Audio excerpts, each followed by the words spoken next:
What is up, motherfuckers and party people? How's everybody doing today?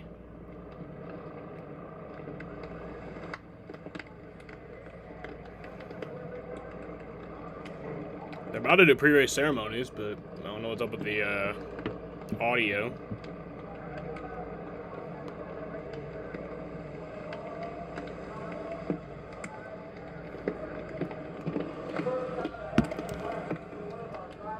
Hello? Hello? Okay, so we're having a little technical issues there, getting this thing underway. Go figure, right? Of course. It's starting to rain, wreaking havoc with everything. It really is. But what is this like for drivers when they're trying to manage all these different situations? Weather in the area, a lot of guys in the field. Why you not use my photo for Xfinity? Which photo? Well, first of all, you're hoping you didn't eat too much during the rain delay, because that's where drivers go when it's And raining. what You you go eat. right to Be the careful hauler. what you eat. That's right. But we saw Stuart Friesen get off in the grass just a little bit in practice in turn 10, and he said it felt like he couldn't slow it down. He was headed right toward that tire barrier. Now, even if the track dries out, So yeah, they were in a it's gonna be even lightning faster hold if for a you little drop bit. two It's tires raining out. at the So track right you have now, to be but on your game. it's We a talked road about course, so we curves, can how race those in the get rain. slick.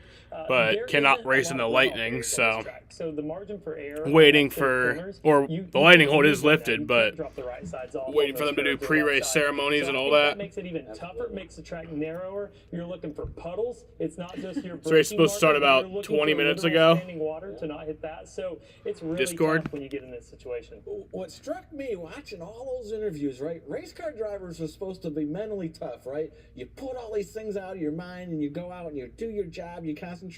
Well, if you watch those interviews, You didn't send me these any guys are picture scared on to death. Discord. They don't know what to think, what to do, where to run. So to me, as a race car driver, you're exactly right. The last message you sent me on Discord was on July 4th at 9:28 a.m. You're in trouble then. And this is a track, most of the time you think about just race the track. Don't race everybody else around Absolutely. you. Oh, absolutely. But in rain conditions, you're definitely worried about everybody else around you and where they're going. Easier said than done, though, guys. Right here is the starting lineup, though. This is how they're going to roll off the first four rows. Corey Heim on the pole, Ty Majeski. Who is standing out to you from this? Yeah, I mean, Nick Sanchez talked about having some experience in go-karts, and he could be a regular that maybe sneaks in there. We don't expect him to be that good in the rain, probably, because we haven't seen him in the truck series in rain, but he did run an ARCA race in the rain at this racetrack. This is a tough track to get offline, and he knows how to do it now. Okay, guys, I think we're getting closer and closer to racing out there at Mid-Ohio, which is a great thing. Now the weather's moved out, so that's... Yeah, no, you didn't. For now. We're going to go out to the racetrack and join the voices in the booth and say hello to Jamie Little. Thank you, Caitlin, and we welcome you to the Mid-Ohio Sports Car Course, nestled in the beautiful farmlands, but the sun, she's not shining today, but we're going to go NASCAR Craftsman Truck Series racing regardless. As you can see, pit road. That was the last message you sent. Buckled in.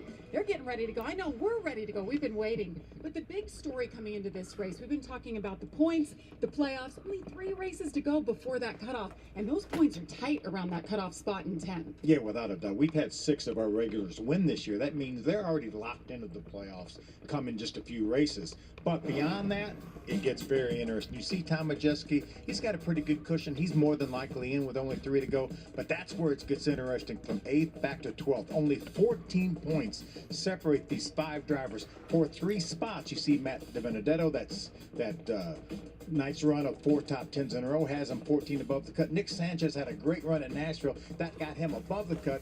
Stuart Friesen had a bad race at Nashville. That got him below the cut. But it's only 3 to go. There's 180 points available. Only 14 separate 5 drivers. So it's anybody's game. But there's also another way to get in to the playoffs, and that's win a race. And one of those names we didn't see on that list was Tyler Ankrum. Yeah, and he could mess up all that math you've been doing, Phil, with that cut line. And I'm telling you, confidence means everything in sports. And if you think about Tyler Ankrum, he came to NASCAR. He won the ARCA championship nearly 5 years ago. Came to NASCAR in the Truck Series, won in his 12th start. But it's been over 90 starts since he last went to Victory Lane. So yeah, it'll be a long stream today because the Xfinity race is not for another 6 hours. So through the field, and then he drove off to victory. yeah, it'll be a long day. We'll probably play some video games after the truck race. Could be a big day for that young man. And if you want to talk about some fun, let's talk about Zane Smith. not only after Tyler takes the checker, not only did Zane Smith make the final round of qualifying, he broke his transmission and the process has to start in the rear. Bonus time coverage for us watching him charge through the field. And if you want to talk about ringers, I know it's been all about Shane Van G over the last week, winning in Chicago, a road course ringer. We have another one here today. We have two, actually. Marco Andretti, yeah. Andretti. Spoke to Marco just a little while ago. He said, rain or shine, I got a fast enough truck to win this race. Can the road course ringer get it done? I'm telling you, it's going to be a fun day once we go racing, and we're getting ready to see that green. How fun is it to see somebody like Marco Andretti come over here? He's not racing full-time in IndyCar anymore. He wants to try new opportunities. He's having so much fun, and I have a feeling we're going to see him back for quite a few more races after today. So watch for Marco. You're saying he could be an upset winner today. And you know what's one of my favorite memories of the year off the track was having Mario Andretti, his grandfather, in the booth with us at Darlington. I mean, we're standing by a legend and being able to talk, share stories with Mario, and now see his grandson out here trying to win. If he's won 2 IndyCar races, seeing Marco out here trying to win a truck race, it's going to be a good day. You know what he told his grandson, Marco? Go out and win it. That's If you're all. going to do it, just go out and win it. That is his attitude. So, hi, Mario. We know that you are watching. Yeah, Marco Andretti. We got an Andretti in the race today. That's pretty damn cool. We are in for a treat, and 2 pit reporters covering all the action, Jamie Howe and Amanda Busick. Hello again, Amanda. Hey, Jamie and Phil, you were referencing the bad finish at Nashville for Stuart Friesen. Well, it hasn't started off that great here at Mid-Ohio. In practice, Yeah, I'll use one of those photos for tomorrow, Andy. Resulted in a tiny wire failure in Those are the some starter. actually good They did pictures. replace that, Probably use that which pit road results one. Stuart in starting in the back of the field here. I asked him quickly as he got into that truck, said, how do you like racing in the rain? And he said, I don't. But you have to give it to the team. Ever the optimist, they said, we... Single file start for the truck race. Keeping it on the bubble. The driver We will have single, maybe not restarts, but the start will be single file. What Tanner lacks are any playoff points. He has no stage wins. He put a lot of work into getting ready for this road course. He even worked with IMSA road course driver Jack Hawkworth so he could learn a few things, put more time on the sim than he ever had before. He was ready for dry conditions. What he was not looking forward to was having to do this race today in the rain. When we talked to him beforehand, he said, you know, I was able to improve my qualifying position by 10 places over last year. What he has not been able to do is improve his wet weather ability. So he's got his head on straight, he said. He's ready for the challenge, but he knows it's going to be an uphill battle. Jamie? I tell you, ladies, to stay dry out there, but I think it's a little too late. You're both already soaked. Some great work down there. We look forward to hearing all your reports throughout the race. Well, stay with us. The green flag coming up. Can it be Zane Smith from the back, or will Ben Rhodes have something to say about it?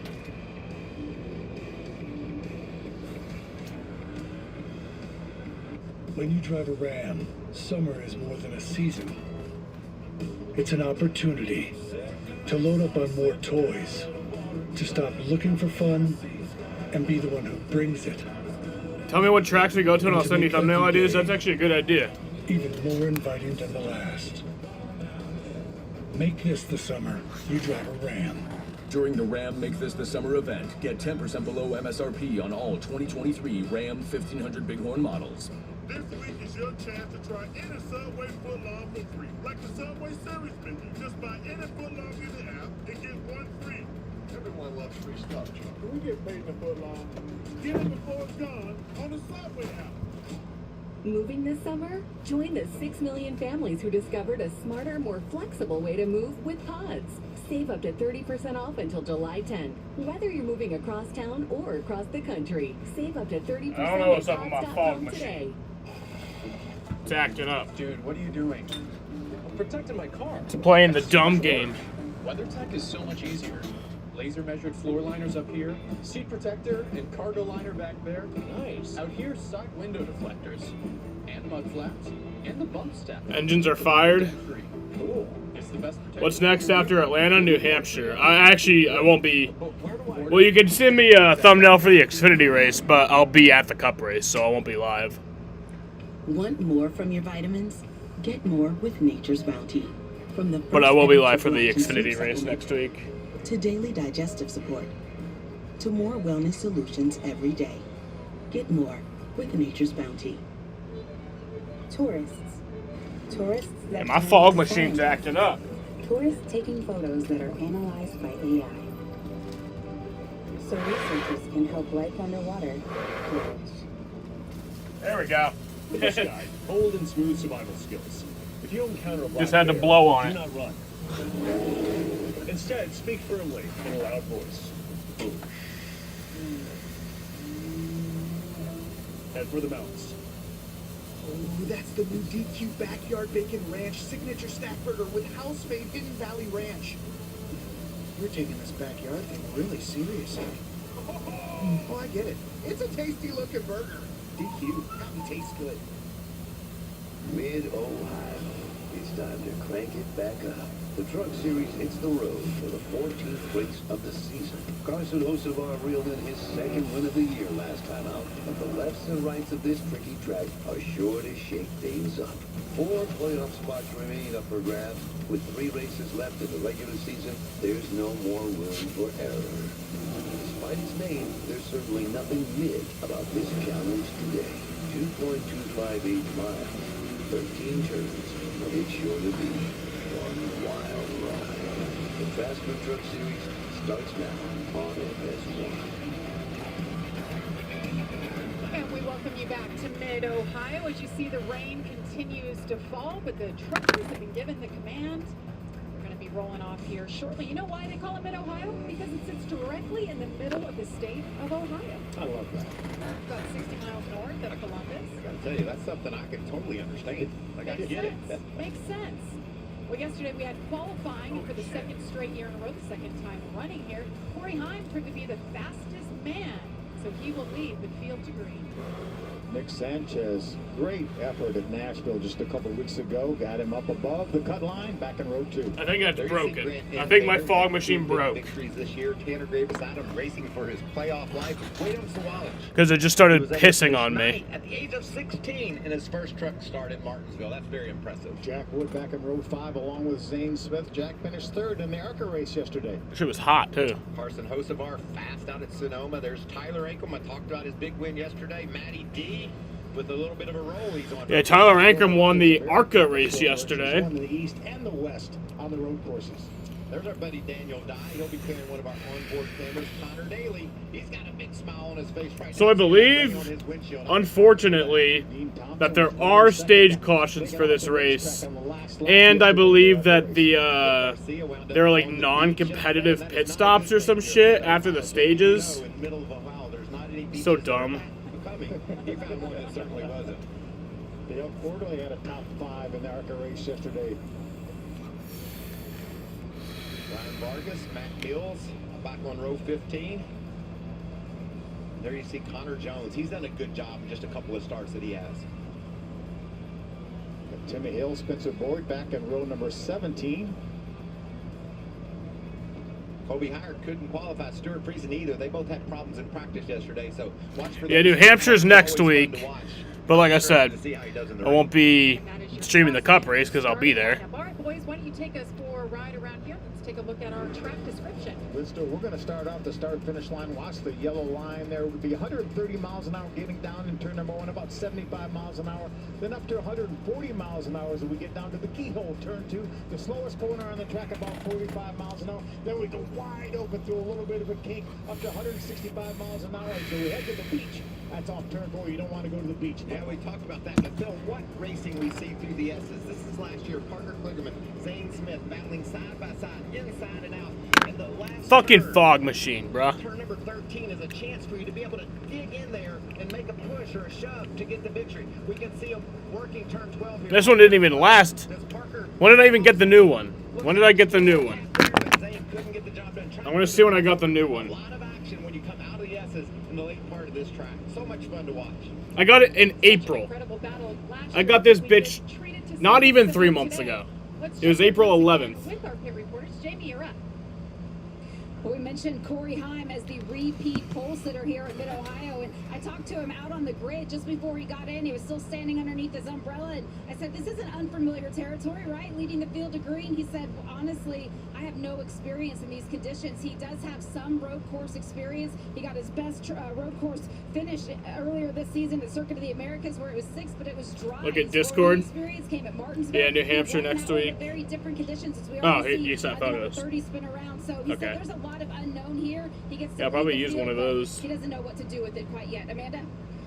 Jamie, Tyler Ankrum is hoping that the rain can be the great equalizer today. In that single file start, he will be the 13th truck, but he's coming high off of his win yesterday in ARCA. It was just his second start in the series, and he's been very vocal about how he's been using seat time over Which there is the to best? truck, but he said to get Probably say that to third make sure one. that he can find his way to the top. He needs a win if he's going to compete in this playoff. He said he has to go hard and go early. Oh, and the name of the dog? Ruger. Guys, Ruger, that's all I wanted to know, Amanda. What was the name of the dog in Victory Lane yesterday? Well, good luck to Tyler Ankrum. I have no doubt he'll put on a show with all that confidence that he has. But we have a couple on. Ryan Vargas and Connor Jones have spun already. Within the truck. Yeah, this is going to be fun. Connor Daly, he was just on this racetrack 6 Apparently- days ago in an Indy car. He's going to make his 3rd career truck start, and we're going to have a great view of his footwork. I love that. Look, and you can see the moisture. Apparently on the pace laps, they spun. The truck, you don't want that to get on the pedals and your feet slip off the pedals, but going to be great. This is a Unisipper Chevy. He qualified 18th, but he's going to start from the rear. It's going to be fun to watch. Well, qualifying 17th, Daniel Dye, our NASCAR on Fox in-race reporter, and he's got some cool views. We're going to see his feet as well, Phil. This is the Race to Stop Suicide onboard camera, but we're also going to be on his bumper, so we're going to be able to see real clearly how much challenge this rain will make for the drivers and their vision. You talked about slipping and sliding and how important keeping your truck under control. So yes, this race is 67 laps, so that's where it all starts. We'll see how challenging it is. 34 would be halfway. Yeah. No matter what, and now we get to see some different angles too. So 34. that'll be fun throughout the race. Yeah, I talked about his foot cam, and we saw Connor Daly's. Connor is a road racer. That's his background. That's what he does. The stages for today, there are stage cautions since this is not a this is not like a companion race for the Cup Series. This is like a standalone event. I think it's dumb. Why? I don't know. They all did pretty similar footwork until I saw that Chicago street race. There you have them right there. But the stages, on the right-hand side, I love stage 1 will end at lap 20. Stage 2 will end at lap 40, and then the final 27 laps. Taylor Gray is spun on the front stretch. This is going to be fucking lovely. They're appendages, right? They are. This is a couple of guys wearing rain suits. Smart. Pretty appropriate today, I think. Hey, how you doing? No wonder the grass is so green in Ohio. It rains quite a bit, so right now they're driving around just single file. They will start and restart throughout this race in single file order. And I think that's smart. I mean, like I talked about, I the don't. visual challenges that the rain presents. You double them up, you really have twice as much challenge seeing. So starting them single file, we're going to see enough action. We can start them single file and still have a lot. They won't stay single file for long, I can assure you. You can see Tyler Ankrum there just gave it a little bit of gas, and the thing squirted out from underneath of him. So things a little bit different at this road course because it is standalone. We will have stage breaks. I know that was a different rule, and we saw it at Circuit of the Americas, but we will bring out the flag for the stage breaks. They will come down pit road. They'll have 3 minutes to work. Yeah, so it's this is our stupid, pit road but procedures a little bit different. Yeah, the teams will be allowed to change. there will be like non-competitive pit stops for at the stages. Set by the order at the time of caution. If you stay on the racetrack, choose to stay on the racetrack, then you would restart ahead of the trucks that came down pit road. But the reason is all the pit crews, the majority of the pit crew people are in Atlanta for the Xfinity and the Cup weekend. So this is a cost-saving measure by the Truck Series, and I think it's a great idea. It's a great idea. I Also, don't if you think wanna it's a talk great about idea. strategy, you can put fuel in that truck if you want to change things up. Maybe not hit the stage break, and like you said, Phil, get that track position. So it's still going to be really Pit stops are a big part of racing, and to take away the rain falling right now. the competitive aspect of it is pretty dumb. Probably in the dry is somewhere between 30 and 32 laps. Well, that's going to be better in the rain because they're not going to be going as fast. So that could extend that stage of their fuel window. So these guys would have the potential to stop before the end of the second stage, stay on the racetrack when the other drivers came down pit road during that second stage break and get track position on them. And if you're running anywhere near the front, you can make that pit stop and definitely not lose a lap because of the length of this racetrack and how long it's going to take to make a lap. Well, as they continue making their way around the track, feeling it out, you see the rain continues to fall. Hopefully we'll have a green flag shortly. Stay with us from Mid-Ohio. I feel like we're going to come back from commercial break and the cars will be down pit road. And we're not going to go.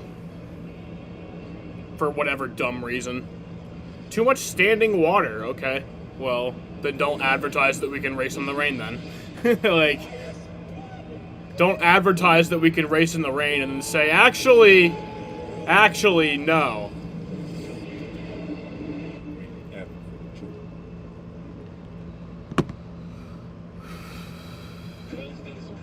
As someone living with type 2 diabetes, I want to keep it real and talk about some risks. With type 2 diabetes, you have up to 4 times greater risk of stroke, heart attack, or death. Even at your A1C goal, you're still at risk, which if ignored, can bring you here.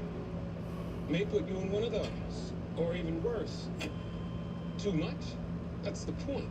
Get real about your risks and do something about it. Talk to your healthcare provider about ways to lower your risk of stroke, heart attack, or death. Learn more at getrealaboutdiabetes.com. Jack is crafted at the oldest registered distillery in the United States, where it's charcoal mellowed drop by drop for a smooth finish. Which isn't the easy way, but it is Jack's way.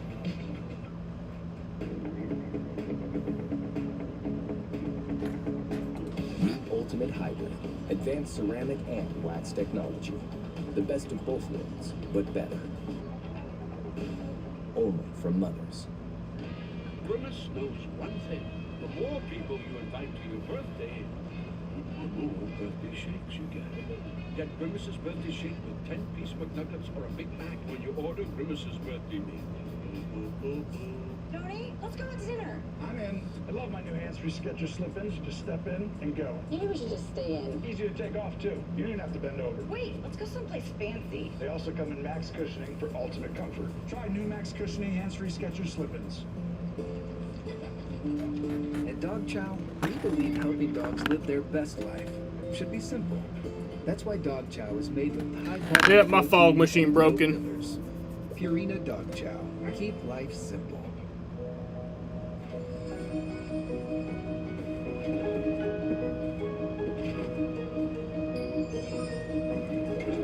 Affordable design, endless possibilities. IKEA. Here is where it must be left on the track. And now is when the future is written in the NASCAR Craftsman Truck Series.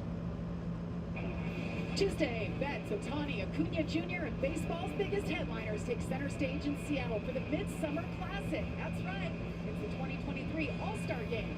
Coverage begins Tuesday at 7 Eastern on Fox. Let's celebrate the MLB. How fun is I can't wait for the All-Star Game. Cannot wait for it. How about these guys? They came prepared. That's industrious. Yeah, I love it. These things are genius. But while we were away, we had a little issue. Everybody's feeling it out, and Nick Sanchez goes for a little bit of a slide. And folks, this is at 35 miles an hour that the pace car speed is bringing them around at, and that's how treacherous it is out there right now. I don't know that we could go racing right now. You can see the water coming up off the tires and splashing. They're not gonna It's gonna be a fucking little bit go drier racing.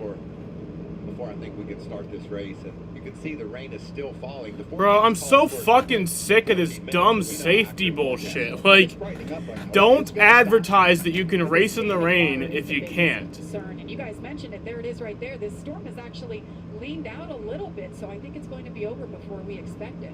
I think we're going to be just fine here shortly. Where's the guy saying hi there in the middle? Yeah. Hello! It's like the state of Michigan. The state of Michigan's like a minute. So they'll continue driving around, waiting for to dry a little bit more. But we talked about one of the new faces, Marco Andretti, raced in IndyCar for the last 15, 16 years. Father is Michael Andretti. Of course, his grandfather is the one and only Mario Andretti. So we're happy to have him here. Had a great day yesterday. Had a big smile on his face. Qualified 7th. Did a really nice job. Amanda?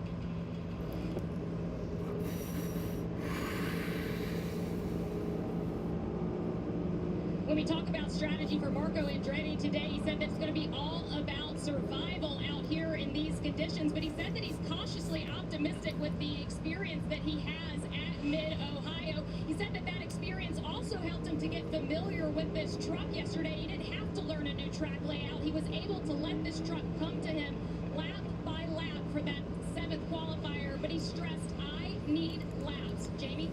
Well, Zane Smith was one driver that did not get all of his laps in qualifying. We see him starting this race back in that 28th position. It was a transmission failure that kept him from going out in that final group of qualifying. Luckily, the team was able to get that all fixed, send him back out there to do these pace laps today. But he said it's a little bit sketchy being back here. He said there's a lot of trucks that I have the potential to run in with. There's nothing you can control with the people that are in front of you, so he's not happy with where he is. But when you talk to Zane about road racing, his face lights up. He is the only active driver with a repeat road course win, so he's going to use that experience to help get him through this challenge today. Jamie?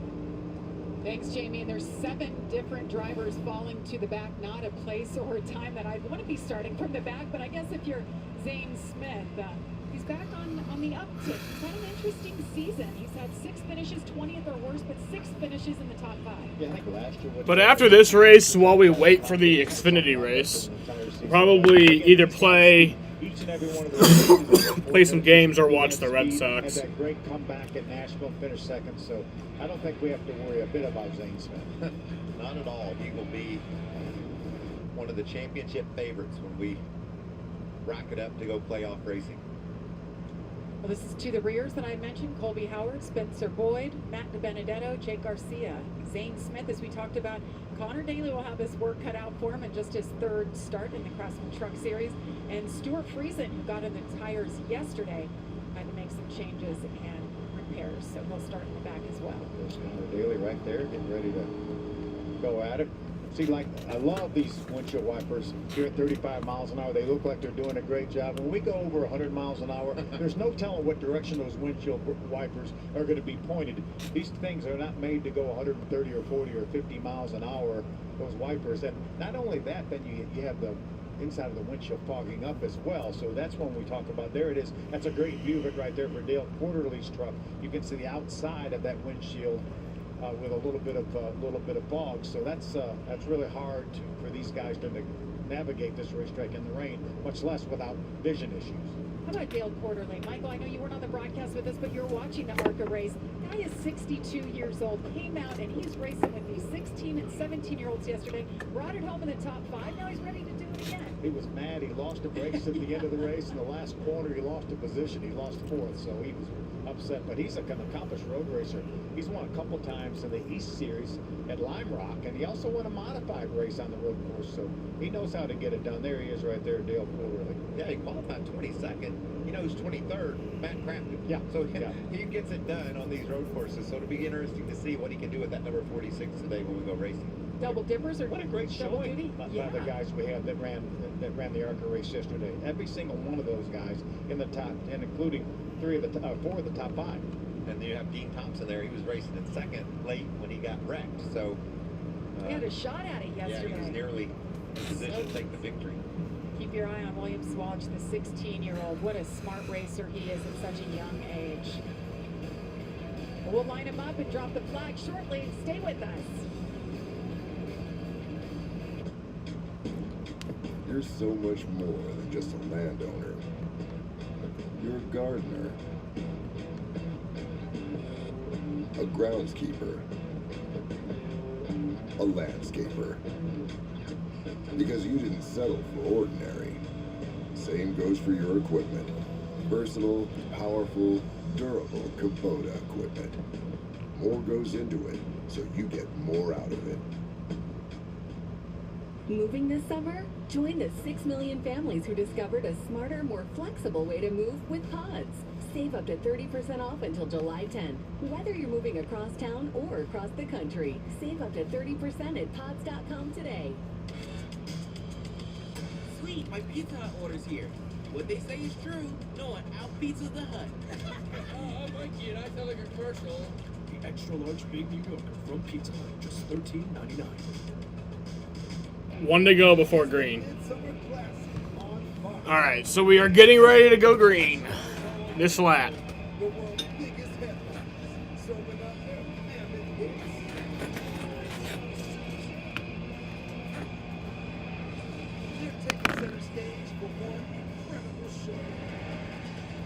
But I'm gonna go pee real quick.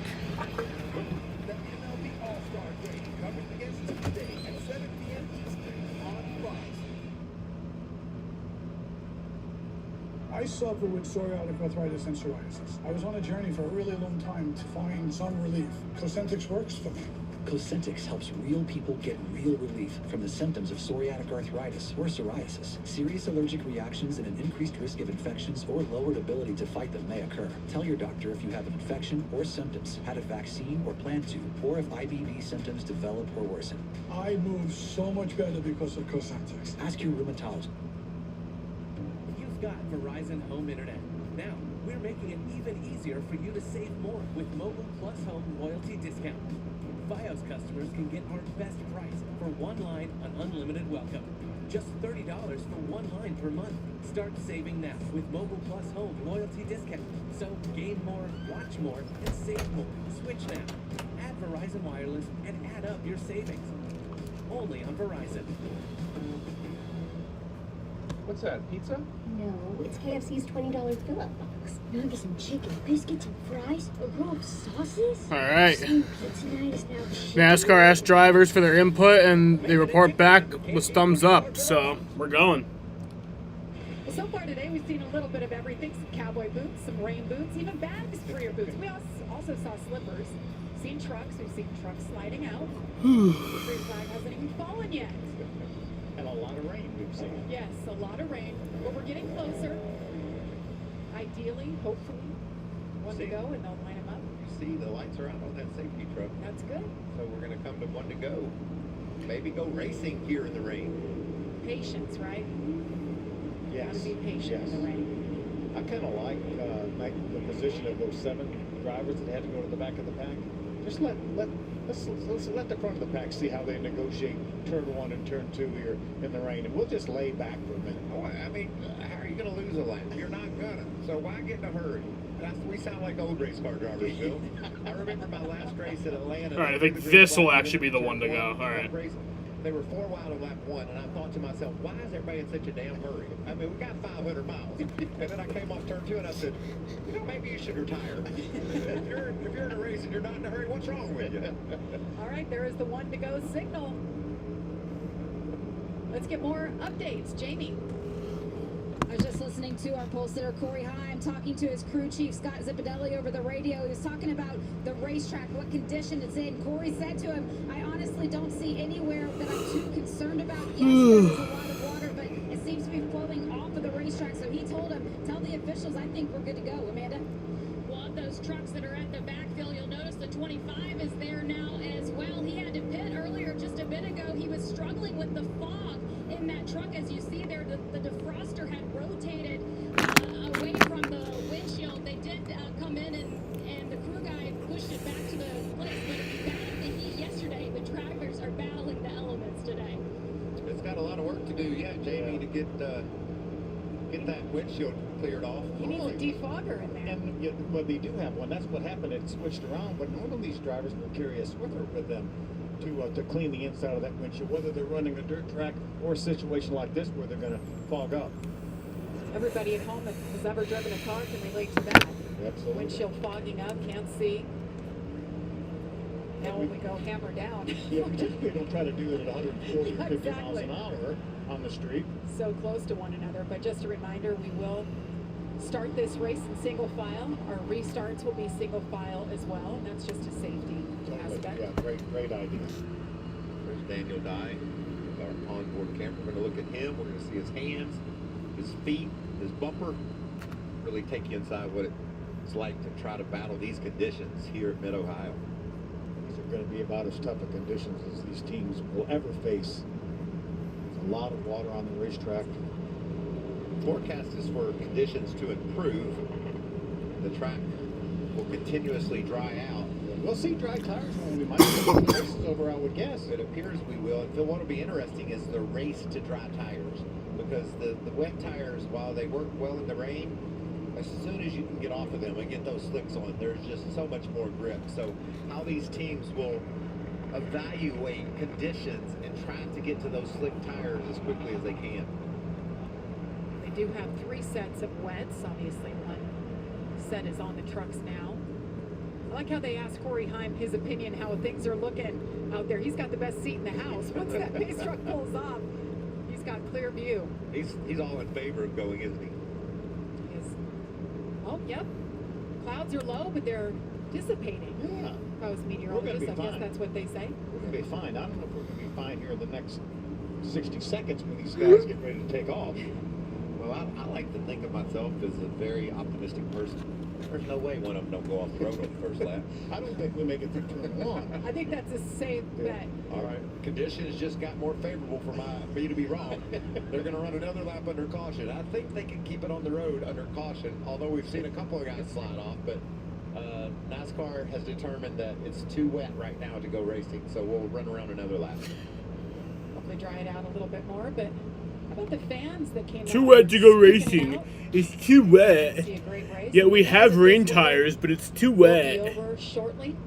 And Fucking last year we saw bullshit, the dude. Open Just Series fucking. race in the wets and the dries, and they put on a heck of a show. So I have no doubt that's what we're going to see from the truckers here today. Hey, well, Buddy, Ohio State. you know, with every passing minute is one less minute that we'll have to wait from the end of the truck race to the start of the Xfinity race. So I guess that's a positive. You know, we tried to make it really dramatic, Jamie, when we came to one to go. You want to do it again? Let's do it. We're going to come to one to go. Fans are sitting by waiting for the action to commence. See each other. Look, Dad, we're on the big screen. We've been pacing around for like 20 minutes. A lot on the line. Hop on my pickup truck, Jamie. We just left Nashville, Tennessee, where Carson Hocevar took the checker flag. Mid-Ohio today. Let's go to Pocono. What do you think for a 2.5 mile triangle? And then the short track. Wind up our regular season at Richmond Raceway. So much fun coming up over the next 3 races to see what happens. I've heard from a couple of the crew guys via text saying our windshield wiper quit working, our defogger quit working, and you see trucks on pit road trying to address these issues. Yeah, look at Matt Mills right there, the 20 truck. Obviously the wiper's working fine. They need to give him a Swiffer. He needs a Swiffer. Yeah, that should be standard operating procedure on a wet racetrack is Swiffers. You saw Jake Garcia on pit road as well. His windshield wipers don't work as smoothly as they do on the cars. No, they don't. They don't. And wait till they go 120 or 30 miles an hour too. They could be upside down. Looks like there's a crew member in there with a paper towel trying to work on it. We don't know what's going on with Jake. He's got another issue. Yeah. Oh yeah. There it is, Phil. Yeah, there's a Swiffer. Race winner Joey Logano right there. Yeah. You know, the first time that I had ever seen this was when we raced Xfinity in Montreal. And the guys were coming around. All of a sudden, Carl Edwards pulls out the Swiffer, and we'd never seen something like that. They were racing in the rain there, and that was fun. Amanda, what are they saying? What they are doing on that 35 is swapping out radio communications. What original one that was in there was not working for Jake. I can hear on the scanner that they are saying, "Can you hear us? Can you hear us?" The window net is up, and Jake's going to rejoin this field. On top of all the other things going on, you lose your radio communication. Hopefully they've got that situated. Yeah, this race is supposed to go green exactly 1 hour ago. Did you see that they have a tool now to get the window net up? They want those window nets so tight to keep the air from getting in those trucks. They actually have a tool now to be able to put the window net back up. Those clouds look Skies are badass. certainly lifting, as you see. We've got our aerial shot, so that's a good sign. Beautiful sights, scenes here for this 13-turn, 2.25 mile road course. Uphill, downhill, heavy braking, everything you want in a road course. You can see in the puddles that it still is raining. Obviously not as hard as it was, but still some rain coming down. The anticipation, the nerves for these drivers. They've been running about 6 laps under caution here. Oh. Oh, we just saw him on pit lane. That's Jake Ugh. Garcia. Yeah, I was trying to catch up, Jamie. All right, he got out. Don't go to the beach, especially. Man, this race is damp going to be a train wreck. But here we go. There's the pace car. Pace truck is off. We're gonna do Green this. flag. We're racing from Mid-Ohio after a 1-hour delay. Waiting for this moment. We're racing at Mid-Ohio. It's gonna be fucking insane. See Corey swinging wide into turn one. They did a single file start just because of how bad the visibility is. Offline, that's the key for Caution. racing in the rain. We're getting caution flag already. Caution is out. You can see there the visibility is nearly impossible. The big Really? cloud of water and mist in the air, and we're going to go caution right away. So I told you I was an optimistic person, but whoa, there goes Jack Wood around. But I didn't see this working. Need it to be a little bit drier. Jesus fucking Christ. Trucks on track. Especially once it stops raining, or at least slows down to a trickle. There's Jake. It's been an eventful day. He can't keep it straight. Those are definitely the rain tires. You can see the white letters on those Goodyear Eagles. Rain tires have that white lettering where the slicks will have yellow lettering. Jack Wood can't get the 51 fired. Finally does. He'll be able to.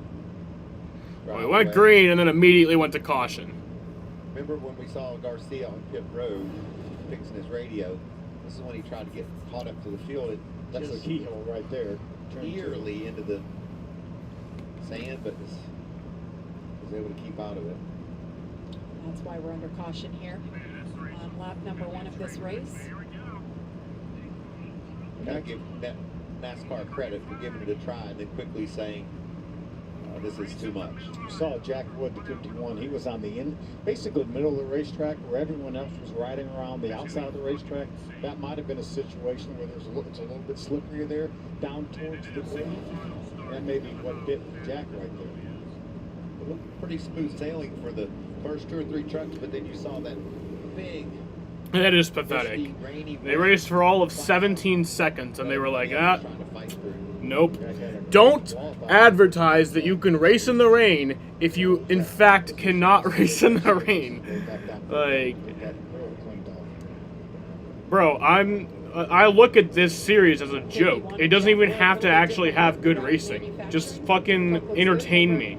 Like, Trying to get their 100th win. NASCAR as a whole is a joke, but especially the truck series. Like, it doesn't even have to be actual, like, good, respectable. Like, we don't even have to respect the sanctity of racing here.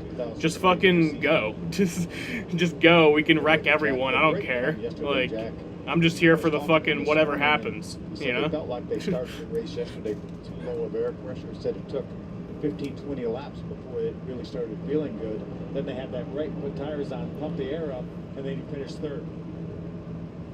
You mentioned it, Phil. He's got 1 to go. 5th start of the season. That's NASCAR rules, and Kyle Busch got that win at Las Vegas. A couple of seconds to Zane Smith, then Corey Howard got him at Martinsville. 1 more try to get number 100. I know Kyle would probably like it the same if Jack Wood got it or if Kyle got it next week. But it would be pretty fitting for Kyle to get it at Pocono next time out.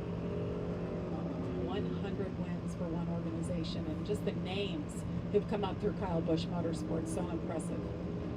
Let's get updates once again, Jamie. Well, just listening in on some of the radio. Suns play tonight in the Summer League during Xfinity. Yeah, I'll not be watching that. I don't care about the Summer League. Into turn 1, in many instances, and another point of visibility. We talked about the no D-book. We talked about the need to have the swiffer on inside of the truck, but another thing that these drivers had to think about. Because yeah, the main guys don't play in the Summer League, right? Were they going to be able to see through it? Did they put anti-fog on it? We see it a lot in road racing when it comes to sports cars. We don't see it happen a lot here in the NASCAR Truck Series. A lot of drivers, they're passing around a bottle of dish soap just to coat the inside of it, keep it from fogging up. Those are little things that you don't think about. They only come from experience. Going to be interesting to see which ones were ready. Amanda? Jamie, when I talked to Carson Hocevar ahead of this race, he simply said, I hope it rains. He was one of the only trucks in qualifying last year here that did not spin or go off the track. He was able to pick up a 3rd place finish this year. But he said he loves moving around on this track and finding grip in these conditions. But when he comes in here off of the win in Nashville and $50,000 from that triple truck challenge, he said he's just holding his shoulders a little higher. But guys, how different is a race line to a wet line to a dry line? You just want to stay out of it. Stay out of the groove. Get that truck wide in the corners. Maybe run low on the straightaways. I guess that basically sums it up, wouldn't it, Bill? I think so too. And we talk about the curbs. They're your friend when the track is dry.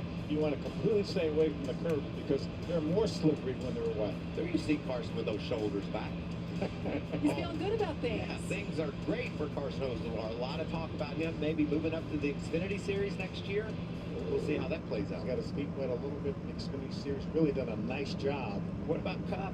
He did a great job at Gateway. Oh, certainly. Crazy how fast he was. I was in the booth for that race with Clint and Mike Joy, and because I'm a truck guy, I cover the truck races, my eyeballs were Yeah, the draft picks do. And he moved through that field and was really having a great run before he lost that tire.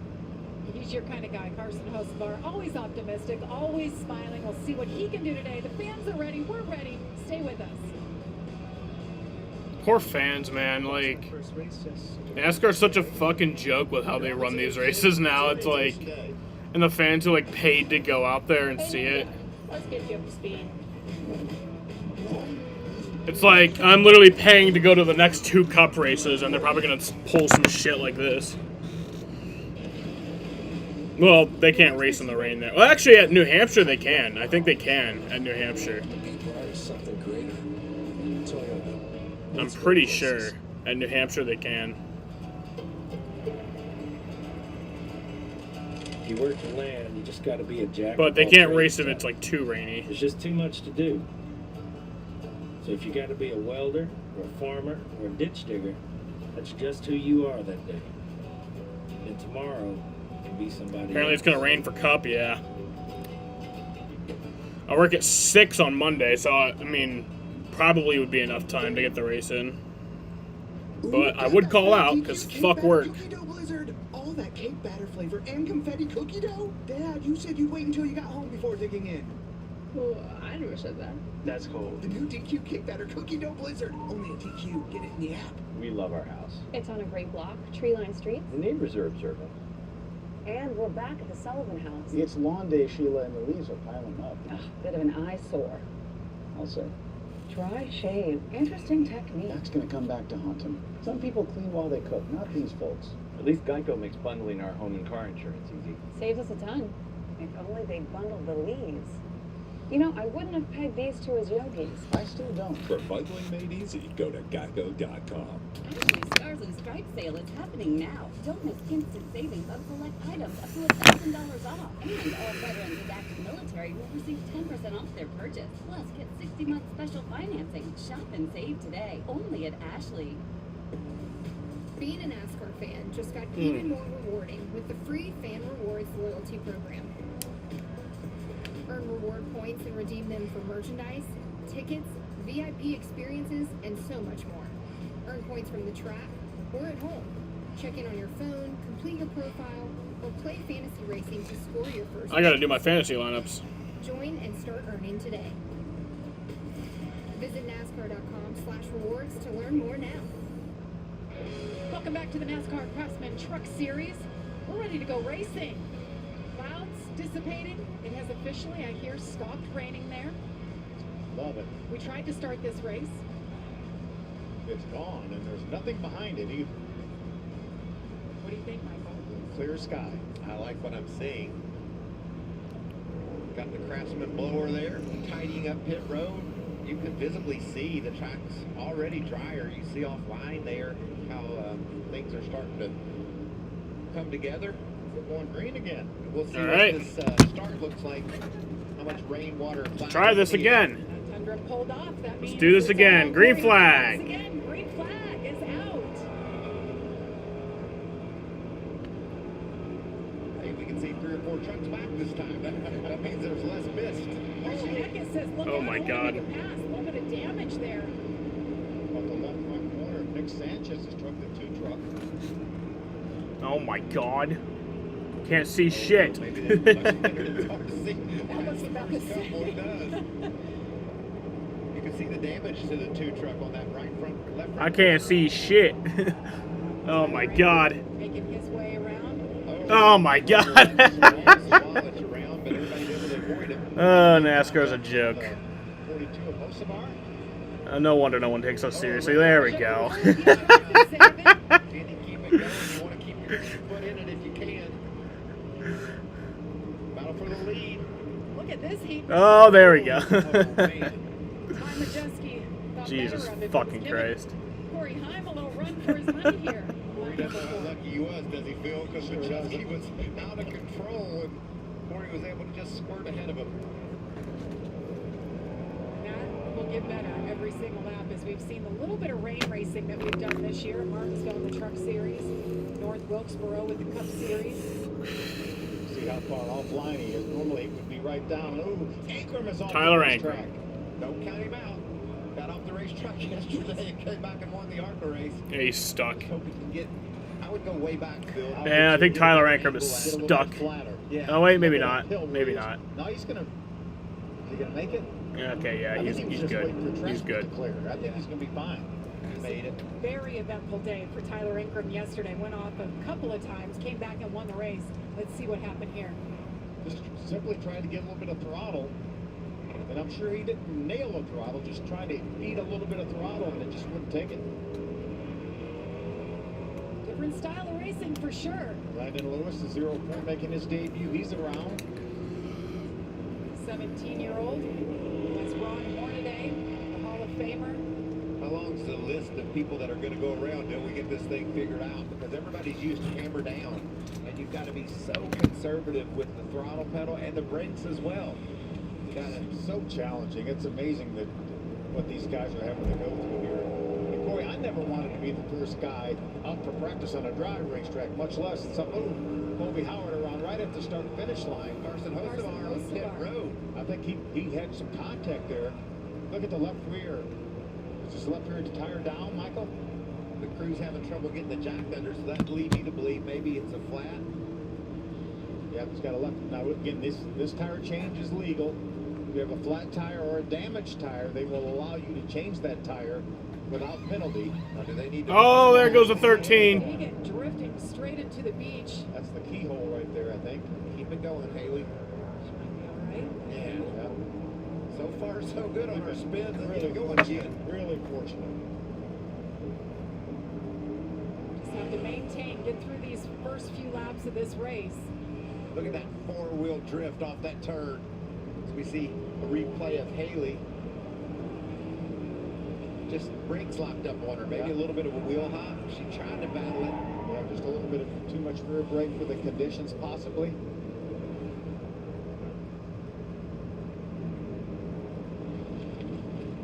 See Ankrum, he's rebounded from that spin. Everything up front's been pretty calm for our leaders. Corey Heim, Ty Majeski still running 1-2. It's after that when things get a little crazy.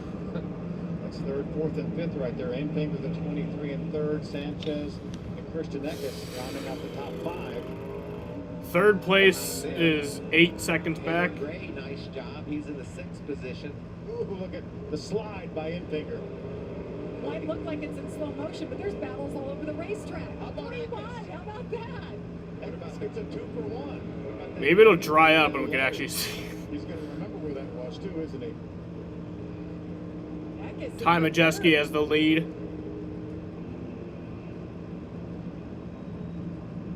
Grant Enfinger in that 23. You see him on the brakes right in the middle of your screen. Wasn't real happy with the truck. Thought they were missing something in practice and came out in qualifying. Did a really nice job. There's Matt Crafton diving to the bottom of Mark. Oh. And Matt Crafton's around. There is no grip on the bottom in that corner. Zero grip on the bottom of the corner. I'm not sure there's any grip in the middle of the racetrack. You need to be right against the outside grass. But I talked about Crafton qualifying 23rd. He was all the way up inside the top 10. He was hauling until it got away from him. Still going to be better off than he started. It's a whole new world for Marco Andretti. I'd love to know. He's in 10th right now. I'd love to know what he's thinking. Oof. Being in a truck for the very first time, and you're on a road course in the rain. How funny is it? Grant Enfinger talking about his sponsor, Sunseeker. Seeking some sun all Kevin over Hart the comedy stadium. special was funny. Just seeking some sun I right now. did not see it. I don't watch Kevin Hart. I mean, he is funny, but... Oh, the 66. Right there, the 66 who just went around. They're cutting the grass all over the place. That's Jack Wood, the 51. Look at all the grass on the grill for Jack Wood. That will bring him to the pit road. Track really does look like it's drying up, though.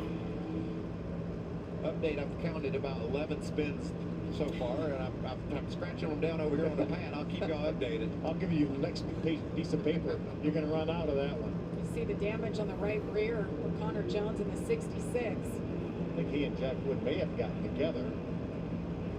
Both of those trucks with a lot of grass on the grill. I think I would bring that 51 truck of Jack Wood straight to pit road right now to clean that grill off. He'll be able to monitor his temperatures and see if that's necessary, but I hear you, Phil. Ben Rhodes trying to slip around Sanchez for fourth, and he does so.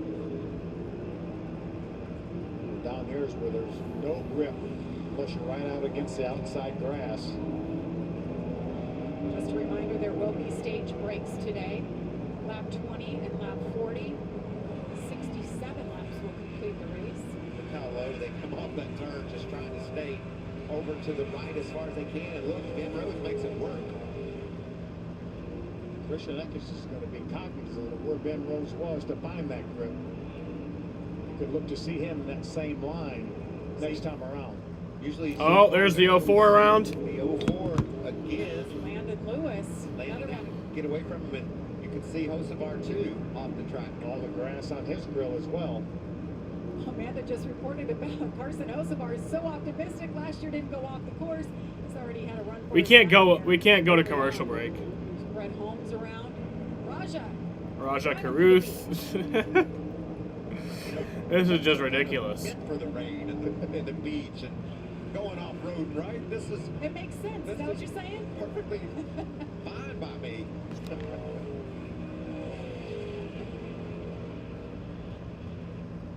There's the damage to Tyler's truck. That'll hurt his handling once we get dry. We're not really going fast enough right now to hurt anything. As you see, Ty Majeski working his way off turn 13 down the front. Ty was able to make the pass on Coy Ham for the lead. Oh, that's a caution. There's a caution right there. That's Tanner Gray. Tanner Gray. But obviously, he's not going to be able to get out on his own. He was in the top 10 doing a great job, too. Update on my count. I lost count. Tanner Gray was running 8th at the time, so that brings out our second caution of the day. Tanner's just thinking, please come pull me out of this mess. Let me stay on the lead lap. Right now, every truck's still on the lead lap. Even as many spins as we've had, it's been taking almost 2 minutes a lap in these conditions. You see the safety. Yeah, Tanner Gray is stuck in the that little sand trap. We saw different ways yesterday. The way that they had to pull these trucks Raja has and been cars terrible. at the time Yeah. out of the sand trap. You see him just waiting in the staging area to go get him out. So as Tanner Gray waits to be pulled out of the sand trap, we're going to step aside for a break.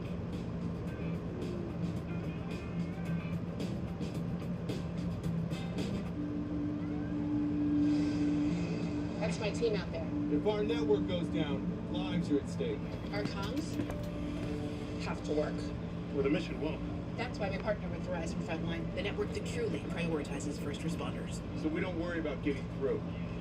And they're the most reliable 5G network in America. Out here, reliability is everything. Extreme or routine, Verizon Frontline delivers. The #1 network choice in public safety. It's your mission. It's your Verizon. A guy like this, who relies on his truck for work, knows that his truck will take care of him, that he takes care of his truck. And WeatherTech. Hello, Sam. Do you have a package waiting to be opened? I actually already opened it because my sister wanted to see what they were. But yes, I have them right here. So the first car we got is Daniel Suarez, the 99 ComScope car. Pretty beautiful.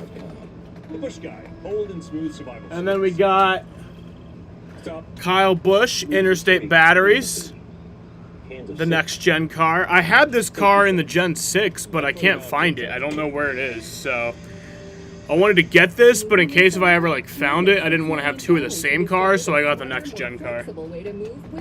Oh, fucking goddamn it. Whether you're moving across town or across the country, save up to 30% at pods.com today. And then we got the New Hampshire win from last year. It's not the actual official race win diecast, but it's the one that he used. Christopher Bell.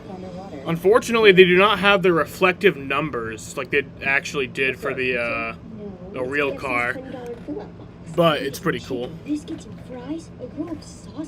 And then Eric Almirola, Smithfield Bacon.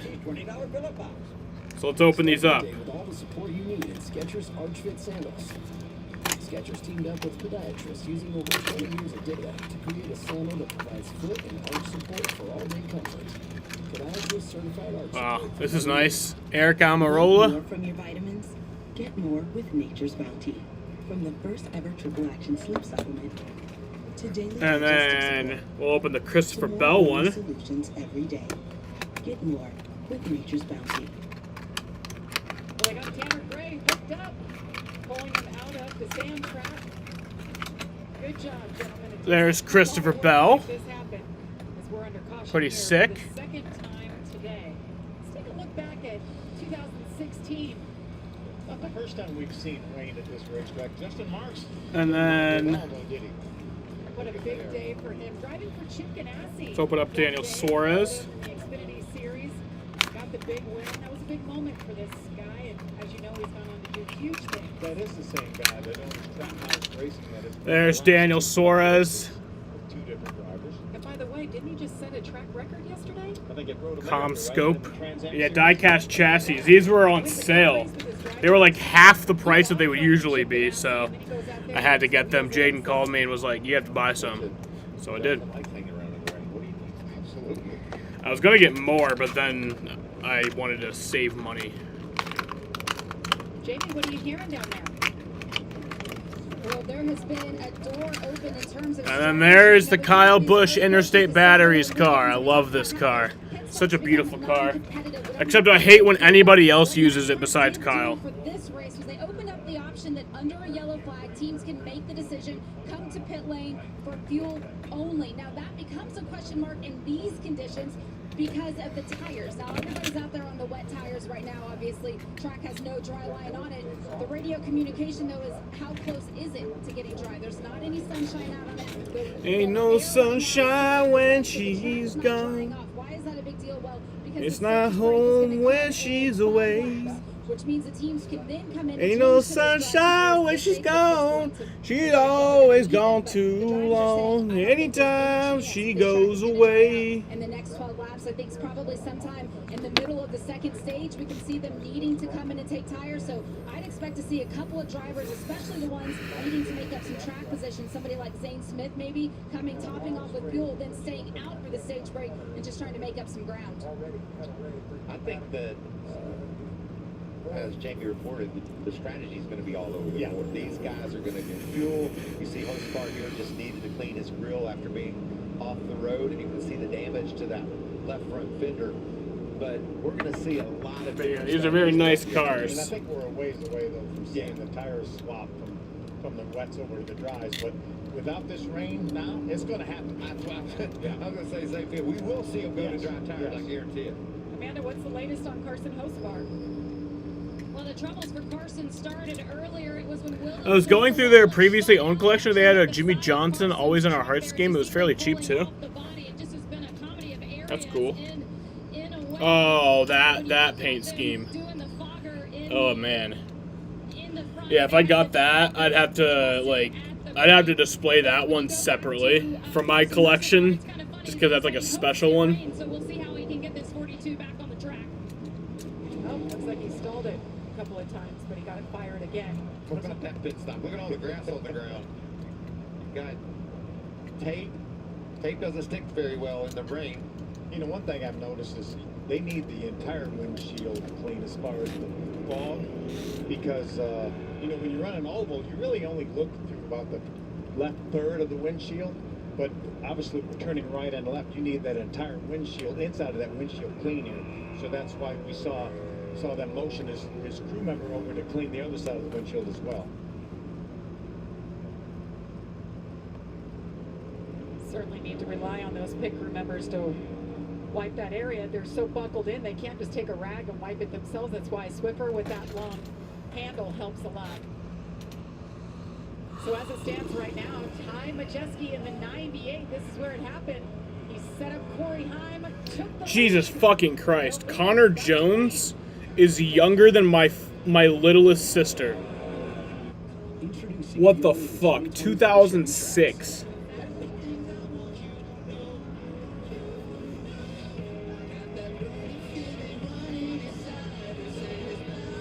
Helps you stay connected. Safe. And charged. The all-new Chevy Trax, starting at $21,495. The possibilities are endless. If it's coming between you and a new grill or the words, some assembly required, come to Ace. Because Ace offers free assembly and delivery on your new grill.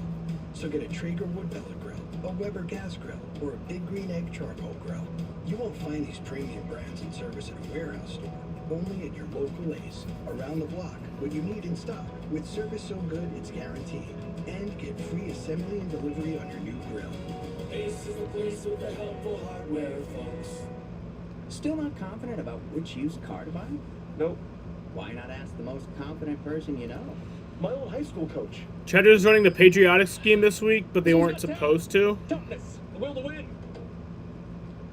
That is Let weird. me coach you on this. Just say, show me the Carfax value. You'll get the most accurate price based on the vehicle's accident history. Look for me and stop overpaying. Shop at the all-new Carfax.com. Jack is crafted at the oldest registered distillery in the United States, where it's charcoal mellowed drop by drop for a smooth finish. Which isn't the easy way, but it is Jack's way. Game-changing, super hydrophobic, ultra durable, and affordable. Mother's revolutionary CMX ceramic spray coating. Just spray it on and wipe it off. Join the revolution. If we've learned anything from Chris, it's that you're never too old for a McDonald's birthday party. Celebrate this June with Grimace's birthday shake when you order his birthday meal only at McDonald's. At Dog Chow, we believe helping dogs live their best life should be simple. That's why Dog Chow is made with high-quality protein and no fillers. Purina Dog Chow. Keep life simple. This summer, it's the 2023 FIFA Women's World Cup with the defending champs, USA, chasing an historic third win in a row. Don't miss the action when the tournament kicks off July 20th on the networks of Fox Sports. What those kids? Nice kids. Oh, they look like Yeah, these. 3 different ones. Which is the jersey, if you're not a soccer person. But here's some of the upcoming matches. Vietnam and then the Netherlands on July 26th and Portugal August 1st. And how cool, they're in Australia, they're in New Zealand. Not a bad place to be. What a great week, huh? 4th of July holiday. I will be right back. We had a New Zealander in Chicago last weekend, didn't we? He was celebrating America, wasn't he? Oh, that's getting warmer. Great, That's a good sign. gauge on where we're headed. Yeah. Are they twins? They were covered from head to toe with their rain suits, and now they're halfway down. There are weather indicators. So 10 to go in stage number 1. Lights are out on the Toyota safety truck. By the way, our lap time was about 30 seconds slower than what Corey Heim's pole speed was. We're going to see that tick up here, I Yes, believe, now we that the will. rain has passed. Hey, we have some breaking news. We talked about Justin Marks setting the track record yesterday. He won the Trans Am race at Road America. Been a good 3 or 4 weeks for him, huh? Good things happen to hardworking, good people. That's right. So Ty Majeski, Corey Heim, Ben Rhodes, Christian Eckes, Nick Sanchez spun earlier, but he's maintained that top 5 position.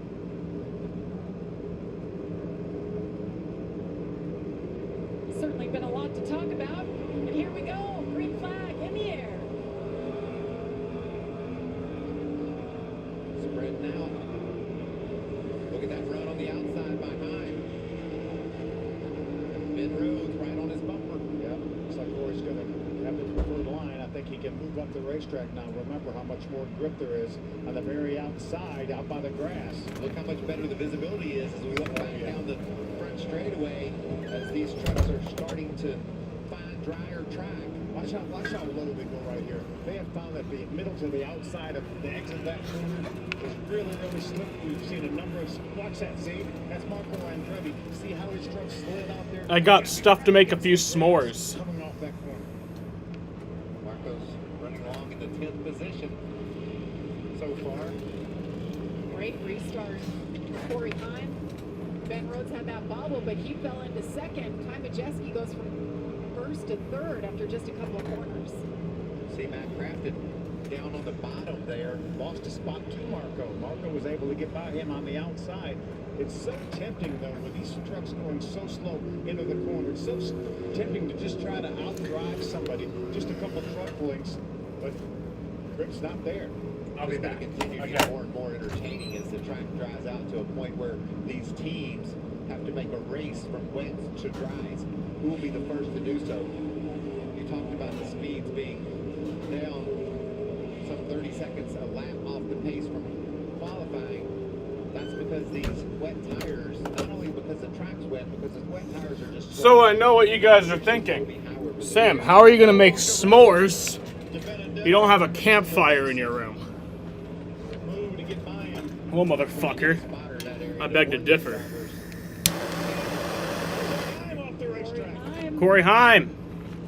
He is slow. Does he have an issue? Oh, he just ran off the racetrack. Now you see all the grass on the grill. It may bring him down pit road. There goes the next ramp. So Corey Heim now slips from first to third, and Ben Rhodes to the lead.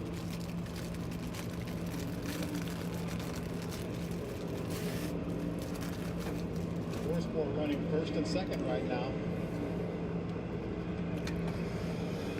And I got a fucking like mini like wrench thing to like hold the marshmallow. And he just gets loose and overcorrects a bit.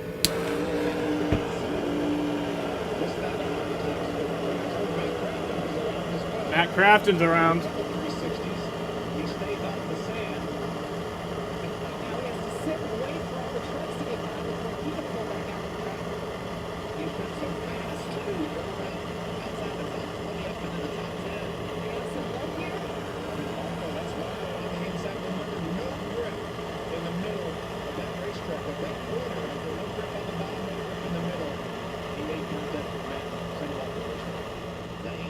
Started at the back, has made his way. He was right there with those two battling for a top 10 spot. That's pretty incredible considering the conditions today. Well, we talked to him. Oh. Tanner Gray, we already saw him get pulled out at China Beach. Well, the sand trap earlier one time. Keep digging. That's going to be a caution. He's trying. He's getting close. He's getting close. Show the capability of the racetrack. Look at him go. Listen to that motor. Listen to that motor. Don't get it up. He did it. That's the most RPM that motor's turned all day long. That was a beautiful aerial shot. That was adventurous. He said, I'm not sitting here waiting and bringing out the caution again. He's a lap down because of that spin earlier. He and Hocevar are both a lap down. That will be a battle for the free pass more than likely. Hocevar got by him when S'mores. He was on China Beach. S'mores. He was having a party on China Beach. He was. Corey Heim all over back bumper and Nick Sanchez. Sanchez with some damage on the front of that truck on the left front. That's a battle for third. Sanchez was able Fuck to get Ben by Rhodes. Corey Heim for that third spot. And how about Taylor Gray? We haven't talked a whole lot about Taylor. There he is in fifth. Remember, experience racing this racetrack in the rain. He won the ARCA race last year that started with an extremely wet racetrack. Taylor Gray started back in 15. We just saw his brothers had some issues. Taylor, 18 years old, doing a nice job here, working his way forward. I'm starting to wonder, Phil, when we get to this stage break, 7 laps. Oh. No, caution. Keyhole trouble. Carson Hocevar has just been in trouble. Carson Hocevar and who's in 9? Howard as well. Colby Howard. Off track. That probably will be a caution. Was on the outside of Carson. I don't think Carson knew it. I don't think he did either. I've talked to some of the teams. At least 3 spotters here for this racetrack. Some even have 4. There was nothing Colby Howard could do about that. Not He at was all. committed to the corner, and Carson just went up to the high side because that's you've talked about it, Phil. That's where the grip is, and it just wrecked the boat. We should mention most of these drivers here don't have their regular spotters because they're down in Atlanta where the Xfinity Series race is happening later today and the Cup Series race tomorrow. And he is stuck. That's a mess. Just about axle deep there in the rear. I know he's really happy he has those 2 stickers on the right side Yeah, that say when yeah. we're in, so this trouble today won't hurt them.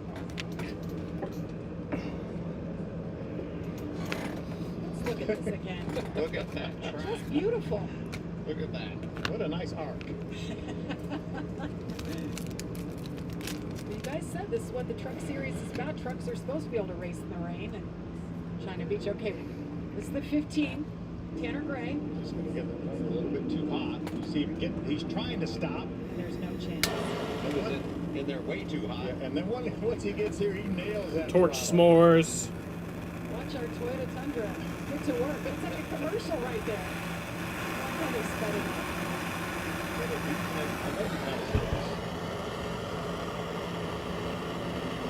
Good job by Tanner getting out, but he still has a lot of work to do.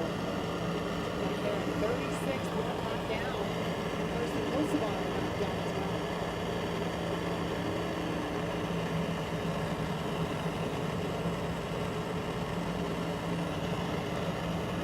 So caution is out for the 3rd time for that incident right there. Carson Hocevar has got out in the sand. What do you do when you see the trucks pull up, Phil? Hey, pull me out first. He didn't. I'm higher in points. I'm higher in points. Well, Ben Rhodes is the leader. What are you saying, Jamie? For Ben Rhodes in his first road course with his new crew chief, Brian Ross. It's also Brian's first road course as a crew chief, period. Question right now is, when do you switch over to the dry tires? What are you and your driver communicating about? So we were just talking about that, and obviously sun's coming out, so we're not really sure just yet. There's some spots that are dry, some spots that are wet. We're going to run this out till the end and see what the track does, and then go from there. All right, they're certainly taking the most out of this. Amanda?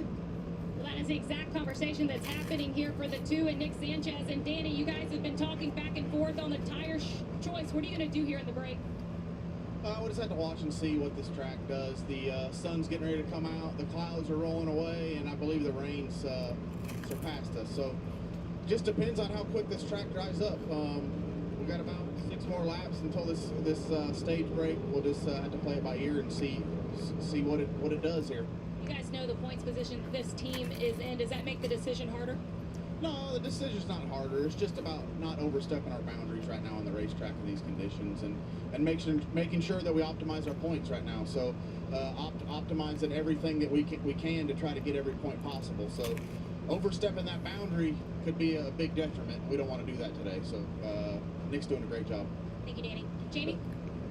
Yes, no doubt. Nick Sanchez 3rd right now. You know what? I saw a lot of poker faces there. Yes. Yeah, we'll just have to see how things go. We'll make a decision as we come into the stage. They don't want to show their hands.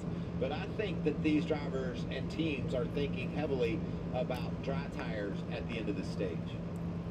So here's the cutoff for the playoffs as they stand. Yeah, the sun's actually come out.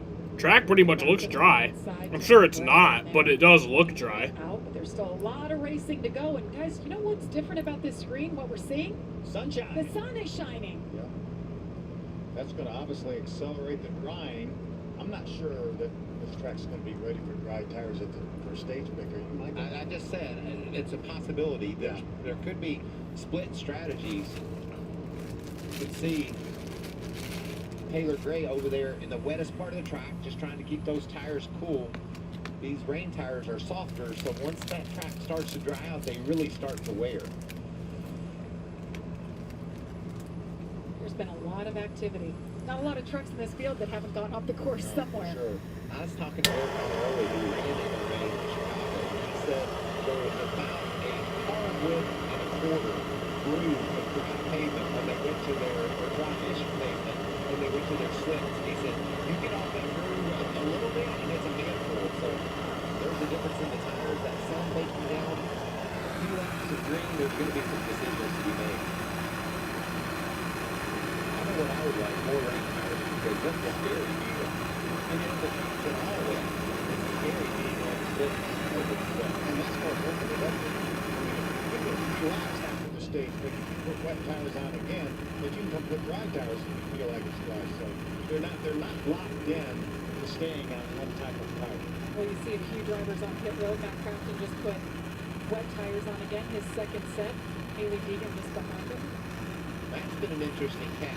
Started outside the top 20, spun twice, was all the way into the top 10 twice, and now he comes to pit road to get fresh tires and go at it again. He must like his truck in the rain. How about their team, Dorsport? Just up the road in Sandusky, Ohio. Another one of the Dorsport trucks right here. Haley Deegan. Dorsport running 1-2 right now with Ben Rhodes and Ty Majeski. Crafton and Deegan, both on pit road. So they're going to have the field sandwiched. It's Dorsport. Couple in the front, couple in the back. So 5 laps to go in stage number 1. Just a reminder, we will have that stage break. How about Austin Wayne Self and Will Rogers inside the top 10 here? And Zane Smith from the back. There's that 0-2 of Rogers. Young's Motorsports. Then right behind him, started in the back and has made his way to the top 10. Oh, Mr. Typico himself. Will's won 3 times on the road courses in the East and the West Series. A very accomplished road racer. He's done some Trans Am racing as well. I'm not sure he didn't go to victory lane this year in a Trans Am series. Best performance all day, I think, so far has gone to Zane Smith, starting 28th all the way up inside the top 10. As we're ready to go green again here. Great stories of guys that haven't spun. Are they ready? They're few and far between. That's what makes them so great, Bill.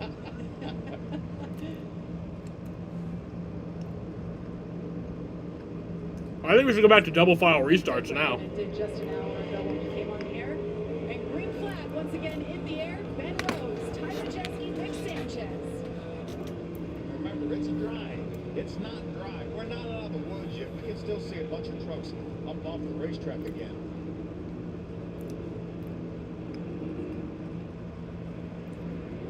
Great battle up front. Still see those windshield wipers working. That's been all day. Nobody's able to drive away. Watch Austin Wayne Self. He's down there where there's no grip. And Zane realizes that and gives him room. Squeeze right in there. All right, I got one more marshmallow. His first start of the season in the 22 truck. Those heads up driving by Zane Smith. And here's the battle for the lead.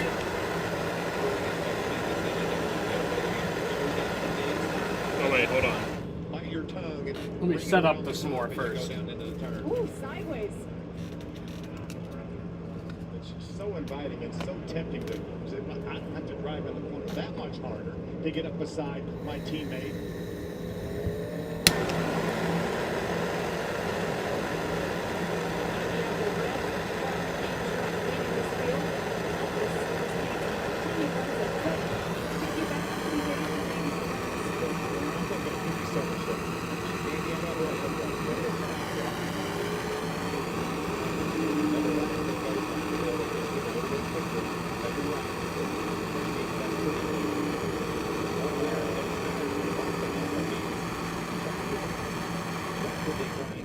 And the crew chief's pulling more hair out. Yeah, that's right, because in about 4 laps, there's a decision to be made. Ben Rhodes hoping to hold on and get the stage points here. Oh, Taylor Gray's around. Maybe it was Zane Smith that helped him with that. Get right here, get a little gas. Got one, I'm going that way. You can still come to the bell. Get ready for close. Oh, bigger issue. Oh wow, that's big. The 66, the 12, stuck in the sand trap.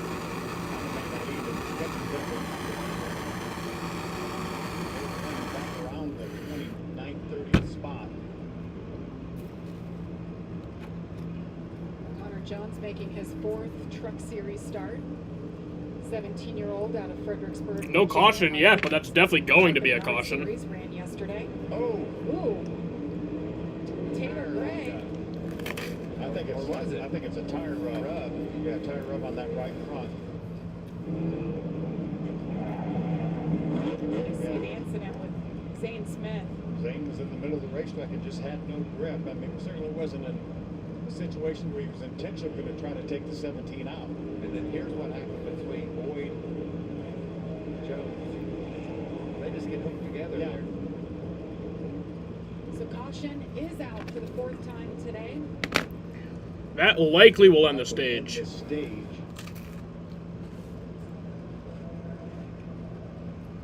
talked about a couple great stories up in the top 10 with Will Rogers and Austin Wayne. So, how about Stuart Friesen with as much trouble as he's had this week? So it'll be another 20 minutes before we go back racing.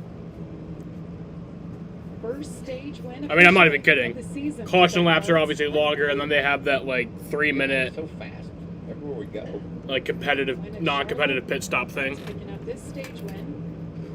But you're right, Stuart Friesen got the So tire Ben rub Rhodes does yesterday. win stage He had some 1. issues with the starter, had to swap all that out, didn't get to qualify, and now he's all the way up into the top 10 and 9th. Just doing a solid job. Picking up a couple points. Heather Jones going to be able to drive away? Just trying to figure it out. Zane has a little bit of a tire rub, it looked to me like. And again, when you come to pit road, though, he'll be able to make those changes, change tires, whichever tires he wants to put on there. He's taking the beach with him to pit road. See the slick tires right there. What do you guys think? They're not on the wall. I think they're just making sure they're aired. That's what a tire guy would do. Yeah, I don't think we're ready There's yet. some on the wall. Some on the wall. Yeah. I think it's close.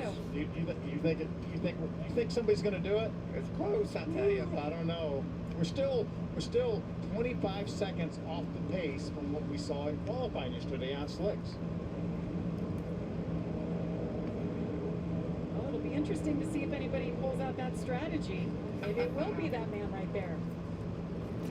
What I'm hearing from the team, if you look at Matt DiBenedetto, he's in the 18th position. He wants to do well here. When you look at what he did in the points coming in here, 8th, maybe this is the risk that this team needs to get him into those stage points possibilities as we get further into this race. Jamie?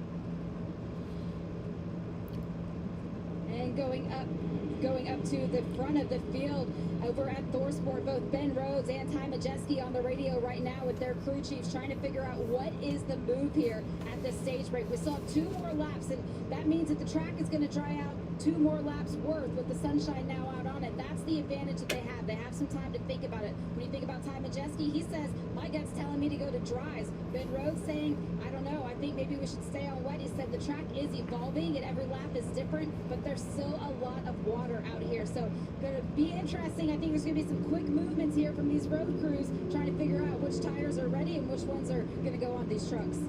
I love it. That's why the crew chiefs get paid the big bucks, right, Bill? Exactly. That's why they pull all their hair out right now. That's right. There's some straight faces up there. You call them poker faces. I think there's some nerves, too. What do we do here? You don't want to miss the ball either. 15 of Tanner Gray will be the free pass. So we are under caution for the 4th time for this incident right here. Yeah, Ben Rhodes, I said Ben Rhodes won the stage, but he has not won the stage yet. Who takes ring tires? We'll find out. He still has to More shopping? cross the start-finish line. Spending, honey. I'm saving with Liberty Mutual, Mom. They customize your car insurance. You only pay for what you need. Check it out. You could save $700 just by switching. Ooh. I'll look into that. Let me put a reminder on my phone. Save $700. Pick up Dad from airport. Oh, only pay for what you need. Liberty, liberty, liberty, liberty. Moving this summer? Join the 6 million families who discovered a smarter, more flexible way to move with Pods. Save up to 30% off until July 10th. Whether you're moving across town or across the country, save up to 30% at pods.com today. Tourists. Tourists that turn into scientists. Tourists taking photos that are analyzed by AI. so researchers can help life on the water flourish. Ooh, got that new DQ cake batter cookie dough blizzard. All that cake batter flavor and confetti cookie dough. Dad, you said you'd wait until you got home before digging in. Well, I never said that. That's cool. The new DQ cake batter cookie dough blizzard. Only at DQ. Get it in the app. 4 new celebrity land on Mars. Let's not embarrass ourselves in front of the new people. 4 new stars on Mars, Monday at 8, 7 Central on Fox. Tahini is as unique as those who enjoy it. Tahini, the irresistible blend of chili, lime, and sea salt. As unique as you. Tahini makes what's bueno more bueno. Tahini it.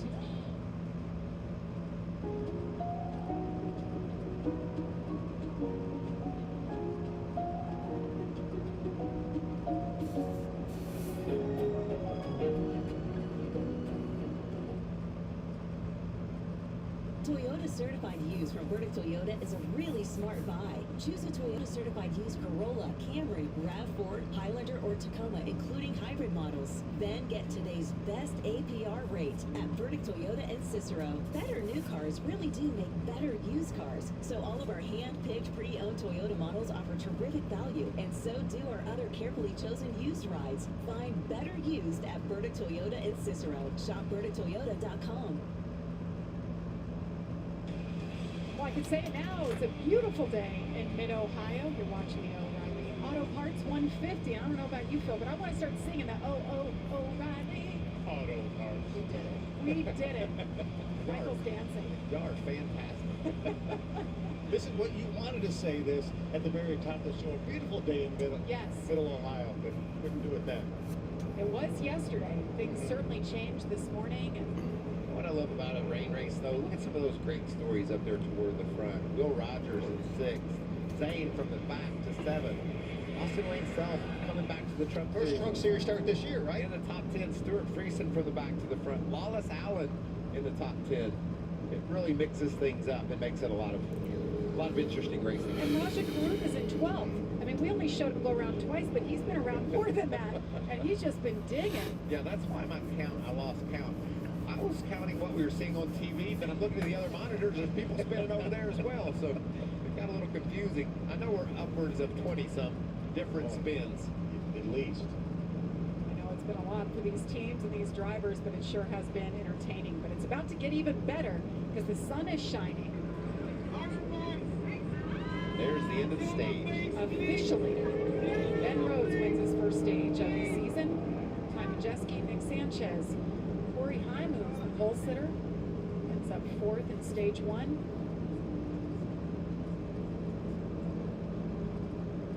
How clean the grill is on Ben Rhodes' truck. That means he hasn't been in the grass. Looking down that pylon, you see Connor Daly back in 13th, Marco Andretti in 14th. And this has been a fun story that we set up yesterday and just said, these are two guys I want to watch. I mean, they both have experience here. Connor Daly just raced here last Sunday in an Indy car. So I'm really curious what they can do now that we're in dry conditions. Phil, are you going to start to waffle a little bit on me? I am a little bit, yeah. You said there's no, I think they go for it. I think there will have people go for it, but I don't know. I didn't see enough lap time.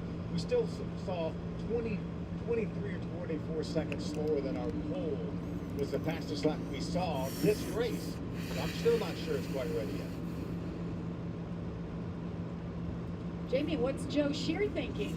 So they're going to go down pit road, do these non-competitive pit stops. It will say red flag, but it's not an actual red flag. They're just saying that because it's non-competitive pit stops. We're going to get pit stops here real soon. Thanks, Joe. That's cool. I love it. Yeah. I think so, too. Of course, we're going to put on dry tires. Our weather indicators. Yeah, there's our weather indicators, exactly. They're full dry now, and that's what I think the decision is. They're just, you can see the pavement right there where the trucks are. It's dry. I like Joe Shear's attitude. Stage 1 over yet? Yes, stage 1 just ended. Ben Rhodes won. I will tell you that, but I think it's cool. And he's trusting his driver to make the call. He's going to go for slicks. What else do you have, Amanda? What are you hearing? Well, we look at these conditions drying out. Look at Stuart Friesen all the way up to the 9th position after those troubles earlier in the race. I'm with Jonathan Stewart, who's making the decisions for the team this weekend. I'm sure it was hard back from wet to slicks, but what did Stewart relate to you guys?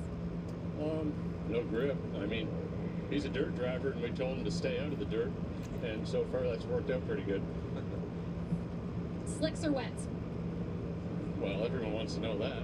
Everyone wants to know that. All I can tell you guys is slicks are close to the wall, so I'm anticipating slicks for Stuart Friesen. I think the closest, the closest you're going to get anyone to tell you the truth on that question on pit road right now is what Joe Shear told us. Joe Shear said, we're going to put them on. Everybody else is going to keep that pretty close to the vest. Well, I like it. We're about to find out. Everybody's hand is going to be shown. And don't think all those crew chiefs aren't looking up and down pit road to see what their competitors are doing too. If they have, I think they'll probably have both kinds of tires on the wall. And they can wait too. Remember now, we have 3 minutes to make this pit stop. We also listened to the broadcast. We just heard. I ain't gonna sleep till like 6:30. Well, the guy that's led some laps, he's second right now. They're saying slicks. I would wait a minute. I think I would wait a minute to see what those guys So yes, do. not an actual red flag. Follow my lights. I would say My lights are accurate. Well, remember, these are modified stops. These are the road crew members going over the wall. And they can't go over the wall until all the trucks have stopped. So that's why they're standing idly by now. But that looks like Ben Rhodes, and the decision has been made there. So Slick's ready to go on the 99. I think it'll be mostly slicks from what I'm seeing right here. And it's amazing how fast the racetrack will continue to drive too. We ran, 2 or 3 laps under caution, and it looked like the racetrack had drive even significantly more than it had before. Looked like somebody, maybe Raja Karuth, backing into his pit box. Carson Hocevar is 2 laps down. He will wave around. That's why he has stayed out on the track. Matt Crafton, we just saw him on pit road getting fresh wet tires. Wet tires, exactly. So he's in a bit of a different plan, it appears. Amanda, what are you learning now? Anybody else telling you the truth yet? Well, if you take a look at the 2 here, the guys are over the wall. Those slicks are going to go on to Nick Sanchez. It looks like most people are putting slicks on. You'll see a little left. I think he'd be dumb at this point to put on like fresh wets. Like that's just dumb. In the race, but you know they're just juggling this decision of how hard they run this track based on the point situation. You can take a look at the 16 of the 19 of Christian Eckes. They knew early on that they were going to go to slicks. It just felt really good on that line for Christian. He has Michael Self in his ear this weekend. He's a road racer and former ARCA teammate of Christian, and he works as a Trans Am driver coach. So perfect ear for Christian this weekend. Jamie? Further up pit lane, both Ben Rhodes and Ty Majeski, the 99 and the 98, pitted together. Ben Rhodes in that number 99, he said, look for us when we go back to dries. He said, in the dry, we are easily a top 3 truck. But he said our weakness is when we go out on new tires. He said their setup, their balance, everything that they learned in the truck yesterday, it works for them after about lap 10. So I don't expect him to have the best restart he's ever had, but he said he certainly does have a truck that he can work with. For Ty Majeski, you see those yellow Goodyears on the side. They did ultimately make that decision to switch over to the dry tires, just like everybody else. It's synchronized air guns down here on pit lane right now. Joe Shear Jr. said, you brought me back a dirty truck, man. And Ty, keeping it cool and calm, he said, hey, listen, we've been doing some work out there, so the work is about to continue, but these guys still have some few. Can we do double file restarts, please, now that the track is good? Taking their time, making sure nobody makes any mistakes. This is the point where, you can't really lose a whole lot unless you're not finished once that 3-minute clock expires. So everybody going through the paces, everybody coming back down. We have a very different race that's about to unfold when we go to green. So everybody needs to get into a new rhythm for the remainder of this one. Jamie? That's right. It's just a different look when people aren't rushing. They can take their time. But Ty Majeski, some really big adjustments there. Look like wedge and track bar on both sides. You have the wedge adjustment. So anticipating some changes here with the track being dry. I think they anticipated the track being wet to start. So I think they probably made changes this morning to those trucks, anticipating the wet racetrack. Now they're taking some of that back out of it because we know we're going dry. Getting word from NASCAR that the 42 of Carson Hocevar is not wave around eligible, so he's behind Matt Crafton. Matt's on the lead lap, yeah. So Matt stayed on the racetrack. That's what kept him from being wave around out. Which you know, you wonder why Carson just stayed out, knowing that wasn't going to happen. But what's going to happen to Crafton now? We talked about staying on wet tires. He's the only one, I think. We're going to see how it works out. From what we saw, everybody put on dries. It'll be interesting to see how this restart plays out. So Matt Crafton's sitting there. Carson Hosevar's had his issues 2 laps down, but we'll line him up, drop the green once again from Mid-Ohio.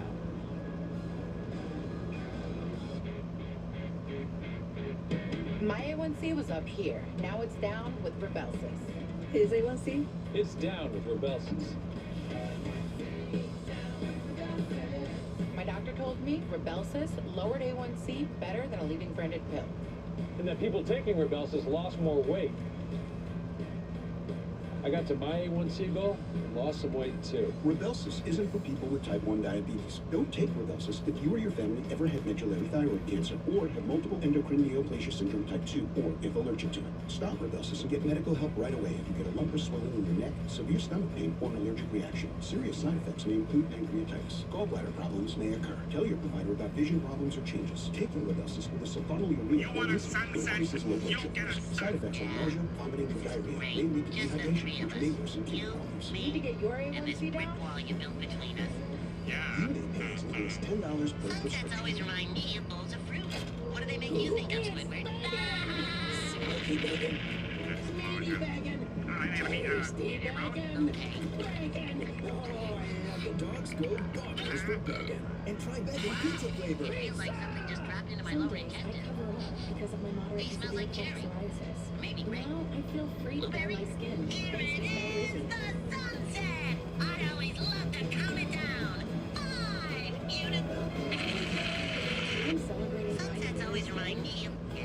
my way. This is With great. Sky Rizzy, Come on, buddy. people You want a sunset? clear skin. You'll get a sunset. In another study, most people have 90% clear skin Underwater even at 5 sunsets years. here are beautiful.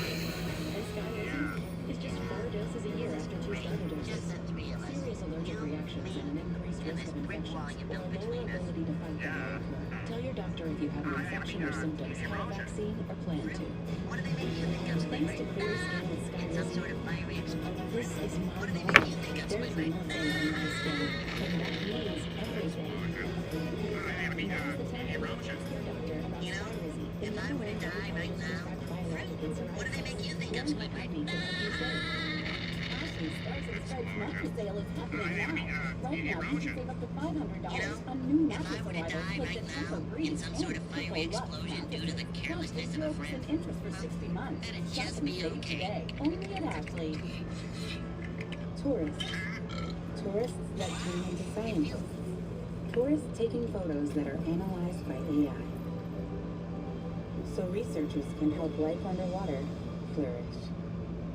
You know, if I were to die right now, Welcome back to the NASCAR Craftsman Truck Series from Mid-Ohio, where we have just completed the first stage. The first round of planned pit stops have already unfolded, but for one of our drivers expected to become the race leader once these trucks cross the start-finish line, that's Matt Crafton. They stopped back on lap 15. They went ahead and made the decision, top it off with fuel, told him to start saving, but stayed out on the wet tires. Jared Litz, you're the crew chief. This comes down to a team effort for you guys, but you say you're not stopping again until lap 40. What is going to be the biggest challenge for Matt out there?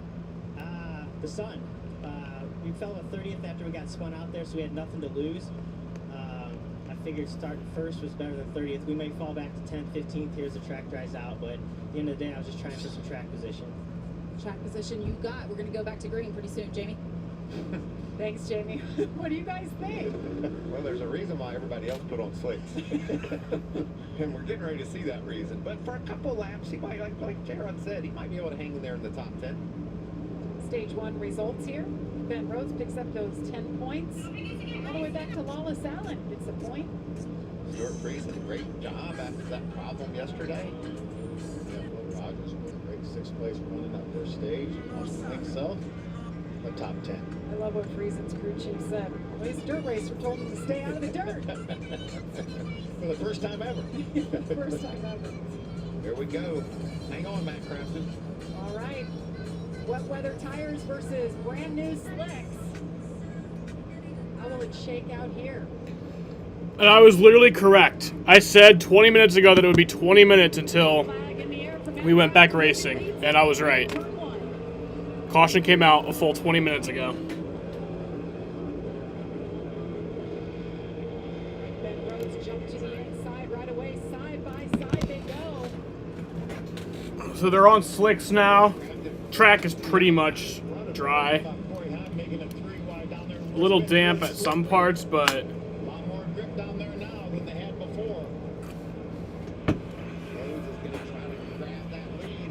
oh, the O2's around. Oh. Oh man. Oh man, they're fucking up. There, oh god. Oh god. Oh god. Oh wow, that was close. He stays on the pavement. Great job there by Marco. Great save. That could have been terrible. That was a big break for Matt Crafton too. Those trucks all had to break back there, and it allowed him to get a gap over trucks just outside the top 7 or 8. Meanwhile, Ben Rhodes, the leader. Oh, there goes Nick Sanchez.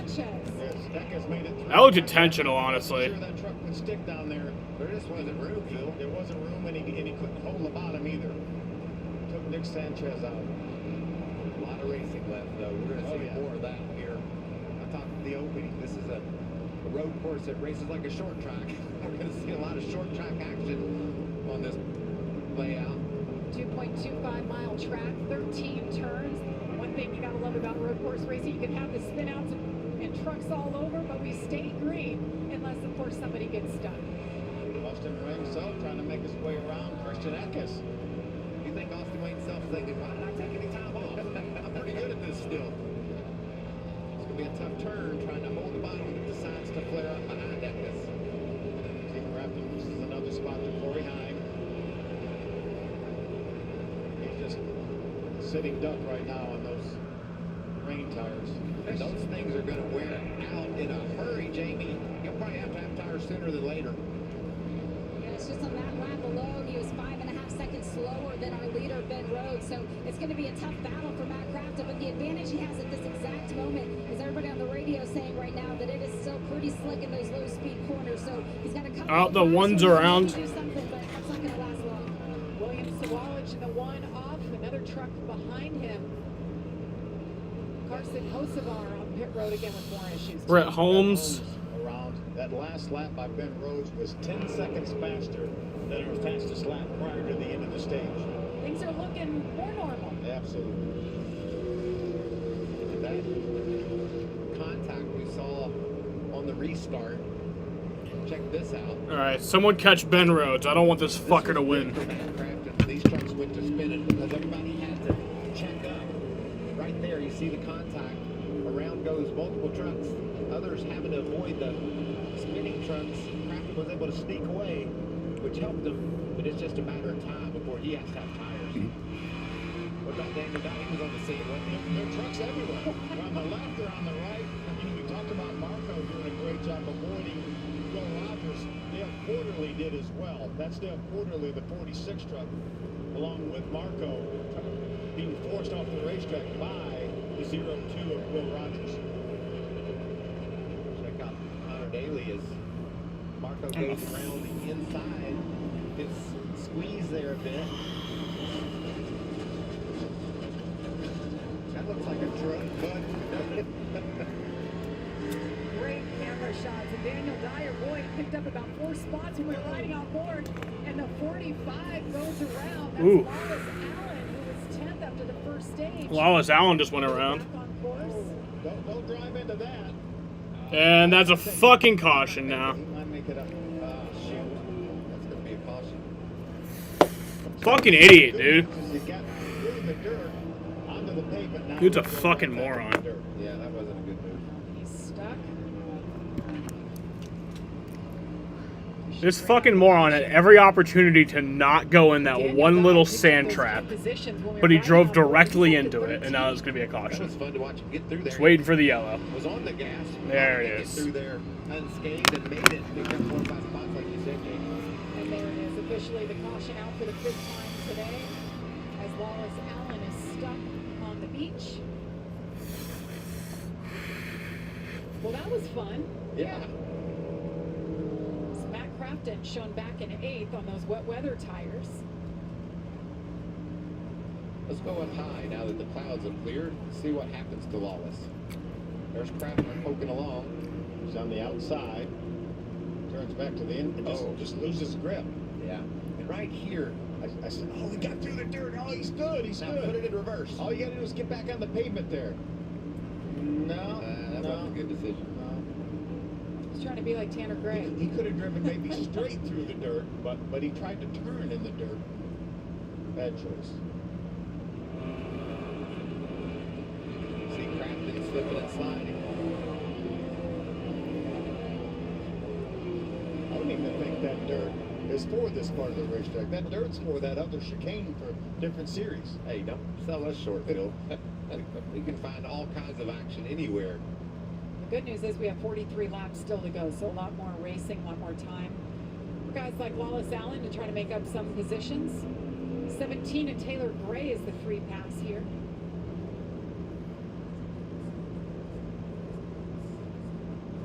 Cleanup continues. We'll step aside. Ben Rhodes, Ty Majeski out front.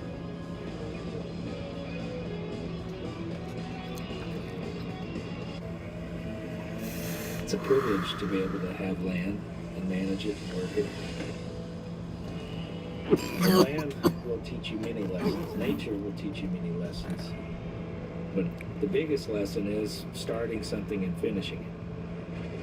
It's not so much about getting ahead, because that will never happen, but not getting too far behind.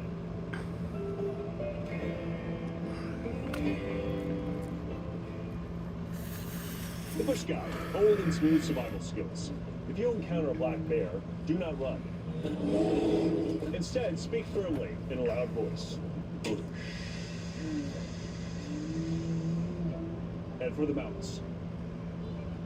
Tourists. Tourists that turn into scientists. Tourists taking photos that are analyzed by AI. So researchers can help life underwater flourish. Create rescue videos for social media. This business challenge goes viral. We did our best. No, we didn't do our best. And all new Gordon Ramsay's Food Stars, Wednesday on Fox.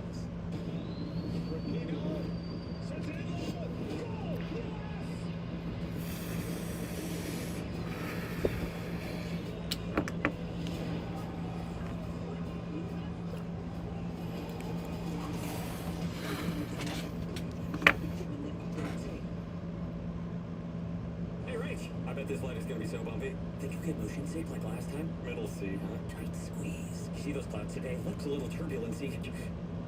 Hope you have a great trip. I'll just hang out here. Ditch the drama llama of nausea with Dramamine. I'm the heat on the street, and I'm asking women one burning question. What's VMS?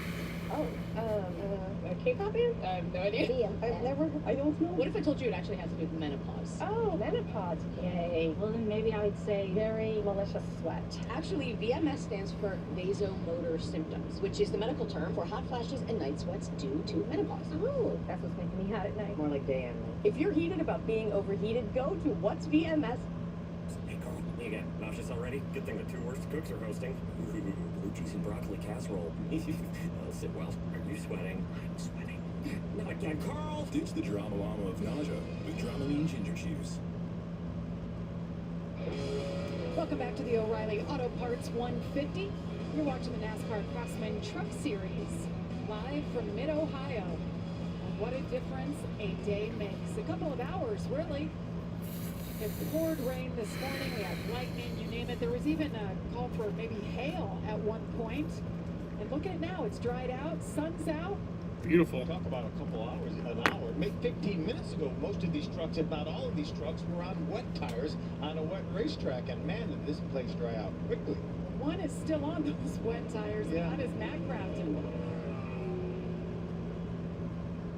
I think that's getting ready to change. This experiment that the crew chief Prince made, he got that track position. Yeah, but he's going to give it away. Pits won't be open this time, so if you have any takers.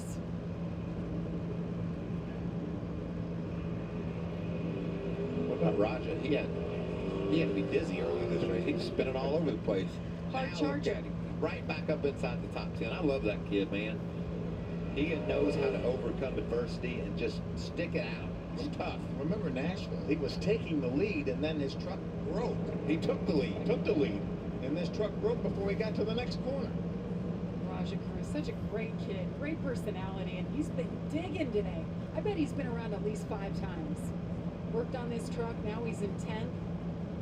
He's made it known he doesn't have a ride next year, so he's fighting for a ride. He wants to be in this sport for a long time to come. So if you're looking for a young driver with a lot of grit, he's your guy. I couldn't agree more, Jamie. Yeah, with the Scott Foundation on board that Chevy for GMS. See if Matt Crafton decides to come to pit road and get those wet tires off. He might as well. He's just going to continue to fade back because the dry tires are going to get better and better and better. Matt Benedetto is right behind Crafton. That 25 Rockley roofing truck. Matt was talking to him this morning, very optimistic about his chances today. As you see, Matt Crafton does indeed come to pit road. You knew that was happening. Yeah. Be happy to get these slicks. I tell you, we've seen comers and goers. We've seen a lot of guys fight through the field, but Phil, on the dry conditions, that's going to become more and more difficult. Plus, laps winding down. You really, really need to start focusing on that track position the rest of this race. Matt Crafton's in his box, Jamie. Yes, and he was focused on the track position before the end of that first stage. That was everything he was telling his team. He was like, if we do this, we're giving up all track position, which in turn is giving up any chance of getting any stage points. That's what he's thinking about. Jared Prince eventually had to say, unfortunately, buddy, we're going to have to give it up. Come in, go ahead. We're going to take this one right now. They're going to have 14 laps, maybe 13 laps to make up as much ground as possible, and then do what they can do with it. Amanda? Ahead of this pit stop, Nick Sanchez did apologize to his team for spitting, and Danny Stockman just said, just get ready to pit, bud. You see them working on the body work. The crew guy on the backside of the truck has a baseball bat in his hand. They did take a little fuel, and Nick's back on track. All the sophistication that we have in the tools in NASCAR, but a simple baseball bat helps you out more times than not.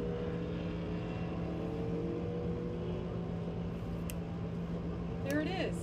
That thing has been used a time. Yeah, I was going to say, they bent that thing back to task a time or two. Looked like Otani maybe used that bat for a home run or something.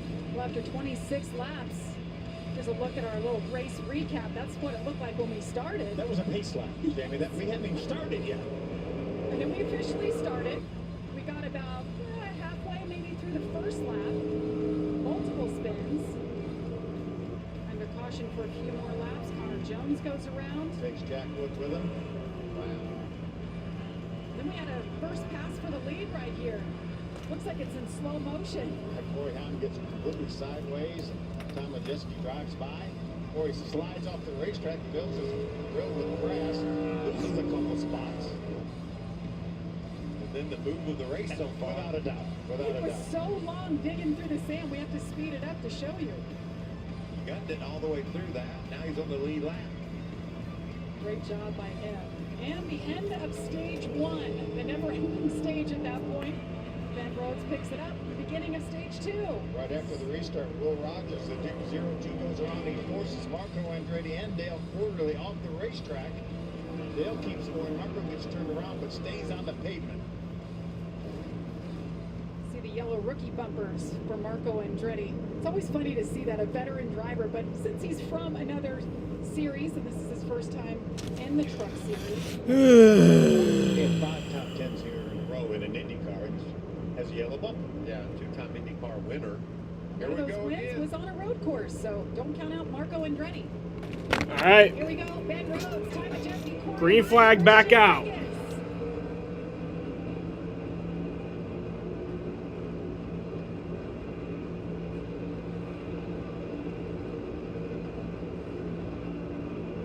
Side by side back there for the 6th spot. Is that Zane jumping to the outside of Eckes? I love you can hear how sharp that corner is of those tires falling over the engines. Those tires are complaining. They are. Complaining.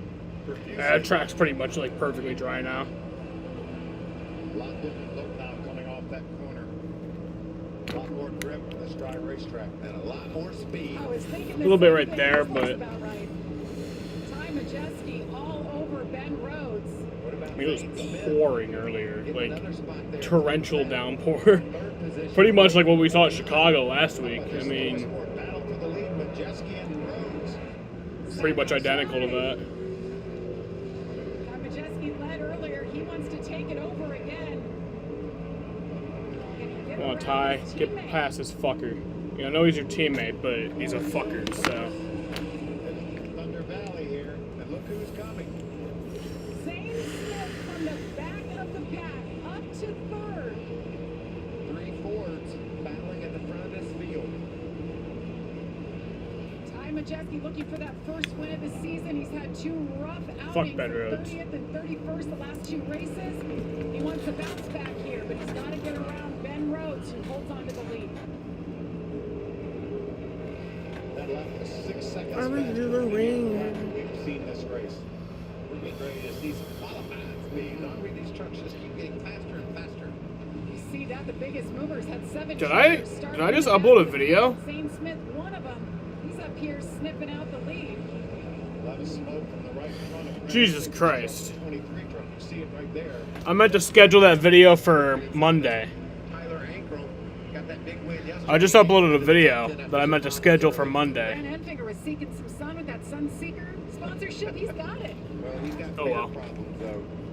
Sun came out, but he's smoking significantly on the right front. Right to the inside. Here comes Tyler Ingram in his 16.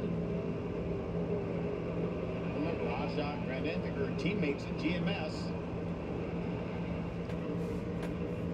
Teammates right here for Thorsport. Battles all over this racetrack. Oh, a little slip there by Majeski.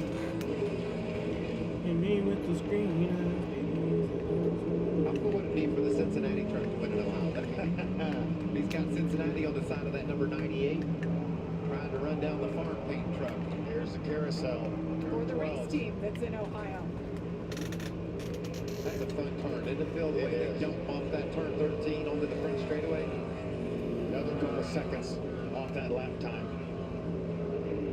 Zane Smith is there. Meanwhile, your pole sitter, Corey Heim back in 4th. Christian Eckes. Stuart Friesen, just incredible job again coming from the back. And Raja Karuk up to 7. Ingram's trying to make a pass on Raja for that 7th spot.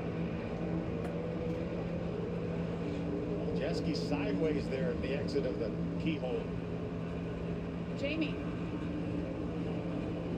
We saw the smoke coming from that tire on Grant Enfinger. It was not actually the tire itself. So the team right now, they had to cut off some of the fender. They're just trying to get it from rubbing on that tire. Went ahead and made the decision to top it off with fuel. This is kind of a freebie. Could they make it any further than this? We don't know, because we don't know how much caution there's going to be. So playing a little bit of the strategy game, trying to preserve as much as they can. I think Grant saying I'm ready to go. Yeah. Get done with it, whatever you're going to do, because I'm leaving. Still have 38 laps to go. That's going to be a little bit early. 32 laps on dry racetrack with those kind of speeds is the pit window. So he's a little outside the window. He'll have to come back in.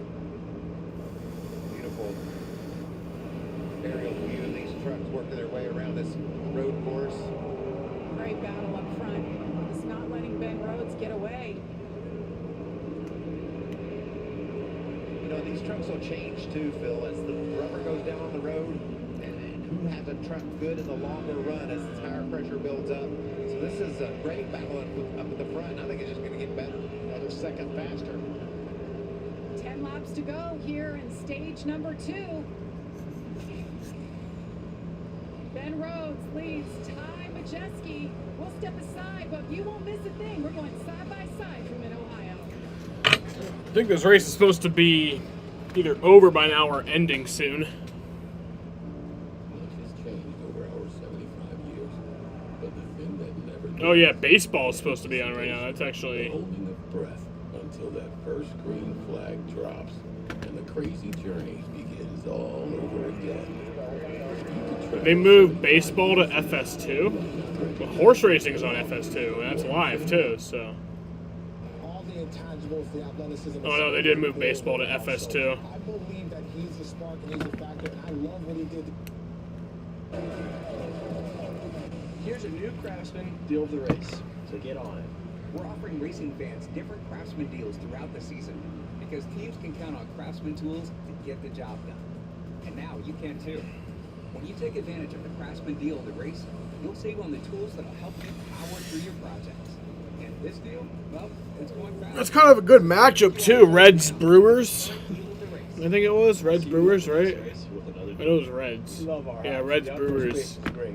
Reds are actually doing really good this year. With Ellie De La Cruz being amazing. I think you're right. I think the Brewers are second.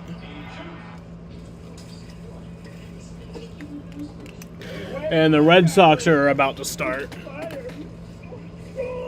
These guy go makes bundling my home and car insurance just save so much.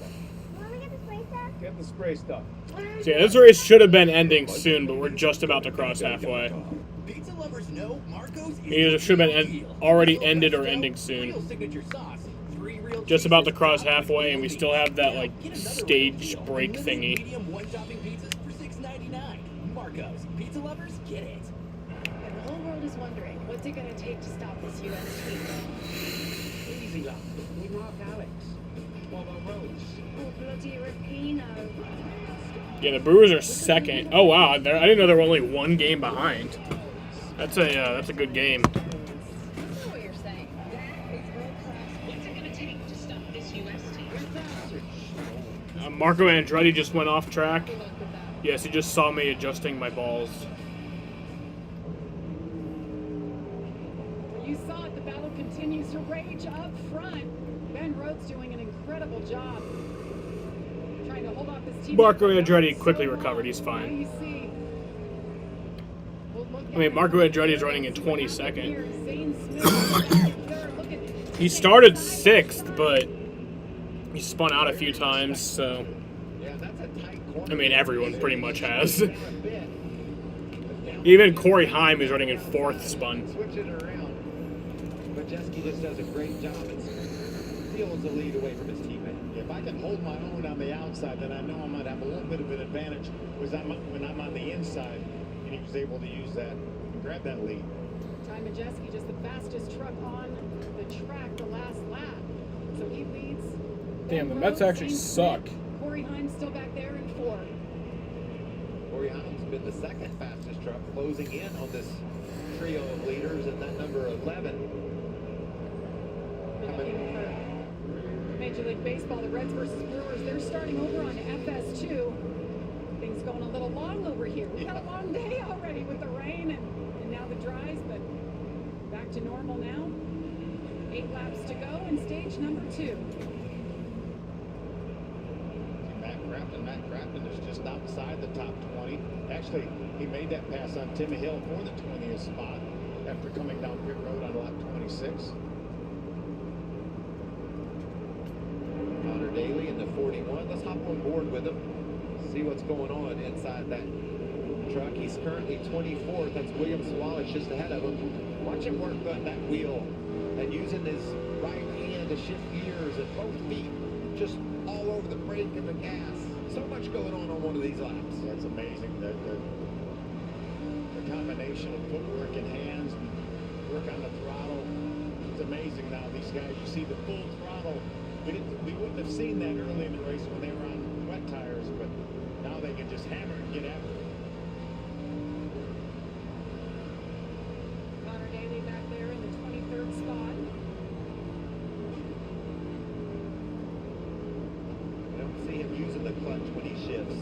Some drivers like to give that clutch a little bump when they go to shift gears, but some others don't. That's how these transmissions are designed. The streetcar transmission has synchronized rings. They have what they call dog rings that they click into place. That's why these drivers have to match the engine RPMs with the transmission RPMs. You don't have to do that in a streetcar.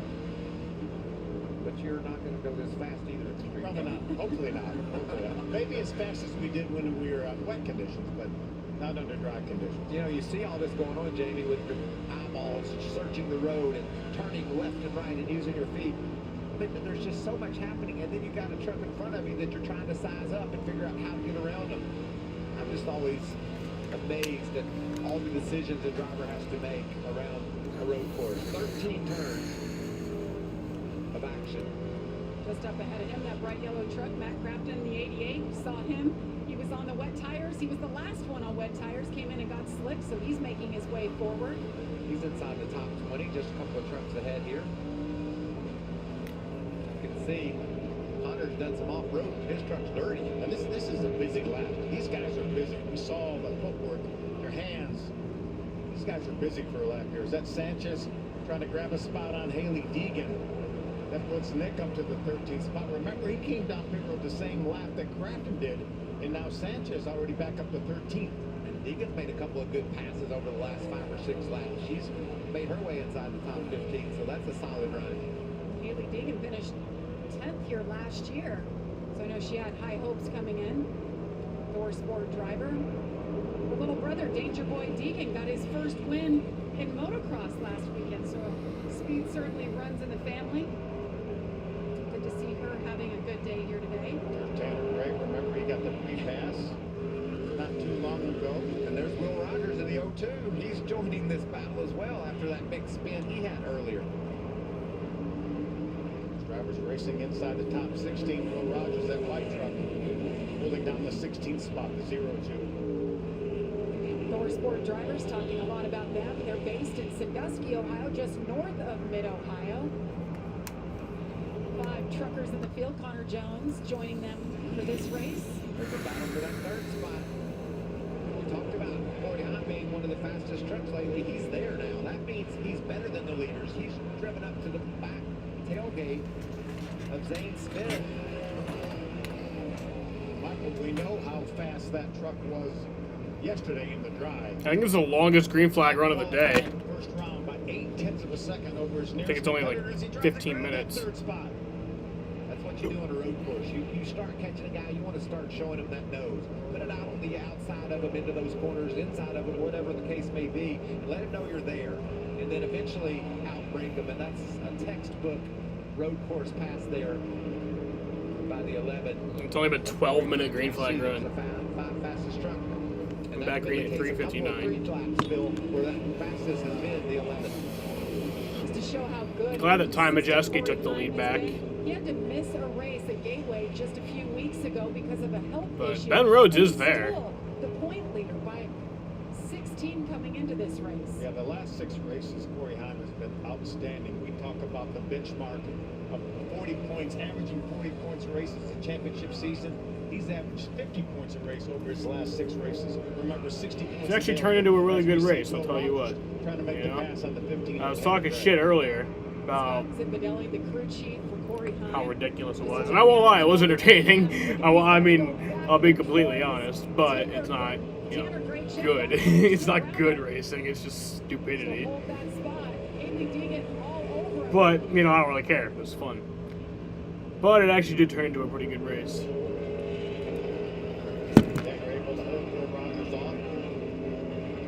Will was able to get around Haley. Got a fast truck. Couldn't quite get it done there against Gray. Gracie Austin himself joining this battle himself. Sorry. I see what you did there. Sorry, I couldn't help it. There's that 22. Here's our leaders. Great battles. Majeski got by Ben Rhodes and has not been able to shake him at all. And then they've got a bigger concern, I think, with that 11 of Corey Hahn coming. I wasn't sure how long it would take Zane Smith to get up there. And around The O2's the around. O2, that's Will Rogers. He had there some was help. contact there. They were battling hard. See what happens here. Austin Wayne himself just dive bombs it into the corner. He completely cleared Haley by the time he got to Will Rogers, and he just couldn't hold it down. Taylor Gray off course there. Been quite a day for the Grays. Look at this. These two just cannot shake each other. And Corey Hahn is marching. Ben Rhodes doing, like I said, Phil, just showing Ty Majeski that nose, so that Ty knows I'm here and I can get you. You make one little slip. I want to move out of his mirror. I want to get out where he can't see me in the mirror anymore. Then he has to wonder where I am. Got 3 to go in the stage. Ty Majeski is still looking for his first win of the season. His teammate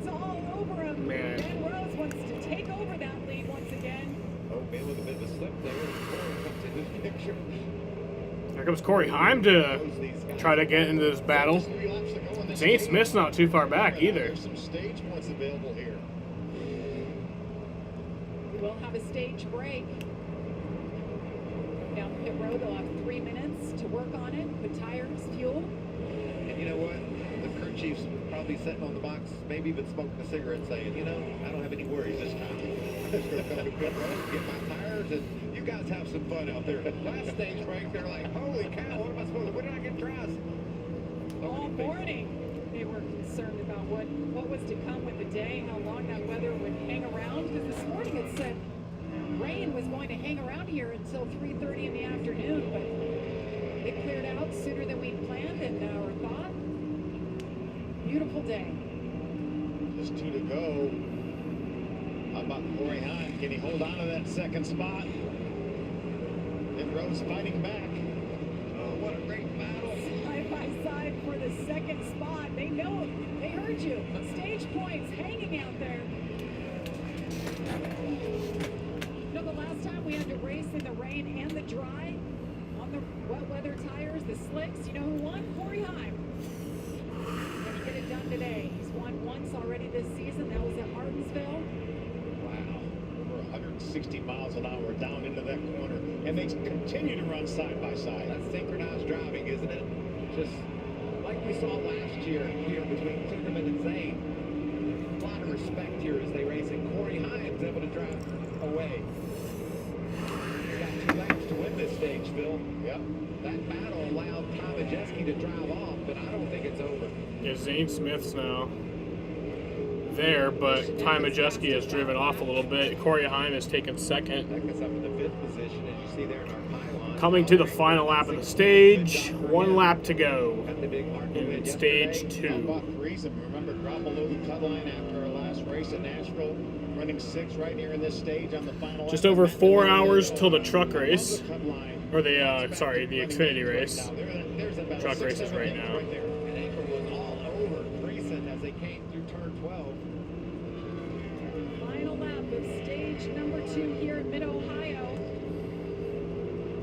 Ben Rhodes picked up stage win number 1 of the season. Will Ty Majeski pick up this stage? The game did just exactly able to pull out a line there. Seeing if maybe he'll give you a little extra room. You just want to be aggravating. That's, you know, you want that guy concentrating on his job, hoping he'll slip a tire, and that's why these guys do that.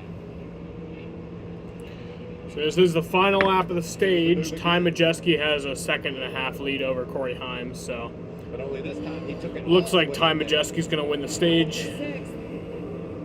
Tyler Ingram, make it stick. Matty D says, I want a piece of this. I love these switchbacks here, these S's. So technical. These guys continue to run side by side.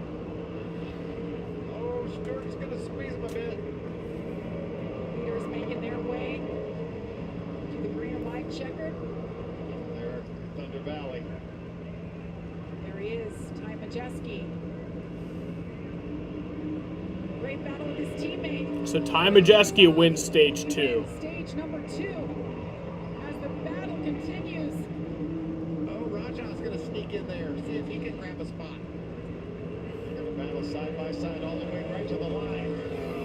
Looked like Rajah got him right at the line, cost Matt a point. Rajah brings it home 8th. This is Ty Majeski's 2nd stage win of 2023. His 2nd stage win on a road course. Well, that was exciting. It was.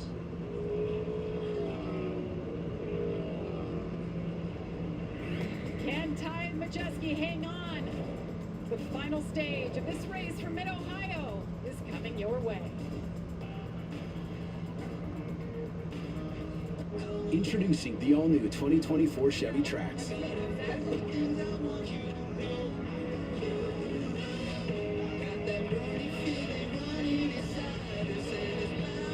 Helps you stay connected, safe, and charged. The all-new Chevy Trax, starting at $21,495. The possibilities are endless. I got pee.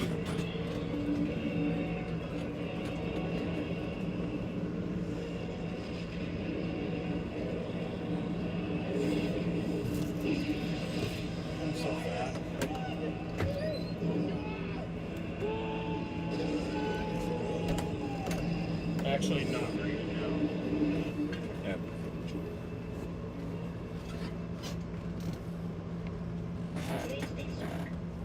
Your pride and joy is measured in acres. Keep them looking their best with the Kubota lineup. Versatile sidekick utility vehicles. The #1 rated tractor brand for durability and owner experience.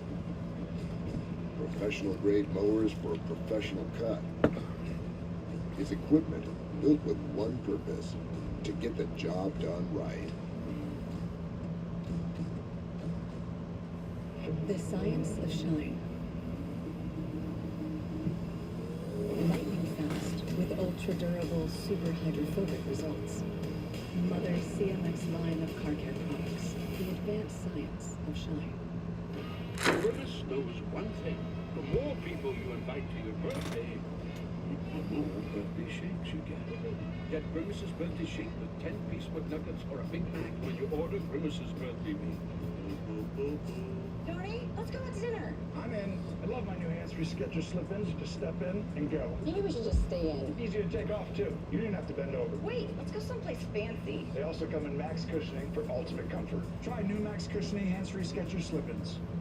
Jack is crafted at the oldest registered distillery in the United States, where it's charcoal mellowed drop by drop for a smooth finish. Which isn't the easy way, but it is Jack's way. This copyrighted telecast may not be reproduced, retransmitted. So once again, this is not an actual red flag. This is just their dumbass, like, non-competitive pit stop shit. Welcome back to Mid-Ohio. Beautiful aerial shot Double there. file restarts for the remainder of the race. That's good. For the Craftsman Truck Series. Look at that. Lake out there. Beautiful. Surrounded by the farmland. But there's a reason everything's so green, Phil and Michael. Yeah, It rains all the time. Got rain earlier, wreaked a little havoc. Gave us a lot of action. The all-important stage points there. Tom Majeski almost perfect. A first and a second in the two stages, but so important for those guys around the cut line, like Nick Sanchez, Stuart Friesen. You see 8 for Nick, 7 for Friesen. For those of you looking for baseball, Reds versus Brewers, they are on FS2. Our race is going a little long today. We've still got a lot of racing to go, a lot of action left as well. We've seen just incredible side-by-side racing here at Mid-Ohio. 27 laps to go. Just a reminder, these are the modified pit stops. So they'll have 3 minutes to make adjustments, take fuel, take tires, and as you see, the officials telling everybody to wait until every truck is parked. Now, this will be the last tire change. Remember now, they were not able to go from dry to dry anytime other than the stage breaks. So this is the last time these drivers will be able to put tires on. If they have a damaged tire, flat tire, then they can replace it one at a time, but not anymore 4 tires for these guys, Jamie. And Corey Heim is at the lead of pit lane, also at the lead of the field. His crew chief, Scott Zipadelli, said that one of their biggest strengths in this race, in these conditions that are ever-changing, is the fact that their driver, Corey Heim, behind the wheel, is smart. He said he uses his brain. He doesn't make unnecessary risk. As far as changes to this truck go, he said, obviously, we need a fresh set of these Goodyear tires to get us to the end. They're going to top them off with fuel, but they want to keep the truck pretty much as it is. It was fast yesterday. It's been fast so far today, so they're pretty happy with what they have. I want to go back to Ty Majeski and that number 98 machine. His crew chief, David Pepper. Yeah, F1 Career Mode Spain is out. I meant to schedule that for Monday, but I guess I accidentally scheduled it for today. I didn't want to upload that today since I was doing the stream today, but alright, whatever. That's my fault. Ty Majeski has the hood up. Adjustments to this truck. Came in saying that this is wicked tight. I need it to turn, guys. You see 4 slicks going onto that tire and some fuel, but man, battling him to the end of the stage there was the 52 of Stuart Friesen. And not only is he battling for those stage points, he's battling for a place in this playoff. He's popped himself all the way to the 9th in points after coming in at 11. Well, I would have called them fool. They said the 98 is not perfect. It certainly looked like it there. She was fast. I think they're a little bit worried about that 11, Corey Heim. Oh, It's been look at so those good. Great Look at the Danes. doggy. Majestic. Majestic. It's a great day to be a fan, hanging out. Now, especially when it's Look dry. at the doggy. Our director, Roger, knows. Yep, it's resting. I'm a dog person. Yes. He's like, man, it's been a long day. Been out here in the rain. I'm a dog person and a truck person. You put a dog in the back of your truck, it just feels good. You got it all here. Pit stops wrapping up. The kids, we got one napping and one just waiting for the action. More action from Mid-Ohio after this. It's orientation day. Welcome to the team.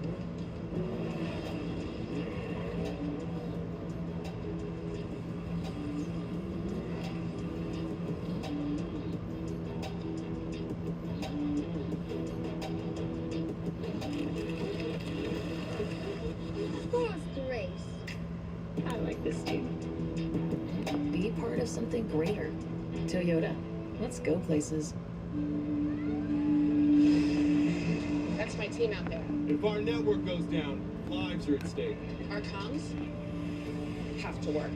Or the mission won't. That's why we partner with Verizon Frontline, the network that truly prioritizes first responders. So we don't worry about getting through. They're the most reliable 5G network in America. Out here, reliability is everything. Extreme or routine, Verizon Frontline delivers. The #1 network choice in public safety. It's your mission. It's your Verizon. Moving this summer? Join the 6 million families who discovered a smarter, more flexible way to move with Pods. Save up to 30% off until July 10th. Whether you're moving across town or across the country, save up to 30% at pods.com today. Here and now is when it matters most. Heavy damage. Not last month or last week, or 48 laps ago when that bumper fell on. Here is where it must be left on the track. The anger, the hunger, the passion, and the drive to do whatever it takes to make it across that finish line. All right, now I'm going to the bathroom. Now is when the future is written. In the NASCAR Craftsman Truck Series. The host of Live PD, Sean Stix Larkin, is back, bringing you some of the wildest footage across the country. Welcome to Crime Cam 24/7. And you won't believe what we found. Every camera helps us tell a story. What you just saw right here was an up-close view of just how fast things go down. Criminals. You're being watched. Sean Stix Larkin hosts Crime Cam 24/7, the exclusive new series. New episodes Fridays only on Fox Nation. The only thing that isn't different in Richmond is the amazing experience of being here. It's the same as it's always been. NASCAR Weekend at Richmond Raceway. Get your tickets now at richmondraceway.com. Welcome back to Lexington, Ohio. You see a beautiful day here. 27 laps to go for the Craftsman Truck Series. This is race number 14 and just 2 races remaining after today before the cutoff. Can you guys believe we're going to know the top 10 who make it onto the playoffs at the end of July? Yeah, it's hard to believe. But man, what a great battle we had right on the cut line. We talked about at the top of the show. We have 5 drivers within 14 points coming into this race. I'll tell you what's going to be a good show, Michael. We're going to go side-by-side restarts here. That means the choose is going to be in effect. We're going to be double file, which opens up a whole nother set of problems, Phil. We've seen guys race side by side respectively and make their way through the track and around the turns tight. Beautiful views from above, side by side, twisting and turning around this racetrack. There's the choose cone, box, arrow. Remember, we didn't have that here last year. I like that they have the little box with the sign that says choose, just in case. Yeah. These guys will probably basically split it. I don't think there's going to be a big... I don't think you want to give up a row. Nah, I don't either. I think you go to the inside, which would be the right for turn 1. See Heim. Just splitting it. Not giving up any... Yeah, turn 1's a left-hander. Yeah, turn 1's left, so you're going to be on that side, and then 2's a right. So you got to clear up in 1 to take advantage of that lane. Whoa.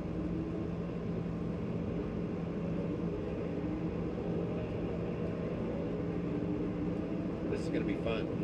So the 2 up front, Ty Majeski, and actually his teammate Ben Rhodes is in 3rd in the 99. All right. And led the most laps so far today. Ben Rhodes with 19. Ty Majeski's led 16.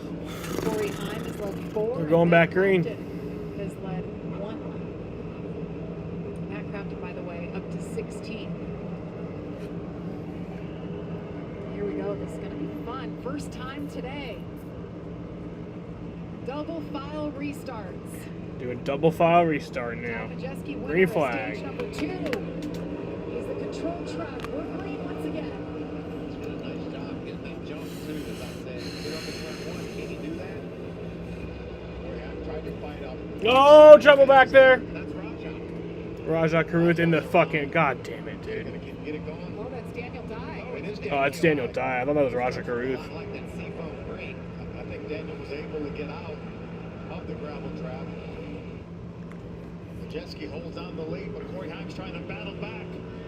Down the long back straight. Here comes Corey Heim. 165 miles an hour. And they're going to go down to second gear down here at the end of the straightaway, down to about 70 miles an hour. Side by side, Corey Heim makes it stick. Corey Heim to the lead. Ty Majeski trying to fight back with his teammate. Ben Oh, shit. behind him over the curves they go. Side by side they go, trying to take over that second spot. And made a little bit of contact with Majeski. Look at Christian Eckes. He's squeezing in this battle. And I said, Raja. Oh. Zane back there. Yeah, Zane just body slammed Christian Eckes a little bit as they got down in that corner. Stuart Friesen, Tyler Ingram. There's Raja right behind that battle. Talked about Ingram at the very top of the show, Michael. He could be a spoiler when we talk about this playoff grid. Zane Smith, arguably the best road course racer in the field, won at Circuit of the Americas, has yet to lead today, but started in the back of the pack up to 4th. You can see the crew playoff cut line there left of your screen. It can change every lap with every position, and it's gonna. These trucks are all over each other. Look at Crafton. Made that pit stop late. He's battling up toward the top 10. He's the guy that was above the cut line coming into this race. Now he finds himself below the cut line. Nick Sanchez, Chase Purdy side by side. Yeah, Chase Purdy, but said his name all day. He's doing a nice job again, week in and week out, just solid inside the top 10. How about that great side-by-side battle? Teammates Majeski and Rhodes. This is for second spot. Love the way these two have been racing each other today. So Oh. Oh, shit. Ben Rhodes. Fuck you, Ben Rhodes. Ty Majeski just made contact with his teammate. He's got a flat tire now. Ben Rhodes now finally making his way back on the track. Right when I said they've been racing each other so they're gonna respectfully. fight. Well, we talked about that all day and how as the laps wind down, they're going to get more aggressive. You're going to see a lot of blocks as well. Guys diving to the inside to try to close doors. And when those blocks are thrown early in the race, you might get away with it, but not anymore. I think a right front tire is down on Majeski's truck. So the two running second and third are now back in 20th and 21st, and problem is getting bigger for Ty Majeski, as you guys mentioned. You see him right there. Ben Rhodes. I mean, I knew why Ben Rhodes went off the racetrack. He was not off the racetrack. I figured something must have happened to Majeski. Here it is right here. Going to have the contact right here, and it just cut Majeski's tire down right then. Yeah, Majeski, I know it's his teammate, but he's going to say, man, you squeezed me. And that's what we will see as the race continues, and that is the case. Ben didn't quite have the position, and he turned in. Majeski was there. Maybe Rhodes could have went up on the curve, but it didn't happen. Ty Majeski on pit lane. Jamie. Yes, and as he came down pit lane, he was telling the crew, it's got to be the right front. You got to replace that one. He said, but I've got a lot of stuff in the grill. You've got to clean the grill out for me as well. Just before all of this unfolded, I had talked to the team manager for Thorsport, David Pepper, and I asked about team orders. I said, are you guys are they allowed to go back and forth with each other? He said, absolutely. What they're not allowed to do is make any unnecessary contact. So there will be a meeting about all this once the race is over. But right now, Ty needs to get back out there and make up whatever ground he can. Thanks, Jamie. You saw there, they're only allowed to change the one tire with the issue. Phil, don't you like talking about the playoff bubble? Yes. There's a lot of bubble stuff going on.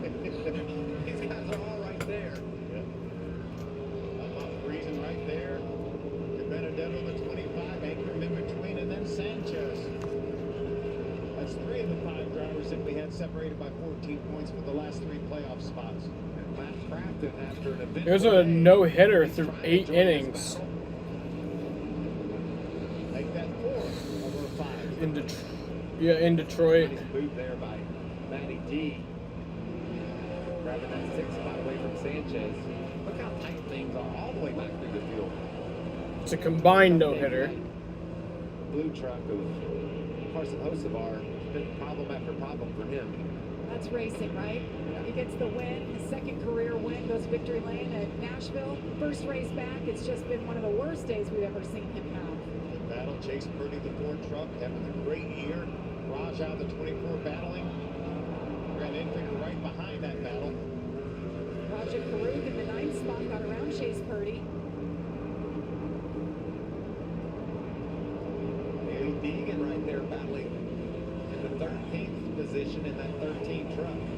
Nice recovery by Tanner Gray as well. He's in the 12th spot. Oh, that's the 51. Jack Wood into the Sam trap, so that will be a caution. I expect the yellow to fly here. As long as they can drive out, they'll keep it green, but if they get stuck, as you see there, no choice but to bring out the caution flag. I don't think you could ever get stuck and then drive your way out. I think you can keep your momentum going like we saw. Oh, and someone else around into the, yep. There, as the caution flies. Is that Will Rogers in the 0-2? It is. Caution out for the 7th time today with 22 laps remaining. See a lot of damage to the left side of that number 02 truck. Axle deep right there. Look how deep that is.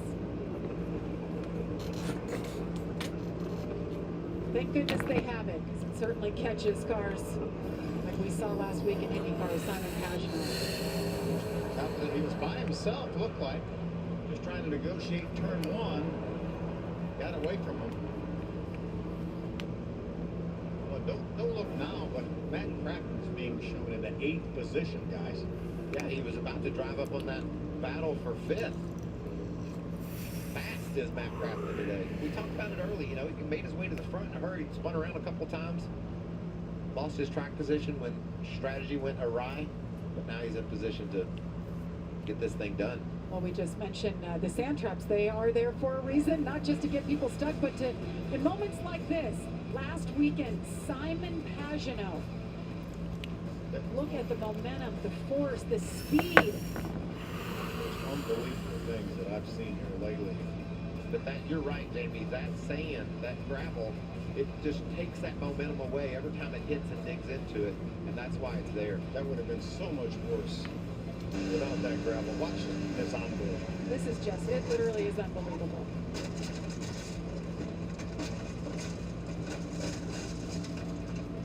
Thank goodness for the tethers on the wheels, the halo, and there he is walking away. Simon Pagenaud able to walk away. He was not cleared to race on Sunday, and it was Connor Daly who got the call and raced that car for Meyer Shank Racing. You know, obviously, fortunately, most people don't get turned over in their lives, whether it be a street car or whatever, but I know Michael and I both have, and it's the flipping is not really the bad thing, it's the landing. And every time that we saw and heard Simon's car land 3 or 4 times during those flips, and that's what hurts. I remember I flipped over at Daytona one day in the Busch car, and it flipped and it flipped and it flipped, and I was hanging on, and it wasn't hurting like you said, but I'm like, okay, I get the point. We can stop flipping over now. It just seemed like it was never going to stop. Those things are scary when you're in the middle of them, and it's nice to be able to look back and see Simon walk off like he did. That sand is like 6 to 8 inches deep as they try to pull out Will Rogers, who was having a great day. Oh, all day long. Fast. Christian Eckes doing a nice job today, running 3rd. What does his crew chief have to say, Amanda?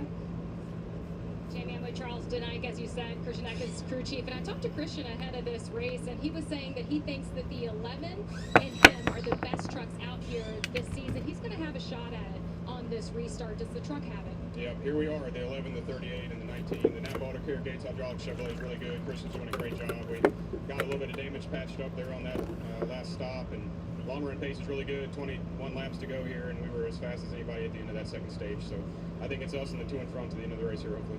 When When he was talking about racing in the rain, he also said that I'm terrible at it. How did you talk him through that first stage? Well, we survived. I've got two really good spotters out there that coach him a lot. Brett Anderson and Michael Self done a great job helping him figure out how to get through the rain, and we just needed to maintain and get to the sun, and that's what we did. Thanks, Charles. Jamie?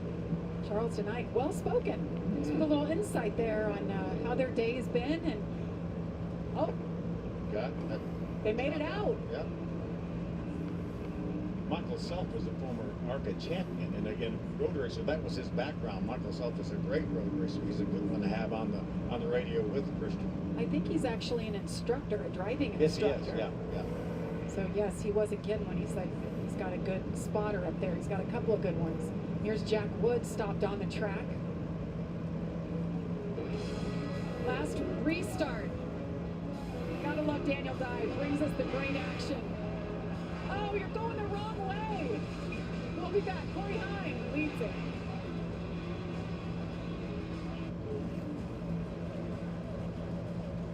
Here's a new Craftsman deal of the race, so get on it. We're offering racing fans different Craftsman deals throughout the season because teams can count on Craftsman tools to get the job done. And now you can too. When you take advantage of the Craftsman deal of the race, you'll save on the tools that'll help you power through your projects. And this deal, well, it's going fast. So scan the QR code now to get the current deal of the race. I'll see you at the next race with another deal. Our heritage is ingrained in our skin. And even when we metamorphosize into our new, evolved form, we carry that spirit with us. Because you can take Alfa Romeo out of Italy, but you best believe you can't take the Italy out of an Alfa Romeo. Right now, get a free foot long in Subway. Like the Subway Surf. Buy 1 foot long and a half, get 1 free for free. That's what I'm talking about. Order in the Subway app today. Here and now is when it matters most. Not last month or last week, or 48 laps ago when that bumper fell on. Here is where it must be left on the track. The anger, the hunger, the passion, and the drive to do whatever it takes to make it across that finish line first. Now is when the future is written. From the NASCAR Craftsman Truck Series. Saturday, it's Baseball Night in America on Fox. Two of the game's best go head-to-head as Ronald Acuna Jr. and the Braves battle Randy and Rosa Rainey and the lead-leading Rays. Or Seattle's phenom, Julio Rodriguez, leads the Mariners against Alex Bregman and the Astros. It's Baseball Night in America tonight at 7 Eastern on Fox. Quiet track nestled in the woods, ready to put on one amazing show. And it's your turn to win this all. Get your tickets now at theglen.com. Welcome back to Mid-Ohio. You're watching the NASCAR Craftsman Truck Series. What an eventful day it's been. Certainly, if you've been watching since the beginning, it was raining. Now it's beautiful and dry. How about some more action? What turn 4? There's no turn 4 in Pocono. That's where we're headed next in just 2 weeks. Love Pocono. Boy, these trucks put on a great show there. The draft is so important in Pocono. 2 really long straightaways. Tricky triangle. Chandler Smith got that win last year, so I would assume KBM's going to be pretty good. That should be pretty good, yeah. He got a good driver, too. By the way, yeah, Kyle Busch, Yeah. put me back behind the wheel. Let's choose it up here, Jamie. Yeah. Do it. Not a whole lot of movement last time.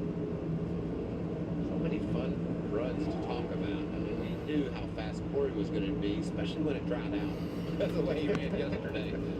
And he's proven to be the class of the field, but right on his heels, nipping at him. Several fast trucks. But how about the 2 ThorSport trucks that we had battling up for the lead for most of this race? The 99 of Ben Rhodes, the 98 of Majeski. No longer in contention, but there's their ThorSport teammate, Matt Crafton. Yeah, he was the only guy on wet tires and had to give up that track position, and now he's getting it back here, top 10. Looks like he's been running over Del Dora in this part of the country. Well, Matt Crafton's never won on a road course.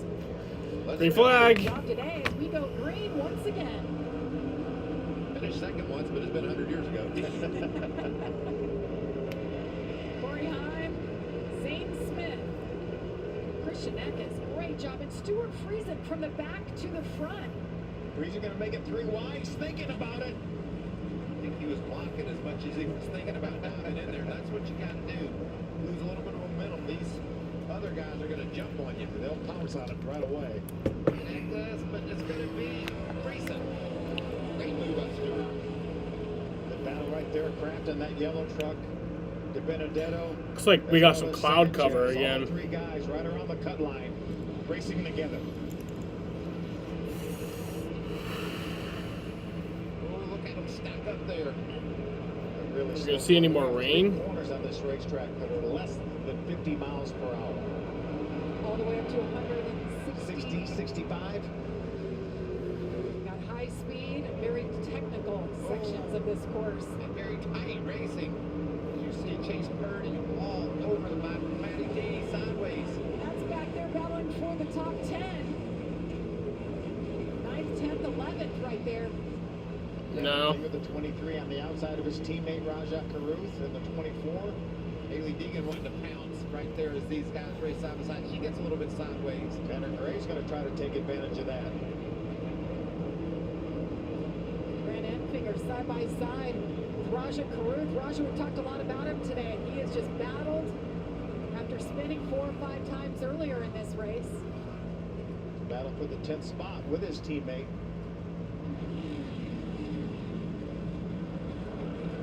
Yeah, no more rain. Ingram trying to squeeze in there. And Brett Holmes in a fucking sand trap. He's stuck for sure. That same place where we saw the 51 get stuck. Right by the choose area. You see the choose cone up there, top right of your screen. And the sign that tells you choose. Yes. Well, on an oval, your spotter's right there and can see the choose and can help you with that. And here, not everybody has another spotter. I was talking to one of the teams that actually has a spotter just in this area for the choose area. Have you seen him spin yet? No. Maybe that's They're about to go to the top of the 9th. There's a spotter for some of them. The Tigers have it's over by a China. no-hitter through 8 If you're innings. an aspiring spotter, this is a good place to call up the team and say, hey, I volunteer. Because all the professional guys that do it every Sunday are down in Atlanta, so a little bit different for these. There's a few of those guys there that aren't doing the Saturday race. They'll actually fly home tonight and then fly to Atlanta in the morning for the Cup race tomorrow. It's a couple of days for those spotters.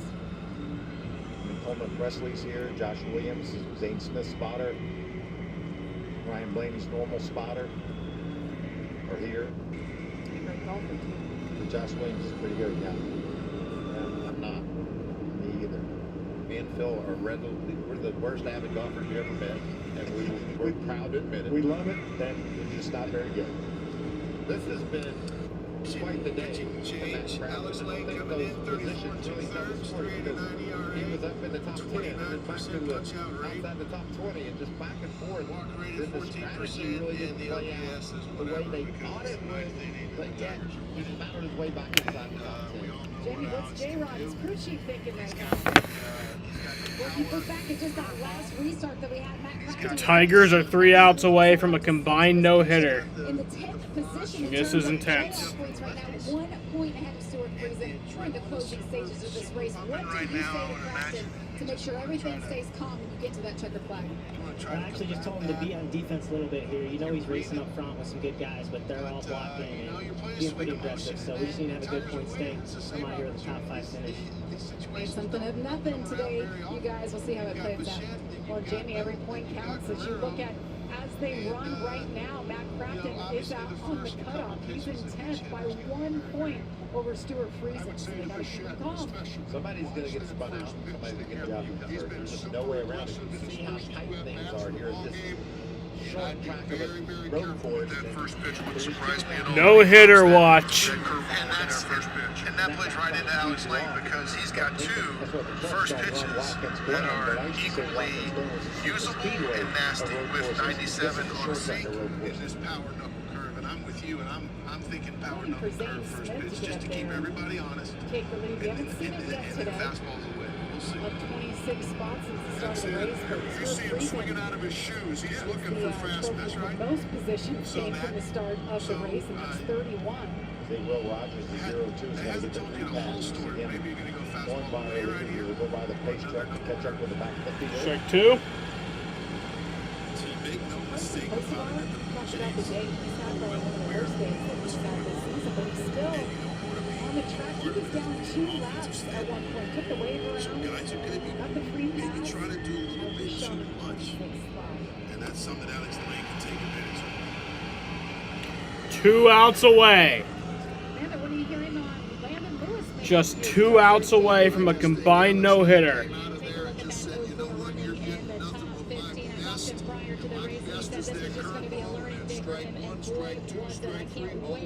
To hear how Landon talks about his first Craftsman Trucks race, but we showed him alongside Ron Hornaday yesterday, talking to he's a mentor to Landon Lewis.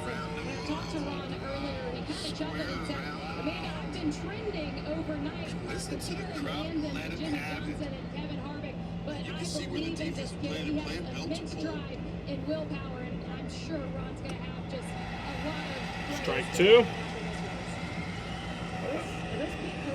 Ron, what did they talk about getting trending? Wasn't sure you know what that meant. What a great mentor, though. He believes so highly, as Amanda said. Ball one. Such a nice kid. I'll tell you what, he's made a believer of me, Bill, because he's been solid in this prep. Just goes out and does a nice job, just like Ron Hornaday said. He's very much a student of the game. He's made some great gains during the race today. He won on the road course earlier this year in the West Series. And they are 1 out away from a no-hitter. He finished second, first. Pretty consistent. 17-year-old. Vlad Guerrero Jr. Vladdy Jr. Be the final out. So 16 laps to go. 49 has led 14 laps. Continues to lead here with Zane Smith. Next to him, Christian Eccles, Stuart Friesen. Tyler Ankrum. What does he have for the Strike Bears? one. He knows how to get it done on the road course. We saw him do it yesterday. There's that number 16 truck. He's thinking, how can I get past 4 more trucks and do just what I Foul ball, strike two. There he is, early in the race, taking the lead from 1 more strike away from a no-hitter. he said he thought he'd given it up.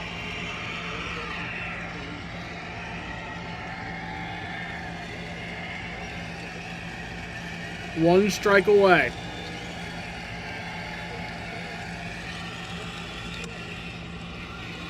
Oh. And the Tigers have a no-hitter. A no-hitter in Detroit. History. Guys, we have just witnessed history down here. History will forever be in baseball history. The Detroit Tigers on July 8th, 2023 at 4:53 p.m. have pitched a combined no-hitter.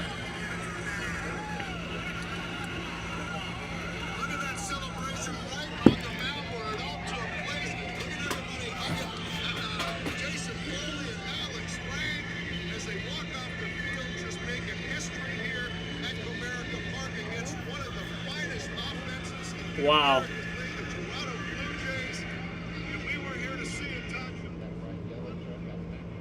That's insane.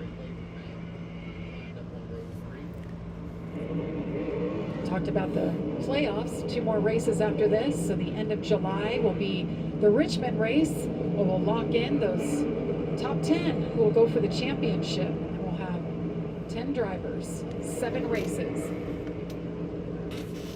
Here we go again. Green flag. 11 truck. Corey Himes been tough to beat. Starting the race on the pole. He leads it here as we go green. Nice start by that 11. Look at him pull it out there. Not going to have to worry about anybody getting beside him getting in turn 2. Man, Crafton all over the back of Stuart Friesen. Gave him a big push. Oh, shit. Wow, that was close. Hit the back of Zane Smith. Christian Eckes gets shuffled back a couple spots. Zane's going to recover. Hold on to that second spot. Matt Crafton. Tyler Ankrum side by side behind that side-by-side battle between Eckes and Friesen.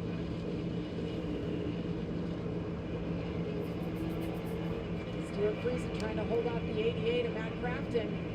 Look at Ankrum squeezing in there. From right there in the 16, Nick Sanchez is there. Nick Sanchez, the rookie,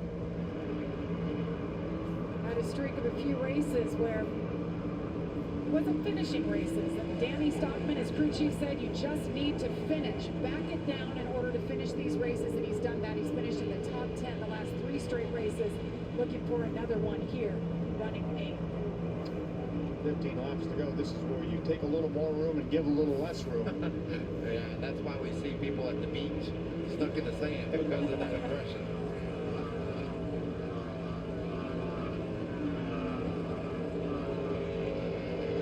Big advantage yesterday in qualifying for that 11 truck, and when the race started, A no-hitter we didn't see this kind of in Detroit. ever since I went to slicks and the track's dried out. He's been in the class of the field again. How about 3 wide? Grant Enfinger, the 23 to the inside. Makes it work.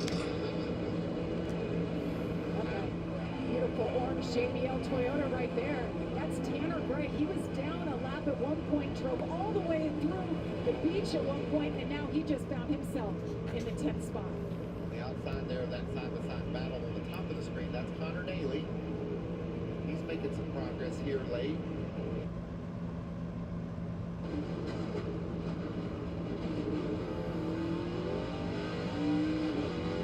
Yes, and Tanner Gray's done a great job of putting his head down after the troubles that they had early on. He told me before this race started that they really just needed to clean it up a little bit. They've had too many mistakes over the last several races. They said we need to put ourselves in better positions, just be a little bit smarter. His crew chief, Jermaine Donnelly, told him in that last stint, he said, you can't do anything if you don't keep the truck on the racetrack. So Tanner put his head down, and he's done just that. He's making up ground now. What about making up ground, Phil? Ben Rhodes right on the tailgate of Gray. He's got a really fast 99 truck. We've seen that all day. Had that run in with his teammate. But look how much faster he is than Gray right there as he tries to get to the inside. Trying to grab that 10th spot. Build up another position. Ben Rhodes has led the most laps today, 19, and he slipped back, I believe, to 22nd. And as you just mentioned, making hay now, back trying to get in that 10th spot. He's trying to pick up 9th spot now. We know how good that truck is and has been, and he's showing it right now. Blackout trying to squeeze the spot away from Gray. Teammate Grant Enfinger for Raja right behind him at 23. Haley Deegan, I've talked about her a few times today. She's just got a lot of speed. Trying to crack the top 10. Been really close to it all day long. 10th here last year, right? Yes. Best road course finish ever for a female in the series. Well, that's fun when you got a little bit of gap like that, Phil. Connor Daly's 10-12 truck links. Oh, she comes Ooh. Oh. Gray truck. Oh, and that's into the fucking sand barrel. Maybe you can get out. No, probably not. Oh, maybe. He's doing a nice job of keeping the Come on, Tanner. Come on. There you go. There you go. Yes, he was a drag racer. And nobody better off the line than Tanner Gray. Well done. That was good. He's taking some of it with him. Get all that gravel off his nose, or he'll have to come to pit road. Should fall off, right? Yeah, a lot of it's falling off right now. You can see it. There's a little bit of you can see a little bit of an opening there for for air. Did he get squeezed? He got squeezed completely off the track right here. Look at Raja. Raja actually took his line completely away. Caution? Caution is out. Oh, man. For why? I'm having fun watching this green flag Oh. racing. The 02, Will Rogers. What happened off here? course. The 22 back in the field for the first time this What happened season. here? That's Austin Self. Austin Wayne Self and Will Rogers. We heard on that last caution flag that the 22 was 10 minutes left of what? We saw him battling up in and around the top 10 earlier in the race, but had to restart towards the tail of the field on this last restart after the last caution. And unfortunately, somehow he and Will Rogers had gotten together with a 0-2. That's off to the track crew. They've been busy. They've been busy the last 2 days for sure. He's been busy too. Maybe a break for Gray, come in, get that grill cleaned off? Yeah, absolutely. Yeah, for sure, because he's just about falling to the back of the lead lap truck, so nothing to lose for Tanner to come to pit road.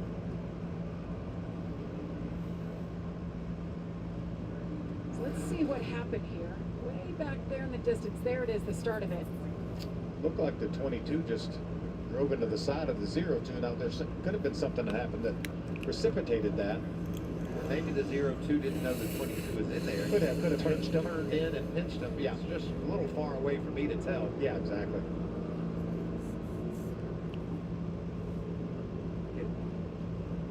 Self's truck pulled out there pretty quickly. They'll have to dig a little deeper to get Will Rogers from the sand.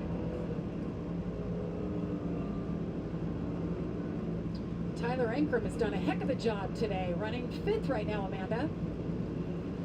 With his crew chief Doug Randolph, and it's really win or bust for Tyler's chance in the playoff. He comes from the win yesterday, said he was going to go for it today. In terms of doubling up, are you just going to let the reins off of the 16? Oh yeah, he's doing all he can out there, struggling with a little bit of a tight truck right now, but he knows obviously from yesterday what it takes to win, and he's going for it today. Jamie? For Zane Smith, he started this race off in that 28th position with that transmission issue yesterday. Chris Lawson, the crew chief, you guys have been working on it all day. He's been able to drive all the way up into second, but he's not happy right now. What do you guys have for Corey Heim in that number 11? I honestly don't think enough, so it's just going to be on Zane if he can dig down deep and make it happen right here. Maybe a good restart, Corey makes a mistake or something. I think that's going to be about that, all we got for him. It's going to be all up to The Zane. MLR He's got championship a big game? smile on Zane's face. He loves road racing, Jamie. The Tigers just pitched a no-hitter. Grew up road course racing, and when he knows that this one was coming up, he's been smiling all week. We'll see what he can do with it. Well, Corey Heim, Zane Smith are leading. I'm hungry. It's been a long day. Let's run out and get us some burgers. We'll be back from Mid-Ohio. It's the Midsummer Classic on Fox. This is going to be fun. Stars all over the field. The world's biggest headliners, serving up their mammoth hits.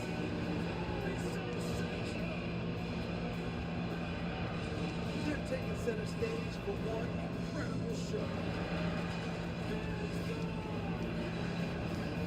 The MLB All-Star Game, coverage begins Tuesday at 7 p.m. Eastern on Fox. Alliance is ruined. Thanks. Tensions start to rise on the Red Planet.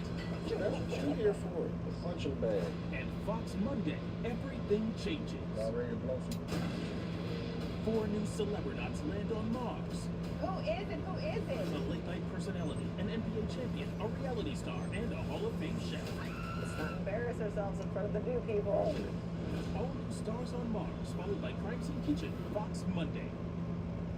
It's time to get down to the business of food, and I'm looking to invest. $250,000. Of my own money, it's not just an investment, it's a partnership. Each week, I'll put the best food entrepreneurs to the test. It has 2.2 horsepower. That's like a go-kart. Winners hustle and make tough decisions fast. Drop the ball. This was a perfect change. I'm looking for my next food star. The person who I'll be investing in is Gordon Ramsay's Food Stars, Wednesdays on Fox and stream on Hulu. And the whole world is wondering, what's it going to take to stop this U.S. team? Easy, love. We mark Alex. Mama Rose. Oh, bloody Rapino. We couldn't even handle players. They already did that. We have that time experience. Listen to what you're saying. It's world class. What's it going to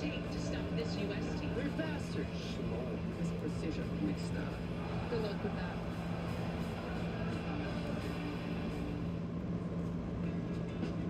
It turned out to be a beautiful day here in Mid-Ohio.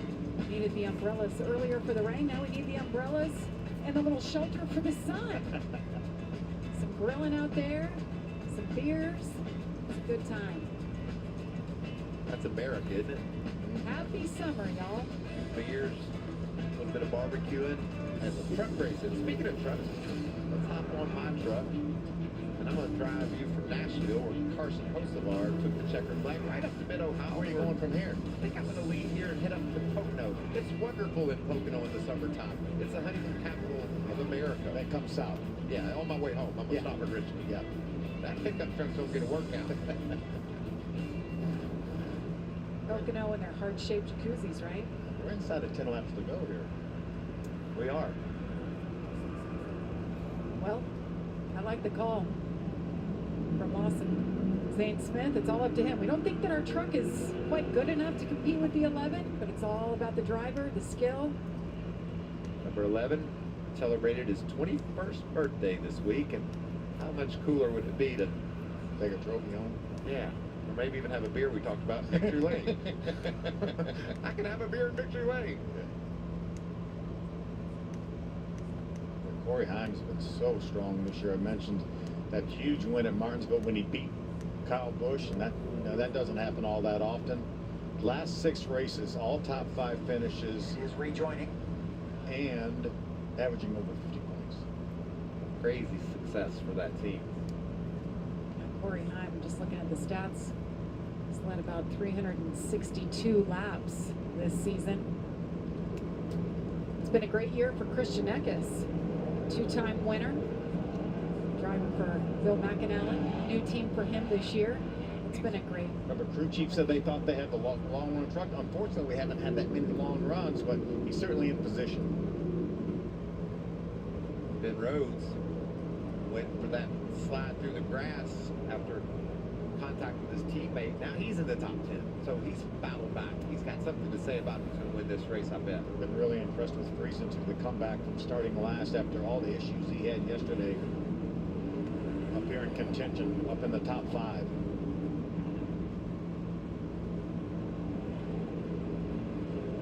Curious to see if Rajat Guru's showing 11th right now can solidify a top 10 today. He sure deserves it after all the effort he's put into this day. Matt Crackman, remember Matt Crackman gave up track position, last guy to come and put the dry tires on, and he finds himself back up here in the top 6.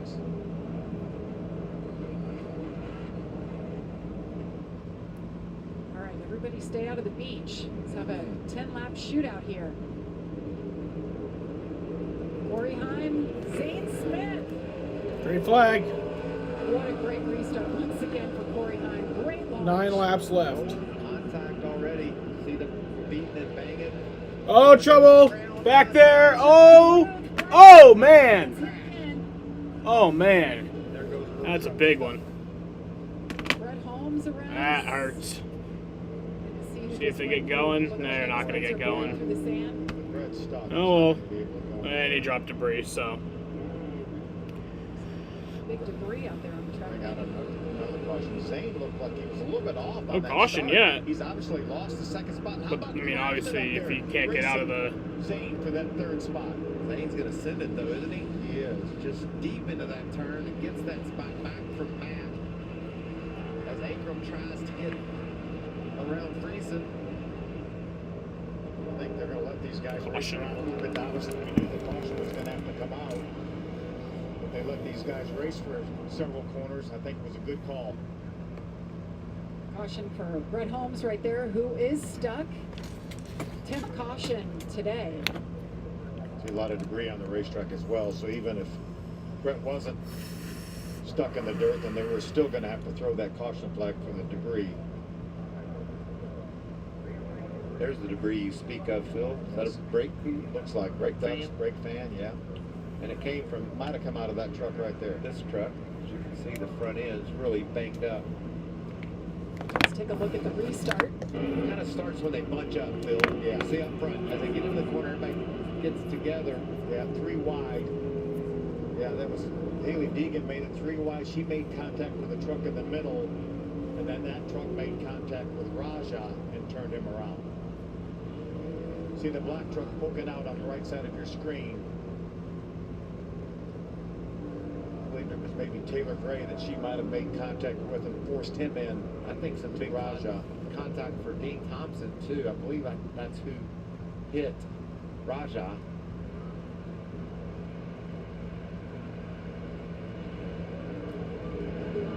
Meanwhile, it was 3 wide, almost 4 wide up front. Begs the question. Riding on board with Connor Daly. Good gas and go. Able to squeeze to the bottom. When somebody spins in the middle of the field like that, you just have to ask yourself, where was Daniel Dye? You have to think he was somewhere, and there's that damage I saw from Dean Thompson's truck. There's Daniel. Gosh, what a day he had yesterday. I mean, we thought he had a shot at winning it right at the end. He had a wreck with a teammate. Yeah, teammate took him out, waited for him and took him out, unfortunately, on the last lap. Now you see, this sort of sums up this race to me. A little bit of dirt, a broken lens. The only thing we need is some water to wash it off with, and we would have everything covered. But again, as expected, Daniel Dye drove right through that mess, and he's made his way back up inside the top 20. It's been a tough day for the kid out of DeLand, Florida, but at least he's still rolling. Unfortunately for Dean Thompson, it's over. Yeah, tough break. Push that truck back into the garage.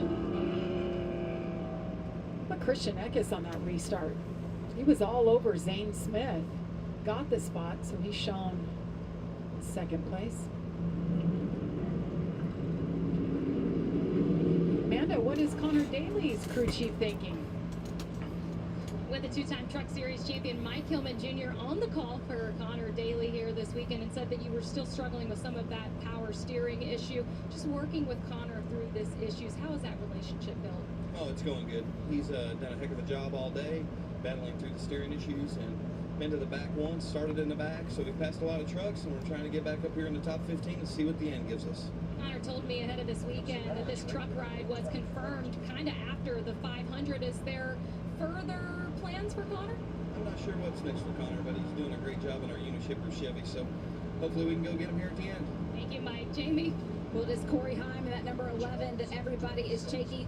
He's led 22 laps today. Scott Zipadelli, you're the crew chief, told me this is a new road course package you guys have been working on since back in COTA. He wasn't a fan of it initially. What's different? Why is it working now?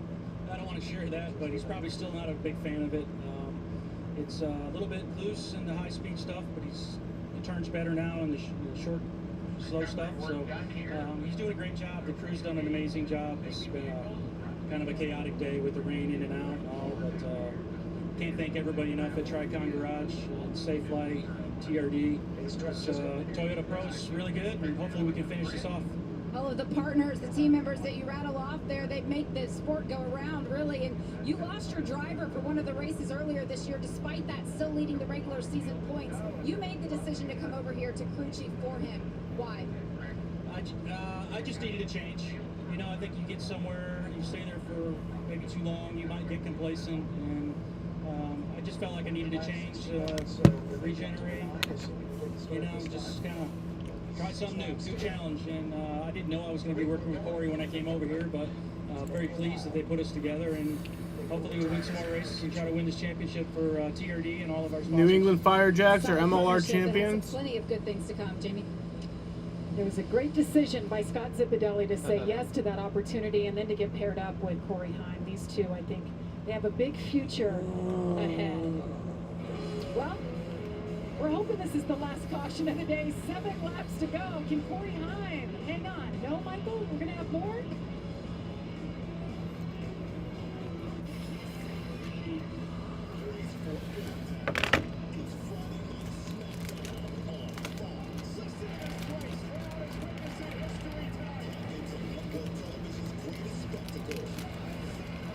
Only 3 hours now to the truck race, or to the Xfinity race.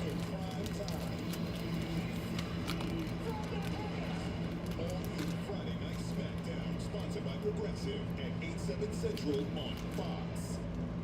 We got a pie dish. It's not cooked. We gotta figure this out. This is Crime Scene Kitchen. Your challenge is to recreate the mystery dessert as best you can using only the clues left behind. 39 titles in Boston. Wow. We try to make it. New England Firejacks have 39 titles. What is that? So good. Crime Scene Kitchen, Mondays at 9/8 Central on Fox and stream on Hulu. All right. What do you mean 39 titles in Boston? That's gonna be interesting. Let's go. I love food. Great. Yeah. I want to watch history. Ooh. You want to root for the underdog? Good luck with that.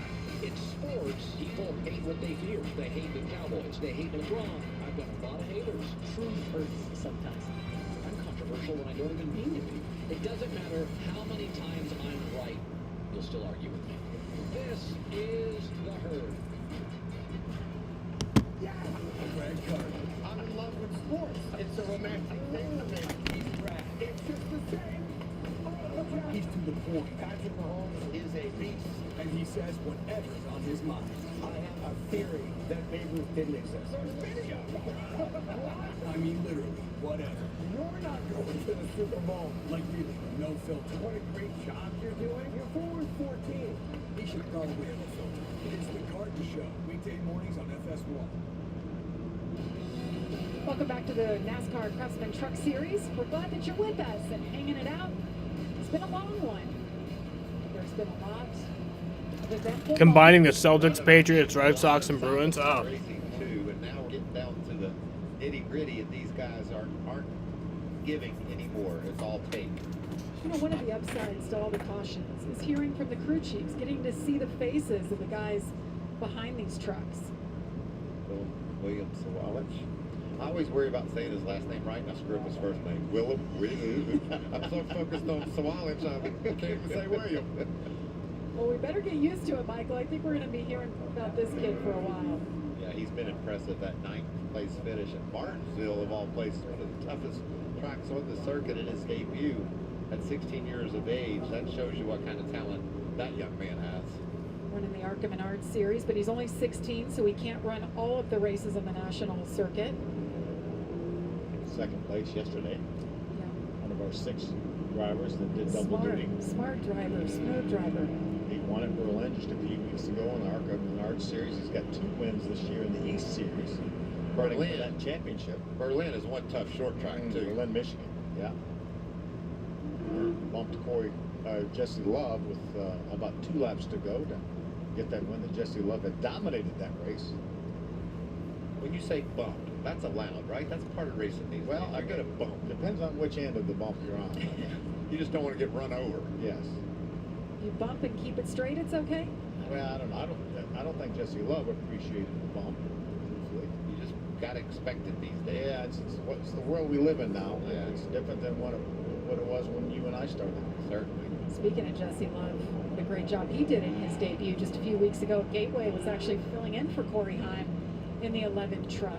And I like the way he went about it. Just, easily stepped into that truck at St. Louis and just got better and better every lap. And at the end was as good as he was all day.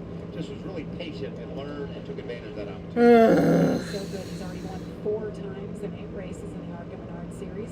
See, what they're doing here is they're choosing. Is that why it says CHOOSE? Yeah. Oh, we're coming to our Craftsman 5 to go. Let's run 5 laps without a caution. Can we do it, Michael? No. Yes, we can. Well, we changed your attitude. I said we can, Jamie. You got to listen closely when I talk. They can't see your face, though. He was shaking his head, I'll tell you that. I think we're going to see more contact.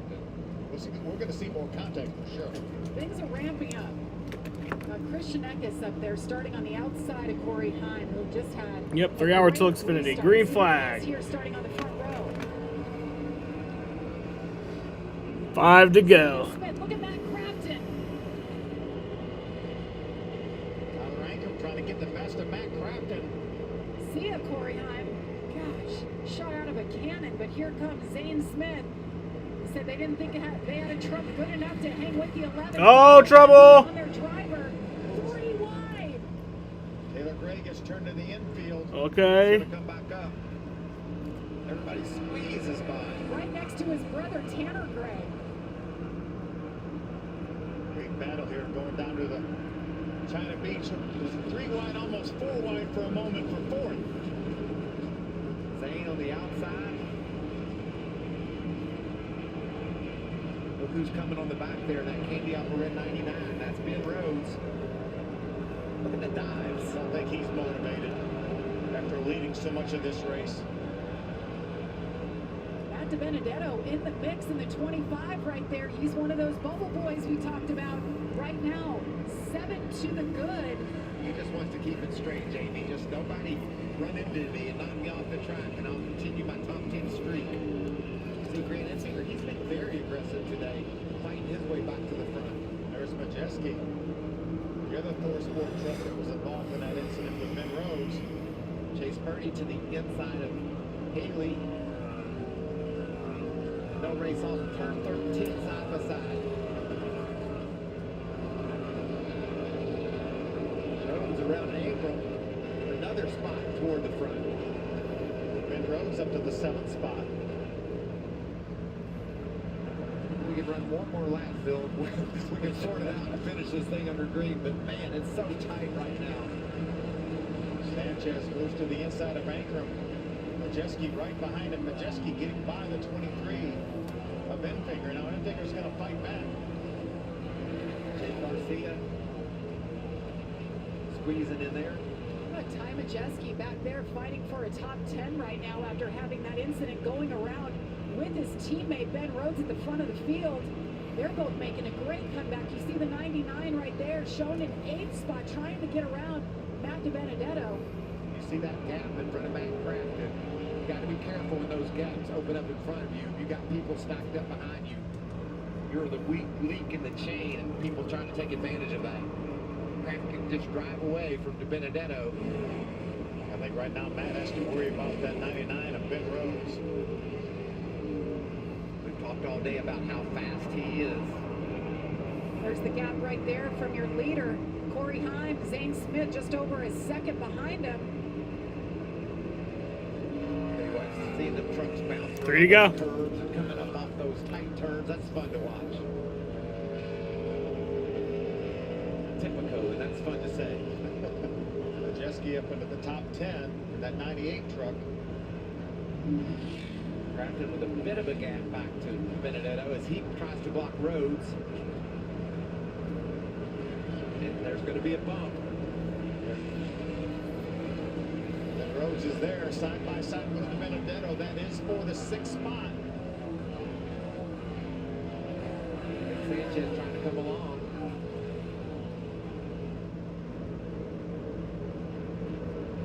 Rhodes was such a good truck today, led 19 laps, but Corey Heim, the current leader, has now led the most laps today in this battle. Majeski gets around Ankrum. Ankrum's truck has fallen off a little bit in the last few laps. And there you see DiBenedetto crawling off of Rhodes. Going to stay in front of Sanchez, though. Remember, all those trucks, DiBenedetto, Sanchez, all involved with that playoff cut line. Matt Crafton as well. This is tense racing, isn't it? It is. Knowing what's on the line, especially when you're racing the guys you're up against in points. 2 laps to go here at Mid-Ohio. Can Corey Heim hang on? Can William Sawalich hang on and get back on course? He got through the dirt, back on the racetrack. Good job, William. We stay green. Oh, and he goes to the pit.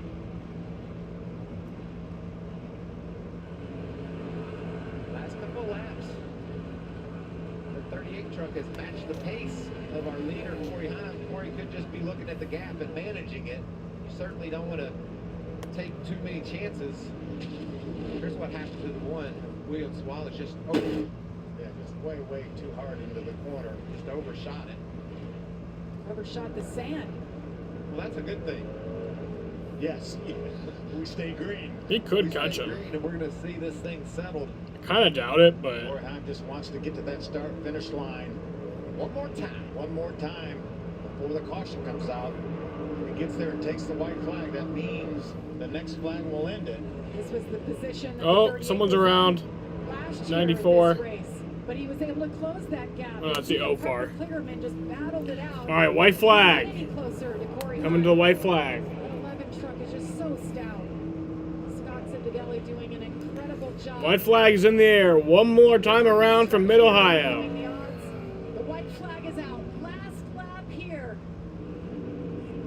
2/10 better the last time by for Zane Smith. These two are checking out. Christian Eck is 4 seconds back. Haley Deegan off. She was inside the top 20. There goes Landon Lewis. We saw him off the road. Haley Deegan was knocking on the door for a top 10, but she's had a couple runoffs here. Corey just needs to keep it on the road. He has a second lead on Zane. And Zane's just thinking, slip a wheel. Look at how hard Zane drives down into the corner. Everything that these truckers have gone through today, getting on an absolutely drenched racetrack, everybody spinning out, going through the beach. Look at how perfect that 11 truck is. Doesn't look like it has a scratch on it. It's just done a perfect job today. Corey Heim leading his 30th lap today. Oh man, you can just taste it when you get that close, can't you, Phil? You just said, please slide your tires off once and I'll be there. Zane Smith says that carrot is there. I just don't know if I have enough time to get it. We're going to be 5 in a row top 2 finishes for Zane on road. Corey Heim's going to do it. Corey Heim. Corey Heim wins at Mid-Ohio. He does it. Makes his way down, and he does it. Corey Heim wins at Mid-Ohio. Second win of the season. Yeah, there goes that net down. Celebration to begin. The 21-year-old. Happy birthday. Yeah, that's the way to spend a few days after your birthday. Going to victory in a NASCAR race. He got his grandfather clock just the other day, right? Yes, he did. At Martinsville. Tick-tock. Zane Smith hangs on to the second spot for the second straight year here. Christian Eckes, Stuart Friesen comeback award. I love that. Give another comeback award to the 2 guys behind him, or the 3 behind him. Right. Rhodes, Crafton, and Majeski all went to the back at some point. I know there's going to be a talk between those 2 teammates at Thorsport, but maybe it'll be lessened a little bit because they were able to fight back and finish 5th and 7th. And there's a 14th place finisher, Daniel Dye. He's a short end of the stick of this battle late. Oh. Look at this mess. How about Osavar? Gonna grab a few spots, end up finishing 12th, spent some of this race 2 laps down. How in the world did Osavar bring it home 12? Look at this. Daniel says, I can't see, but I think I'm making a good time.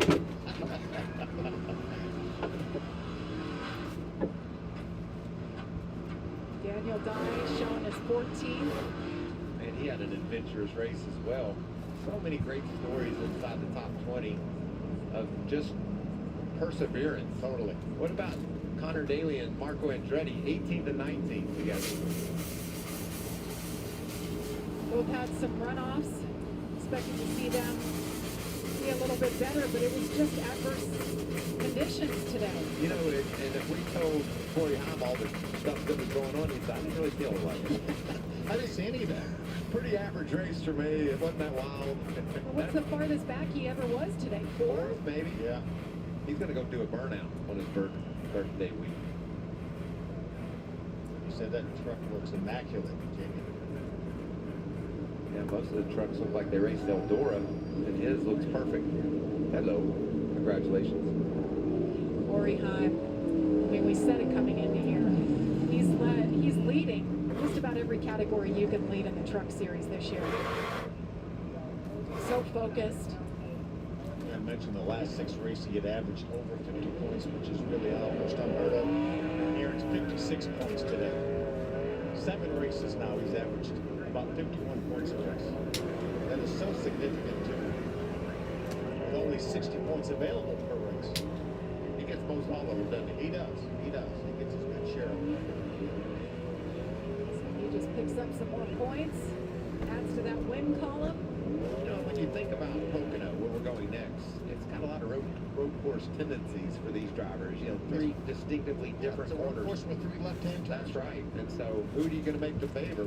I was just going to ask you, does that make Corey Heim the favorite? I mean, that other guy that's going to be there is going to be pretty good, but you know, he put that other guy away at Martinsville earlier this year, which was impressive.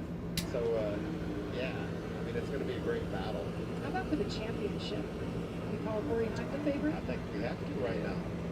And Zane Smith a close second, just like he was today in this race. So we got a couple of guys that we think are going to race for the championship, 1-2 today. 2 seconds in a row for Zane after going through a little bit of a hard time. You saw what he did. Time. It's time, baby. It's time to celebrate. Time for the second time this season. Gets it done. Well, Jamie Howe, it's always fun to get to talk to the winner straight out of the truck. You've got him. Yes, and that helmet is now off as he crossed that checkered flag line.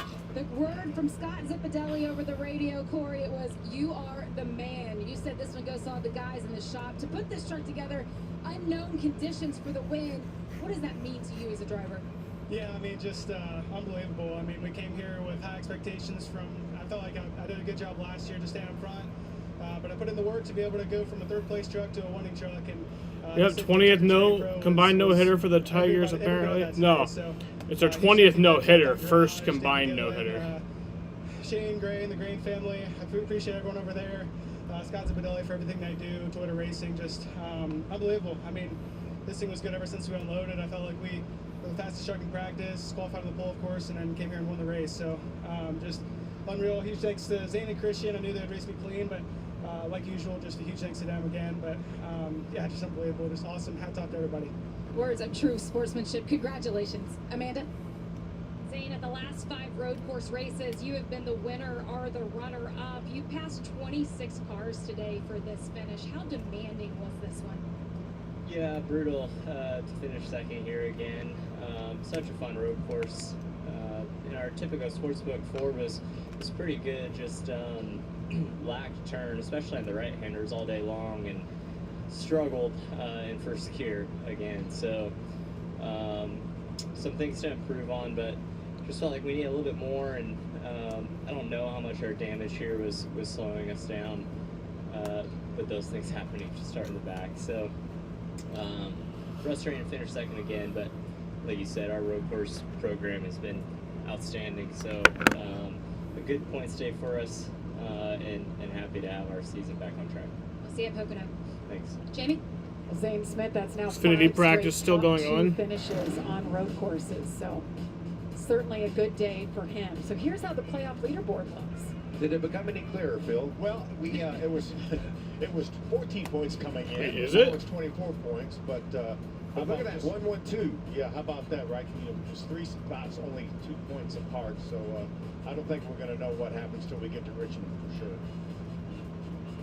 Makes it fun. One man there, you see him, Stuart Friesen. What a day it was for him. He's standing by with Amanda. From the back of the pack to the 4th finish, he passed multiple trucks today. No, it's qualifying. It's still going on. Race, and they said we could be the story of the day. How true is that? I don't know who said that, but they're pretty confident, more than I was. I saw it start raining, and I'm like, oh man, we've just struggled in the wet. But I think we figured something out. It actually raced pretty good in the wet, and just starting in the back was kind of helped, I think. You know, I could just take my time and ease on through and find some good lanes. And you know, me and Zane were just kind of picking our way up through. We got to race with Andretti and Connor Daly, which is pretty darn cool in the rain. You know, two guys that have made a living doing it, right? So just proud of our whole Helmar team, Ferris Commercial Mowers, all the great product sponsors, Chris Larson, all my guys. We fought hard yesterday, and you know, I made a mistake in practice, and we got this thing cleaned up and fixed up, and these guys stuck with me. So thanks to Helmar, thanks to Chris, and my wife Jess, who's here, and all my spotters. Actually, the spotter that we had down in the carousel, I haven't worked with in about 20 years. Who spotted for me on the modified stuff back in 04 and 05, Mike Park. So the A's and the Red Sox are in the top of the 5th, where the Red Sox have a pretty convincing win over them. 35 to 4th. Jamie? Yes, an incredible day for that team. He said he Not wants sure. more What do I want to do? Do I want to play effort. Do I want to watch the Red Sox or play video Well, you guys games? been talking about the tricky triangle. That's coming up next on FS1, Friday, July 21st. Practicing qualifying at 1:30. And we will see trucks That's a 5 and decision. 6 wide there. That's a sight coming down that long front straightaway into that field. You're gaining all that speed and getting down there to turn one. You got to wore it down to make that corner, narrow it down to at least 3 wide. I hope. We've got NASCAR race day coming up tomorrow. But for Michael Waltrip, Bill Parsons, Jamie Howe, Amanda Busick, I'm Jamie Little. On behalf of all of us here at FS1, right. thanks for hanging out. Baseball, Reds versus Brewers.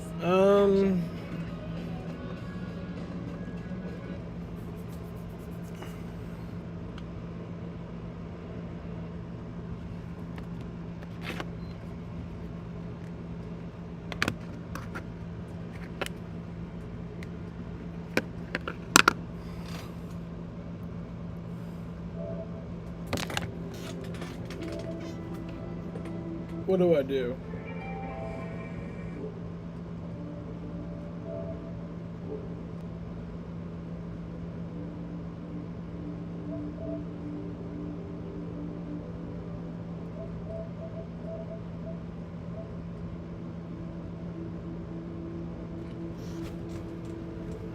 Do I want to watch the Red Sox or...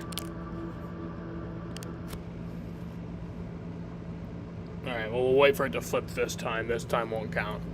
But heads, Red Sox, tails, play video games. But it'll be best of 3, so 1, tails, so play video games. 2, tails, alright. So I'll load up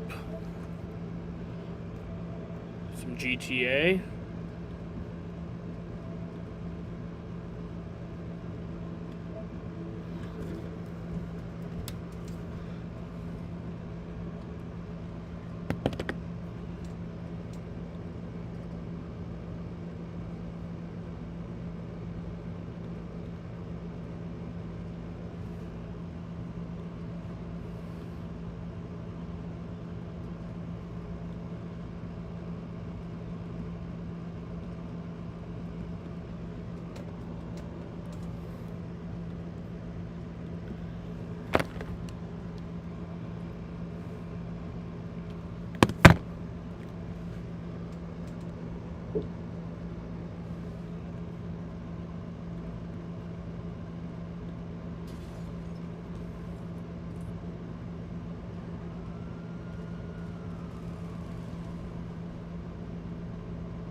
There we go.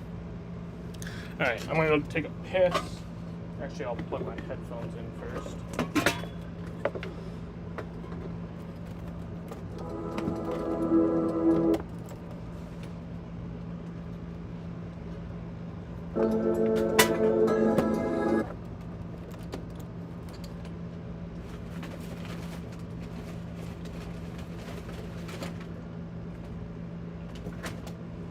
Alright, I'll be right back.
Okay. What to do first?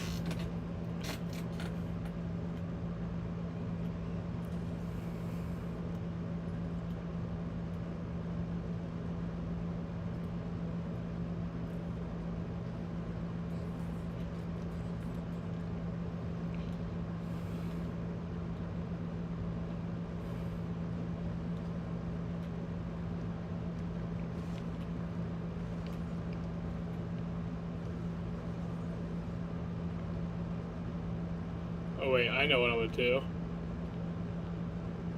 Well, let me make sure. Actually, probably easier if I go up on here.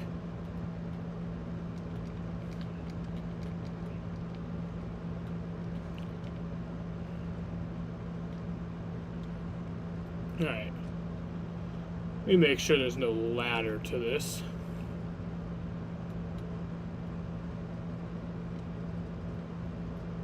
Yeah, I don't believe so. So what I'm gonna do is I'm gonna use this truck.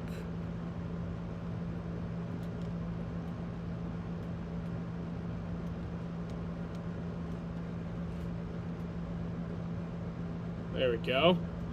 And then we'll cause shit from the roof of this building. Because since there's no ladder, the cops can't get on top of it, and they're not smart enough to climb over cars.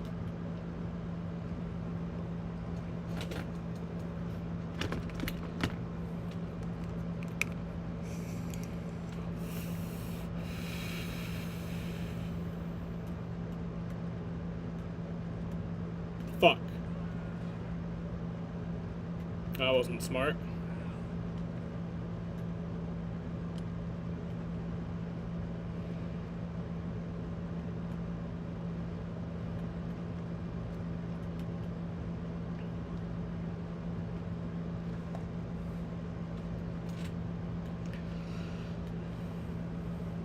Okay, and then we'll just start shooting at people. Let's go over here.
Fuck these cops.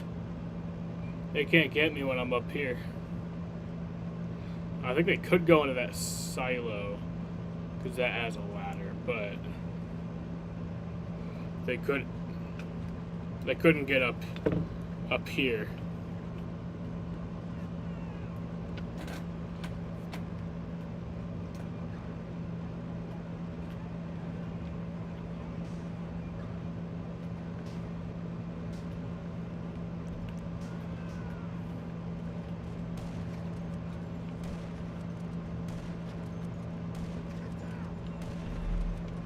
Haha.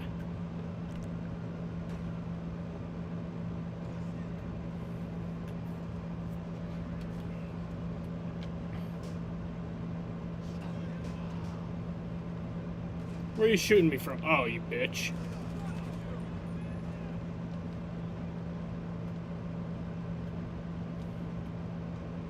Alright, well now the helicopters are gonna come after me. Oh, I didn't think that would kill me. I didn't know it would kill me.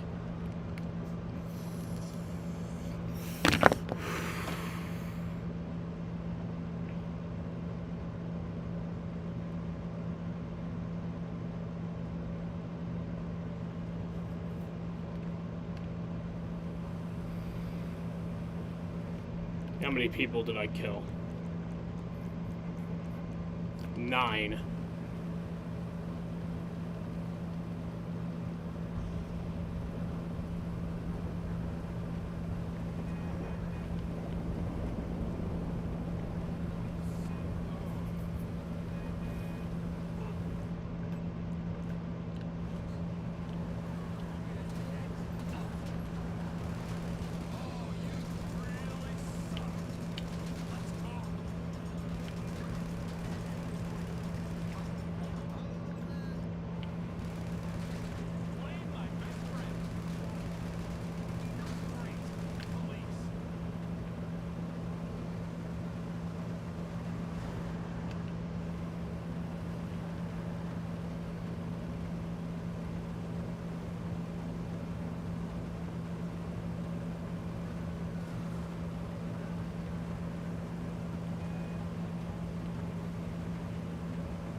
Man, no one's out here when there's when it's raining.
Open.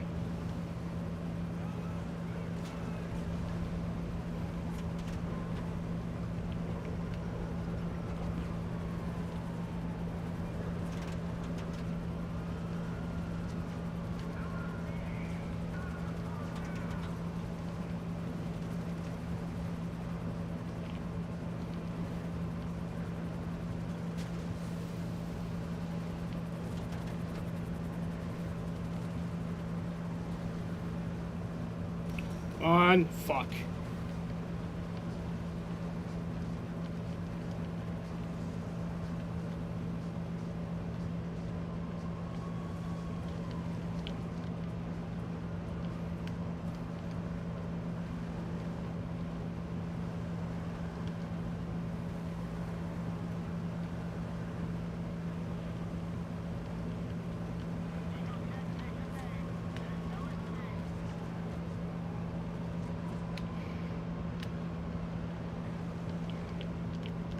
Open. Alright, good. Good. Now I can hide in here. And I can use the light on my controller to know when I am no longer wanted.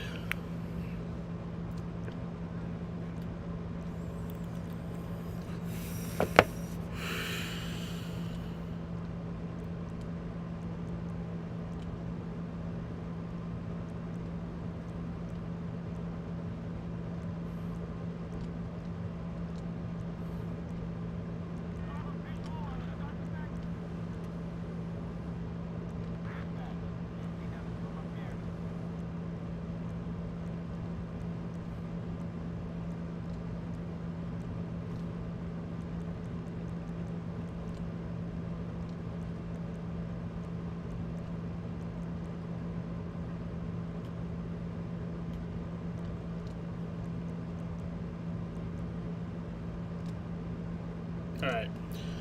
Now we're no longer on a wanted level.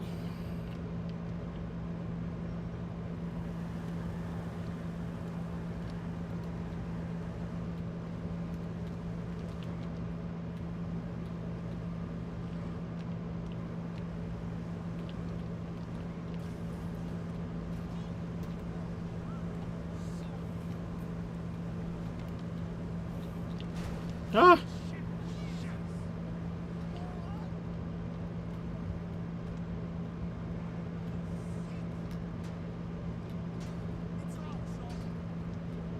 Why am I punching my car?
Ah! Gotta get out, gotta get out. Bail, bail, bail, bail, bail! Go, go, go, go, go! Fuck! I'm gonna die. And I'm dead.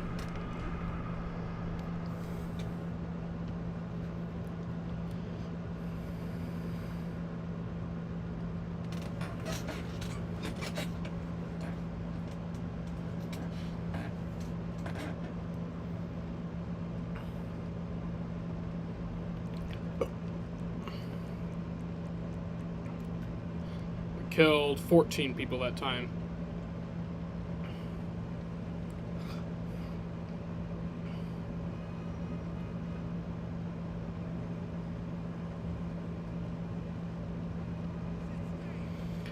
I want to see if I can get a bus. There's usually one around here. Well, actually, let's just go to the bus lot. Duh.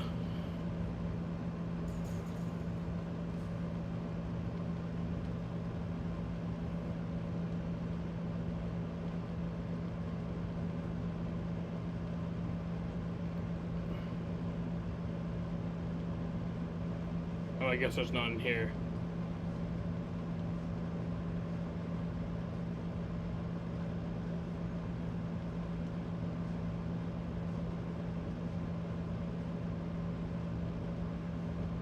Okay. Oh, there's a bus.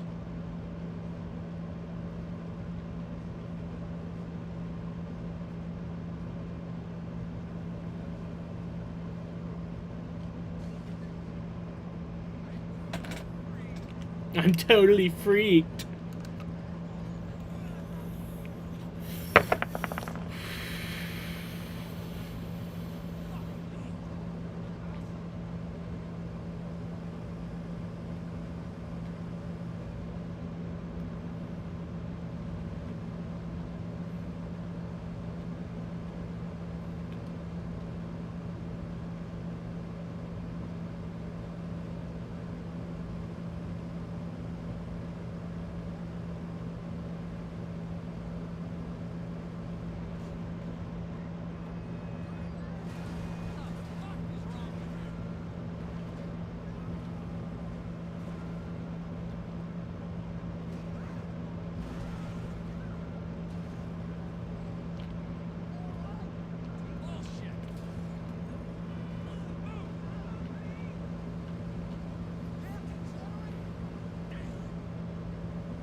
way, and then wait for a few more cars to show up.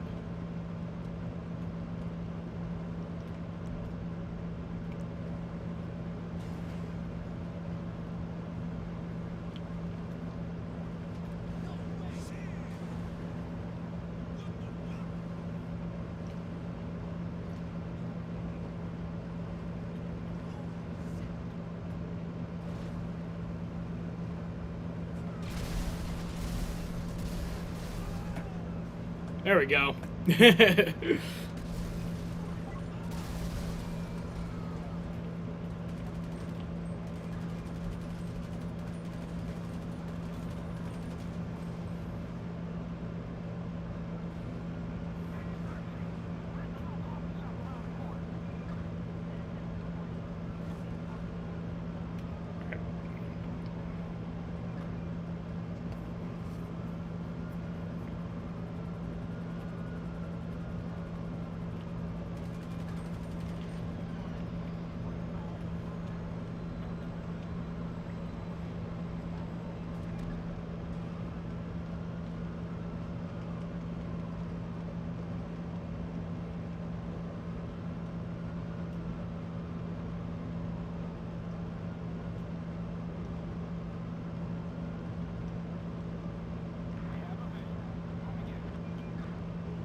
Surely they won't find me here.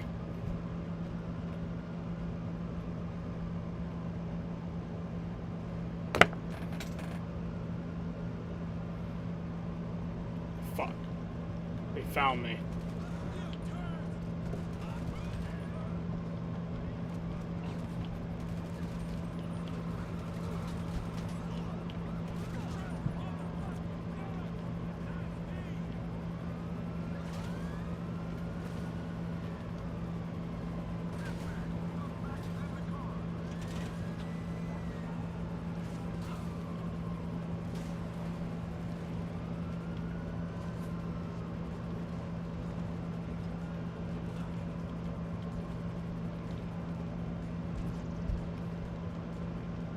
Maybe I'll just keep climbing.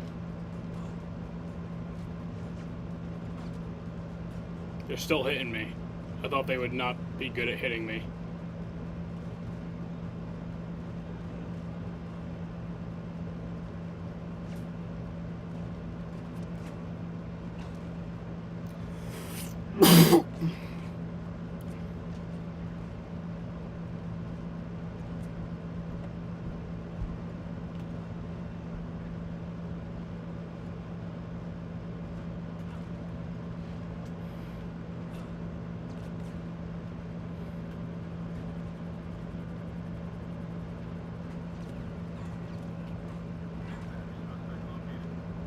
Ah, fuck.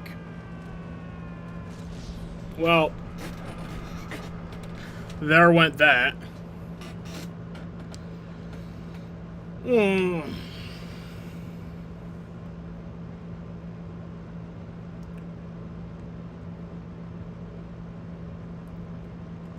How many people that time? I like that idea, though. The boss time, I do that again. I got 23 people that time.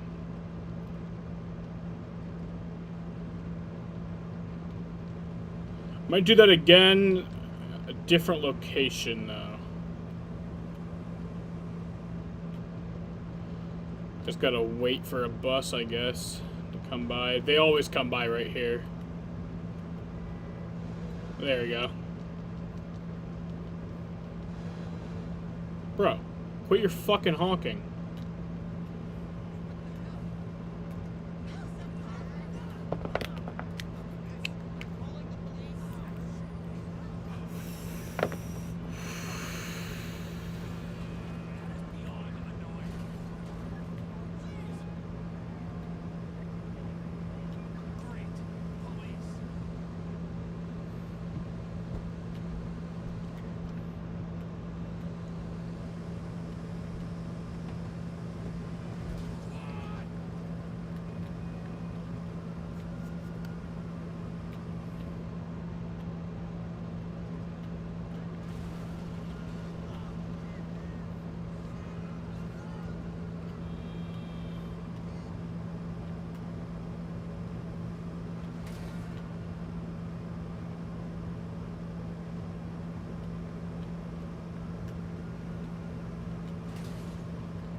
see 2 passengers on this bus.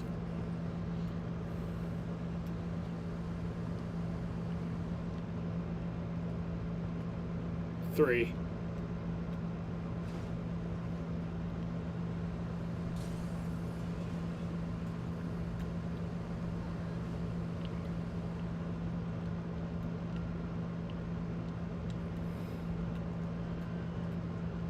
Yay! What's happening?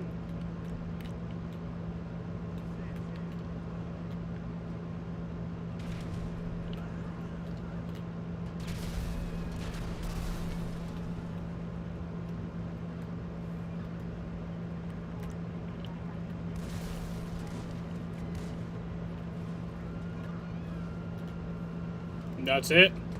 I thought it'd be more explosive.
Go, go, go, go, go, go, go, go.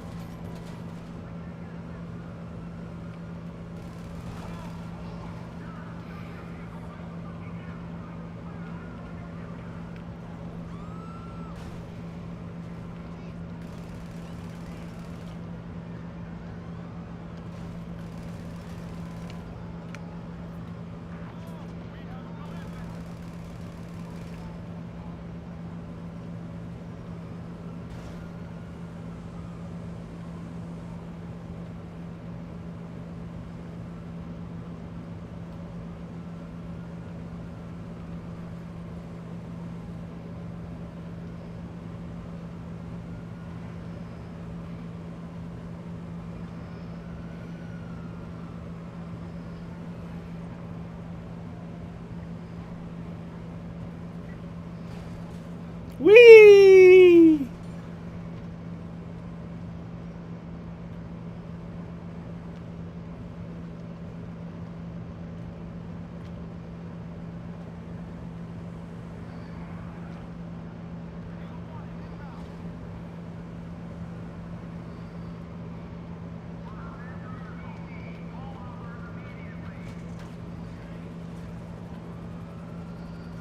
Oh, I can't drive up that.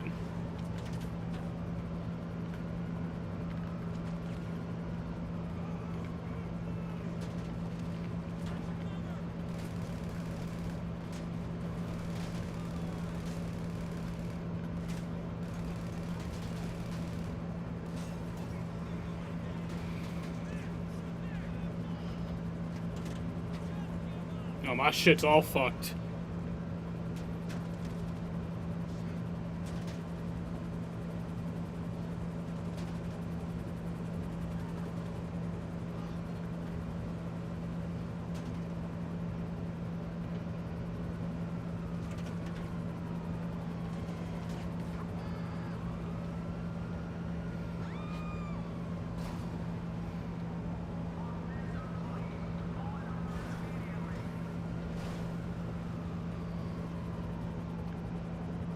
No, we're on fire.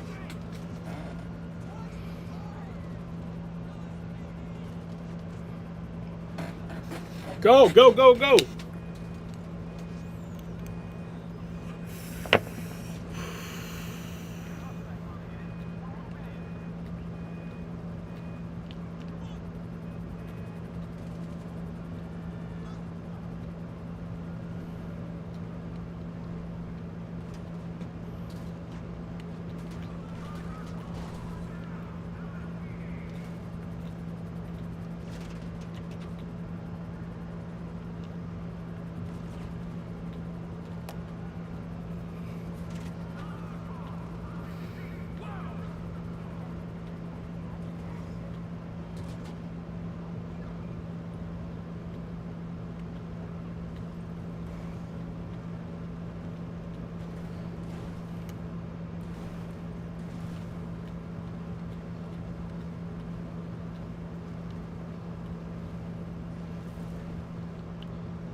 There we go.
Fuck.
Surely they can't find me here. Well, they need to lose visual of me.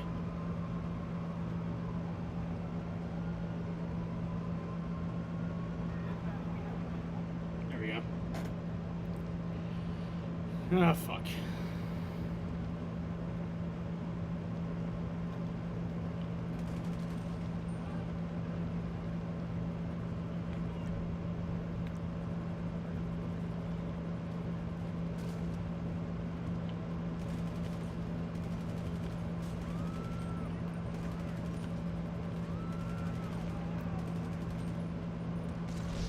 Okay.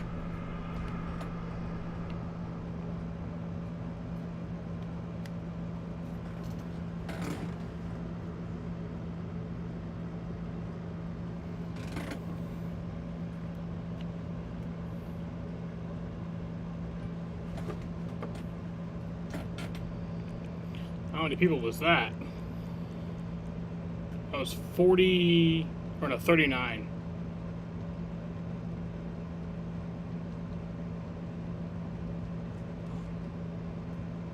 We still respawned right here, so.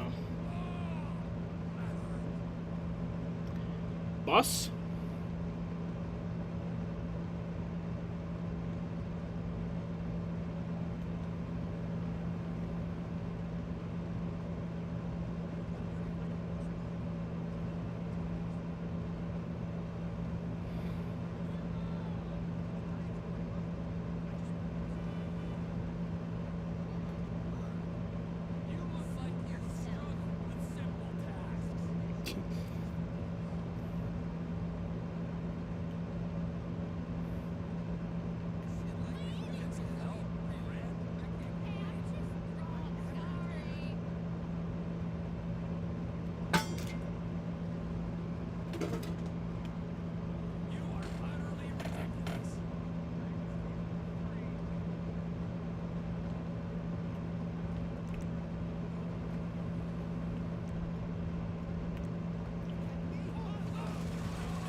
Walk away. I'm nowhere to be found.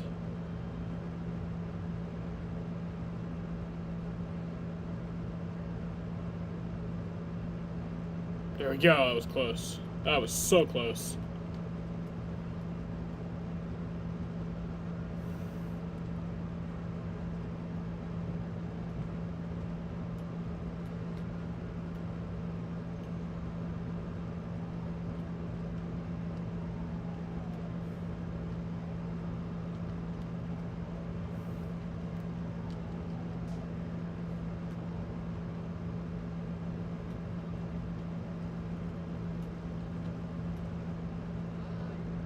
Hi.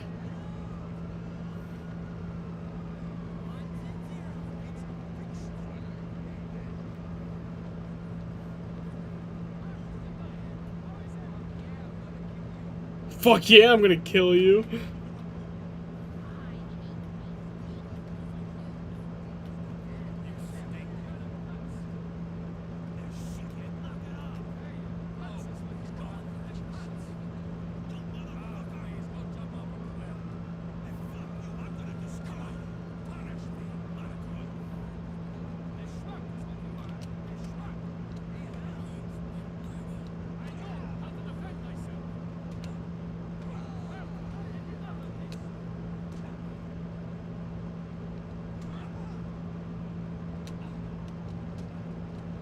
Fuck you.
Ah!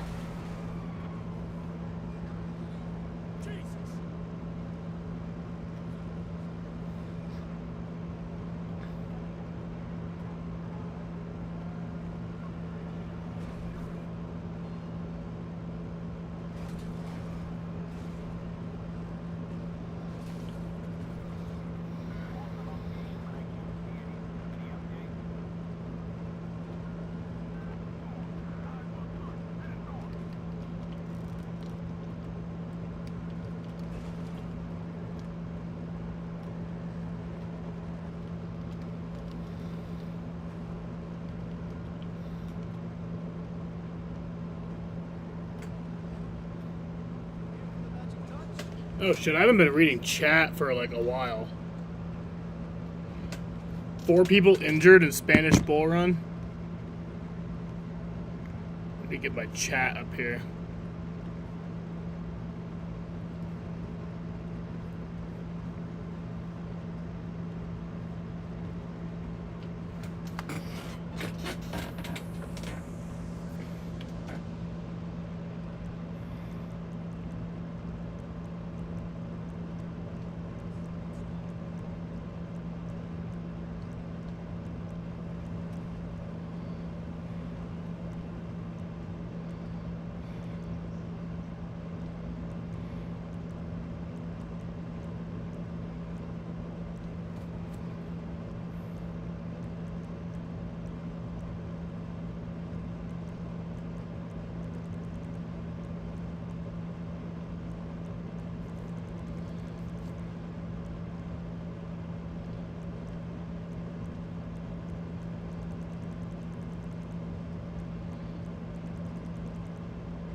There we go. The pumpkin.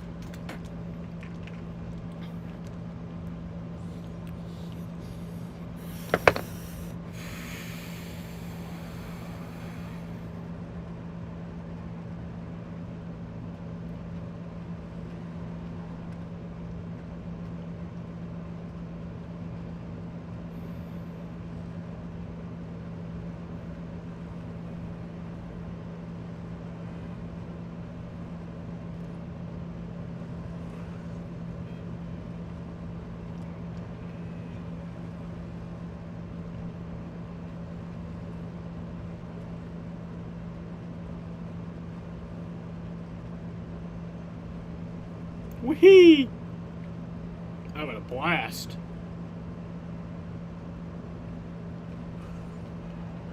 Ah!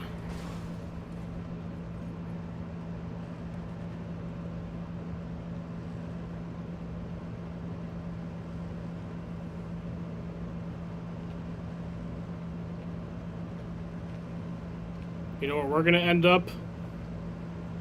You know where we're gonna end up, y'all? Just wait for it.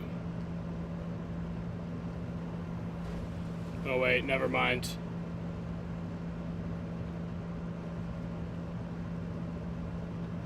Wait, no, we still will. We're gonna end up. Oh no, fuck it.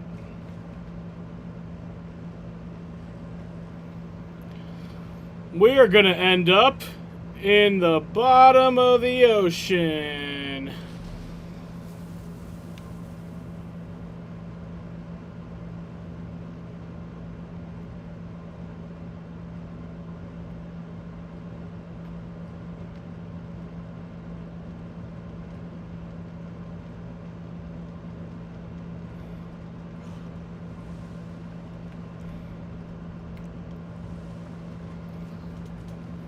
Where's this fucking thing?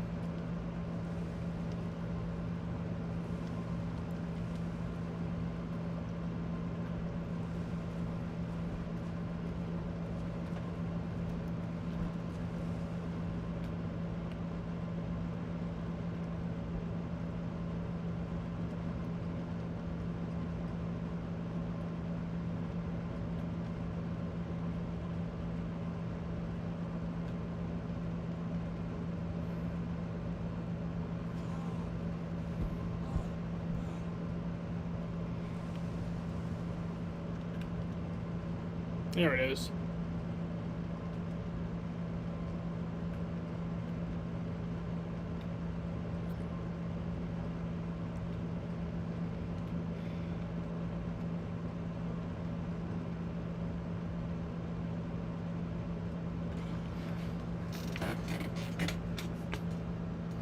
Wait, actually, I'm gonna just drown myself.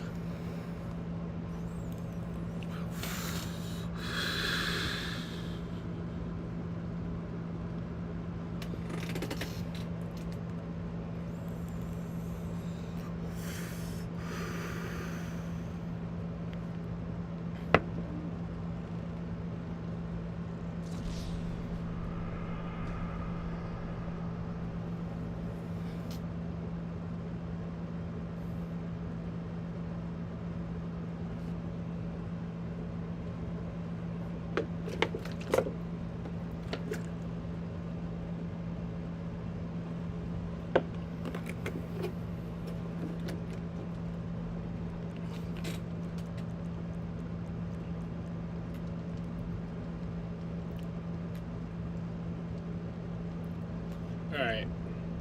Let's switch to Michael.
Shut up.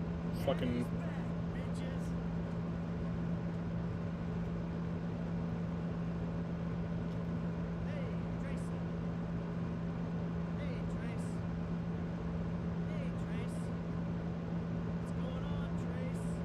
Answer me, bitch.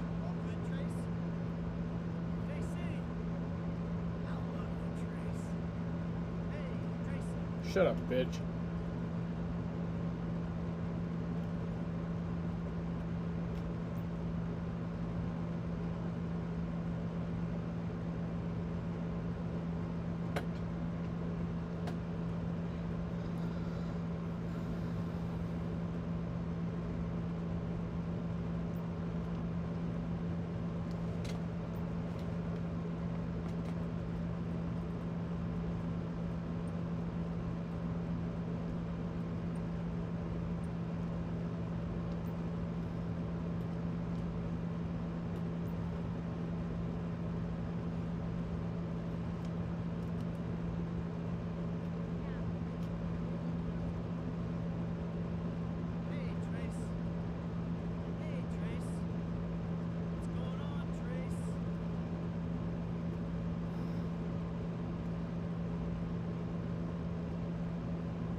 Still got 2 hours till the Xfinity race. You know, I think... Well, actually, I think we're just going to watch the rest of the Red Sox.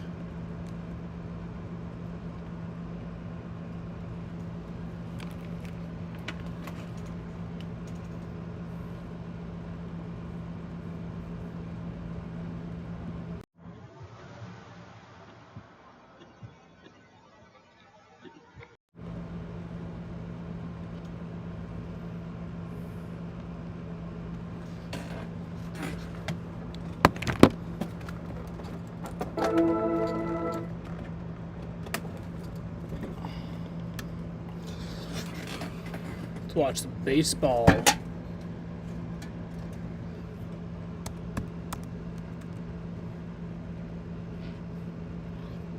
Yep, no hitter. Y'all saw it.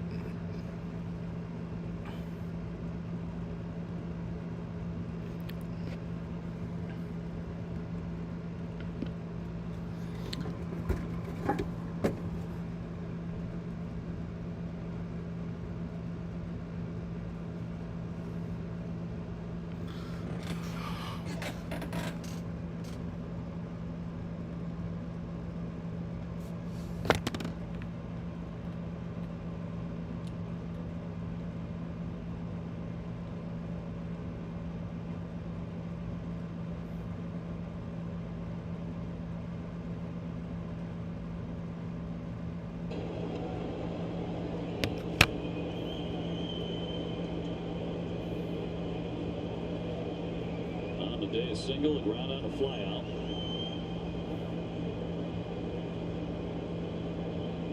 Top of the 8th inning. And a ground ball, a sliding play here by Kike. Going to first with it. Offline.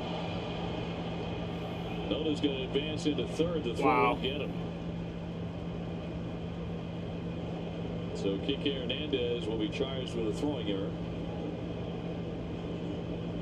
Made a nice play to get to it, but the throw, that's been the issue all year. I think that's a hit, though. That was a tough play. He kind of like tripped, but then it's going to be both. It'd be hit. Away, yeah, in an error. That's a heck of a play to get to it, spin and throw, but just the off-balance throw.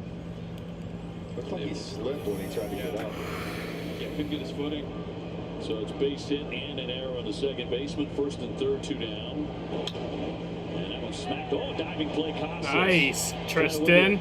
Ray said he's going to hang on to that, and they do not get an out. Oh, what? Walter just didn't get over. He did not. Did not get over it. That's a huge mental mistake. PFPs every spring. Got to get over there. Looks like he may have fallen off a little bit and forgot. Well, that cost the Red Sox an out. And a run. God, that's a tough one to swallow because Costas made such a sick play down the line on that. And Noda scoring from third to make it 10-3. These are the kind of innings that remind you why the Red Sox have struggled so badly for long stretches. We talked about the little things that are open, and that's just one of the little things that has to happen, unfortunately. That's it. Like, physical mistakes happen, and they're going to happen. But the mental lapses can't. Not the big leagues. They will happen, but you got to limit them. And trust me, he feels horrible. I've been there. Of course. Unfortunately, that doesn't get you out. It doesn't. But we're going to get one right here. Langoliers has gone 0 for 3. The Red Sox are winning big, but that's a very sloppy inning. Those are the things that Alex Cora has talked about since spring training that need to be cleaned up. If you're going to be a good baseball team consistently,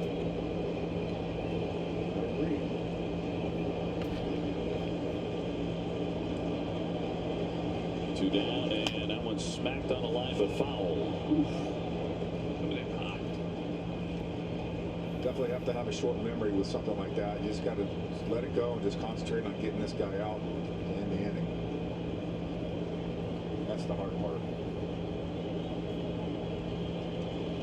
Red Sox have now committed 60 errors. That is the most in the American League. A swing and a foul tip to the mitt. Oh my God, there's people right behind home plate at Fenway Park. Wait, hold on. Right behind home plate at Fenway Park. 2 on, 2 out, 2 Wearing strikes on the sell shirts. Sell the A's. And a 1-2. Swung on a miss for strike 3. They do get a run in. Bit of a gift there. It is 10-3. I am going to take a piss. It's a nice steady rhythm to the games now with the pitch timer. And a ground ball toward the home base. They're going to wave him in. We are saved. Oh,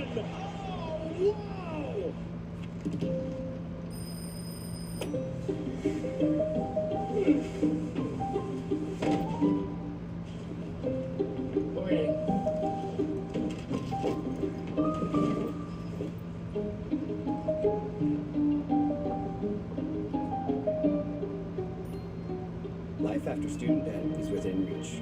Refi at SoFi.com. You could save thousands and get to your goals faster.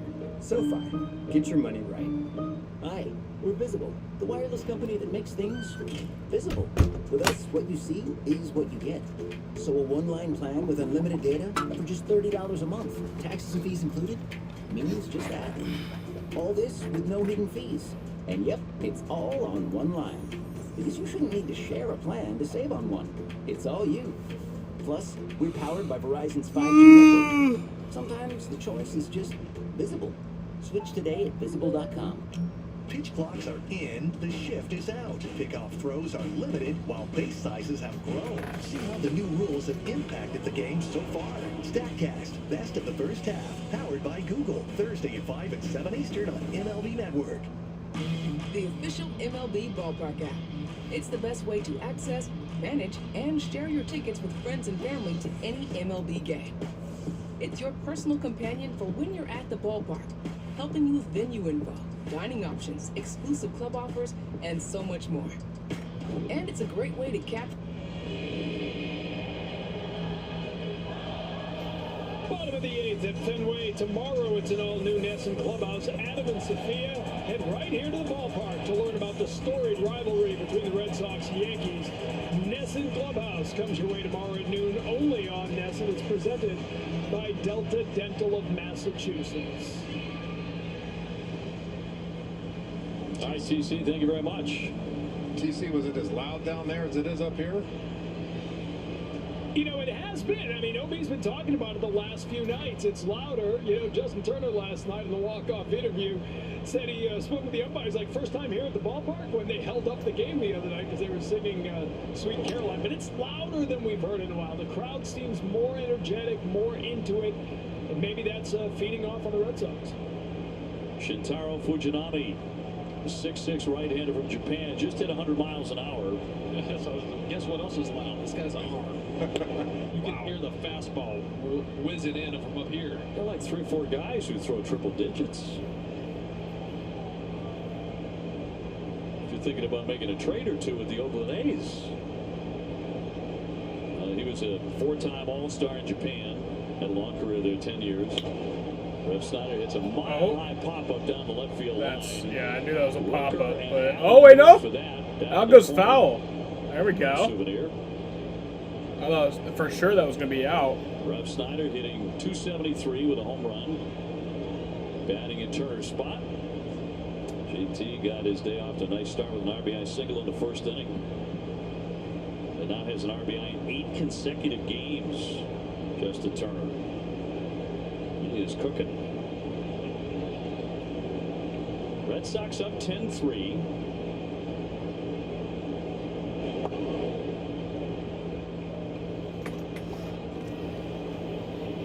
Fujinami is 6'6", 216 pounds. From Osaka, Japan.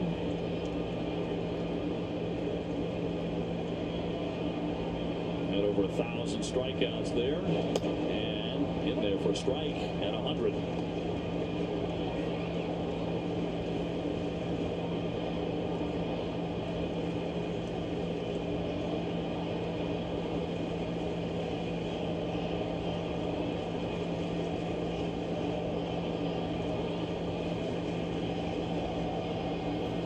Alfaro on deck. Here at the bottom of the 8th inning, and he'll slice that one foul. 1-1. He hits you with that little pause too at the top of his. He brings his leg up.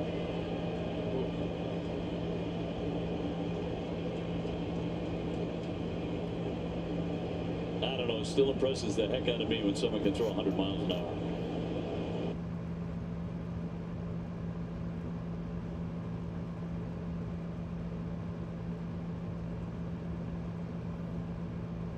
Come on. Don't lag.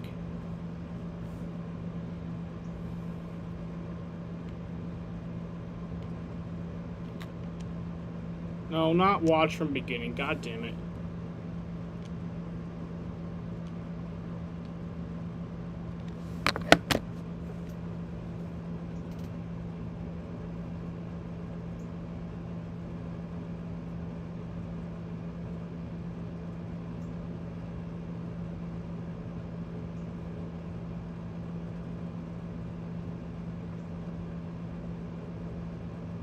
Come on.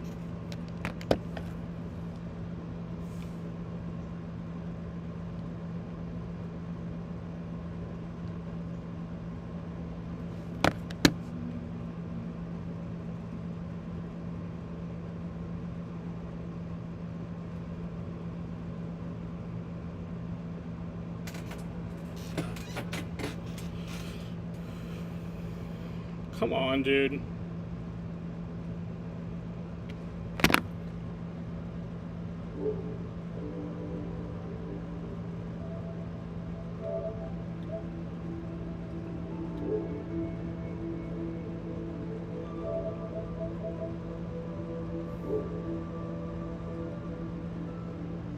I am connected to the internet, or else I wouldn't be online.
Explain to me how the internet on my PlayStation goes out, but not on any other device.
Commercial break. Inspection complete. No issues. Corey Heim is the winner.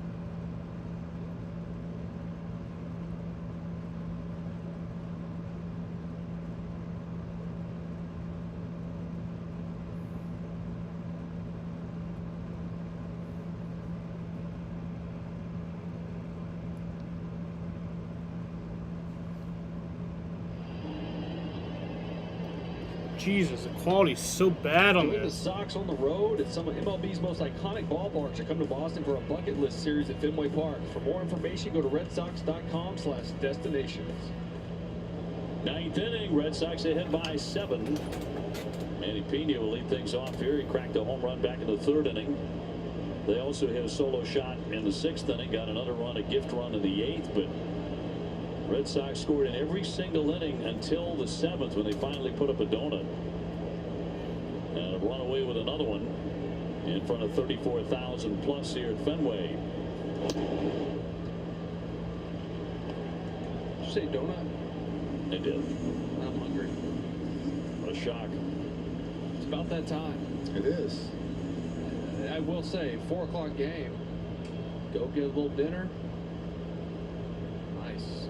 2 nights in a row. Tomorrow, too? Yeah. Oh. Schedule's been good for Will's eating habits. There's so much good food in the city. It's like, when I'm here, I'm able to go to dinner. Let's do it. You got one picked out tonight, or you looking for a recommendation? I do. I'm going with Dallas Braden to Table. Oh, Yu Chang with the dig. And one away. It sounds like Wake's Bend. Yes. Very good. Gin Royal. Remember Gin Royal? She has her restaurant over there in the North End. It's like family style, big, long table. Same table. It's you come in, you get to meet whoever's there, have conversations with them. They have a preset menu. It's You're great. sitting across from each other, so you're sitting with people you don't know. You're having a conversation. It's awesome. Yeah, it's good. I took my wife there for Valentine's Day. And after about the 4th course, I started looking around. I go, I think we're the only married ones here. The food is phenomenal. The food is fantastic. She has that gelato shop across the street, too. Yep. Well, there's no chance now you're going to be alone. I mean, after that plug. People all over you there. Trust me, the reservations fill up quick. Yeah, because it's a small place. It's tough to get in there. She's doing a great job with it. Cody Thomas here. He has single and a double. And Walter looking to put the finishing touches on a Red Sox victory fouled at home plate. And a win would make the Sox 47-43, so 4 games clear of 500. With 1 more to go tomorrow before the All-Star break. At 1:35, Alex Cora has not named a starter. Left-hander J.P. Sears will go for Oakland. He's 1-6 with an ERA of 4.09. Sounds like a busted bat by Thomas. And off to get a new one. Oh, firewood. Yeah. That's got to be an ash bat because it didn't blow up. Those other bats. Maybe not. No, Marucci? No, that's maple. Huh. Either maple or birch. Definitely not ash. You don't see many guys swing ash anymore. Guys used to do it a lot because it's lighter. I think we ran out of trees. No more ash. Evan Longoria used to have it. And you wanted the least amount of grains possible. Right. There we go. Out number 2. He had some. I like picked it up when you go to Tampa. Final they had out. Some of their bats were in the cage, and I picked it up, and it was like 5 grains. Unreal how good it was. And I mean, we would get them like in the minor leagues, like the pro stock bats that the clubbies would give out, and there'd be like 40 of them, like paper thin. And pop up. Back behind home plate. Alfaro looking for Romy. Let's go, boys. Red Sox win. That's another Red Sox win. Woo! And that is 4 in a row for Boston. Let's go. As the Red Sox improve to 47-43. Walter does get the save. Paxton will pick up the win, and he improves to 5-1. 7 offensive players had RBIs today. Spread the wealth and swing the bat. You like offense? This is a good offense right now. Yeah, Durant 3 for 5 tonight. Arroyo 3 for 4. Great job by Paxton. Another great win for the Red Sox today. Looking for a sweep tomorrow afternoon. And don't fit on me. Durant, my goodness gracious, as he swing the bat. Yes. Well, today, a home run, a double, a single. Almost had a 4th hit. as he was nipped at the tape over there at first base. But the Red Sox win it by a final score of 10-3 and go for the sweep tomorrow afternoon. That's a nice win. That's a nice win.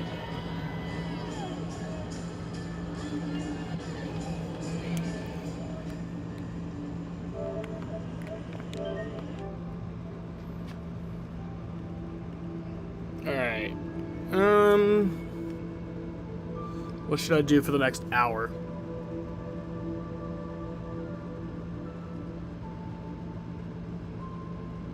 You know, I'm feeling kind of restless. I'm gonna take a walk, and then I'll be back in a bit.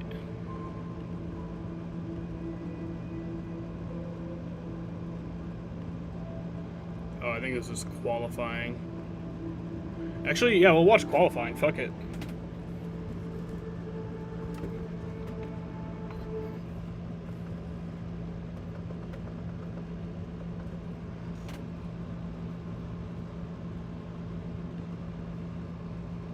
Came off the field as well.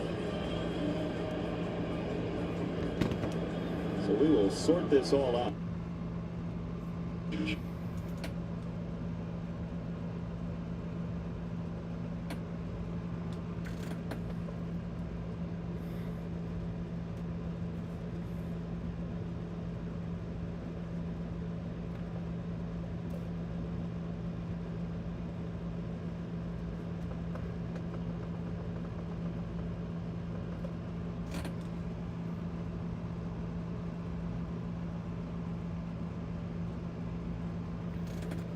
Harvick's making his lap right now.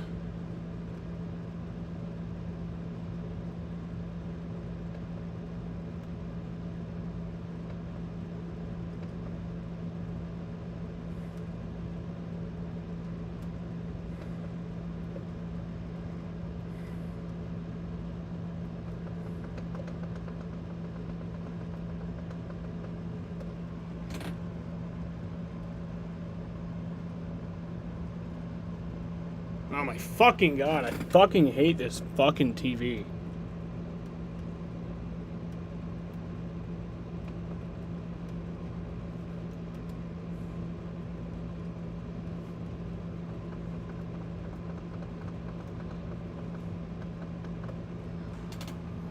So Harvick to the top of the board.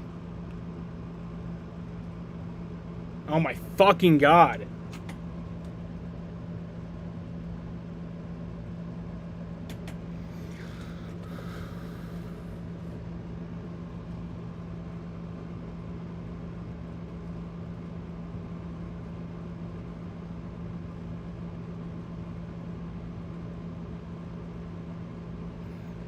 There we go, now it should work.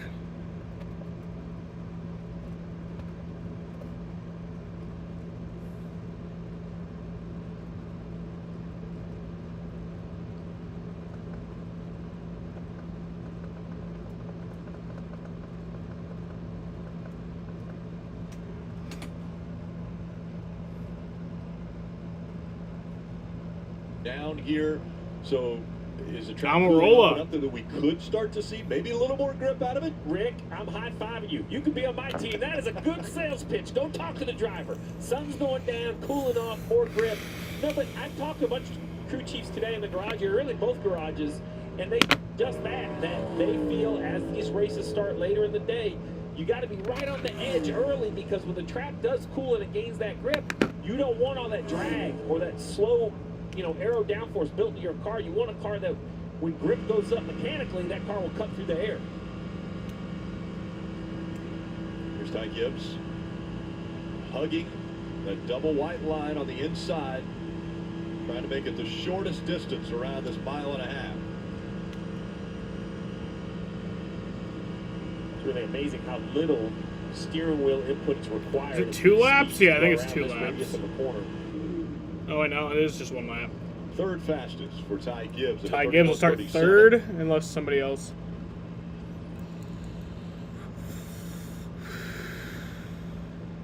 And this will guarantee that Ford will not do the dominant performance that they did earlier in March when they had the top 8 in qualifying, because now Ty Gibbs guaranteed at least a 7th place spot. Here's Harrison Burton in the 21.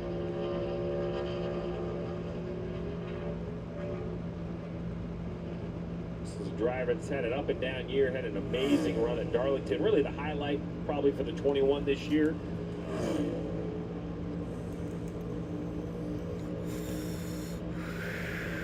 He's a 6th back at Darlington, but he ran inside the top 10 all day. I think that's the kind of day that this driver's looking for. It doesn't have to be a win. The qualifying obviously is going to be at least in the top 10, probably top Harrison 5 or 6 Burton. where this is tracking. See where he'll They get. just kind of try to stay up there all day. Harrison's gonna. The Joey Logano's, the guys we always He's gonna see at the end of these get speedway races. second. Continue to learn. Harrison Second. Burton to Great second. by Harrison. Wow. You know, we talk about the lack of practice, the lack of testing, and I think that's what makes the race weekends more important. You just want to be in the mix. Feel what it's like at the front of these packs. Feel what it's like racing against these other champions like Harvick and Logano, and that kind of starts here in qualifying.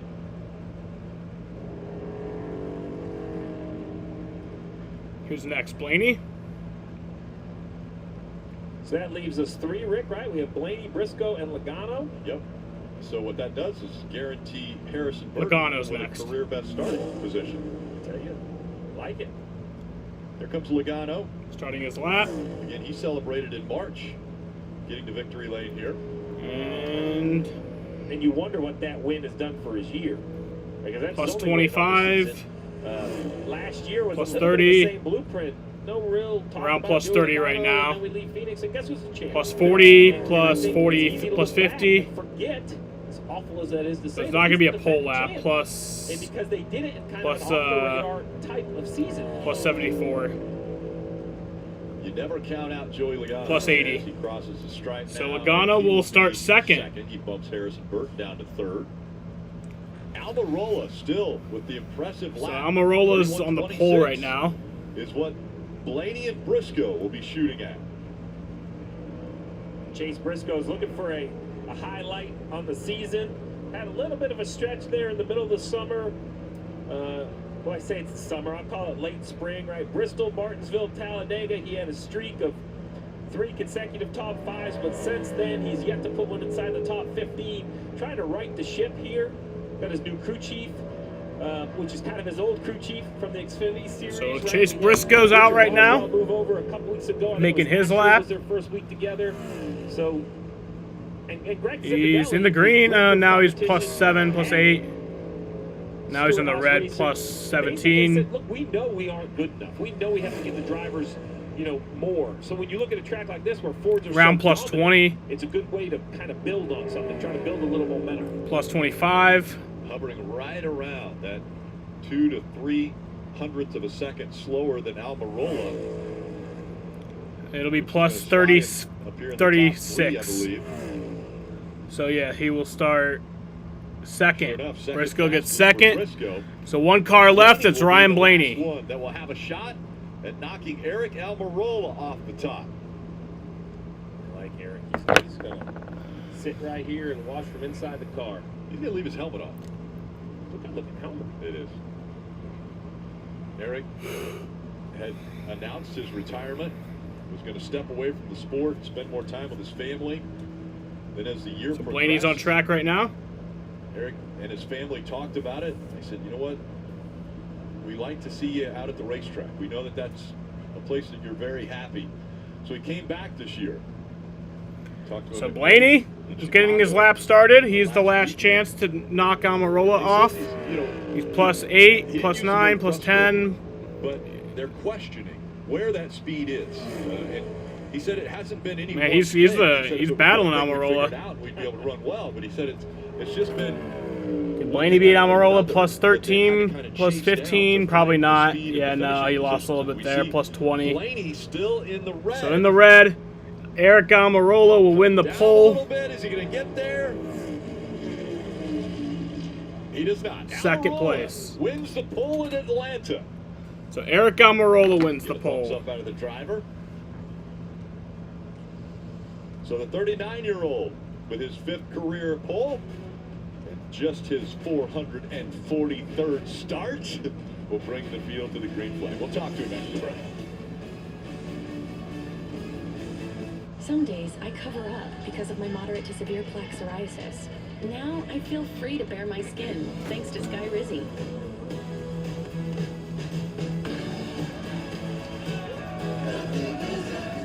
I'm celebrating my clearer skin my way. With Sky Rizzy, 3 out of 4 people achieved 90% clearer skin. Hit practice? What the fuck?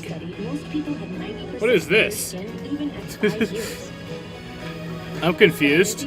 It's just 4 doses a year after 2 starter doses. Serious allergic reactions and an increased risk of infections or a lower ability to fight them may occur. Tell your doctor if you have an infection or symptoms, had a vaccine, or plan to. I will admit I'm confused. I don't know what hit practice is. This is my moment. There's nothing on my skin, and that means everything. Now's the time. Ask your doctor about Sky Rizzy, the #1 dermatologist-prescribed biologic in psoriasis. Learn how AbbVie could help you save. This is a payday bar with tons of peanuts and a caramel core that get the job done. So you can think of it as a tool to hammer your hunger, cut your appetite in half, and utterly demolish your urge for peanuts. Payday. Get to it. But yeah, I'm feeling a bit restless, so I'm gonna go take a walk and... Oh wait. There we go. I'll be back in a little bit. Wagyu steakhouse burger. It was like, not bad. But then Arby's grabbed that peppercorn ranch and has never felt more alive. Arby's, we have the meat. Perfect at-home bed frame. Timeless design and modern functionality. Comes together in minutes. The bed by Thuma. This is the all-new Tempur-Pedic Breeze mattress, and it's designed to help you feel cool. So no more sweating all night, no kicking off the covers, or blasting the air conditioning, because only the Tempur-Pedic Breeze is made with our one-of-a-kind cooling technology that pulls heat away from your body, so the mattress feels up to 10 degrees cooler all night long. For a limited time, save $500 on all new Tempur-Breeze mattresses and get your coolest sleep this summer. Learn more at TempurPedic.com. True Classic makes shirts you'll actually want to wear. A tighter fit around your arms and chest, but loosen the torso to make big guys look slimmer and slimmer guys look buffer. And hot guys look hotter. Flex. Good. Isn't it absolutely bonkers that you can walk into a store, hand someone a piece of plastic, and they will willingly hand over Reese's cups? Forget flying cars. This is it. We're at the pinnacle. Try big cups. They're stuffed with more stuff. Back at Atlanta Motor Speedway, where Eric Almirola has captured his first pole of the season. Eric, what was the difference maker that round for a pole-winning run? You'd have to ask Drew that. I don't know.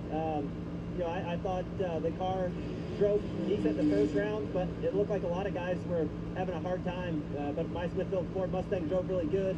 Just needed a little bit more speed, and Drew made a few adjustments. And that second round, we had the speed we needed. So just really proud of Drew and all the guys on this race team. Everybody back at Stewart Haas Racing, we've been working so hard to get our cars where they need to be. So just proud of everybody's effort and work. Thank you to Doug Yates and everybody at Roush Yates Engine Shop. You need a lot of horsepower when you come to a place where you run wide open. So just proud of everybody. We're going to lead the field to the green, but hopefully we can finish there on Sunday with a Smithfield Ford Mustang. Eric Almirola's focus continues, guys, as he's strapped in for pit road practice here at Atlanta. We might not have seen it, but I know he was smiling. That was one of those things. You got to look at all the bright spots this season, and winning a pole here is definitely a bright spot. Is a lot of people are scratching their heads going, wait a second, I thought qualifying was done. What are these guys doing? All right, so if you are wondering, that's totally fair because this is something we don't normally see here in Atlanta. Pit road had to be adjusted. The entry is now at the end of the back stretch. For some safety reasons, we'll go through. What does that mean? That means under green flag pit stops, you're going to enter pit road on the end of the back stretch, as we're seeing Cole Custer do right here. From this entry point all the way around 3 and 4, and they're running the flat part of the racetrack, it's a 90-mile-per-hour speed limit under green. When you finally get all the way over here to the exit of turn 4 and get to the normal yellow line, The pit road speed goes down to 45. Under caution, it doesn't change. It's 45 the whole way.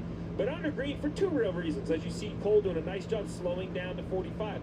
Two reasons. Let's talk about it. First, if they run 45 the whole way, cars lose multiple laps. And you literally can have one car 2 laps up on the field. The other thing is that puts a car pitting under green on the apron of a green flag racetrack going 45 miles an hour for a very long time. If there was an accident down there, you could get caught up in it doing nothing, riding around on the flat. So 90 miles an hour seems reasonable. How did you like it, Rick? I heard Jeff took me through there at 90 in the pace car. He did, and I was a little nervous because I said, this is flat. I mean, this is a very flat part of the racetrack, which was the apron.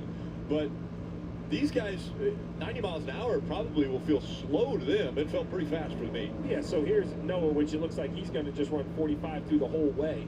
So if we go back and we talk about what this looks like, off from turn 2, heading down the back straightaway, it's very flat. There's just not a lot of kind of, this is interesting. So he started at 45 and then sped up to 95. So there's just no visuals down the back straightaway. So there's these brake markers right here on the inside wall. You see them 6 all the way down to 1. So the line these guys are trying to commit to is way down here, and the orange box is basically in that direction right there. So it's really hard to kind of see where that box is. You have to get down to 90 miles an hour. Then that orange box is at the end of a solid white line. This one. Not the apron of the racetrack, not the out of bounds line, but that white line. That signifies the exterior of pit lane. You cannot go to the right of that. If you go to the right of that, it will be a penalty. So it's going to be interesting to see as these guys go. Look at the 48. We did see the 23 out there, though. Bubba Wallace, we were wondering if he'd get out there to run. Yeah, so it looks like he's back out here. The 48 missed it. Yeah, he missed the orange box. Yeah, so Bubba had to abort his qualifying run. Oh, boy. Easy. Suarez coming up on his inside. So this is practice for the drivers, but it's also practice for the spotters. Maybe we can cheat and listen a little bit. But if I'm a crew chief, I'm getting my spotter and driver together and be like, listen, figure it out, get a mark. If we look really wide on the backstretch, there's this Quaker State banner. There's not a lot of stuff on the inside. So, you know, what's your mark? Are you counting your driver to? Because most drivers want to be counted 5, 4, 3, 2.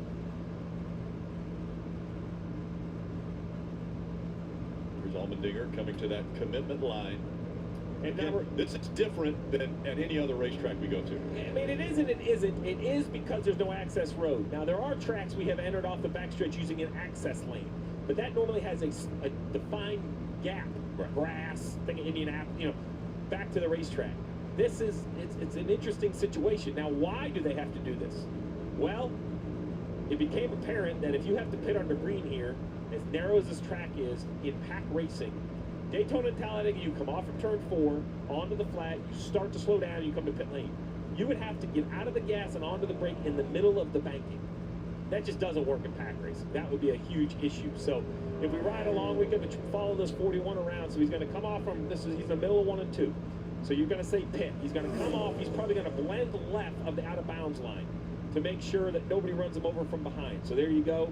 Out of the gas, you can see the car wiggling like it's under the brakes, and now Ryan Preece is looking for 90 miles an hour. Now remember, only under green. Stage 1, there'll be no green flag pit stops unless you have a mechanical issue. But the length of this race, 100 lap stage 2 and 100 lap stage 3, you absolutely could see a green flag pit stop. So NASCAR gave everybody a little bit of practice. They wanted to give drivers an opportunity because a lot of times you'll set your tack, or in this situation with the Cup Series, they'll have a digital dash that'll give them so many red lights for one speed, but now they have 2 speeds they have to deal with. So the digital dash is different, but we think about the Xfinity Series, if they would have to make a green flag pit stop, they've got the old tachometer that they've got to figure out, all right, maybe I'm in 2nd gear, maybe I'm in 3rd gear, this RPM, that RPM. It's just, you know, this is one of those things, Rick, everybody goes, why are we doing this? This is no big deal. It's no big deal until you have to do a green flag pit stop in the middle of a race. That was really well done, right at 90 on pit entry. And remember, they're going to get a 5-mile-an-hour grace period, so it's not going to shock you to see 95. You tell me these teams don't have it mapped out. Look at this. Right. 95, 95, 94 now. He's going to, and watch this, he's going to brake, see how close he gets to 45. Or you side lock up the front tires. Okay, that would be an issue. So that would probably be over the 45-mile-an-hour speed limit at the beginning of what is, I'm going to call, standard pit lane. And it's very hard to see. We got some friends coming with some in-car cameras here later. They're kind of going back out in reverse of qualifying and qualifying speed. Here you go, we're on board. This is Kyle Busch, who's probably one of the best to get on and off pit road. Denny right here. So this really shows you the perspective. Earlier in the pace car, I was shocked how hard it was to see the orange box. You know, normally you're kind of in the banking looking down on pit road entry.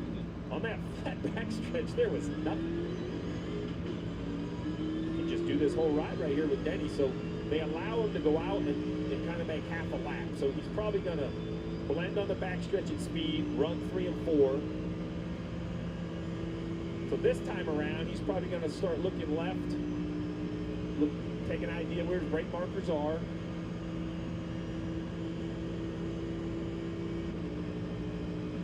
Giving it its all, there's no doubt here.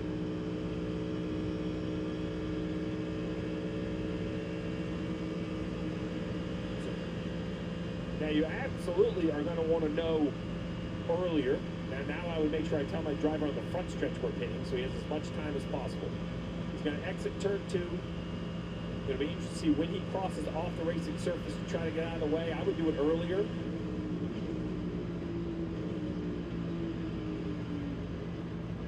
There's the box. You see how hard that was to see?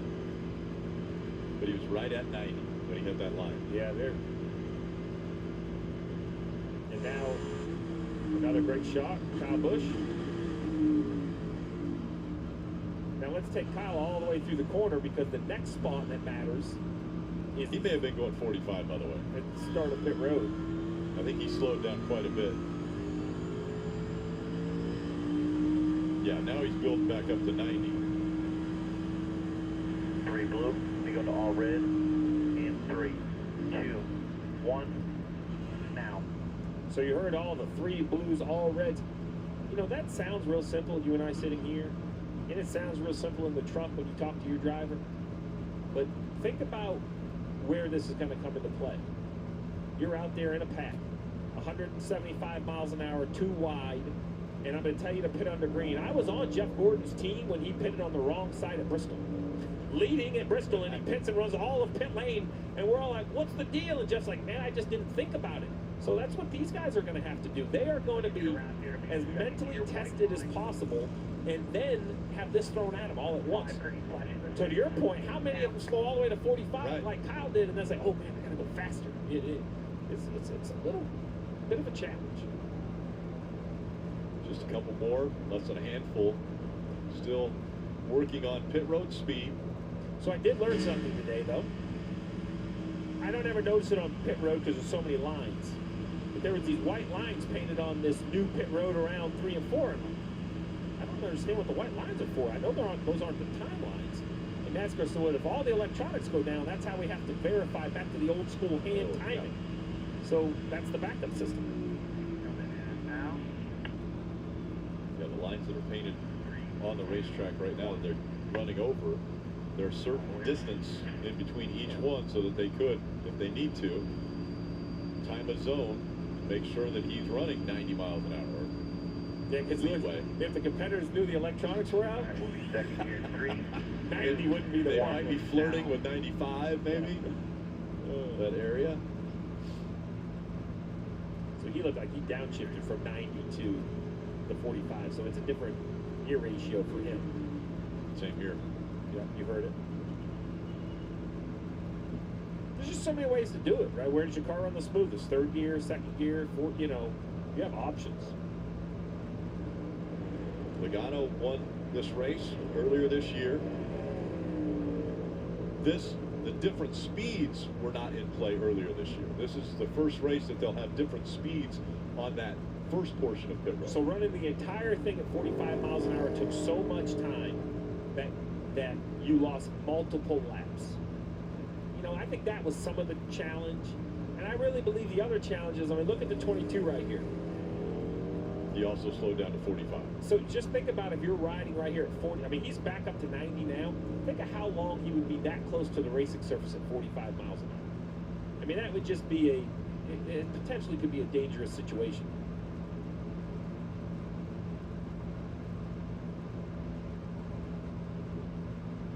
Briscoe also working his speed through 3 and 4.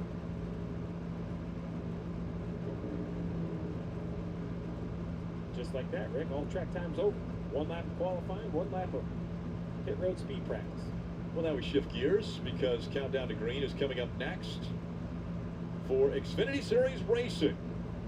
It's at 8 o'clock Eastern and 10:30 NASCAR America post-race show.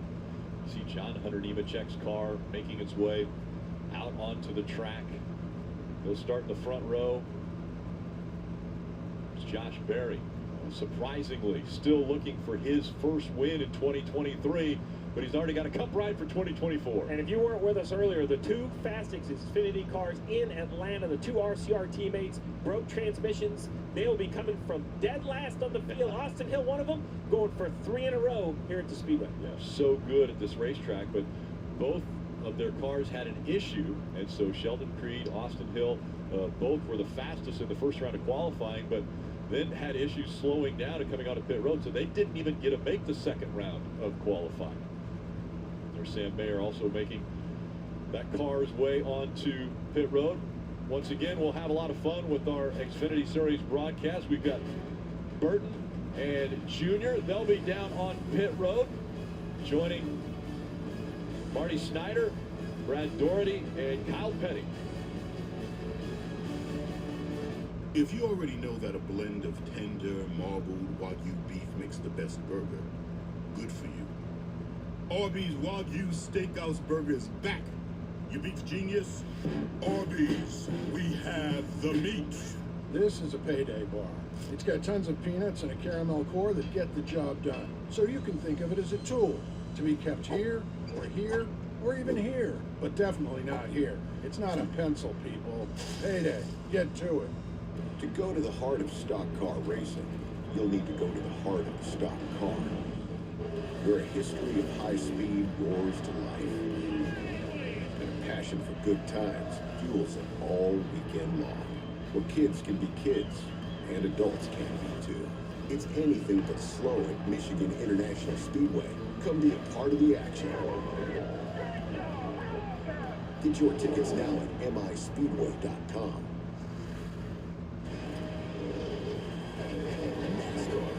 On USA. It's a race for the playoffs. The drama. The excitement. The characters. Next up, Atlanta. Slick day to win is just what the doctor orders. How about that, boy? NASCAR. Tomorrow, 6:30 Eastern on USA.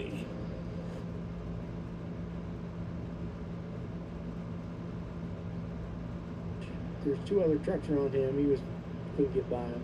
Well, I caught these guys, and I just told my crew, I said, man, I can pass these guys anytime I want. I'm just being careful. How'd that work out?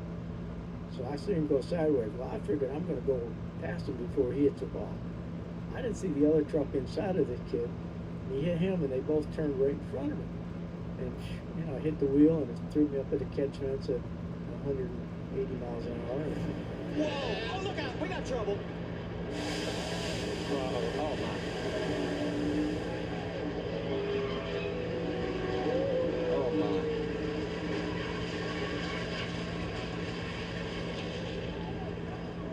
Yep.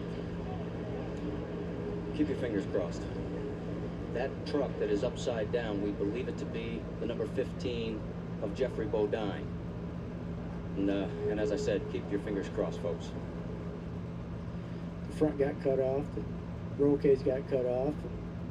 My upper body was laying on the asphalt. I have pictures of it, and you can see it in the video of the race, but instant fire. The fire guy came out and put my fire out. I had my cliff came off during the wreck. It knocked me out. I was out. They were getting me out. I wasn't breathing when it came to me, which was, several minutes. They couldn't just run out there. And they undid my seatbelt. I started breathing. They said, never opened my eyes, never talked. I just remember, where am I? Daytona crash, and I passed out again. Then as they're rolling me to the ambulance, the little oxygen mask slid off my face. I still haven't opened my eyes or spoke. I felt it slide off my face. How do you feel that little thing slide off your face when you just got through crashing at 180 mile ride? I reached up to put it on, and the TV camera was on me.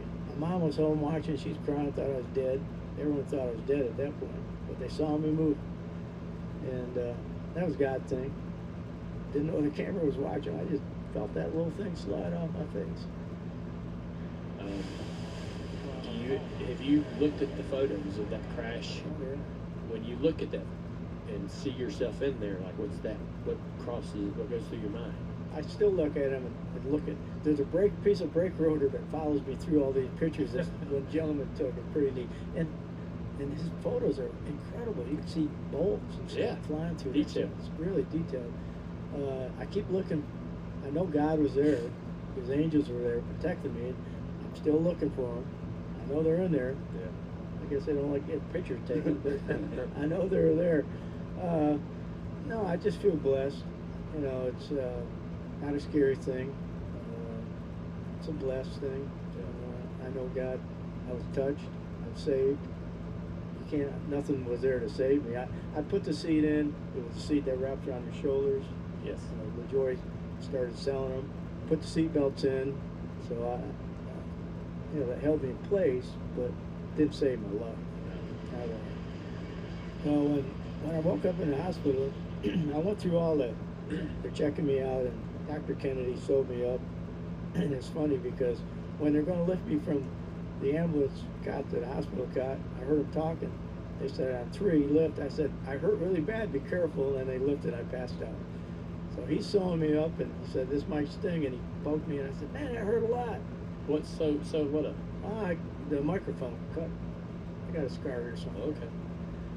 And going to get his CAT scan. I'm claustrophobic. Had him before. So I heard him talk about it. I said, I'm claustrophobic, cover my eyes. I haven't opened my eyes yet. So they're probably thinking, oh, he's okay. Well, Jeff, man, it's been a lot of fun talking to you. And we worked hard to try to get you here. People have been asking us for a long, long time to get you on the show. I appreciate that. Thank you, fans. Yeah, well, they're going to be happy to hear. I hope they enjoy it. They will. They will enjoy it. Hope you did. I did, of course. I learned a lot from you. Oh, yeah? Stuff that I didn't remember. Yeah. Didn't know. Well, we love it, man. We feel fortunate to be able to have you here. And until next time, when you get that book done, we're going to have to bring you back up here to ask you all about that. Yes, sir. Appreciate you. Appreciate thank you, you, Jeff. Yeah, thank you. Jeff Bodine on the Dale Jr. Download.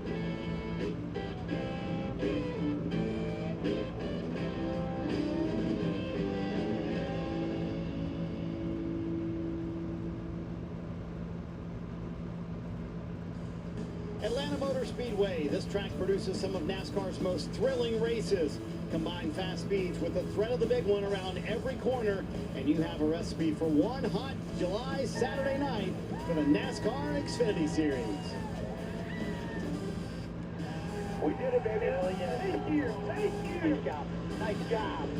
Racing here at Atlanta Motor Speedway. We're going to have a ball down here today. Being my home racetrack. Can he win in Georgia? Austin Hill holds him up. He wins. Hell yeah, boy. Anytime that I can win there is really special. Austin Hill has won for the second straight time at Atlanta Motor Speedway.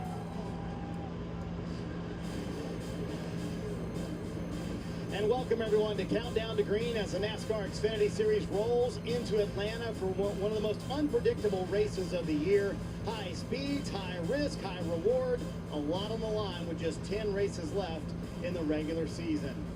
And welcome everyone to the Peacock Pit Box. I'm Marty Snyder. Kyle Petty, Brad Daugherty joining you here as well. You know, Kyle, there are a lot of unpredictable races left on the calendar in the 10 races until the playoffs start for the NASCAR Xfinity Series.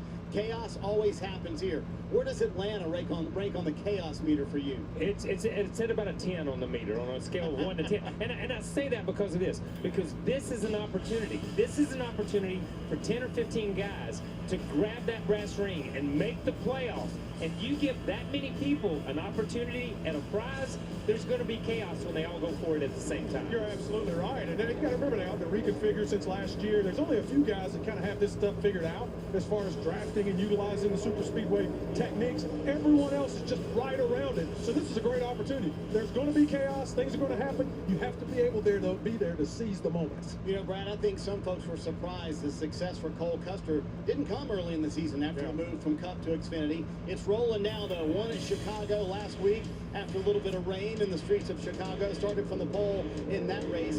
Is he setting himself up as the championship favorite, do you think? Oh, I think without a doubt. I mean, you got to remember when he left the series, he was championship material, and then he went into the Cup Series. He's just getting back into the groove of things, and we're seeing the Cole Custer that was in the Xfinity Series before and was dominant. He is absolutely setting himself up to be the champion of this series. So speaking of Stone Cold Cole Custer, you know, he celebrates with 2 beers, just like Stone Cold Steve Austin there, Kyle. Do it, man. He's at Driver Intros with Dale Earnhardt Jr. and Jeff Burton. Jr., does he have the beers on ice if he wins tonight?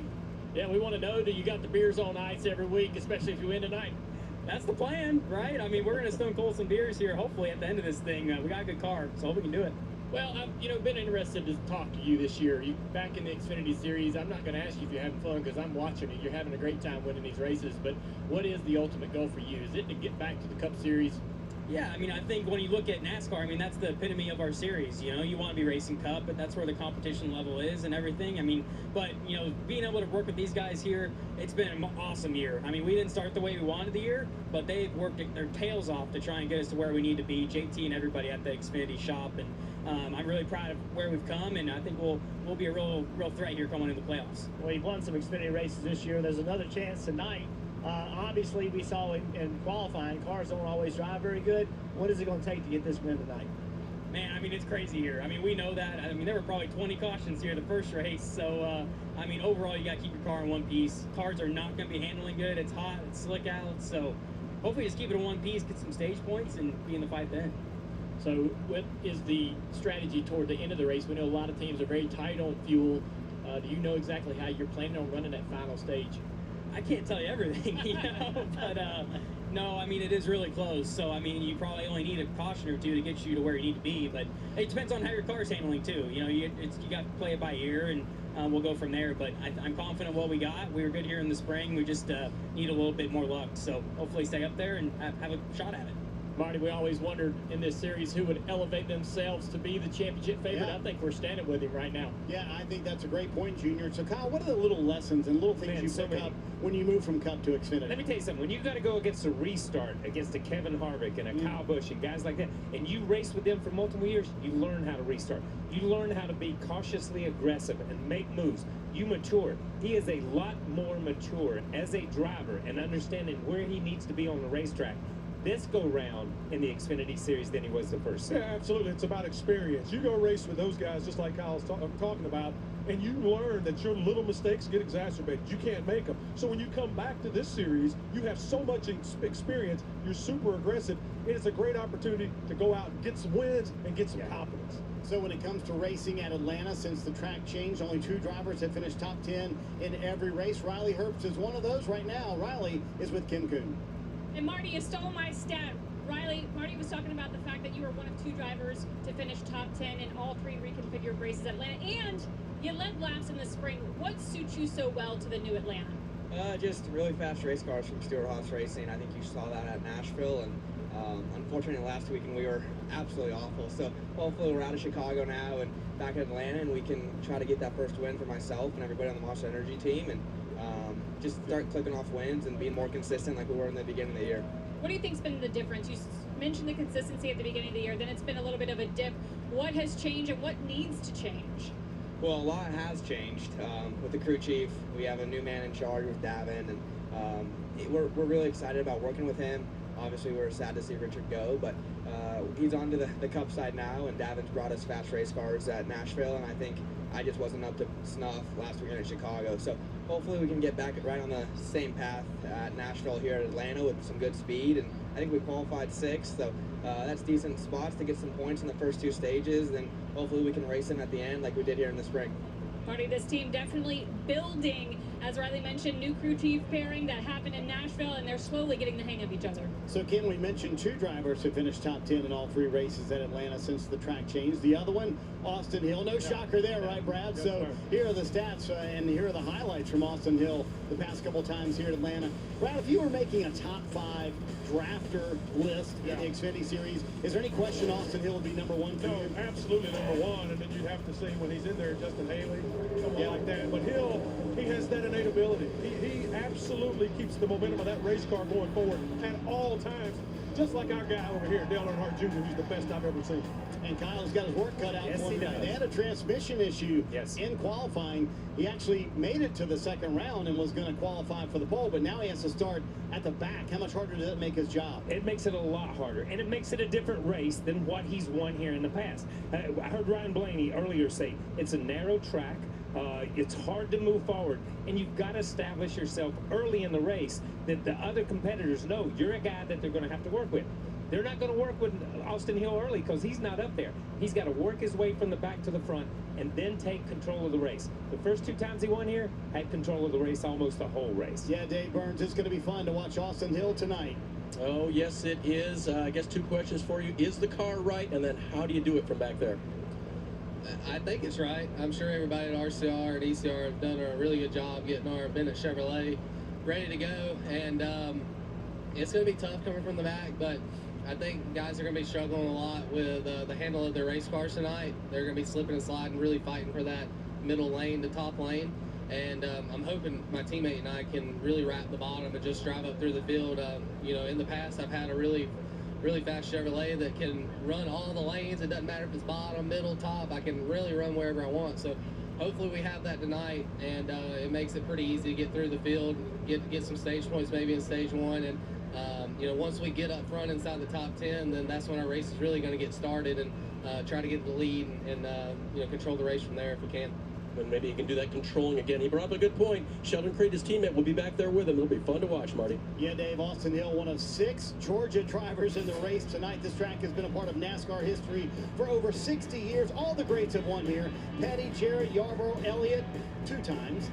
For decades, this track was a Cup Championship deciding race. So many great chapters written here and many more to come at AMS. When you drive a Ram, summer is more than a season. It's an opportunity to load up on more toys, to stop looking for fun and be the one who brings it, and to make every day even more inviting than the last. Make this the summer you drive a Ram. During the Ram Make This the Summer event, get 10% below MSRP on all 2023 Ram 1500 Bighorn models. Put a smile on your plate with new pancake tacos. Because when you fold a pancake in half, you get a taco. Or in this case, 3 for $6. And try all 4 flavors. Here for a fun time, not a long time. Only from IHOP. True Classic makes shirts you'll actually want to wear. A tighter fit around your arms and chest, but loosen the torso to make big guys look slimmer and slimmer guys look buffer. And hot guys look hotter. Flex. Good. We lost part of our forest to fire several years ago. We decided to stay and help it recover. People who have heavy machinery have the opportunity to reach out and help their neighbors for the common good. I started Folds of Honor to help the families of fallen veterans. Today, we celebrate over 44,000 scholarships given to those families. Service never stops, and neither will we.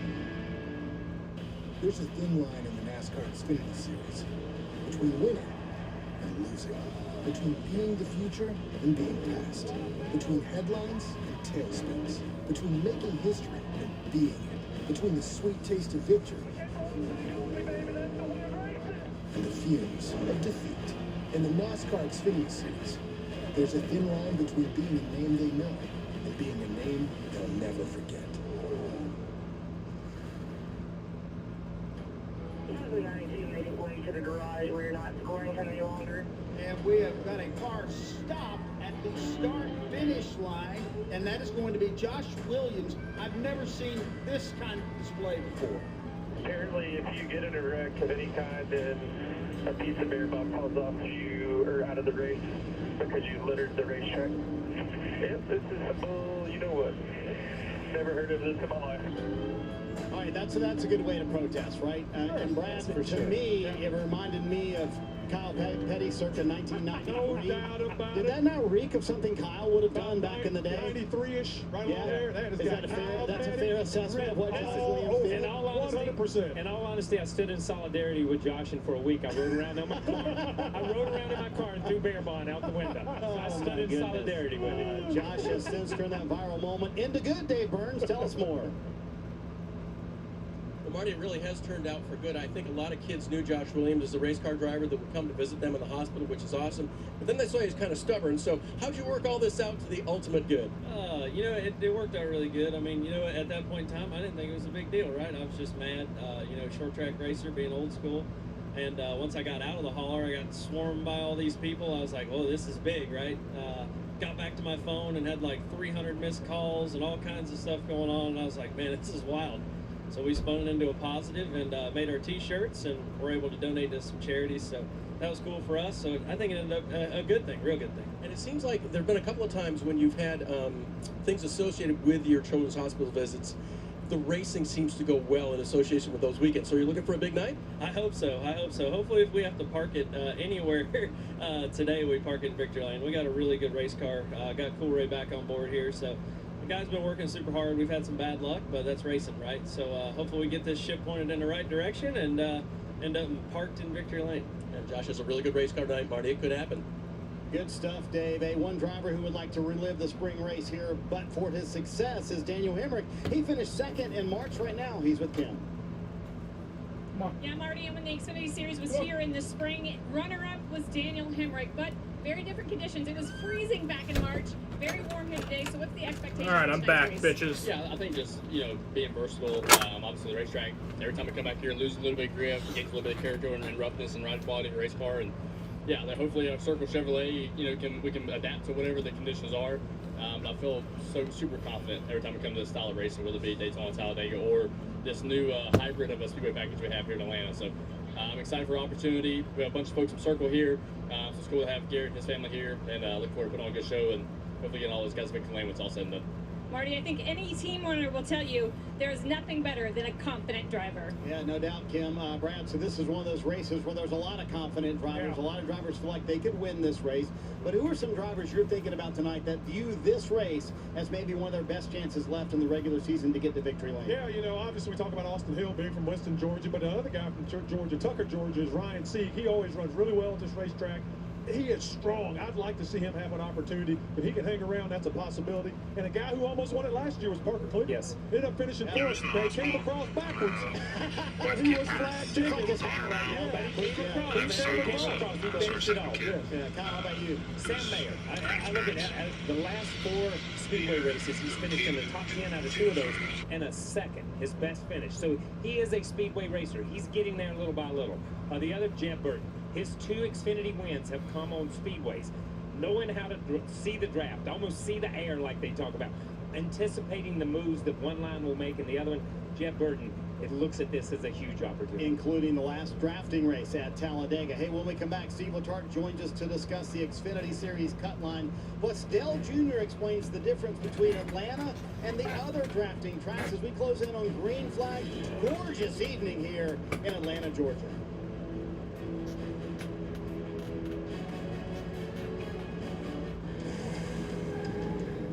It's orientation day. Welcome to the team.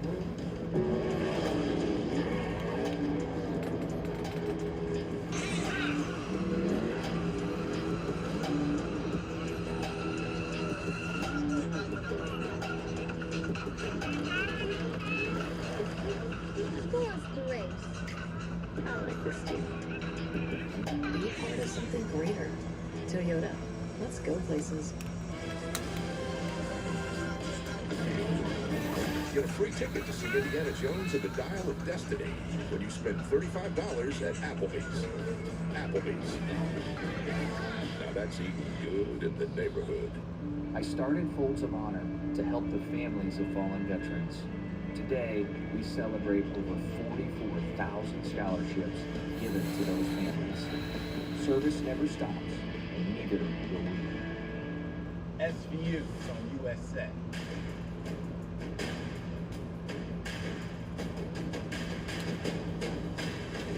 On USA.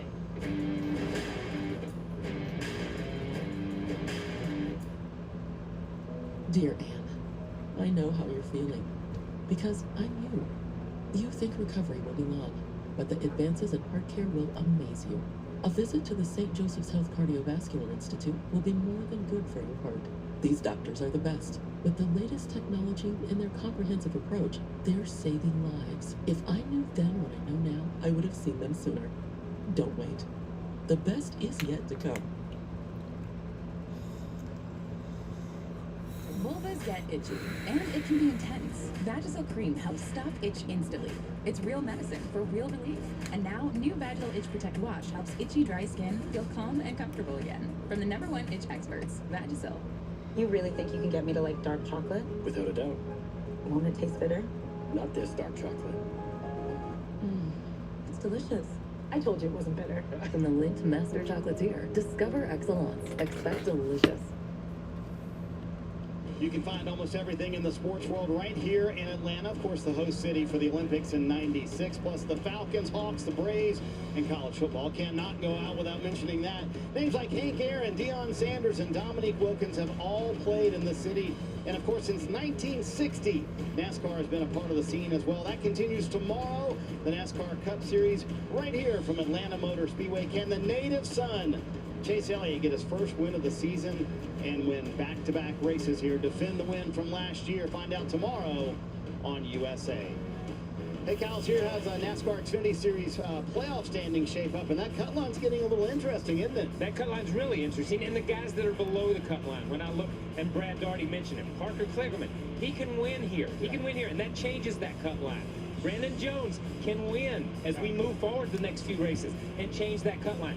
That's why this is so critical for these guys to get as many points every race they run. And starting here tonight, these guys like Riley Herbst, Daniel Hemrick, Sheldon Creed, they've got to put a little bit more cushion between them and that cut line. Want to break it all down? Let's bring in our crew chief, Steve Letarte, for Trend Report. Steve, and let's chat about that cut line. Kyle mentions how close it's getting. And let's begin with Josh Berry. You know, that big announcement going to Stewart-Haas Racing next year to replace Kevin Harvick. But how's his day job going right now at Junior Motorsports? Well, I know it's supposed to trend up or trend down, but I'm going to call it neutral for Josh Berry. Even though this driver's used to winning races, he won 3 a year ago. No wins this year, but the same amount of top 5s and even more top 10s. So I believe a win is around the corner, a neutral score for Josh Berry. How about Sheldon Creed? How is he trending? Creed trending up. He's currently in a playoff position. He's averaging 5 spots better than a year ago. Much like Berry, looking for a win this year, but trending in the right direction.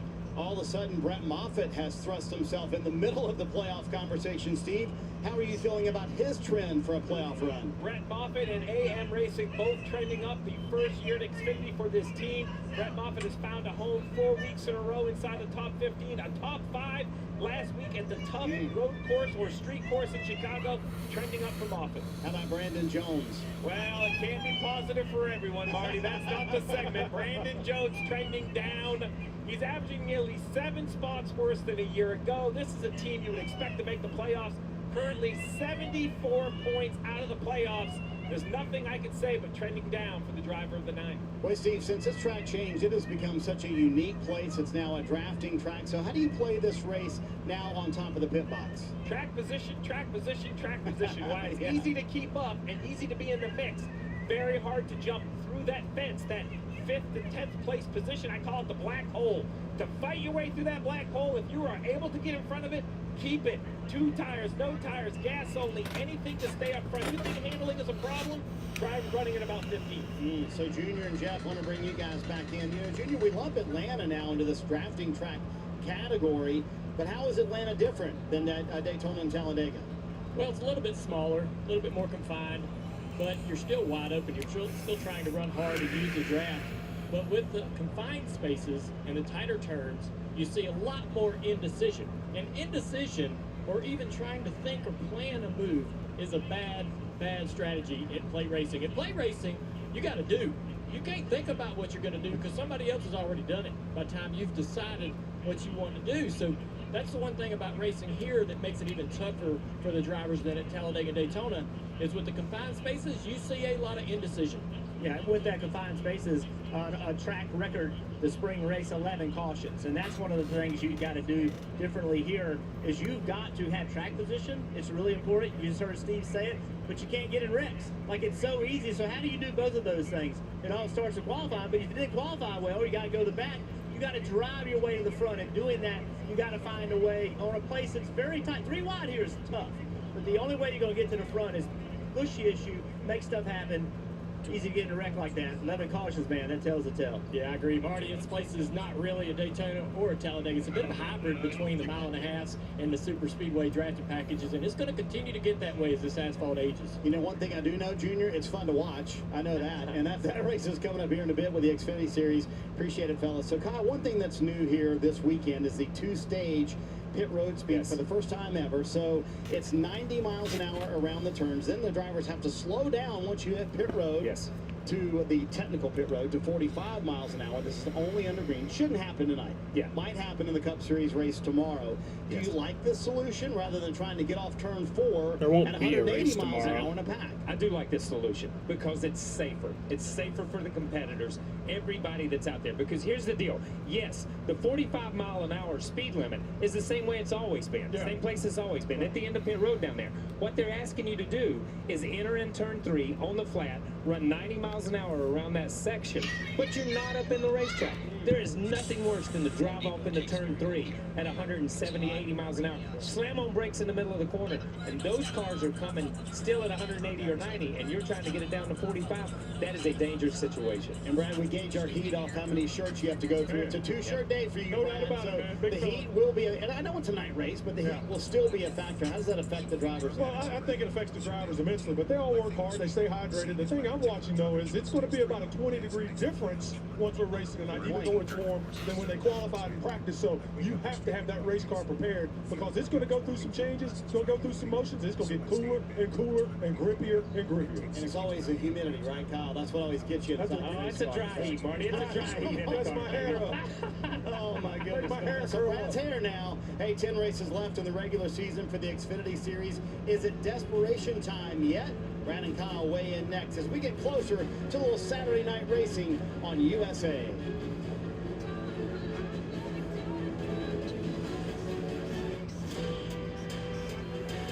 In my day, I tried keeping up with the game. Now with the power of Xfinity 10G network, my little bro is the game. With the Xfinity 10G network, he sees the game from every angle with barely any lag.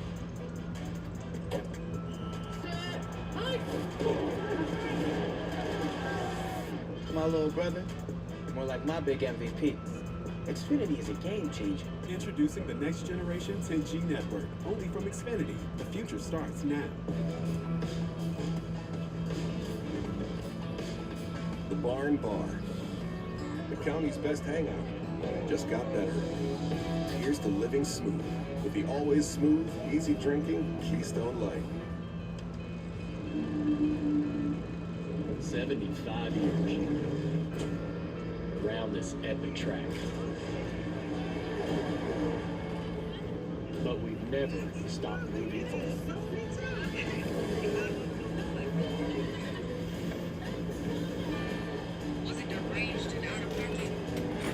There we go in the next 75. We're all better off with an ally. All right. I'm going to order some food. True classic make shirts you'll actually want to wear. A tighter fit around your arms and chest, but loosen the torso to make big guys look slimmer and slimmer guys look buffer. And hot guys look hotter. What? Good. For COPD, ask your doctor about Restri. Breasttree gives you better breathing, symptom improvement, and helps prevent flare-ups. Breasttree won't replace a rescue inhaler for sudden breathing problems. It is not for asthma. Tell your doctor if you have a heart condition or high blood pressure before taking it. Don't take Breasttree more than prescribed. Breasttree may increase your risk of thrush, pneumonia, and osteoporosis. Call your doctor if worsened breathing, chest pain, mouth or tongue swelling, problems urinating, vision changes, or eye pain occur. If you have COPD, ask your doctor about Breasttree. Welcome back to Atlanta. The NASCAR Xfinity Series is ready to go for Saturday night. But, Brad, you know every race fan in Georgia is thinking about tomorrow night. And can their guy Chase Elliott get it done? Oh, Chase Elliott's got all his fans. He's going to get a whooping tomorrow night. He better be ready. These guys are hauling off down these corners almost 180 miles an hour. All right, Chase Elliott, you better buckle up. And it's at night tomorrow night. So these fans in the stands, they'll be nice and cool. It'll be in the shade. That's going to be fun. They're going to be nice and cool, but let me tell you something. It's going to be hot on the racetrack. Yes, It's always hot on the race. Yeah. That's why they call this place Hot Atlanta. Yeah. When you turn on the lights here for a night race in Atlanta, it goes to a different place. I don't know what it is. The drivers go to a different faster. place. Yeah. Sparks. Yeah. There's so many things going on the racetrack. So tomorrow night, let me tell you something. Chase Elliott's got his work cut out for him, but he can do it. Oh, yes, he can. 10 races left in the regular season, and Brad, this place is known for the chaos. So do you see some drivers getting desperate tonight, feeling like, hey, this might be my best shot? No doubt about it. I mean, you got the opportunity. Like I say, 3 races on this new configured racetrack, and we know Austin Hill has it figured out, but the problem is he's starting in the back. So that's even more of a chance for the guys around that cut line. You've got to be aggressive. You've got to attack. And on Monday morning, you text them and say, I'm sorry. Yeah. Kyle, some big names have not won this year in the Xfinity Series. Josh Berry comes to mind immediately. Do you see a first-time winner for the year tonight? You know what? I do. I really do, because I think the opportunity is, just like we said before, the opportunity is there for Parker Kligerman. The opportunity is there for Joshua. There's so many guys that we could put in that category. Yeah, and I think there's a lot of people thinking that's going to be fun to watch Austin Hill come from the back tonight. Yes, man's led 203 laps here. Everybody else in the field combined has been 295, so he's coming. And it's cooling down here in Atlanta as we get closer to the command when we come back. Time for tonight's pre-race ceremonies from AMS.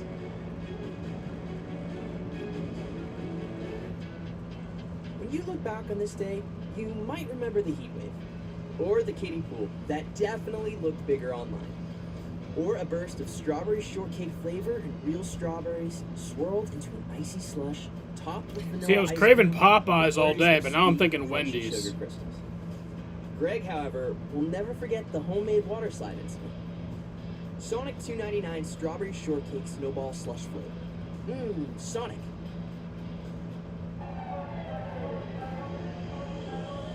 It started with making a better men's shirt.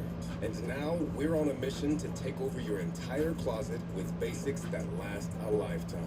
Inspired by our Southern California roots, Built Basics is here to elevate your style in true premium fashion. Make the switch to premium basics today and level up your look. Shop now at BuiltBasics.com. Or do I want Burger King?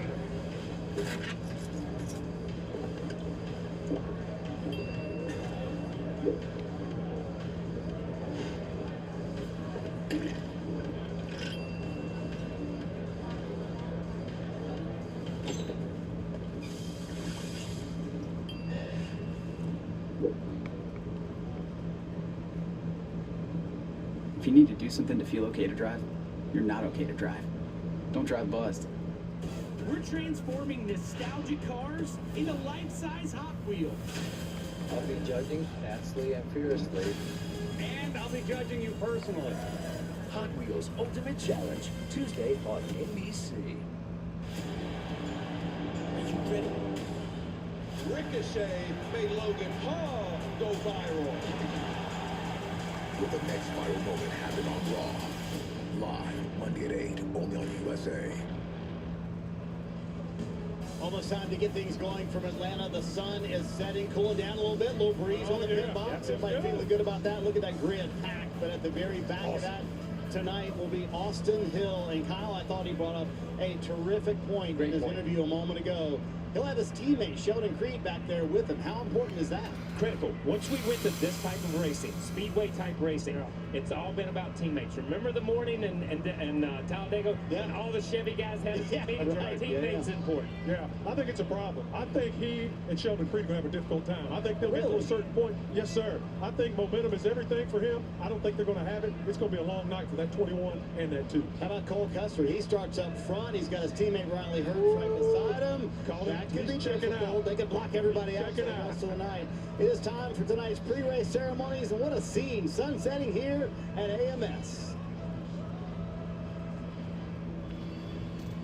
All right. Ladies and gentlemen, at this time, we ask that you please rise as you are able and remove your hats as the Upson Lee High School Navy ROTC Color Guard presents our nation's colors. Here to offer tonight's invocation, please welcome Pastor of First Baptist Church, Forest Park, Elliot Yancey. Let's pray. Father, we pause before a race-filled weekend to honor and recognize you. Lord, thank you for the country that we live in, and we ask you to protect those who work so hard to keep us free. Lord, honor those who serve in our cities, keeping us healthy, safe, and secure. We ask it for the safety of our crews and officials this evening, and may they all perform at their best. Protect our fans as they come to and from the track. It's in Jesus' name that we pray, our only hope. Amen. Amen. Here to perform our national anthem, please welcome Kendall Peoples. Oh, say, can you see by the dawn's early light what so proudly we hailed at the twilight's last gleaming, whose broad stripes and bright stars through the perilous fight o'er the ramparts we watched were so gallantly streaming, and the rockets regular, the bombs bursting in air, gave proof through the night that our flag was still there. Oh, say does that star-spangled banner yet wave o'er the land of the free and the home of the brave?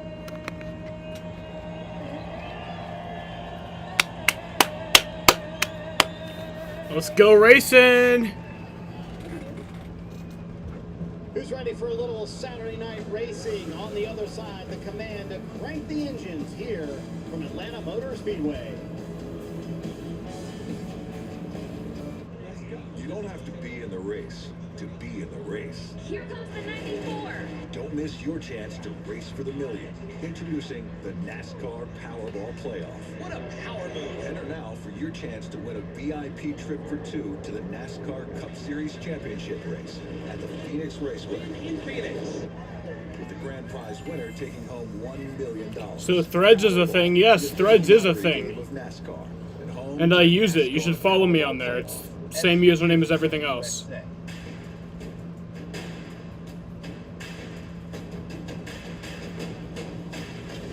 On USA.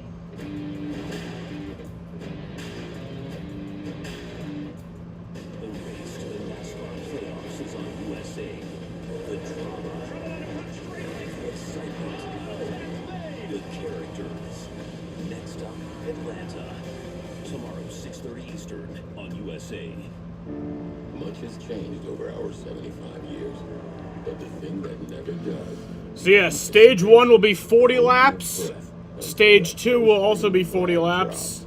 That'll end at lap 80, and then the final 60 or 83.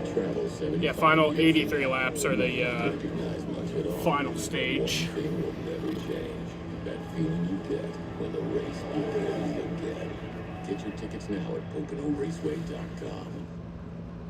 An exciting Independence Day sale is in full swing at Stickley Furniture Mattress. Shop today for furniture for every room, all at 35% off. Get this spacious 3-piece sectional for just $32.89. This beautiful rustic dining table now just $19.99. Or save on top mattress brands during our Sleep Symphony event. Save on a huge selection of in-stock items and get 36-month zero-interest financing. Celebrate at the Independence Day sale. Going on now at Stickley Furniture Mattress. Vulvas get itchy, and it can be intense. Vagisil Cream helps stop itch instantly. It's real medicine for real relief. And now, new Vagisil Itch Protect Wash helps itchy, dry skin feel calm and comfortable again. From the #1 itch experts, Vagisil. You really think you can get me to like dark chocolate? Without a doubt. Won't it taste bitter? Not this dark chocolate. It's delicious. I told you it wasn't bitter. From the Lindt Master Chocolatier, discover excellence. Expect delicious. Atlanta Motor Speedway, it's had a few facelifts, a couple different configurations, but it's settled on high banks, and we're about ready to see some high action around these high banks. As we take a look at the playoff standings, this is the 17th race of the year, Steve, and right now Austin Hill seems to be the hottest driver. Well, he is, but with only 7 names in yellow, that means they've won a race. Look at the list below them of drivers looking for their first win. Barry, Mayer, Creed, Hemrick, Herbst, they're in the playoffs, but yet to win. But names just below: Kligerman, Moffitt, Jones. This is a track that I believe they could go to victory lane and upset to the entire standing. At the bottom of the list there, at least in yellow, you see the 18 of Sammy Smith. More on Sammy. Let's go to Kim. Well, Sammy Smith starts 3rd tonight, but in his 4 super speedway races, he's finished outside the top 15. So I asked crew chief Jeff Mindering what his young driver needs to break through at these style tracks. He told me Sammy is an aggressive driver, but he is still learning and trying to improve his ability to read what line is moving the pack. He said as soon as Sammy gets better at understanding which lane has the momentum, there is no reason he shouldn't finish in the top 10, Dave. Kim, his teammate John Hunter Nemechek starts just in front of him, and that could bode very well for the 2 teammates on this pack racing track. So for Nemechek, I don't look at the 2 wins for this season that really have him in the spotlight. It's the 2 non-wins, one at Daytona where he finished 2nd and led laps, and one here at Atlanta where he finished 8th and led laps. He knows how to do this style of racing. He can get it done again tonight. Marty. Well, Dave, Atlanta used to be one of Justin Allgaier's best racetracks, but after the reconfiguration, he will admit, I've not been good here. And rather than just saying, you know what, it's a one-off race, I'm not going to worry about it, they put a massive amount of work going into this race on trying to make things better. He said, number one, the car had to handle way better. I couldn't even touch the gas when we were here in March, so we worked on that for a long time. And he studied Austin Hill's film. Yes, his competitor's film. He rode on board with him, studied it for hours at a time. He said, I picked up little things, but I'm not going to learn everything that I need to know by watching someone else's film. The one thing I do have to apply tonight is I have to apply a patience to my game and make sure that we're in position late in the race. It's a beautiful evening here in Atlanta. Sun is setting and time to get the engines cranked for the NASCAR Xfinity Series. Here to say the most famous words in motorsports. All right, let's get them engines fired. And managing partner for Screaming Eagle, Ready Mix, Dwayne King. Xfinity 10G race fans. This week, America's favorite gas man, Chocolate Myers, rang the bell and defeated cancer. Woo! And now, on behalf of Alsco and all of its employees and Screaming Eagle Ready Mix, drivers, start your engines. Yeah, the energy.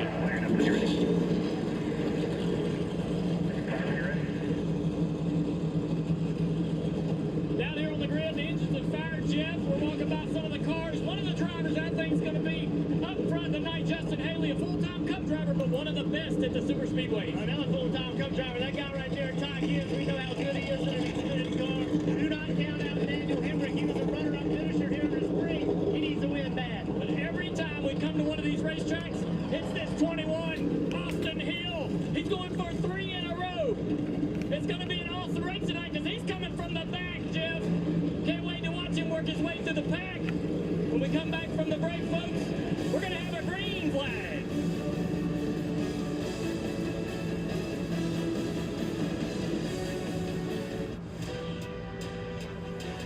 In my day, I tried keeping up with the game. Now with the power of Xfinity 10G network, my little bro is the game. With the Xfinity 10G network, he sees the game from every angle with barely any lag.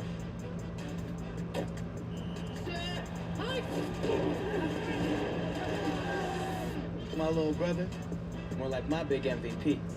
Xfinity is a game changer. Introducing the next generation 10G network, only from Xfinity. The future starts now. Aren't you tired of the back pain caused by your lousy shop stool? The days of tiny casters and thin seats are over. Meet the Viper Chair. The Viper Chair glides over any surface and loose debris with 4-inch industrial-grade casters. Relieve your lower back pain with a perfectly angled backrest. Prevent tipping with a wide, sturdy base. Viper Chairs are designed for every industry, no matter what you love to do. Stop wasting your money buying cheap shop stools and get yourself a Viper Chair.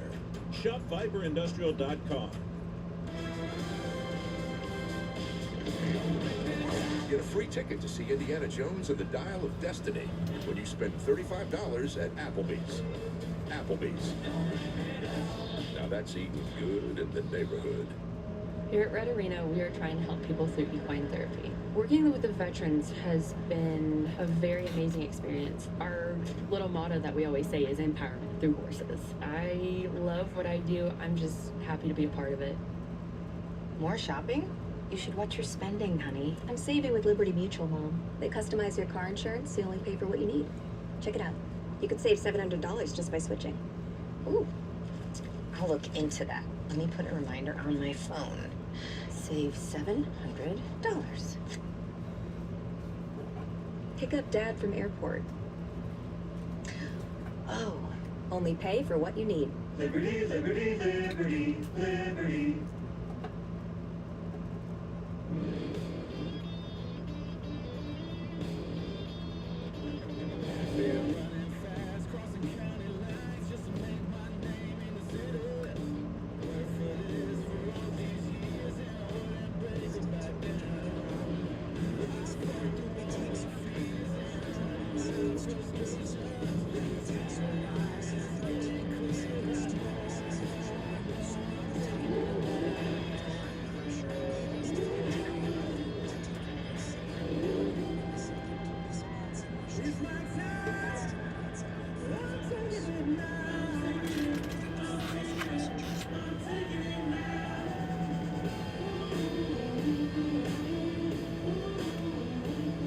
Hill create another moment from right here at Atlanta Motor Speedway, racing under the lights. He's looking for 3 in a row, but he's got his work cut out for him because he's going to have to come from the back.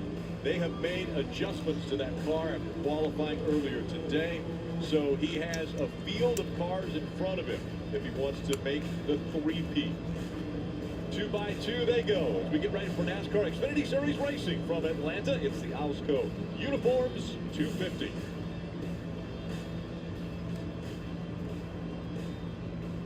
Up front, Chandler Smith and John Hunter Nemechek are going to make up row number 1. A little bit further back in the field, let's chat about the driver of the 48, Kim.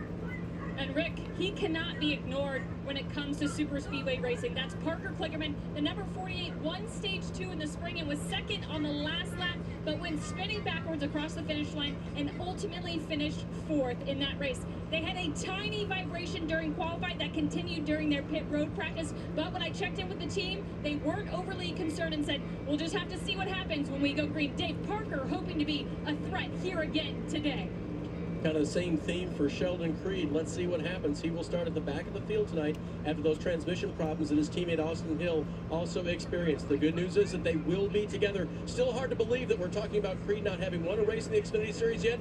He could do it today, but he's got a lot of work ahead of him. Marty? Dave, only 2 drivers have finished top 10 in the 3 races since this racetrack was changed. One of them, Austin Hill. The other, Riley Herbst. He's never finished worse than 9th since that happened. I asked him the secret to what he's done here at Atlanta, and he said, honestly, taking advantage of moves quickly and not waiting on moves to develop for me. The other advantage he has today, His teammate Cole Custer starts 7th. Riley Herbst starts 6th. They plan to work together very early on in the race. Junior and Burton, want to go back to you. So, Junior, what are drivers going through in their mind right now as they get ready for what is the chaos and also the chess match of Atlanta? Well, this is a very mental race, and it is a chess match, so you're trying not to get nervous, trying not to psych yourself out. There's only 2 options, though. You're going to race toward the front, or you're going to sit around and ride and try to stay out of trouble. There's no middle ground. You'll get yourself in that crash, absolutely, finding yourself in the middle of the pack and staying there all day long. So you're going to see a lot of people working hard to try to get toward that front where they believe that's the safest, and other people trying to maintain and just save their cars till the end. Yeah, there's no question. These races, I was always nervous. And I'm going to tell you something. You got to, if you see a move, you got to make it right now. You can't think about it. You have to make a move. Go for it. Be smart, but be aggressive. And at the same time, mistake-free. You cannot make mistakes in this race, Rick. If you do, you will not win it. Rick, we're going to watch a few laps down here. Back up to you, buddy. We're looking forward to that. The sounds and just the emotions that we're able to get through. You guys being down there on pit road. They mentioned make a move when it's there. And I was talking with Sheldon Creed, and I said, what did you learn from Austin Hill? Because Austin Hill seems to have figured this out. And he said, well, I see a move and I think about it before I make it. He said, Austin Hill, he doesn't think about it. If he sees a move, he takes it immediately. And a lot of that also is relied upon by Derek Nealon, who is his spotter for the 21. So a lot of things have to happen perfectly if you're going to make the move and work and then move to the front. Take a look at the starting grid. And again, I mentioned Chandler Smith and John Hunter Nemechek making up row number 1. Well, you mentioned those RCR teammates back there in row 5, Creed and Austin Hill, the fastest 2 cars in qualifying, both with mechanical issues. Early on, watching those 2 come from the back is going to be fun to watch. Further back, we look at row 6, Daniel Hemrick, champion of the series, and Ty Gibbs coming back to run in the Xfinity Series tonight. Yeah, Justin Haley starting again in college racing, runs on Sundays for college. It's a rare Xfinity Series start. You see Parker Kligerman, we heard the report about him back in row 9.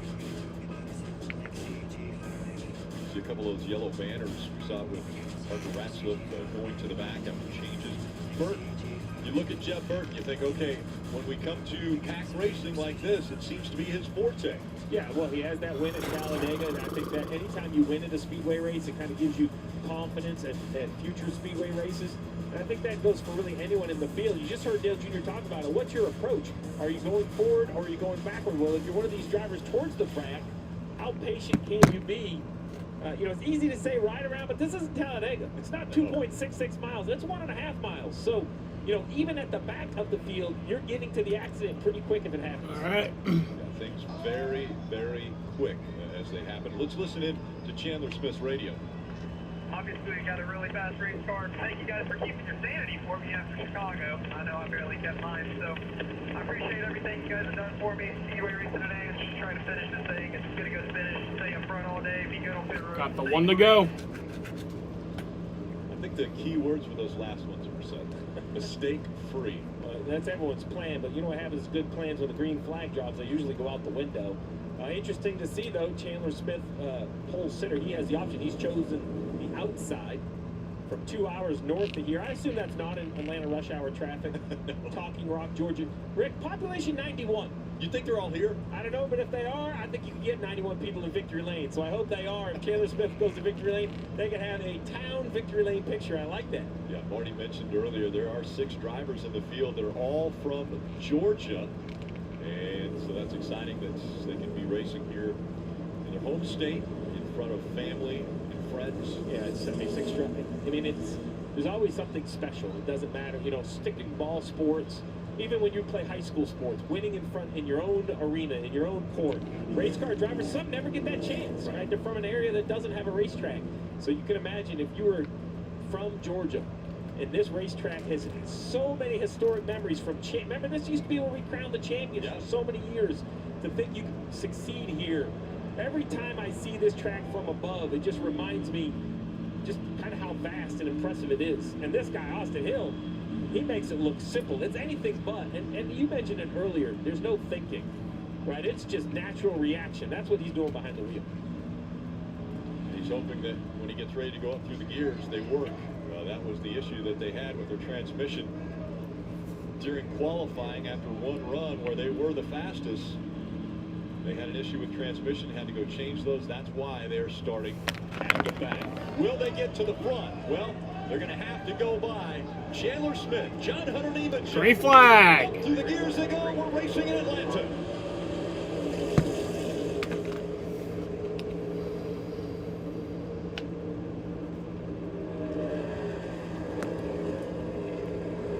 Racing cars at a track that I don't really understand. A mile and a half, but they made it to where it races like Daytona and you're in a pack. Trying to get some help coming from behind, but you Oh can my see God. as together as that outside lane is, it's going to be a huge advantage. But now they've gotten to the bottom. John Hunter has somebody to follow. The 8 of Josh Berry decided he was going to move down and challenge for the lead early. Across the stripe, separated by about 1/100th of a second. Side by side down into turn 1 and 2. Still neck and neck for the lead. Berry on the bottom. Chandler Smith up high down the back straightaway. Organized behind him, Jeff. It's going to be a battle here. There's just no help with that inside line. John Hunter just cannot pull up to Josh Berry. Now he's starting to come up just a little bit, but John Hunter just can't close the gap. 2 car lengths between Berry and John Hunter Nemechek. That 20 on the inside, but it's still Chandler Smith on the outside trying to surge ahead as they go back into one. Big run on the outside there. Chandler Smith not able to help. They are more organized in that top line. Everybody's starting to move up to the middle. Down the back straightaway, a big push coming on the outside. Josh Berry trying to side draft and slow it down. As chaotic as it can be around this racetrack, the top 2 are looking good as they run door to door, side by side, continuing to race for the lead here. But on the bottom line, that 8 of Josh Berry, no help. No one pushing him. No one giving him a shove around this racetrack. Up the racetrack, he goes very close to getting into Chandler Smith's side. Yeah, really close, almost contact right there. I just feel like that bottom lane, the car's not driving good enough for John Hunter to stay in the gas to be able to pull up behind that 8 car. Here he comes now. He's got somebody pushing him. Inside lane is a little better formed up now. Well, that's somebody behind the 20 is the 19 of Ty Gibbs. A Joe Gibbs Racing train on the bottom. Will the 20 look inside the 8? No, he won't. 3 wide gets very narrow very quickly here. Josh Berry now clear out in front with the help from the 20 car. The bottom has momentum right here. The bottom. Spotter TJ Majors giving him information. The bottom's working together, but now there's 3 wide. Oh, man. Bottom down. Contact. Yeah, contact made. Justin Haley came down to the inside of the 19, and Ty Gibbs said, nope, I'm shutting the door, and there was contact made between those 2. That was close right there. You got to be careful not to cross that inside line. Get penalized, but he got shoved below the line. John Hunter Nemechek in the 20. Josh Berry way out in front here. You have to wonder when these cars do get organized, what kind of run they're going to have up on that 8 car. You see the down the back. I will be right back. 3 wide racing there in the back, but the battle for second still tight, allowing that 8 car to drive away. I don't think we've seen that this year. Josh Berry running out front comfortably. Still looking for win number 1 of 2023 as back behind him, dicing it up. Gibbs trying to help his teammate Nemechek clear for second. He does. Now the 20 is clear down the back straightaway. He'll get a run on the 8 car. Down to the inside. Look at the gap. They're closing up between first and second. John Hunter right to the back. And that black car with the orange type nose, that was the 18 to Sammy Smith. He got to take 3 wide. He got out of the gas. Now a contest for second as we see Chandler Smith back to the outside of the 20 and get a pretty good run on the leader.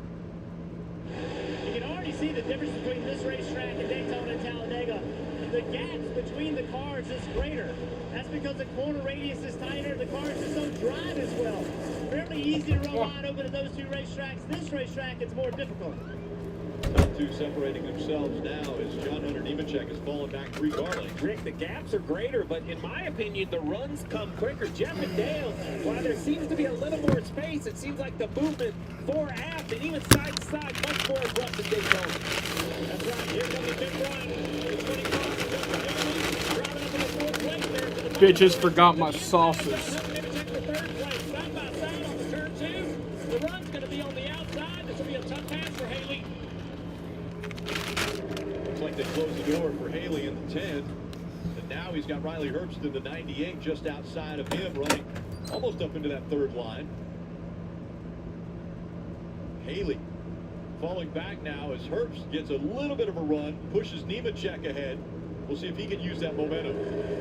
Everybody's watching that move that Haley made, Jeff, to the inside. A lot of guys will be more timid to jump out of line now. And Haley, what he tried to do is jump to the inside and didn't find a hole to pop up into, but there was no hole. See right here, a run to the bottom of the racetrack, but John Hunter's able to stay at his outside. Austin Hill already up to 14th after starting at the back of the pack while all of this chaos has happened in front of him. There's Brandon Jones in the 9 to his right. Looks like that 20 car, John Hunter Nemechek, just not comfortable right now. Smoke coming out there. Yeah, smoke coming out of the 07. We saw Maggio. We'll see what's happening if it's a tire rub. Oh, this gets so tight. You see it, the smoke in the corner does make it seem like a tire rub, but with him taking the bottom lane, any too wide contest just doesn't have a lot of risk. Rub it big again. Mason Maggio in the 07. Ball a lap down and trying to hang on to that car now as it doesn't look like the smoke's coming out as much. Great training down the backstretch here.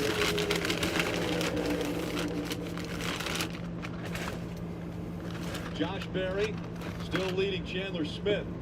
Riley Herbst, the top 3, is now their nose to tail.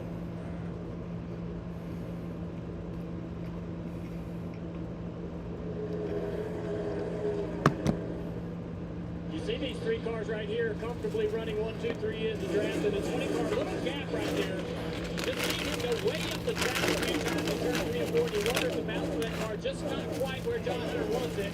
Giving himself a little bit of Pretzel bacon pub burger. Never tried it before. Keep that car a little more stable. Saw Chandler Smith at the 16. Checking a little cleaner air just to the inside of the 8. Now Berry. Me likely. Me likey. A little bit higher this time through 1 and 2, and that allows John Hunter Nemechek to try the bottom, getting a little cleaner air on the nose. Yeah, that's just an effort. All these cars, nobody's driving the way they want to be driving, and that's what they're doing. They're spacing themselves out, giving a little bit of room, and it's offsetting to get air to the car to make it drive better. If they tone it down, they'd be right up the guy's bumper, but here you need a little bit of air to get the car driving.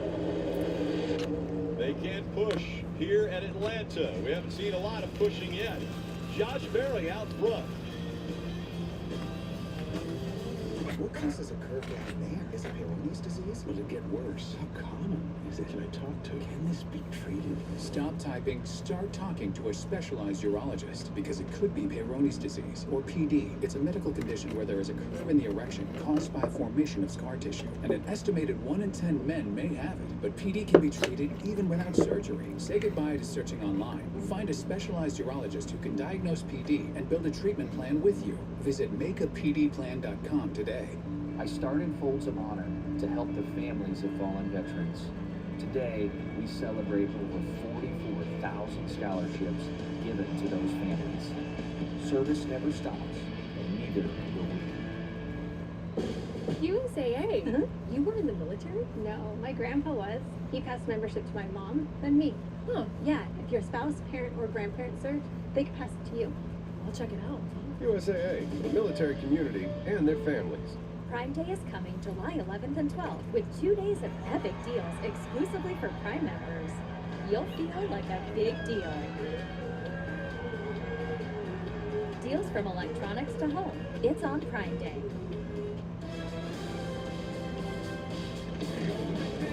Get a free ticket to see Indiana Jones and the Dial of Destiny when you spend $35 at Applebee's.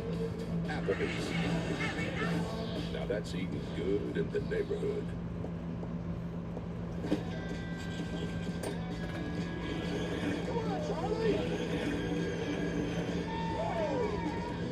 Get crafts, sporting goods, restaurants, and the future of NASCAR all from your neighborhood. DoorDash. I started Folds of Honor to help the families of fallen veterans. Today, we celebrate over 44,000 scholarships given to those families. Service never stops, and neither will we. Get ready for out-of-this-world, life-size Hot Wheels. Welcome to Hot Wheels Ultimate Challenge, the competition where if you can dream it, we can build it. I want those cars as shiny as my head. That's real shiny. It's going to be like no car has ever been built before. It is the future. There we go. I'll be judging fastly and furiously. And I'll be judging you personally. Hot Wheels Ultimate Challenge, Tuesday on NBC. Well, the action here in Atlanta is hot, heavy. Big battle for the lead. Also, Austin Hill flying from the back.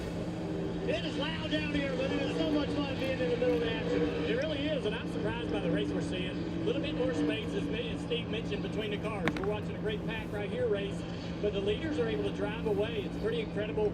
I wonder if this Eagle pickup, the pack racing will get a little more combined as we get later into the event. Well, one thing we know, that 21 car, he's down there on the bottom. Marty, Austin Hill is flying to the front. Yes, and if he pulls off this pass on Justin Allgaier, which it looks like he might, welcome to the top 10, Austin Hill from 32nd. Everyone talked about how his teammate, Sheldon Creed, would be back there to help him. He didn't need the help. Creed's in 18th. Hill is about to go into the top 10. He made a very interesting observation. He said, I'm noticing that I can wrap the bottom better than anyone else. Jeff, how demoralizing is it for the rest of the field when you know Austin Hill started last today, and here he is in the top 10, 21 laps in. Yeah, everybody in this field knew Austin Hill was going to be coming from the back, but I don't think anyone expected it this quickly. When you have a car that's that fast and drives that good, and it gets spread out like this, it's a major advantage because he can just plant that thing on the bottom and make lap time. I actually like that it's a bit more spread out. He just has the fastest car, and on top of that, Junior is driving better than everybody else. It's been interesting, though, as he gets closer toward the front of the field, it's going to be harder to pass all of these cars. He's going to need a little bit of help. When he gets side by side, if somebody wants to side draft him, they can make it really difficult. But I believe he's going to get up there one way or another. So, Steve, we had talked a little bit about the transmission issues. They were fast in qualifying, but look what he's doing with the shifter. Yeah, you can just see he's uncomfortable. He can't really find out what gear it's in, and there he lets the clutch out in second gear. It really, something doesn't seem right. A crew member, Tim Latigan, gets in, and then some conversation between Creed and Austin Hill. And in the end, both RCR cars had to change transmission. There you see the brand new transmission coming over. It got up to the gears on the restart, or the initial start. We'll just have to see and keep an eye on it. Pace is not going to be in question. Talent is not really in question. He's won the last two races here. I love that look right there. I mean, he is working the wheel. It's amazing how little they have to turn it to actually make the corner, and then how much they fight it. If the belt's a little tug, as you go around, you actually get pushed into the banking. It's not that the belts loosen up, it's that you kind of get smaller. You get squished into the seat. This is wide open right there. Up front, stacking up though, 8 of Josh Berry. Here it is, the 16 of Chandler Smith, rolling that bottom. He's going to get a run to the bottom. Let's see what Herbst SRX does. starts on Thursday. That black number 98. Who he chooses to go with could be the difference maker. Herbst chooses Berry. I might watch a few races. I don't know. I don't like that there's trying to be a NASCAR competitor. He wants to help. Now, can he take second back over? Sure enough, Chandler Smith drops back. He's going to lose third even. John Hunter Nemechek goes by him. Now here comes Ty Gibbs in the 19. He's going to take the spot away. I think we're going to see this all night long with that high line. Just a better place to be early in the race. Somebody goes to the bottom. I'm not seeing anybody go down there to help them. They're seeing that as an opportunity to leapfrog that spot. As we just saw right there, a car capable of taking the lead, leading this race, dropping all the way back to fifth. John Hunter Nemechek up to the third spot now as Josh Berry has been out front 21 of the 26 laps run. Chandler Smith the other 5. Well, we just saw Chandler Smith start to drop back. He has stopped dropping back in the 5th position. Dave. So, Rick, it's really interesting. That move was maybe a little late by Chandler Smith. He radioed his team when he was one of 3 cars out front and with a big gap back to the 20 of Nemechek and the 19 of Gibbs. He said, hey, are we out on an island by ourselves? And they said, yes. Go ahead and learn something. Oh, trouble. Parker Klickerman's around. Parker Klickerman in the 48 spins. The Caution. Left rear looks flat. It looks like it was flat early. There's damage to the quarter panel that would kind of show up from a flat tire. You see it right there, already damaged. Yeah, that was definitely a flat tire. Behind it, at the speed of this spin, I would imagine this was a left rear tire. I just saw how that car was spinning, and like, yeah, I know that obviously had to be a tire. Make his way onto pit road, but a wild Flat tire. ride for the 48. Left rear tire is down. Parker Klickerman goes around, and the caution comes out. All right, Junior, Jeff, guys, get back up here to the booth. They don't need your help on pit road.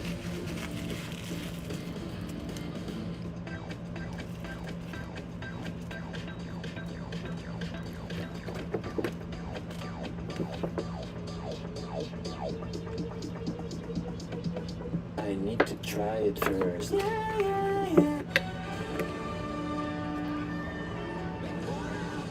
I like what I'm seeing so far. And the Dial of Destiny when you spend $35 at Applebee's. Applebee's. Now that's eating good in the neighborhood. My experience, if you work the land, you got to be a jack of all trades. You got to have a little bit of optimism, a little bit of idealism, and a whole lot of get-go. Grimace knows one thing. The more people you invite to your birthday, the more birthday shakes you get. Get Grimace's birthday shake with 10-piece McNuggets or a Big Mac when you order Grimace's birthday meal.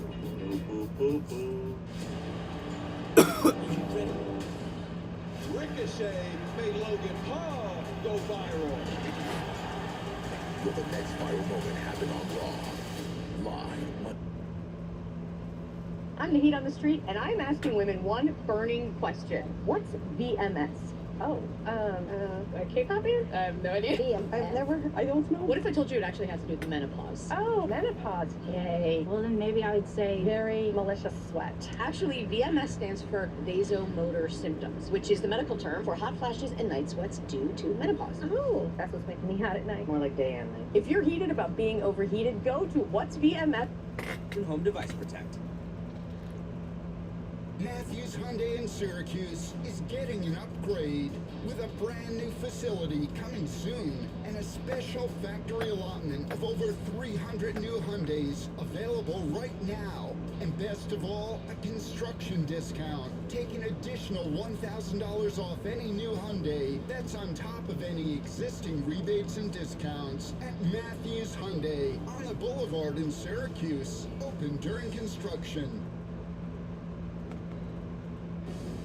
NBC Sports coverage of NASCAR on USA is brought to you by Toyota.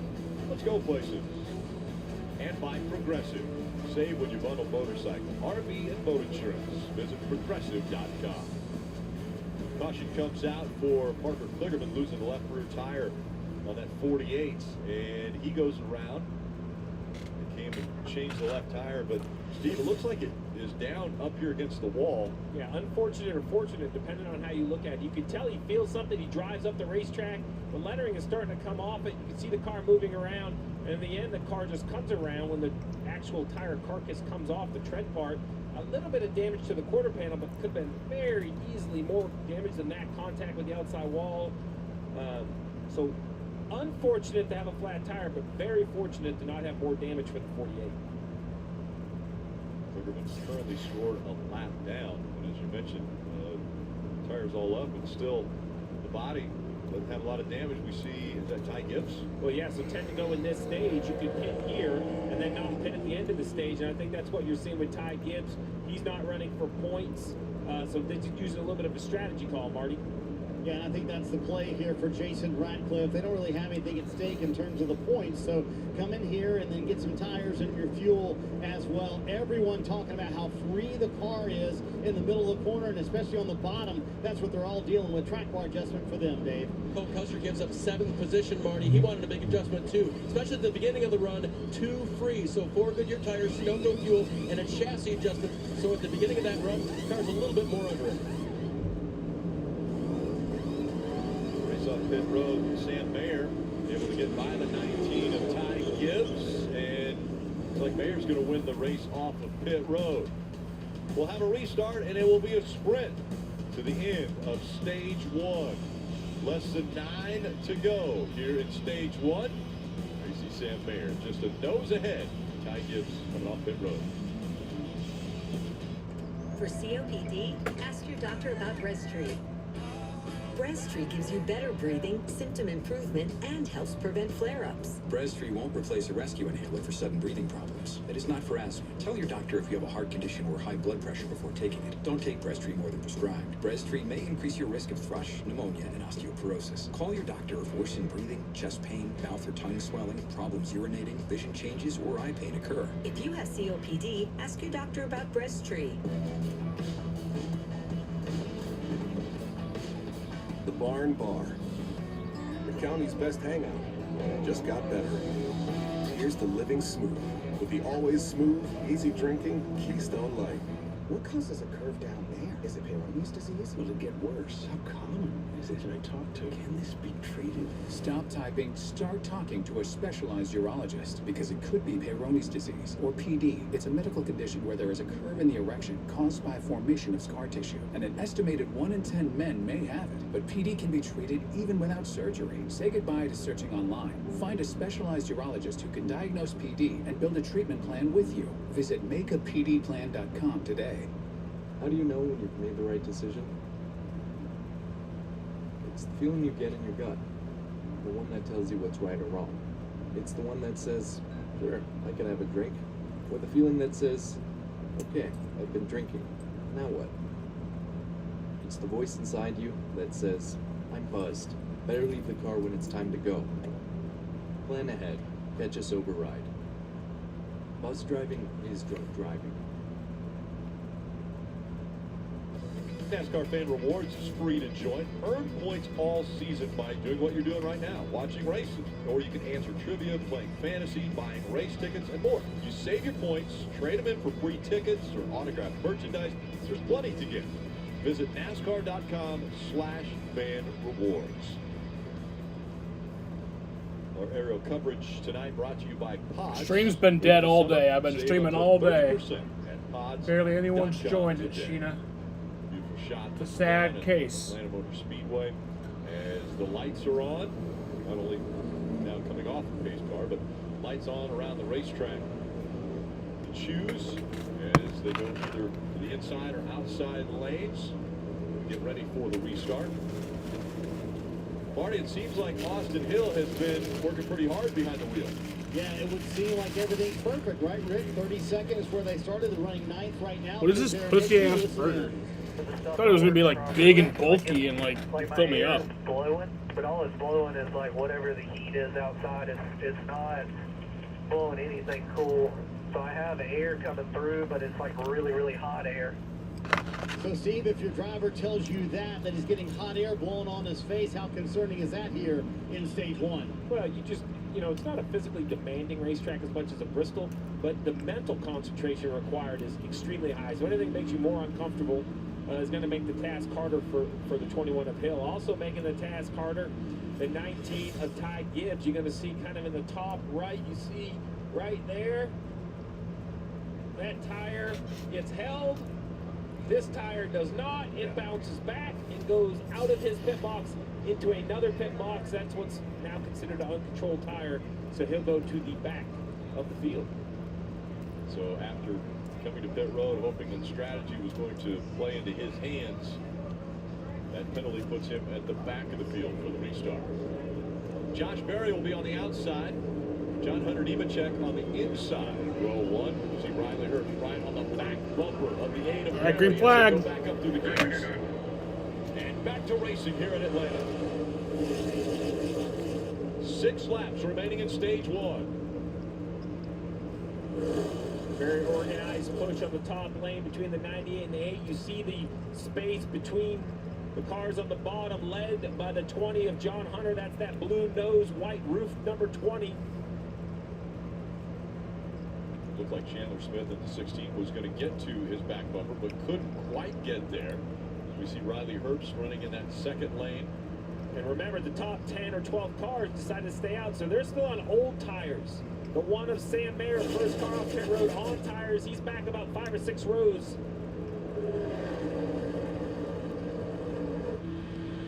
John Hunter Nemechek now trying to clear that 8 of Josh Berry. Not going to be able to do it as Berry surging back in front on the outside.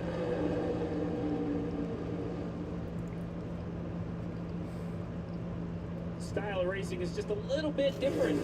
Jeff mentioned it. Daytona Talladega, you would literally see physical pushing. Here, there's a little bit bigger gap, but the help is still the same, and it's still drafting. You want a car in your lane, a car behind you pushing the air, as now you see the 8 getting that push from the 98, the Monster Energy car up top of Herbst. Chandler Smith, though, now comes to push the 20. It's like an accordion. You keep moving back and forth. You see the 51 there of Jeremy Clements, that patriotic paint scheme. Also giving the 10 a shove of Justin Haley. The ground on the bottom, the 11 of Daniel Hemrick. He's back to that bright yellow car, Brandon Jones.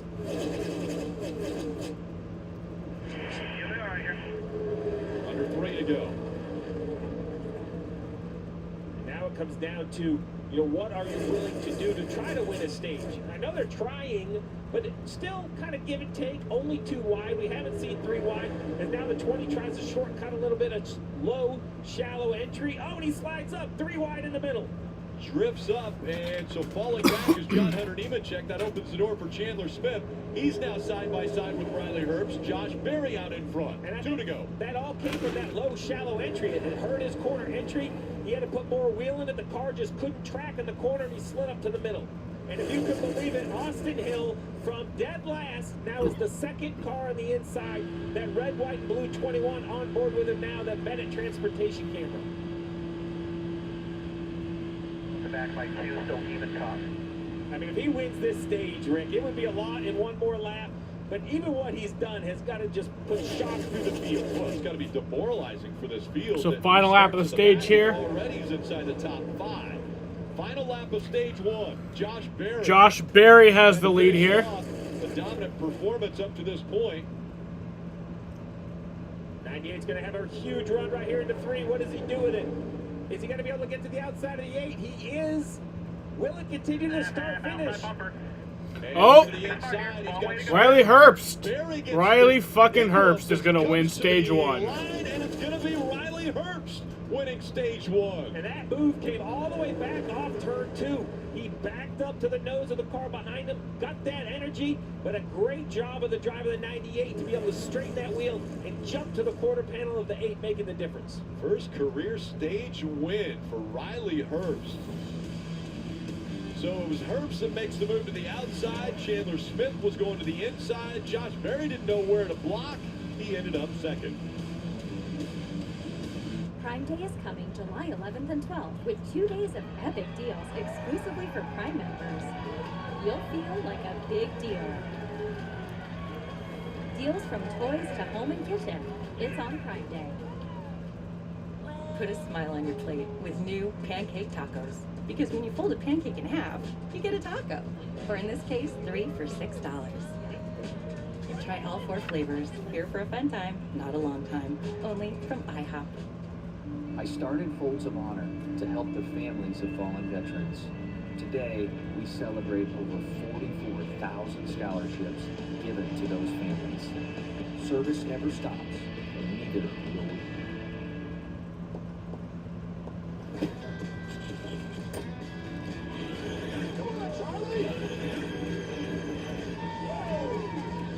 Get crafts, sporting goods, restaurants, and the future of NASCAR all from your neighborhood. DoorDash. Oppenheimer was the father of the atomic bomb. We were intervening in the course of human history. To end all war, tomorrow at 10 on MSNBC. Detonator charge. 2, 1. Oppenheimer admitted. Ugh, I can't wait to get out of here. I'm right into my shower. New dye with hydroquin complex and vitamin E. Cleanses deep that is gentle on skin. Dye like your day. Let's do this. With Gold Bond, you can age on your own terms. Retinol Overnight means the smoothing benefits of retinol are now for your whole body. Plus, fast-working crepe corrector diminishes wrinkled skin in just 2 days. Gold Bond, champion your skin. Vulvas get itchy, and it can be intense. Vagisil Cream helps stop itch instantly. It's real medicine for real relief. And now, new Vagisil Itch Protect Wash helps itchy, dry skin feel calm and comfortable again. From the #1 itch experts, Vagisil. You really think you can get me to like dark chocolate? Without a doubt. Won't it taste bitter? Not this dark chocolate. It's delicious. I told you it wasn't bitter. From the Lindt Master Chocolatier, discover excellence. Expect delicious. NBC Sports coverage of NASCAR on USA is brought to you by Credit One Bank, a credit card company. Under the lights here at Atlanta Motor Speedway, and I think the show was going to be, can Austin Hill make his way from the back to the front? Let's go to the Peacock pit box, bring in KP and Brad. Guys, did you think that Austin Hill could get the top 5 in one stage? Tell me, Brad. No. Tell me. No, I did not. I mean, I thought he would get to the top 15 and stall out. He got to 10th and stalled out a little bit and then just kept moving forward. I'm absolutely shocked, and I think these guys are horrified to see that 21 run 5th. The way his car handles is how he got to that point. He wraps the bottom of this racetrack in 3 and 4, and dead in the center of the corner, he picks up a car length. The car length. If they get him 2 wide and 3 wide, they kind of bog him down because he doesn't have the run up off the corner. But I have been totally impressed. The way he's worked traffic, the way he's been patient to get where he's at. Marty?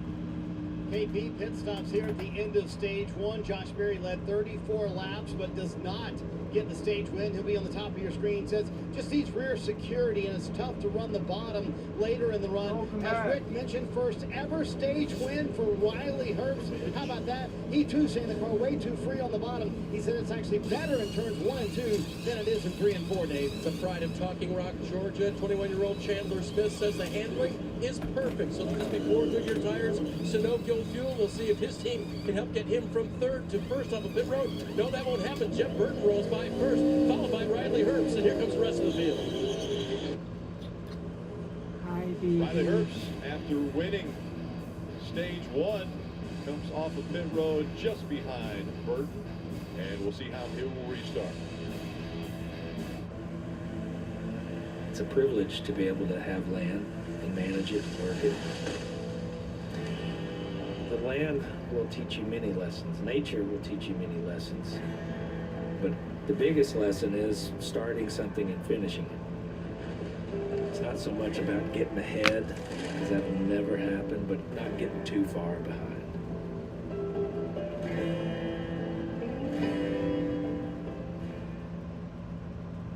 Put a smile on your plate with new pancake tacos. Because when you fold a pancake in half, you get a taco. Or in this case, 3 for $6. And try all 4 flavors. Here for a fun time, not a long time. Only from IHOP. Ma, are you sure you don't want to go bowling with us tonight? Yeah, no. There's my little marzipan. Oh, my daughter gives the best dogs. We're just passing through on our way to the Jazz Jamboree. And we wanted to thank America's #1 motorcycle insurer for saving us money. Mara, your parents are exactly like me. I know, right? Well, cherish your friends and loved ones. Let's boogie woogie. Oh, hey. Buying a car from Vroom is so easy. All you need is a phone and a finger. Just go to vroom.com, scroll through thousands of cars, then tap to buy. That's it. No sales speak, no wasted time. Just straight up great cars. Right from your phone to your driveway. Go to vroom.com and pick your favorite. Oh yeah, she digs it. Buy your car on vroom.com. Vroom. Get in. I started Folds of Honor to help the families of fallen veterans. Today, we celebrate over 44,000 scholarships given to those families. Service never stops, and neither will we.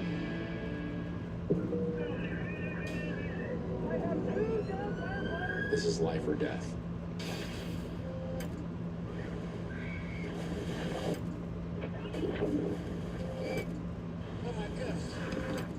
One bad moment changes your life forever. Not much more we can do. His life is literally in our hands. Clear. Hey, we got a ball.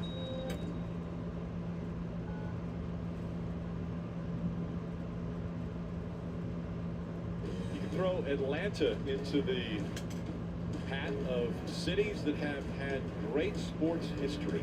And so many greats have come out of Atlanta and the things that they have seen. The Olympics were held here. So many great teams and successes that have come from Atlanta, Georgia. And NASCAR has been here really since its inception, celebrating 75 years. And for 75 years, there have been races here in the Atlanta area. Fans coming out to enjoy it tonight. You see that front door right there, Rick? I did. Man, that caught my attention. I won't lie. You perked up quite a bit when you saw that. Sat right up. Dave. A lot of cars staying out. Chandler Smith will be among those buried deep at the restart. There was a little discussion after the pit stop.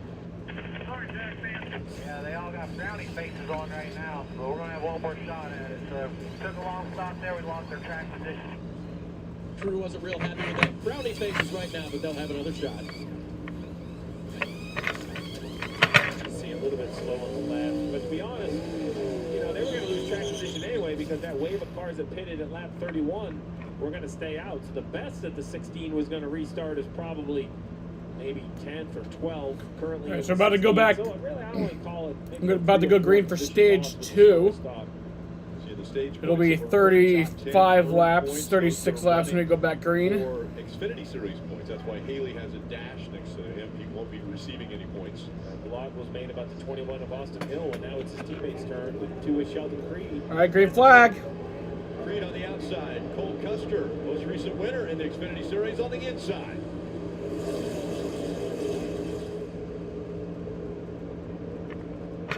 Very careful as you see them fan out. Remember, the white and red line on the inside of the track is out of bounds. Like in Daytona, you cannot go below it to advance your position. The outside line working well together. Sam Mayer pushing Sheldon Creed. Ty Gibbs to the inside. Remember, they had an issue. Tire getting away from them, but he's been able to work his way up now into the top 6. We now have a new set of guys in the front. They don't have experience running in the front today. You see that big move right there by Ty Gibbs to make it 3 wide on the bottom. It looks way more aggressive right now than it did on the initial start also. Sheldon Creed fighting back on the outside. Cole Custer trying to hang on to that top spot. Sam Mayer drops back just a bit right to the bumper of the 18, and so Sammy Smith tries to give him a push.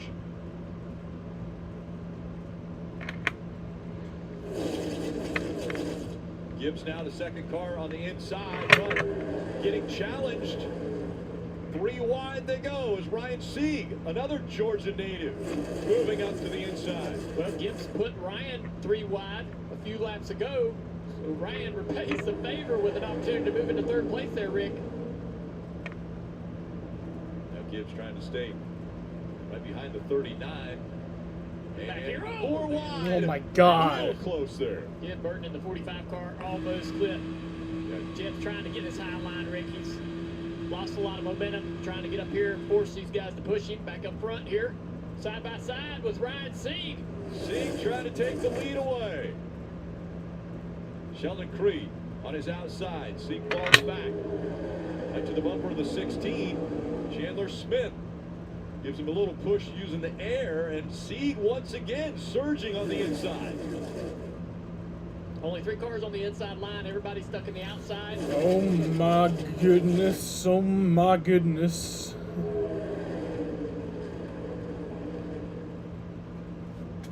Oh my God, it's Sheena the dog.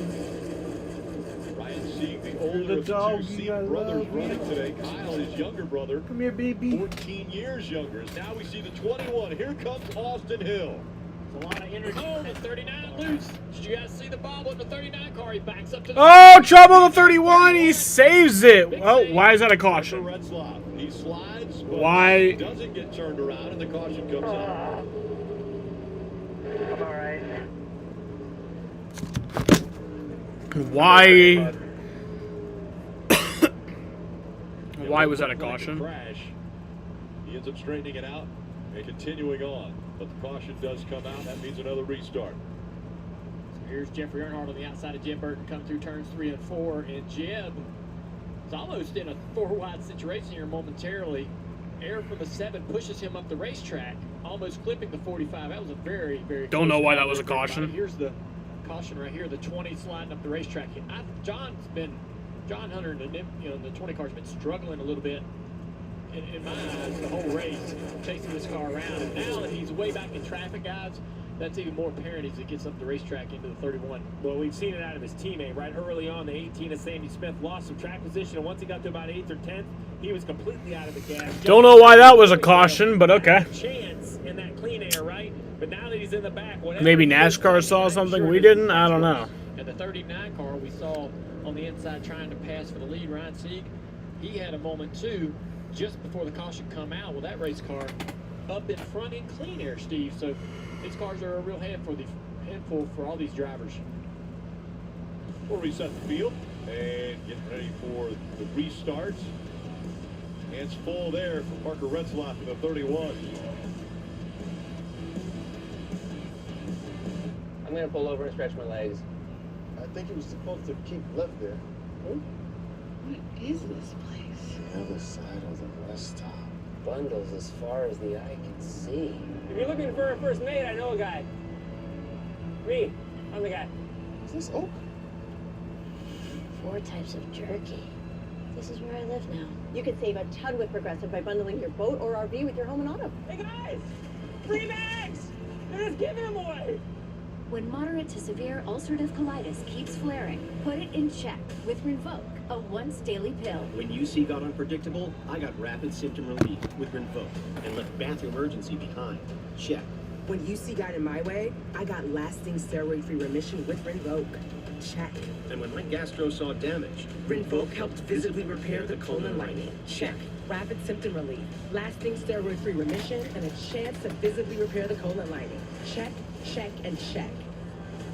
Rinvoq can lower your ability to fight infections, including TB, serious infections and blood clots, some fatal, cancers including lymphoma and skin cancer, death, heart attack, stroke, and tears in the stomach or intestines occurred. People 50 and older with at least one heart disease risk factor have higher risks. Don't take if allergic to Rinvoq, as serious reactions can occur. Tell your doctor if you are or may become pregnant. Put UC in check and keep it there with Rinvoq. Ask your gastro about Rinvoq and learn how AbbVie could help you save. What's this? It's a contest. Been live for 7 hours now. Honestly, it would have been much longer if it wasn't for the truck race delay. I gotta be honest, I'm glad that happened. I really am, because there would have been even more time in between the truck and Xfinity race, which is already almost 3 hours. I would have had to found other things to do, but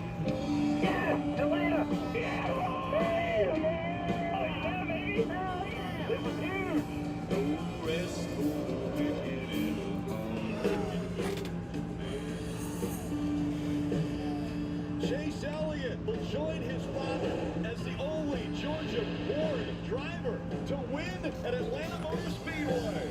The thrill of victory for the hometown favorite, Chase Elliott. Sheena the dog. Can he do it again? It's racing in prime time tomorrow night. And here on USA, Countdown to Green kicks us off at 6:30. Cup Series racing at 7. NASCAR America Post Race Show on USA and Peacock. And that will be right as the checkered flag flies for tomorrow night's race. Well, the stage is set, Rick, right? Because with Chase Elliott having to miss those races due to injury and one due to suspension, mathematically he can get in on the playoffs. He's even probably looking okay on points as he keeps gaining them. But the stage is set to be winning in your home state, advancing into the playoffs. It would be quite a storyline. Did it a year ago, wants to do it again. Getting ready for choose. How about Ryan Sieg in the 39? You know, when we talk about Hello, a race dog. like this being an opportunity for all these different drivers and teams, while we truly believe it. We think a little bit of attrition, a little bit of good luck, a little bit of something else. It's been anything but for the 39. It's just been a great driven race. I mean, he's methodically worked his way up, a couple aggressive moves, and here You're he my is best friend. leading the likes of an RCR car in Creed, a Colleague racing car in Chandler Smith, a Stuart Haas racing car in Cole Custer, the other RCR car, and then a Joe Gibbs racing here. So impressive run for a small team. A small team you mentioned. It's a family-owned team. Ryan Sieg Racing. His brother's now racing for him. But right here in Georgia, think about that story. I mean, we saw Chase Elliott win in front of the Georgia crowd. But think about a Georgia-owned team. Ryan Sieg, their shop is right here in Georgia. It's okay, I love you. Who's a good girl? If Ryan Sieg Who's a good girl? can continue to be as aggressive as we've seen already to get the lead. Kim. And Steve mentioned the word opportunity. That's exactly what the team told me. They said this is an opportunity race to win and an opportunity to turn their season around. Should not surprise you to see them at the point. They ran in the top 10 in the spring, spent time at the front of the field, Dave. He said, I had to take a big breath after all that action at the front of the field, just a little more stability the next time they're in. Black and green 16, running a second in line on the bottom line there from 13th up to 3rd. And then Chandler Smith told his team, coming to you. Just kidding. He's so loose, Marty. Austin Hill, so impressive to watch, Dave. In the top 5, what does he think of the track tonight? Listen. Track's definitely way different than it was in the spring, and cars are just moving around a lot. It's really slick. It's a lot hotter. Rubber, and you just feel like it just feels real greasy. Like you just don't feel like you have the confidence to move around like you could before. So, Jeff, are you seeing what Austin Hill is saying, that these cars are a little more hard to handle tonight here under the lights in Atlanta? Yeah, I don't think there's any doubt about it. That's why we're seeing the gap between cars. Got real aggressive on that restart, but there's no question the handling is going to come into play. It has already. And, you know, we talked about Ryan Sieg. I think he caught a little bit of a break right there. I thought he was in a little bit of trouble on the bottom. Caution came out, and now he's leading the race. Ryan Sieg and Creed making up row 1. Once again, door to door as they go up through the gears, and Creed getting a little bit of help on that inside from Chandler Smith. He is going to clear the outside line. Can he hold on to this lead? He's going to jump up in that outside line. Yeah, Sheldon. Any run they're going to have. Smart move. Now we got 2 clear on the outside. Sieg to the inside. Back trying to get the lead from the 2. Ryan Sieg aggressively going to the bottom of the racetrack. Cole Custer on that high side. He's going to give Sheldon Creed a little push. That's the same move that Sieg made earlier. That caution came out. Ended up with the lead. Let's see how it works out for him this time. The bottom lane is formed up really nice, but the cars drive a little better in the outside lane. Creed trying both lanes now, blocking that high line of the momentum. Here comes Sieg on the bottom, and Creed comes down to block that.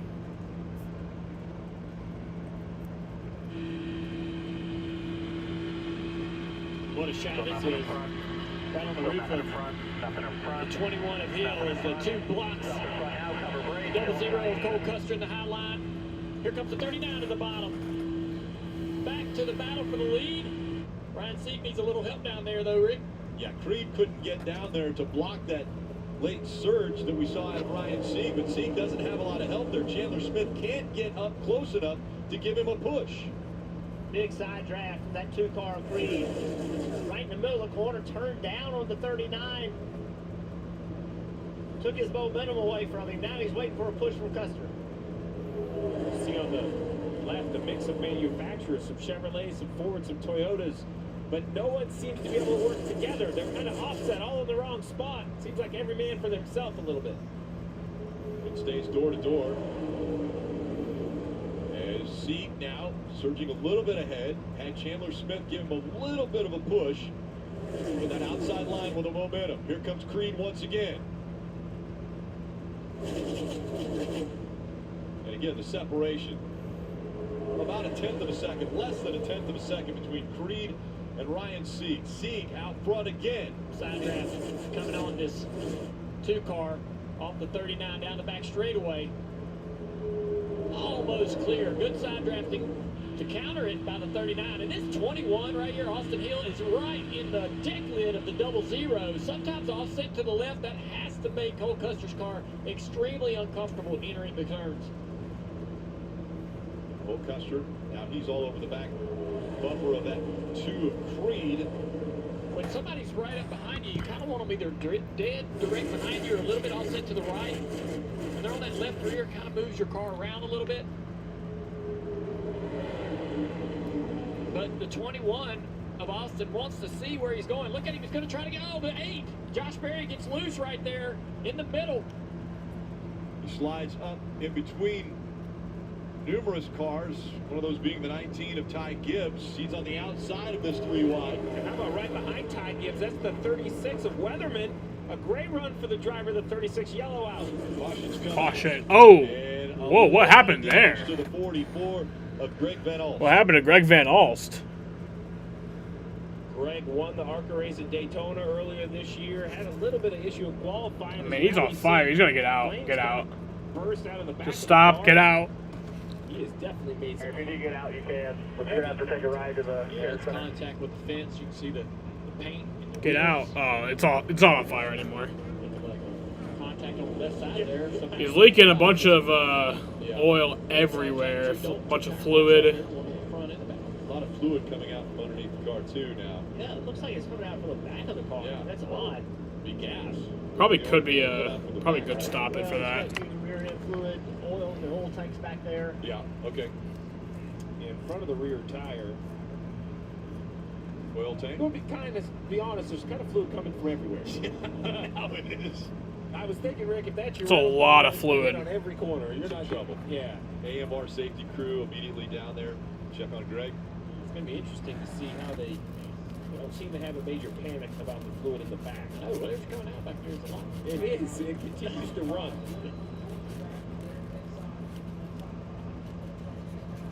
You see a filter line or something. See that, Steve, right there? Yes. That's the trailer line. I want to know if maybe he didn't have a mechanical issue before he hit the fence. Yeah. Or if it's moved enough. Let's see. He's kind of doing his own thing. A little bit loose. Corrects. Getting up the track. So the sparks come out there. And you just see the damage. I don't see it. It's not like it's tracking a ton of fluid right there, though. So I think maybe it's the fluid is a result of the impact. Yeah, probably knocked when it hit the right rear, it probably hit the panel bar. Yeah. And then it got into the rear end cooler. Rear end cooler, oil tank, to your point, Jeff, right? Once the truck arm and track bar bends. I've wrecked enough stuff to kind of know that. I was gonna say that was like some definitely some CSI Miami type stuff. You were going piece by piece on the wreck. Oh wait, spring. There's a front spring though. If you ever want to know what a front spring looks like, you're getting ready to see it as it rolls. Did Steve Letarte just say that's a fucking spring? I'm pretty sure that's what he said. That's a fucking spring. Coming out. So the 44 has brought the caution out. The flames underneath for Greg Van Alst. So yeah, USAA, they always have my back. USAA? You were in the military? Oh no, I wasn't, but my grandpa was. He joined USAA, passed membership to my mom, then to me. There's other ways to get in? Yeah. My neighbor Ron, he's in because his wife served. Even little Luna, when she's born, her dad served. So all this time I could have had USAA insurance. And baking. Where's my phone? Over there.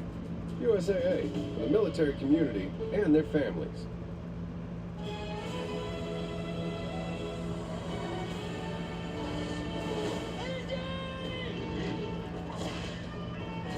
Get a free ticket to see Indiana Jones and the Dial of Destiny when you spend $35 at Applebee's.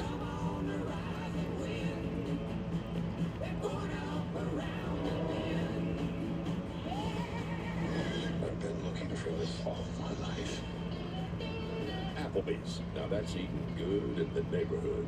When you drive a Ram, summer is more than a season. It's an opportunity to load up on more toys, to stop looking for fun and be the one who brings it, and to make every day even more inviting than the last. Make this the summer you drive a Ram.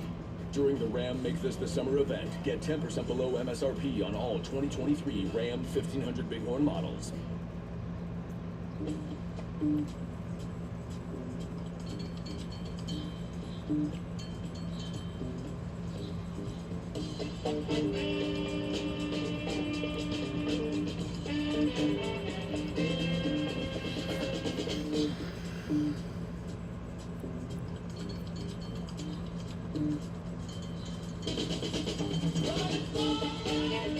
Get it with gurus, car gurus.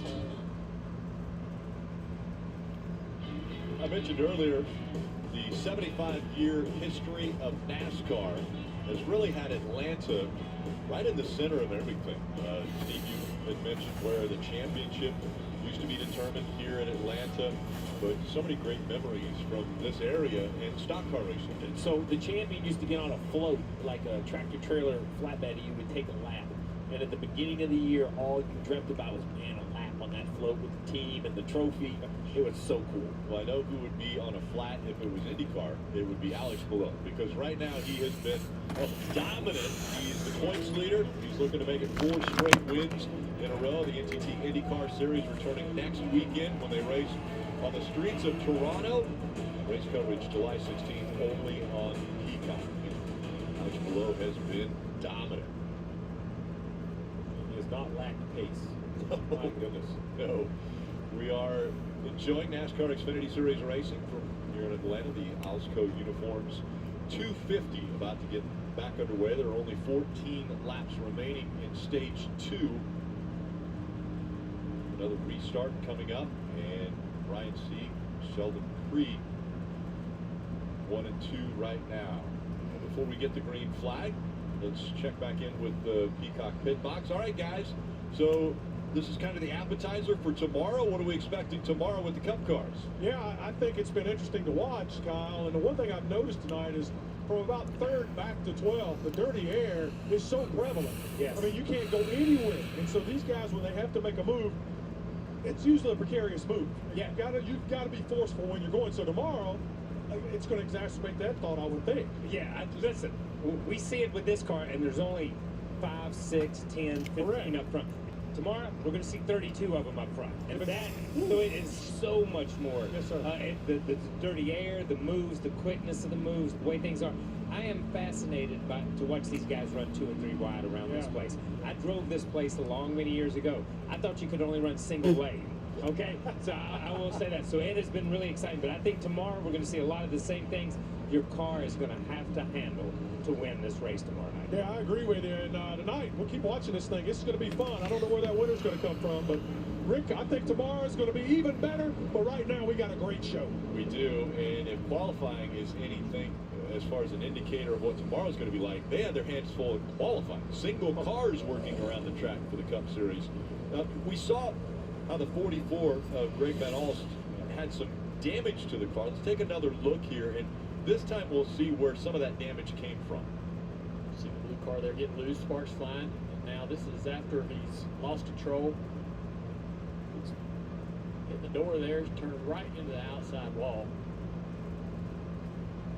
That is a tough angle to hit. We saw the damage on the car. Jeff was kind enough to break it down piece by piece. Piece by piece. And it's always scary. You mentioned it, Rick. So the fuel cell, right? It's a metal can, a bladder within the can. I'm not going to say impossible. Rarely do we see fuel come out of one of these, but that doesn't. I mean, the rear end grease. You have an oil tank back there at the front. You have obviously the engine oil, power steering. So many different fluids that can catch fire. Heavy damage. You see the pieces of the wall stuck in the wheel. So a lot of speedy dry went down, and so they're cleaning that up. While they're cleaning that up, let's get a few updates from pit road. We'll start with Dave. Running in 6th position, Rick Justin Haley lurking in 6th there, the 24-year-old from Indiana. Now in his 3rd full-time year in the Cup Series, so he doesn't race Xfinity very often. This is his 4th start of the season, and one of the other starts was right here in Atlanta. He likes this type of racing. He will be running tomorrow in the main event. He'd like to get lots of experience laps today. Would like it to end up in victory lane, Marty. Dave Justin Allgaier finally in the top 10. It's been a tough go tonight. What's going on? Listen to the radio. It is unbelievable how chaotic some of these drivers are. The problem is if I got to lift and not run them over, then you either A, get run over behind, or B, you kill your momentum, and I don't have any suck-up ability to be able to catch anybody. So, Kim, that's the payoff that we talked about. They worked really hard on the handling. He said the handling in the 7 car is excellent, but he doesn't have that ability to pull up to cars right in front of him. Well, what a roller coaster of a day for Parker Kligerman. Early in the race, went a lap down after a tire went down. They put themselves in position for the free pass. They were also mired with some radio issues. They finally cleared those up. He's been able to work his way back up to the 14th position. Right now, Parker just saying he's loose, but also lacking front grip as the sun has gone down and the evening has taken hold of the speedway. Just goes to show you, though, unless you are in the garage, you are never out of the race at a super speedway. So we saw Parker Kligerman having a left rear tire go down, went around. They got that fixed. And it looks like a few cars might be making their way onto pit road. Headed your way, Marty.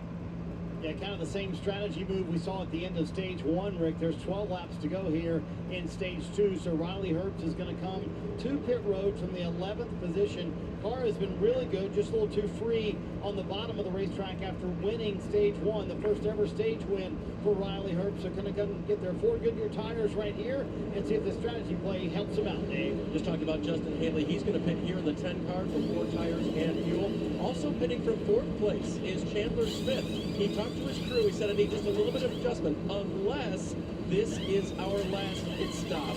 Then I need a little bit more, guys. 94 to go. I've heard 76, 77 maybe. With caution, some of these cars may not pit again. Well, it comes down to what you think the value of tires are. We hear a lot of drivers talk about handling. The cars with fresher tires do look like they can run the bottom and make ground. So I think all of these guys are thinking you can't run the final stage on a set of tires anyway. While they'll physically hold up, you'll be slipping and sliding so much, you know, they're going to stay out at the end of this next stage, knowing they can't make the end of the race on fuel, which can be scary. I have done that a couple times, and it really backfired. But they assume that we have seen a few cautions. There are so many cautions in the spring. I think it's a safe bet and a pretty sound bet for these drivers to say, hey, let's get halfway through that final stage, we'll get a yellow, and we'll put our final set on here, or on then, and we'll actually be cycled to the front. You know, the best way to stay out of the mess is stay in front of it. It's usually the theory, but we have seen some wrecks start at the front of these races. See the lights on. I had mentioned earlier how Ryan Sieg, a Georgia native, was up in front of the field. Well, actually, literally in front of the field, the pace car driver is Jason Brownlow, and he is from Gainesville, Georgia. So does that make it 7 drivers in the field now that are from Georgia? Because we had 6 race car drivers, and now the pace car driver is also from Georgia. Well, he's led the second most amount of laps. Josh Berry's at 34. Yeah. These cars at 28, working on 29. Yeah, a lot of laps already under caution. The choose rule in play. And so Sieg has chosen the outside line once again, as Sheldon Creed will be on the inside. I mean, look at the when you look at that choose rule. I mean, look at that. You got Weatherman continuing that great run back there in row 5. Weatherman actually, Kyle drives. He's the sim driver for Hedger Motorsports. They have a Xfinity Series driver that kind of goes and runs through a lot of their stuff at the Chevy simulator. So the opportunity to work with a bigger organization. I mentioned Georgia drivers. One of those involved in the most recent incident was the 08 of Mason Massey. He's from Douglasville, Georgia. His paint scheme actually is kind of paying homage to Bo Slocum, a race car driver. Probably made the biggest bounds and strides in the ARCA series, passed away at the age of 26 after his battle with cancer. But Bo Slocum would come back and mentor a lot of the drivers, and a lot of these drivers that are on this list right here that ran Legends cars here, because Bo Slocum would come back and say, you know, perseverance is big. You guys got to fight through anything you can and continue fighting, and that's what Mason Massey was telling me earlier, is that's what he took away from all of the kind words that he got from Bo. Well, this race is going to be a fight in front of them. If you just look at the full field, I mean, look at this shot right here. All the cars still in the race.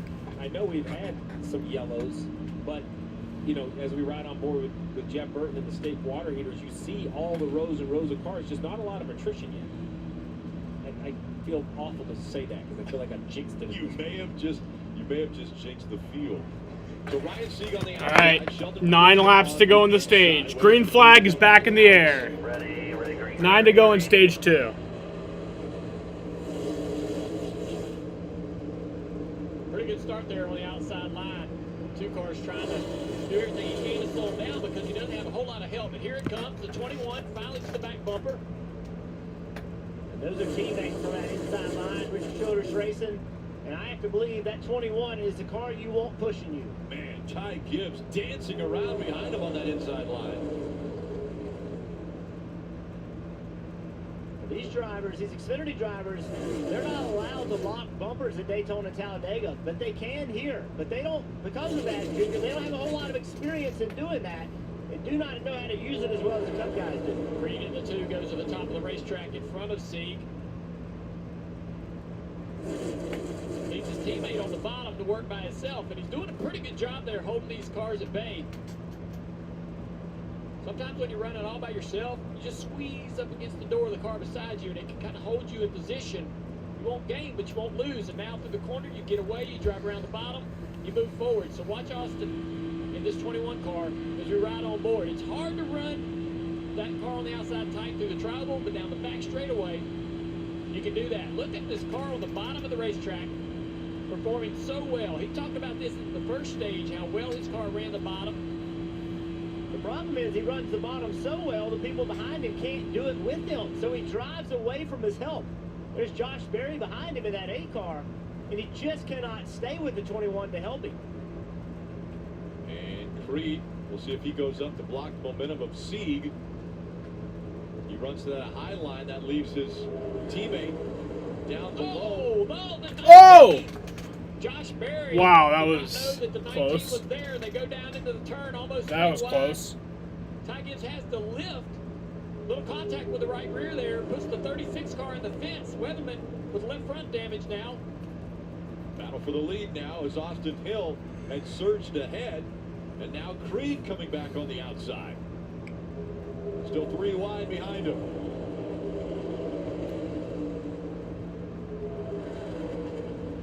Patriotic paint schemes out of the 2 and 21. Richard Childress Racing leading the field here in Atlanta. Under 5 laps to go in stage 2. Watch together outside of you now. Your top of the 39, 1.5 to your help. Josh Berry making that inside line work now as he closes in on the 21.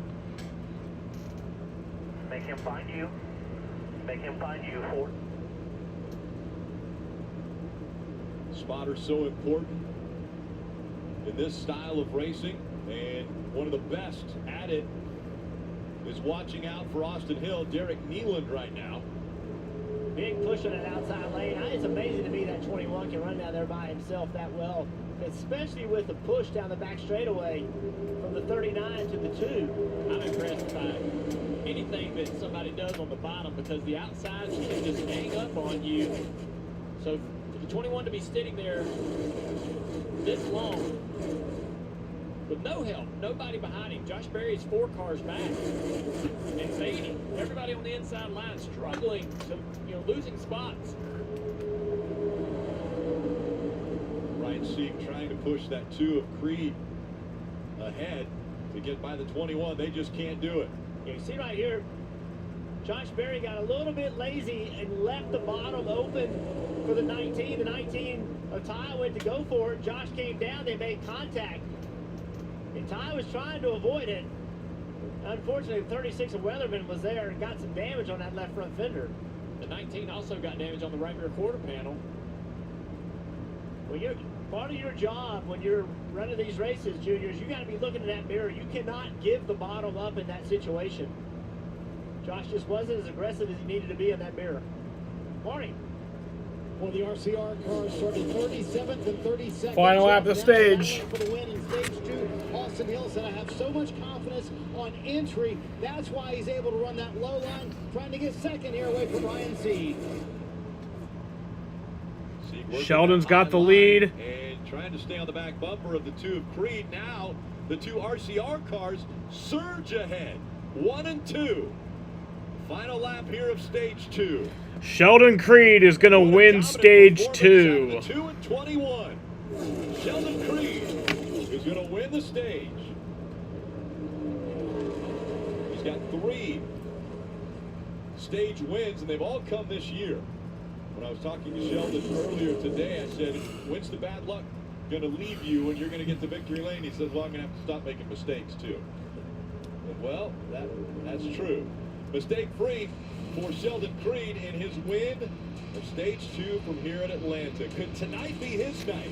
Could Sheldon Creed finally get his first Xfinity Series win? Prime Day is coming July 11th and 12th with 2 days of epic deals exclusively for Prime members. You'll feel like a big deal. Deals from electronics to home. It's on Prime Day. What causes a curve down there? Is it Peyronie's disease? Will it get worse? How common?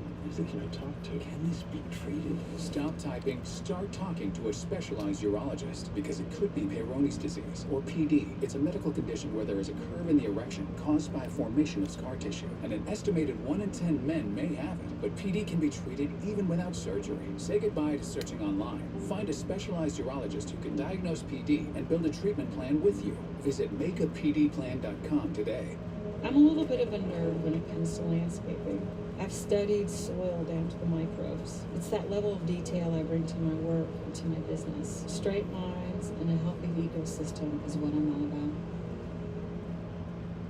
The race to the NASCAR playoffs is on USA. The drama, excitement,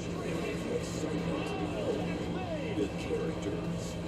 Next up, Atlanta. Tomorrow.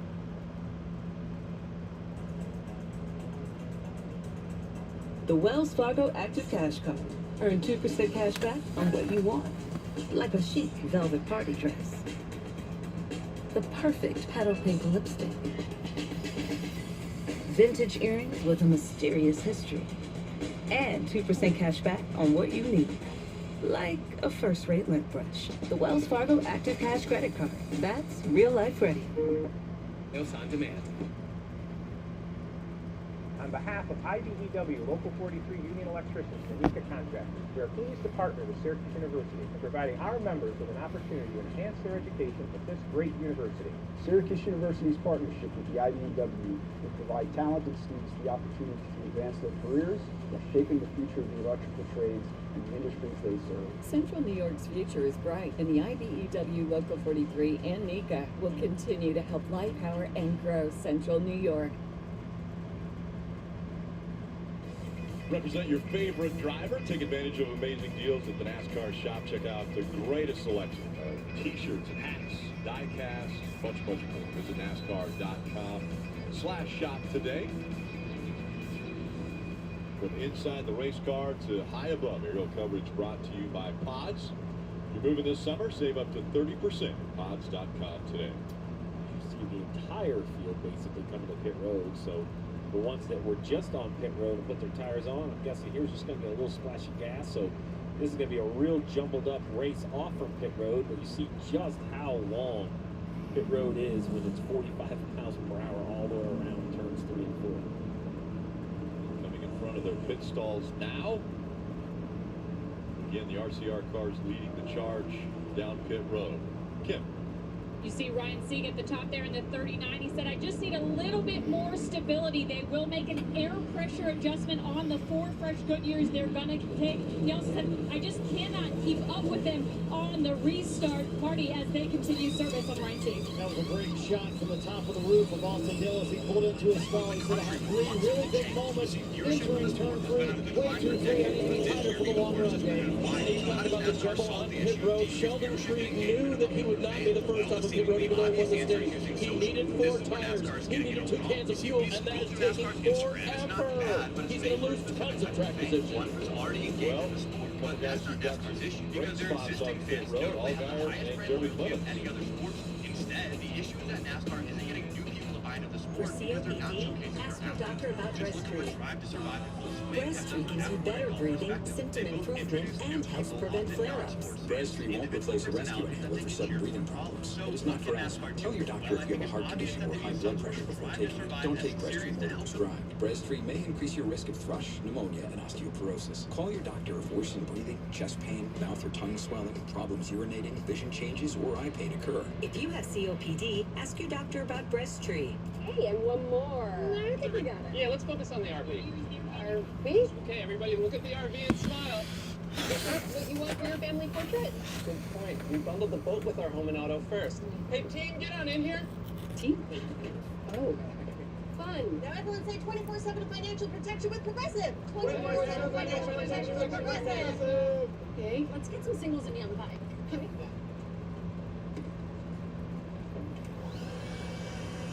What causes a curve down there? Is it Peyronie's disease? Will it get worse? How common?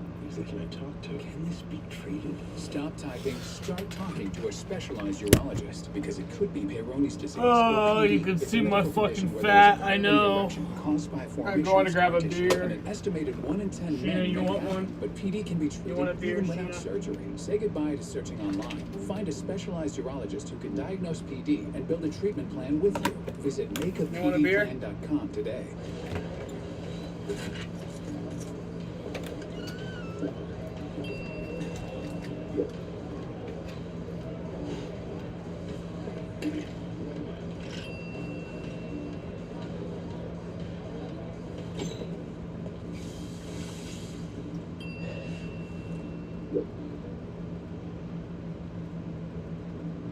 If you need to do something to feel okay to drive, you're not okay to drive. Don't drive buzzed. We mentioned the history of racing from here at Atlanta. Well, how about drivers cutting their teeth in the Bandoleros legends from here? William Byron, Joey Logano, Chris Buescher, the Dillon brothers, Austin and Ty, as well as, of course, Chase Elliott, who raced here. Bubba Wallace, another who worked on his craft. And they get to take center stage tomorrow. Sheena, do you understand simple concepts? Once again, Because it doesn't seem like you do. Countdown to green gets us underway at 6:30. Racing at 7, and of course NASCAR America post race right after the checkered flag. Saw the 2 of Sheldon Creed making his way back onto pit road. They had an issue there. Let's go to the Peacock pit box as we're seeing another car slow on the track. All right, guys, so I know we're looking forward to tomorrow night's race, but pretty interesting. 2 stages here for the Xfinity Series. Yeah, I'm sorry, I can't hear you. Yeah, he's talking about it is so loud. My goodness. Been great first 2 stages in this Xfinity Series. I mean, we're watching a lot of these guys. You know, Austin Hill comes from the back, like we talked about a second ago, gets to the top. So I want to try this shit. Nick gave me this Jack Daniels lemonade beer. Like, lemonade, not beer, but These guys to control the race from the front. it's like alcoholic lemonade. Block the lane. Yeah. And every one of them's learned it. Every one of these guys have learned it.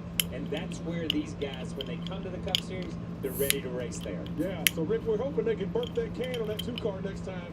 Didn't look like he got any fuel. It's going to be fun to watch him come from the back. We'll try to make it a little quieter down there for you guys. Yeah, it will be interesting. Actually, not terrible. I won't lie. They had a fuel issue. Yeah, they had a fuel issue in the 7 of Justin Allgaier. A little different look with the Hellmans on the car. I don't know if there was some communication issues, but you see kind of starts to turn left, and he is way past his pit stall, not going to make it. So the 7 missed his pit stall, and then you just heard Brad talk about it. The 2 had trouble fueling. Result, both of them near the back of the field. So now up front, Joe Graff Jr. in the 38 on the outside. Ready, green flag, green flag. Justin Haley in the 10. Familiar with running up front in this style of racing.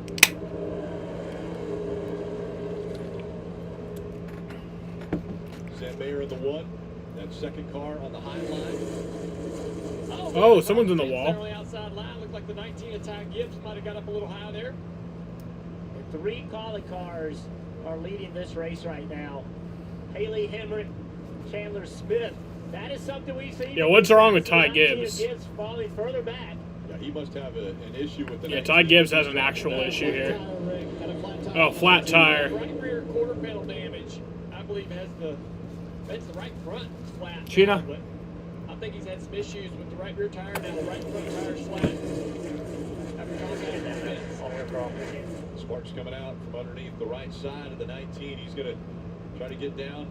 Oh, big crash! Oh my God! Oh man! The hell happened there? That's a big crash. Was that Austin Hill involved? Ryan Sieg's involved? To Ryan Sieg's 39. What the fuck?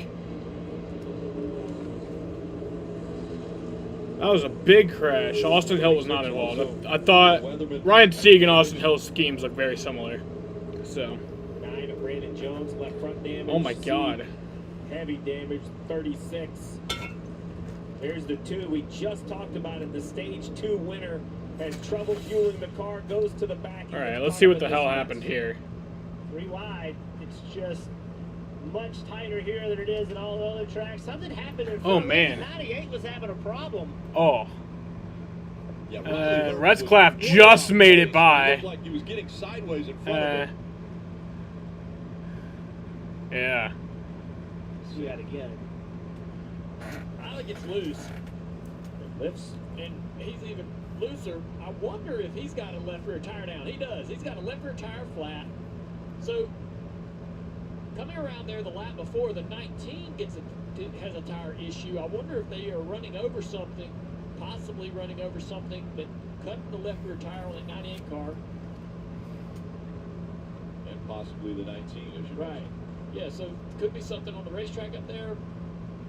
Maybe that come from the 19 car from the lap before. You see the left rear tire that was about to come apart. Yeah, that just stacks them up. Maybe if they were 2 wide, they had a chance. But 3 wide, there was no chance. Pretty good contact from the 39. And then everyone else is just in wreck avoidance.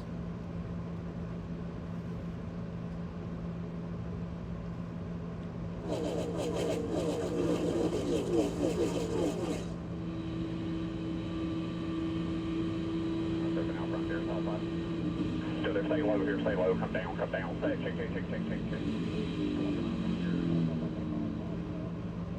Stay down, just make your way through here. Wow. It's a good job, good patience. Sometimes it's hard to have that much patience to slow the car down. That's just unfortunate for all of these cars. It all started with the tire going down, and this all got stacked up. You can't see through the cars. Somebody has a trouble problem. You can't see 2 rows in front. And everybody just like going down the interstate. Something happens and 5 cars back is when the wreck happens. Ryan Sieg's out of the race. Once again, he will not win. Ryan Sieg's damage. Usually disappointing. They had a legitimate shot to win this race. That car had enough speed. He was doing a great job with it. See the crew members coming up to him, letting him know. Appreciative of what you did out on the racetrack prior to that happening, and listening to the radio. Ryan Sieg before he climbed out. Oh yeah, full pressure. Yeah, left rear flat, idiot. Golly, no. Yeah, we got full pressure for us. Well, that wasn't Morse code, but it probably came out that way. No, it's Morse code. Is I'm really upset. Yeah. Getting a wreck. Yeah, unfortunate. No, yeah, I mean it is.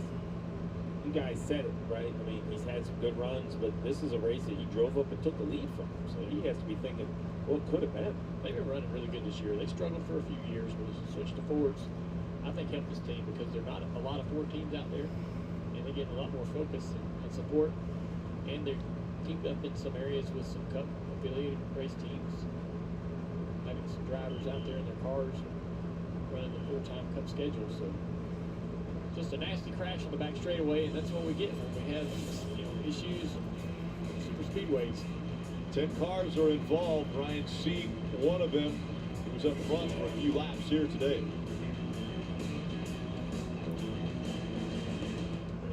You don't have to be in the race to be in the race. Here comes the 94. Don't miss your chance to race for the million. Introducing the NASCAR Powerball Playoff. What a power move. Enter now for your chance to win a VIP trip for two to the NASCAR Cup Series Championship race at the Phoenix Raceway. In Phoenix. With the grand prize winner taking home $1 million. Powerball, the official lottery game of NASCAR, and home to the NASCAR Powerball Playoff. Right now, get a free footlong at Subway, like the Subway Series menu. Buy 1 footlong and a half, get 1 free for free. That's what I'm talking about. Order in the Subway app today. Doug. What do we always say, son? Liberty Mutual customizes your car insurance. They only pay for what you need. That's my boy. You get out there and you make us proud, huh? I don't believe this.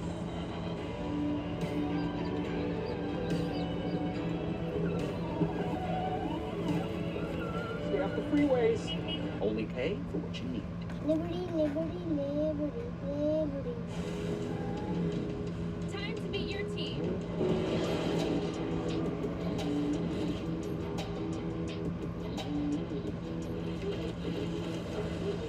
Who wants to race? Be part of something greater. In my day, I tried keeping up with the game.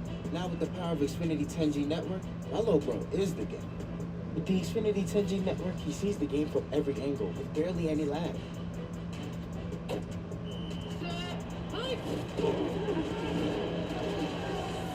My little brother, more like my big MVP. Xfinity is a game changer. Introducing the next generation 10G network, only from Xfinity. The future starts now. Here we are, months into the season, and already a year's worth of drama. Big names are back, doing big things. Even if it's for new teams. While the 24 isn't afraid to wear a couple new hats. And as for the racing, no words needed. It's coming in fast, so better keep your head on a swivel.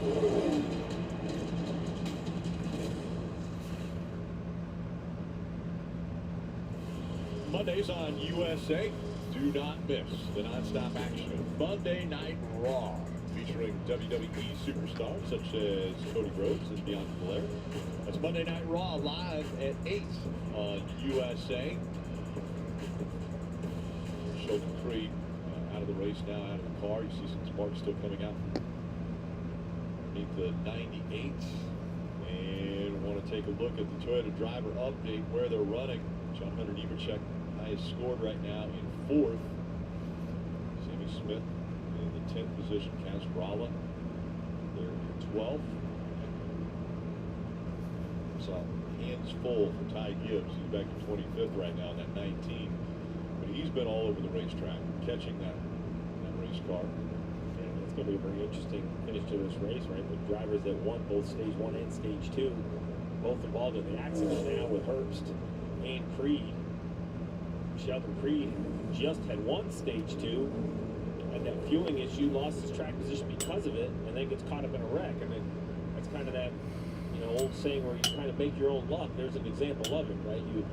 It's a small mistake, which everybody makes, but once you give up that track position, you get caught up in something else. Marty? Josh Berry pits from 9th here, Steve. And you also see his teammate Justin Allgaier coming down pit road as well. Allgaier got a little bit of damage in that wreck, not too bad, so they're going to come in and address some of that, but fuel only there for the 8, so can definitely make it all the way from here to the very end of the race. Yeah, so fuel window's about 75 to 77 laps. This final stage was 83. It's about 81 when they took the green. Bruh, so I'm a fucking loser. Get there with a little bit of help from yellows and saving some gas. But obviously, that was before the race. With whatever fuel numbers the 8 seeing, they didn't think they had quite enough fuel in, so they came in and just topped it off. Dave. Hey guys, the top 3 cars, they have something in common. They are all teammates. That's Justin Haley, Daniel Hemrick, and Chandler Smith. So we've seen this movie before. They run well together. They often sort of decide who's going to win the next time if one wins. And so I asked team president, Chris Rice, kind of jokingly, well, whose turn is it? And he said, well, duh, the 11. Obviously, Daniel Hemrick has not won this year. Chandler Smith behind him has. And Justin Haley is not eligible for the Xfinity Series playoffs, even though he is. So let's see how they work together, Marty, as they try to get a victory for one of the three, maybe for Hemrick. Dave Austin Hill back up to the 6th position. And if you notice him run tonight has been an interesting theme because he always seems to be by himself on the bottom of the racetrack. In fact, he told Andy Street a moment ago, his crew chief, if I can just get a little bit of help, anybody who wants to work with me on the bottom, we can be up front, no problem. But Kim, the problem is I'm not sure anybody in the field wants to push that 21 any further forward. They know he's the car to beat. Well, for Brett Moffitt running in the 8th position, I talked to him earlier in the day, and he said with the strength and the speed they had in the sprint race here where they finished 6th, they feel like they legitimately have a shot at getting the first win in the Xfinity Series for this small team. On top of that, they're using the momentum they found last week in Chicago with a 4th place finish. It was the first top 5 finish for this small race team in the Xfinity Series, and they are looking for all of the opportunity here tonight. It is an opportunity, and that's one of the things that some of the teams take advantage of. Yeah, that small team, AM Racing, they have run in the trucks before. It's a team that we've seen truck racing a bunch, but this has been a good fit for AM Racing and Brett Moffitt. Remember, Brett had some good rides last year, kind of come and go, and never really found that home through the course of the year. And this has been a real good match. They've been very patient with one another. And if you kind of look at their year, it's been tracking up. While it may seem slow from the outside, from the inside, I think when I talk to Brett, he knows how tough this field is, how deep the Xfinity Series field is. Consistent runs back to back, as Kim just pointed out, and then, you know, a nice top 5 at the street course. I mentioned it in qualifying that this is a driver that may not have the most speed here tonight, but he kind of has that blue collar tenacity that it might take to get to the finish. Look at this, all colleague racing cars went to the high line. They'll be nose to tail. They have been very committed to getting a Collie car to win, as Dave reported, and it's amazing how loyal they are to each other. We've seen them win races, we've seen them do this, and all 3 of them picked the top. Let's check in with Peacock Pit Box. All right, here's the race recap so far. Green flag, they dropped the green flag, and instantly we go back and we watch Austin Hill drop from the back up into the top 10 or 15 within the first 10 or 15 laps of the race. His car was right on the bottom, wrapping turns 3 and 4, wrapping turns 1 and 2. Yeah, he's done a great job of being on the bottom of the racetrack. We saw Mark Klickerman, who had a good start. That left rear tire goes down, he spins it, goes a lap down, gets his lap back, but it set off a chain of events with a lot of left tires going flat. Yeah, and a great ending to stage 1. We saw the 10 car push the 98 car of Herbst to win stage 1. Yeah, and you see right here, John Hunter, these guys are racing down in the corner, and Redslow just is in the wrong place, wrong time. Gets knocked up the racetrack. No harm, no foul. Yeah, right here, this was the 44 car had trouble, got loose, spun a little bit. The 08 got into his right front, I guess, drove him up into the outside wall, tore those cars off. Yeah, a lot of fluids came out of that race car. And you see Sheldon Creed here just racing really hard, gets in front of his teammate, comes across, wins the stage, but... Yes, the big one. And here's what happened. The 98 car of Herbst has a flat tire, just stacks up that outside lane, and that's it. Green flag coming back out now as we are underway with this final stage. Green flag. 7 laps remaining. John Hunter Nemechek on the inside, on the outside, working that high line colleague cars. First, second, and third on that outside line being led by the 10 of Justin Haley. Daniel Hemrick in the 11 right on his back bumper. Big push 21 there in the back of Nemechek. And they got this 20 car. Nemechek's more comfortable to where he can handle that kind of a push. He's going to get a few here from the 21. We know that Austin Hill has a strong race car. He'll try to push that 20 as much as he can as long as it stays underneath John Hunter. Chandler Smith at the 16. A shove to the 11 of Daniel Hemrick, right along with Austin Hill. Hill not able to get to the back bumper of the 20 of John Hunter Nemechek, and he falls back just a bit.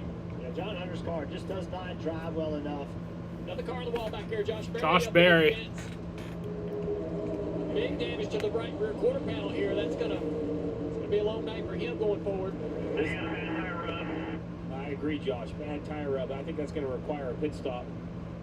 Definitely a small tire rub. It's going away. On the top screen, you can see everybody has gone to the top. The 20 car on the bottom. Here comes Hill. He's trying to make the bottom work. Man, we're not out of it, man. Chandler Smith goes down to try to block.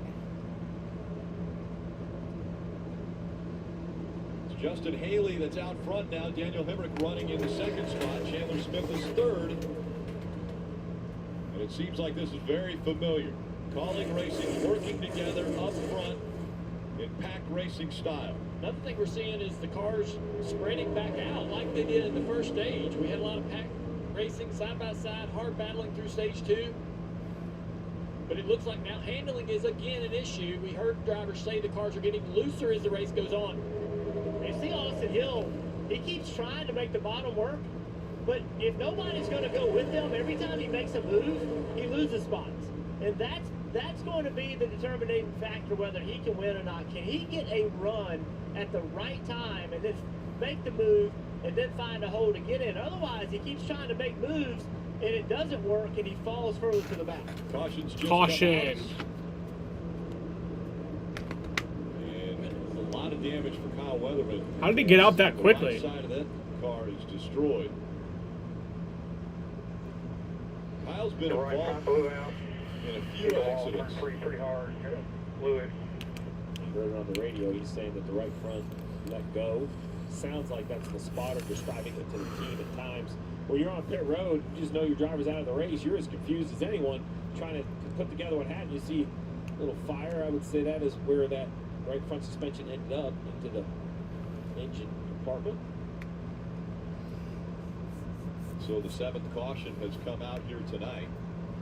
There's Kyle walking back to one of the safety vehicles. He'll go to the infield care center, get checked out. We had showed Josh Barrett make a little wall contact, and I had mentioned I thought the tire rub was severe. They wrote it out. You know, it's a good decision. Now they have a yellow. They hadn't pitted yet, so. Involved in the previous caution, one of the best cars on the track tonight. Georgia native Ryan Sieg is with Marty. Yeah, Rick, it's gotten busy here in the last few minutes. So, Ryan, we saw the 98 have the flat tire. How did that kind of develop in front of you? And were you thinking, this might be my night? For sure, when we were in the lead, Sheldon and I raced hard, and we did all the right things, just in the wrong circumstances. Just somebody didn't hold their line right there and just right reared us. But we brought a really, really fast CMR roofing Ford, and just sucks to be on this side of it, especially as good as we run at these types. I have to go do something real quick. I'll be right back. Sucks to be over here. It's like, damn, when's it going to be my time? But we've been past all 4 of these races. Just awesome to be here at home, just in the front. You know what I mean? I was having a blast up front and trying to do all I could do. And we did the right pit calls. Just sucks to be on this side of it. But it is what it is. And we brought a car almost as fast as Xfinity's Internet. And we'll move on to New Hampshire and just try to capitalize. But now we had fun. It's a lot of fun racing here, especially at home. But just tough. You can hear the frustration. Now 9 races left for Ryan Sieg to make the 2023 playoffs. Countdown already. Josh Berry, we had mentioned he looked to be struggling up against the wall, and here's another look at how that happened. It's like he got a little bit loose, up to the wall he went. Yeah, at that angle, we thought it was heavy damage. Now it looks like a great save. It could have been much worse.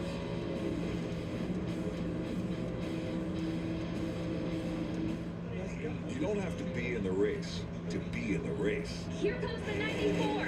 Don't miss your chance to race for the million. Introducing the NASCAR Powerball Playoff. What a power move! Enter now for your chance to win a VIP trip for 2 to the NASCAR Cup Series Championship race at the Phoenix Raceway. In Phoenix. With the grand prize winner taking home $1 million. Powerball, the official lottery game of NASCAR, and home to the NASCAR Powerball Playoff. Remember that night you spent in an igloo, sipping on a strawberry shortcake slush float with crunchy sugar crystals? Was that real? Or is that just your brain's summer vacation house? $2.99 strawberry shortcake snowball slush float. Mmm, Sonic. Looks like you got a corner office. Lucky.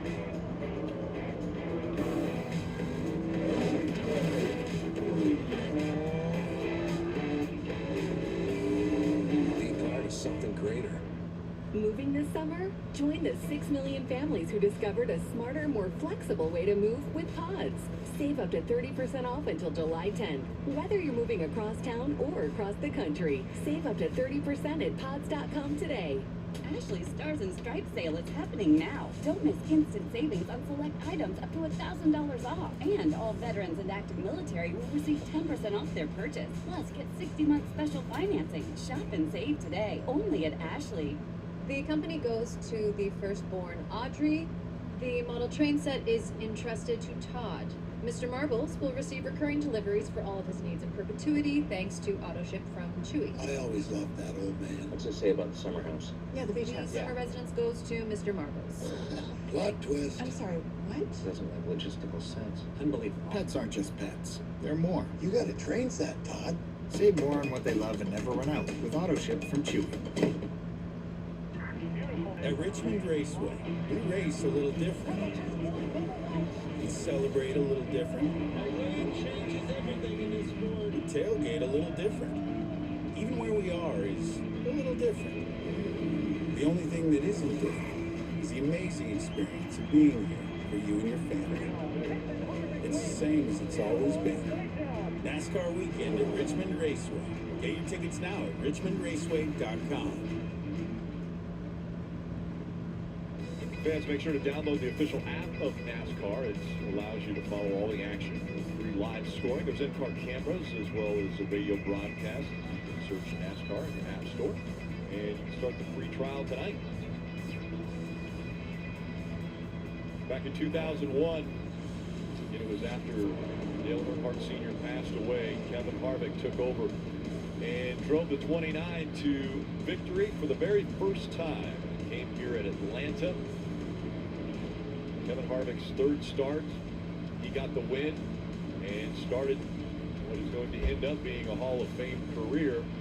This is final season. That car right there, the 29, that won here at Atlanta back in 2001, is going to lead the field of face laps tomorrow with Richard Childress behind the wheel. So very impressive, the career that Kevin Harvick has had, and reliving that memory. Everything gets started with countdown to green at 6:30. Again, tomorrow evening, 7 o'clock for the Cup Series race. It will be Kevin Harvick's final time. Been live for 8 hours now. Atlanta. Will we make it 9? I kind of doubt it, but also I know how crazy this shit can be, so maybe. All the damage to Kyle Weatherman's car. Take a look at how it happened. You see the car spark on corner entry, right front clearly flat. You know this is going to be a bad angle right here. You can see why the damage was so severe. Kind of the top of the screen. He's going to come in the screen. Look at this. Oof. By the damage did look a lot harder than that. He was, having the flat early, recognized it as he turns into the corner, kind of took some of the how aggressive the angle could have been and back out. So that was kind of good to see, because when we see this car laid up against the inside pit wall, it looks like a tremendous hit. Put it in there. Riley Herbst also involved in an incident earlier, and Marty's caught up with him. Yeah, Rick, what an up and down night for Riley Herbst. First career stage win. That's the good part. The bad part was the flat left rear that caused that accident a moment ago. Where did the flat come from, Riley? Yeah, I don't know, Marty. We had a pretty good night going. Obviously, we won this first stage. I thought our Monster Energy Ford Mustang was good enough to maybe run top 3. And then I loaded into turn 1 on the restart, and I knew it was down. And I tried to save it, and then I dumped out of the gas probably too fast down the back straightaway. And when I dumped out of the gas, it just swapped ends on me. So, sorry to everybody else. That's disappointing. But I really hate that for my Stewart Haas guys, and wish we didn't blow a tire. We've heard the drivers talk about how different the racing is tonight versus March. You ran up front, obviously winning a stage. How would you describe the racing this evening? thought it was intense. I thought it was extremely on edge. A lot of on throttle time, which this new Atlanta makes us drivers do, which was cool for us because we had really good handling for Mustang. But a lot of people were loose, and it was kind of a handful if you were in dirty air or if you didn't have a good handling car. The spring temperatures just make it so gripped up, and it's probably 100 degrees track temp, higher than that right now. So it's a little slick, a little loose, but it was fun while it lasted. Tough ending of the night for Riley Herbst after a promising start, Rick. Yeah, Riley won't be involved in this, but we want to take a look at the Ruoff Mortgage Keys to Victory Lane. So guys, it starts with handling, right? We just heard it from Riley. Handling has been an issue, but as the track cools, who makes the right adjustments or perhaps no adjustments? What car handles better as the lights shine and the track cools? 57 laps to go. We've had 7 cautions. We want to win this race. Stay out of the upcoming ones. Keep that track position Colleague has it right now with the top 3 cars, and they're controlling this race. And it'll be difficult to wrestle and control away with only less than 6 laps to go. 57, it'll be 56 when they come by the next time, and they'll be choosing inside or outside. Last time, all 3 of the Colleague cars chose that outside line, so if they would stay nose to tail, will they do the same when they come by this time? Yeah, I think we got to give a shout out to that 38 car, Joe Graff Jr., sitting there running in 4th. Really good job getting himself in this position. We just talked about how important track position is. Now, just got to do everything you can to keep it. 3 career top 10s. It's going to be a huge night for him. He's going to stay on that outside line as well. That now opens the door for the bottom.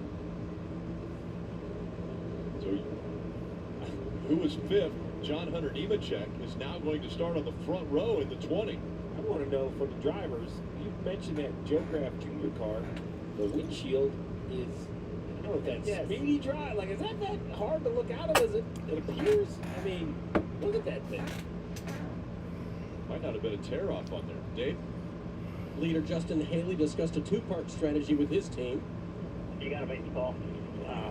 We can't let the 21 up here, but obviously we got to keep momentum.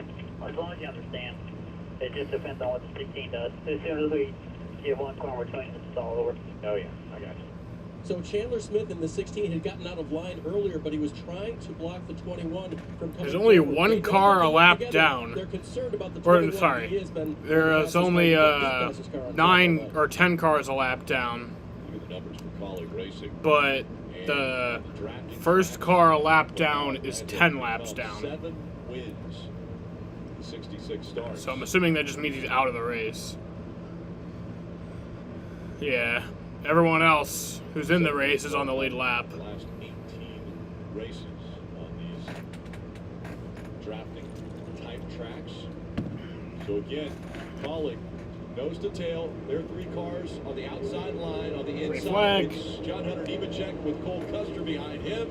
And then Austin Hill, who's won already 2. And looking for 3 here at Atlanta. Business is about to pick up here.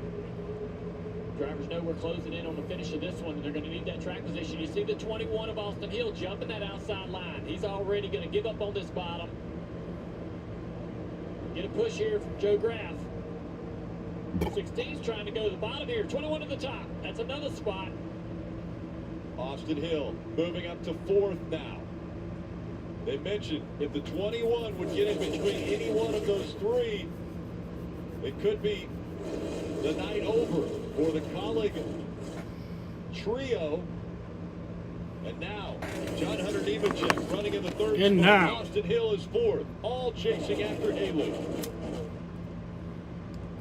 Does Austin go to the bottom? Is there an option on the top of the racetrack? Can he get on the outside of John Hunter Nemechek? I think that's the easier way to make the pass if he can find his way on the right rear quarter panel of the 20. He knows if he goes to the bottom, that's going to be the tougher way around. And he might be down there by himself. He's been trying it over and over and over, and it hasn't gotten him the lead. So let's see if he's patient. Just be patient here for a little. Let you see something work. Half and half. That 20 car is faded down low enough, I think, that if the 21 of Hill can get the run, he can probably catch John Hunter sleeping a little bit and get on that outside. Restarts are huge. Watch the 20 car. Watch right there, right above the 2 on the door. See his hand come out the window? He's waving to the car behind him. As soon as his hand starts moving, he wants the car behind him with forward momentum in his rear bumper. He wants him to hit him, to shoot him out in front of that 10 car. Big run by the 16 of Chandler Smith. He's trying to get back up there. Hill also with a run. He looks to the inside of the 20, trying to take third away. Big side draft. He jumps away from the 20. He clears him now back up into that spot. He slides up, takes that spot away. That's perfect. Perfect transition from one spot into another. Don't get too greedy and stay down on the bottom and try to get more into one at a time so you can take that lead. Marty. Boy, now that is the aggressiveness of Austin Hill, and he and Derek Nealon, his spotter, had a long conversation under that caution. He said, why won't anyone work with us on the bottom? We're too good. And here he goes again to the bottom around Daniel Hemrick for second. He's clear again. He's going to slide up and take that spot. See, he didn't get greedy and go to the bottom of the 10 and get hung down there on the inside. One car at a time. He's taking each run, making the most of it with the side draft, slowing down the car on the outside. But this time, the problem is the 11 car is teammates with the 10 car. So anything the 21 does now, the 11 is going to do the opposite. So there's not going to be any help coming to him. He's been making this happen by himself. There's no question. The moves he's been making has been great. But there is no help coming from that 11. With 49 laps to go, he's going to have many, many opportunities with really massive runs on this leader, Haley. Right now, there's not a run materializing, but there will be moments when the runs are just too good to pass up. And he's going to have to be aggressive. You see how tight he gets to them to side draft him. It's sweet. It shoots him forward, pulls the car beside him, behind him. He's really, really aggressive with that, but that's what makes him so great at these racetracks. And he just makes moves. He doesn't think about the move. He just feels the run and knows it. He's confident in the run. He's confident in his car. And he just goes out there and does. NASA car, Jaden. They're going to space. They're going to space. They combined to win 8 of the last 16 track type races. So the very best in Xfinity is first and second right now. Haley made the comment before they even went back to racing. Said, what we can't have is the 21 getting in between us. Well, that is exactly what the 21 has done. And as good as Austin Hill is, you see a battle right here with the 31 and the 16. Jaden, what would be a good, like, NASCAR job for me? Like a job where I get to go to every race. So, like, it couldn't be like a security guard, because I think security guards are only for, like, the specific tracks. But it doesn't lose momentum. He can which NASCAR job could I have? A lot of good racing going on back here. Cole Custer, Draft Jr., Chandler Smith. Brett Moffitt right there in the white 25 at the bottom of the screen getting in the picture.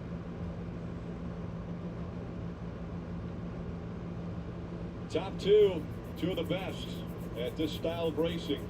Justin Haley and Austin Hill, 1 and 2 in Atlanta.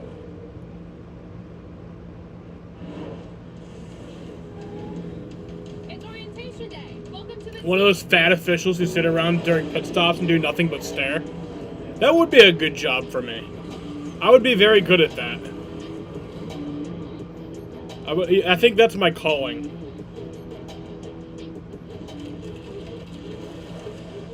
And they never actually have to make any, like, calls. They're pretty much just paid fans. Toyota, let's go places. Pretty much the only thing they do is, like, they check to see if all the lug nuts are tight. And then they'll go, like, yeah, yeah. July 10th. Whether you're moving across town or across the country, save up to 30% at pods.com today. This week is your chance to try any Subway footlong for free. Like the Subway Series menu. Just buy any footlong in the app and get one free. Everyone loves free stuff, Chuck. Can we get paid in the footlong? Get it before it's gone on the Subway. So it's decided. We'll park even deeper into parking spaces so people think they're open. Surprise!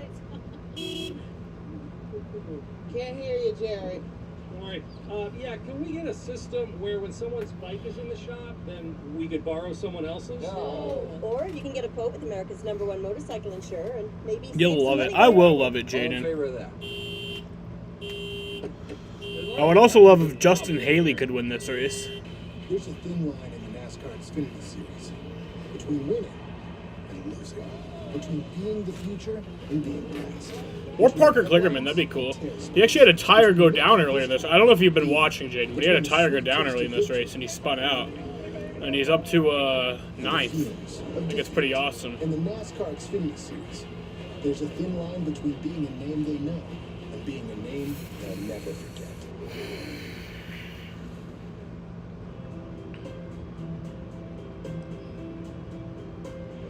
Yeah, I've been live all day. I mean, since 2 p.m. Tradition here at the Open. Winding road is over.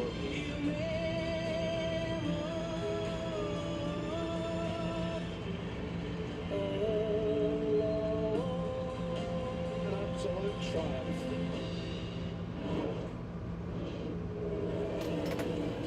You're watching NASCAR Xfinity Series racing. Jaden, I want to have one of those YouTube, like I want to have, like, enough friends who like NASCAR, so I can do one of those, like, videos where I get into, like, a Discord call with all my friends, and then we just, like, react to the NASCAR race, and then, like, I post, like, the highlight clips of it, and it's just, like, a bunch of videos of us, like, screaming at everything.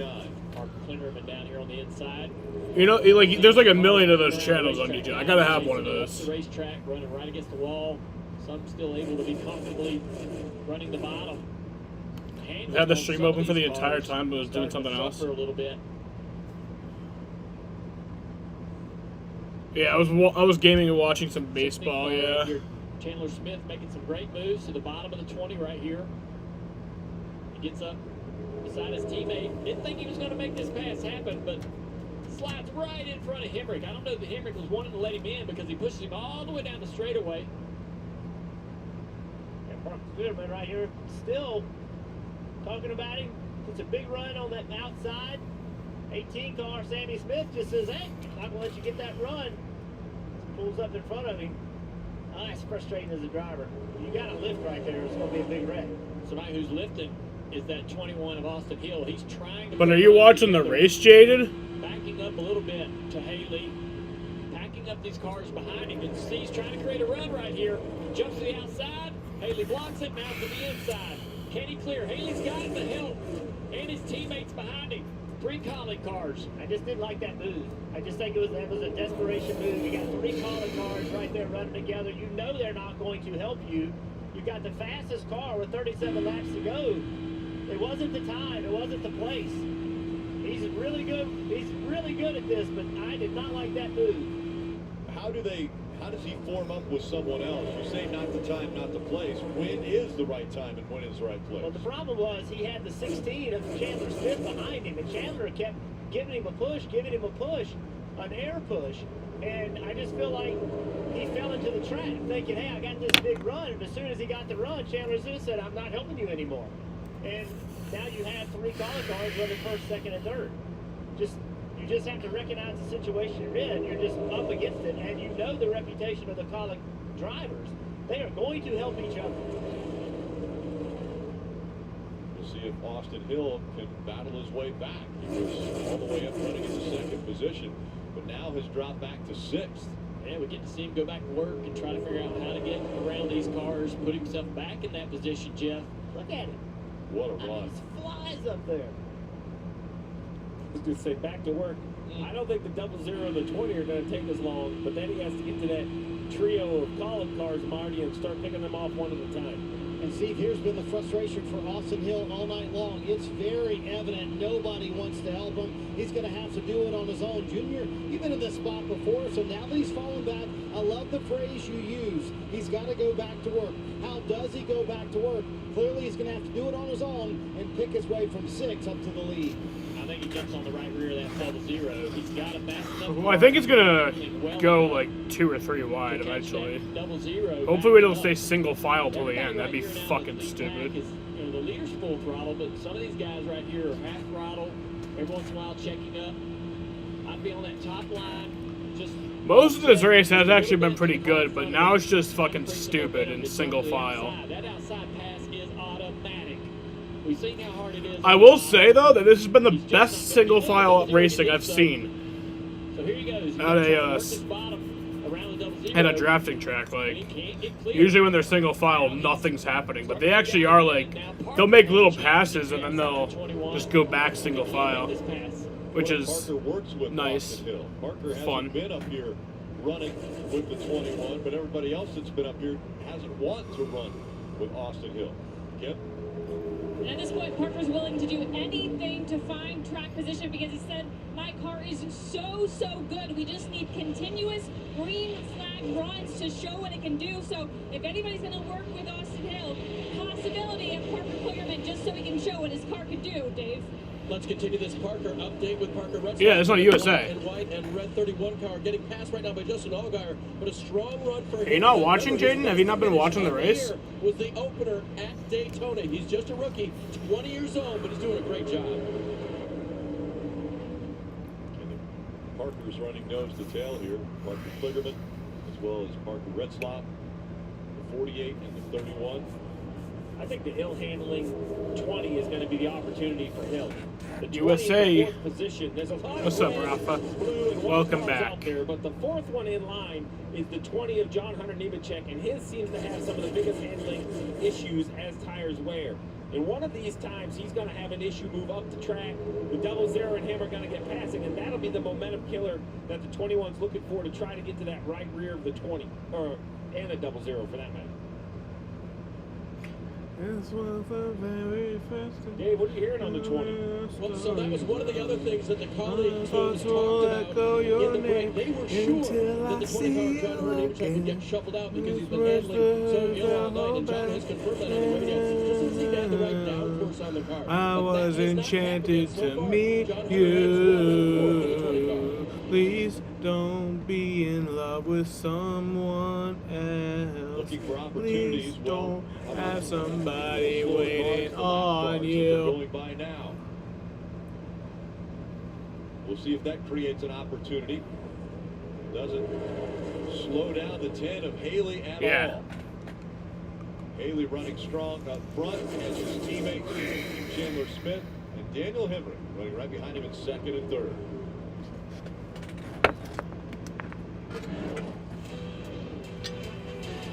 In my day, I tried keeping up with the game. Now with the power of Xfinity 10G network, my little bro is the game. With the Xfinity 10G network, he sees the game from every angle with barely any lag.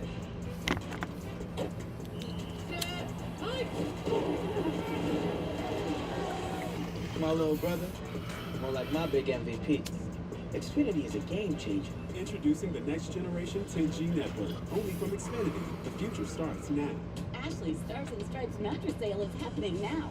Right now, you can save up to $500 on new Sheena, mattress arrivals you're the like Tempo MVP. Breeze and Purple Lux mattresses. Plus, pay 0% interest for 60 You're the months. MVP of Shop and save dogs. Today, only at Ashley.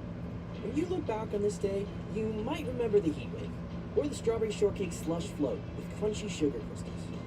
Rick, however, will never forget the homemade water slide incident. $2.99 strawberry shortcake snowball slush float. Sonic. I watched my first race yesterday. You're on the team, kid. It's orientation day. What's cam girl? What? Let's get you up to speed. Jaden, you never answered my question.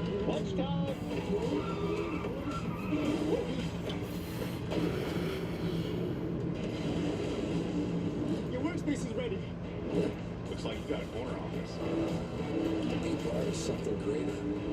Toyota, let's go places. To go to the heart of stock car racing, you'll need to go to the heart of a stock car. Where a history of high speed roars to life. And a passion for good times fuels it all weekend long.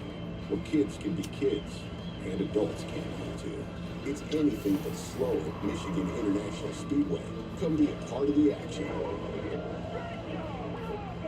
Get your tickets now at mispeedway.com. Monday mornings all go. Monday nights, that's a whole other story. Because that's when Raw is bringing that heat. So you better be watching Raw, only on USA. July 25th, CNBC teams up with two-time NBA champion Kevin Durant and Boardroom for Game Plan. Join this event exploring opportunities in sports and business. Register now at cnbcevents.com/gameplan2023. Less than 23 laps remain here in Atlanta for the Xfinity Series as Haley continues to lead. Chandler Smith running second. Daniel Hemrick is third. John Hunter Nemechek, hands full behind the wheel at the 20. He's in fourth. And Austin Hill has just gained a spot. He's in the top 5. And Austin's really not being able to get back up toward, the second, third spot. Multiple laps are going by. He is running out of time. And there's not a lot of help behind him. You see the 00, the 48 of Parker Klingerman. They're not able to get up there and help him put any runs together. That's going to make it difficult for him. He's going to have to find a way around these cars, and he's going to do it by himself.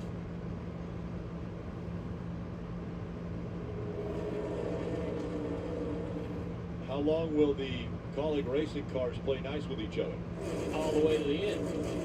I think that they're going to stay right here in line, taking care of each other until the final back straightaway. They may, we may see them try to make a move on the back stretch, ensuring that at least one of them is going to get to the finish line first. You see this wide variety of tires on the left-hand side because everyone didn't all take tires at the same time. Some guys took some fuel only. Some guys took tires way back in the middle of stage one or towards the end of stage one. So while we see these cars all sliding around, understand that Hill has not only a fast car, but a little fresher tires than the cars in front of him. Big move. You were doing something, but you are now. Slide, the back bumper. What were you doing, Jaden? Moving around on this 20 car now. The 21 to the inside. He's going to be able to get Nemechek here. He's going to get a little help off this 00. Now the 00, 20 are side by side. 21 of Austin Hill takes the spot away. You saw Cole Custer get a little sideways there as he was catching up to the 21 of Hill. Custer with 113 lap old tires. Side by side with the 20 of Nemechek.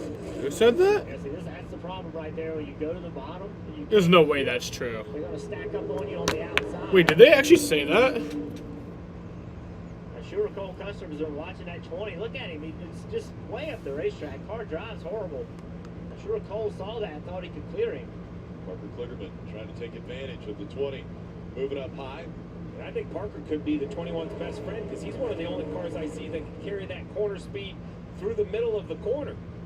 I don't think he's going to be able to make this pass. Steve down the back straightaway. The 7 of Allgaier's going to push the 20 back clear.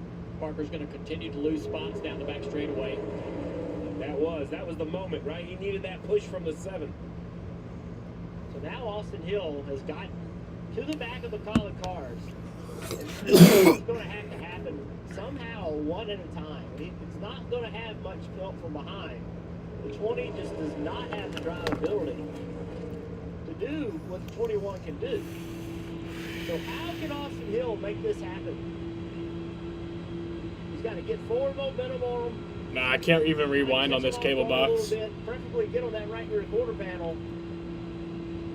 I like that lane right there.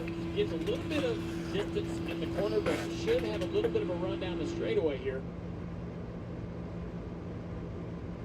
Traffic here in the next couple laps. Hemrick and that 11 car cannot give him the time. If he gets underneath you, he gets underneath you. Comes to the inside of Hemrick down the back straightaway. He pulls way down to the bottom of the racetrack. Not going to clear him. What can he do down here in turn 3 and 4? He's going to have to get aggressive. The hills up here, quarter. His spotter's right. I mean, as bad as that sounds, it's about the only shot he's got to be able to take the spot. He's got to jump back in line here. Make it. But the 20, but by the 20 car not being good enough, no harm, no foul. He made a run. He tried it. It just didn't work. But he didn't lose multiple spots. there's a disadvantage of the 20 not being able to push to 21, but it's also an advantage to try things because there's just not enough speed for the 20 taking advantage of an opportunity just about 21.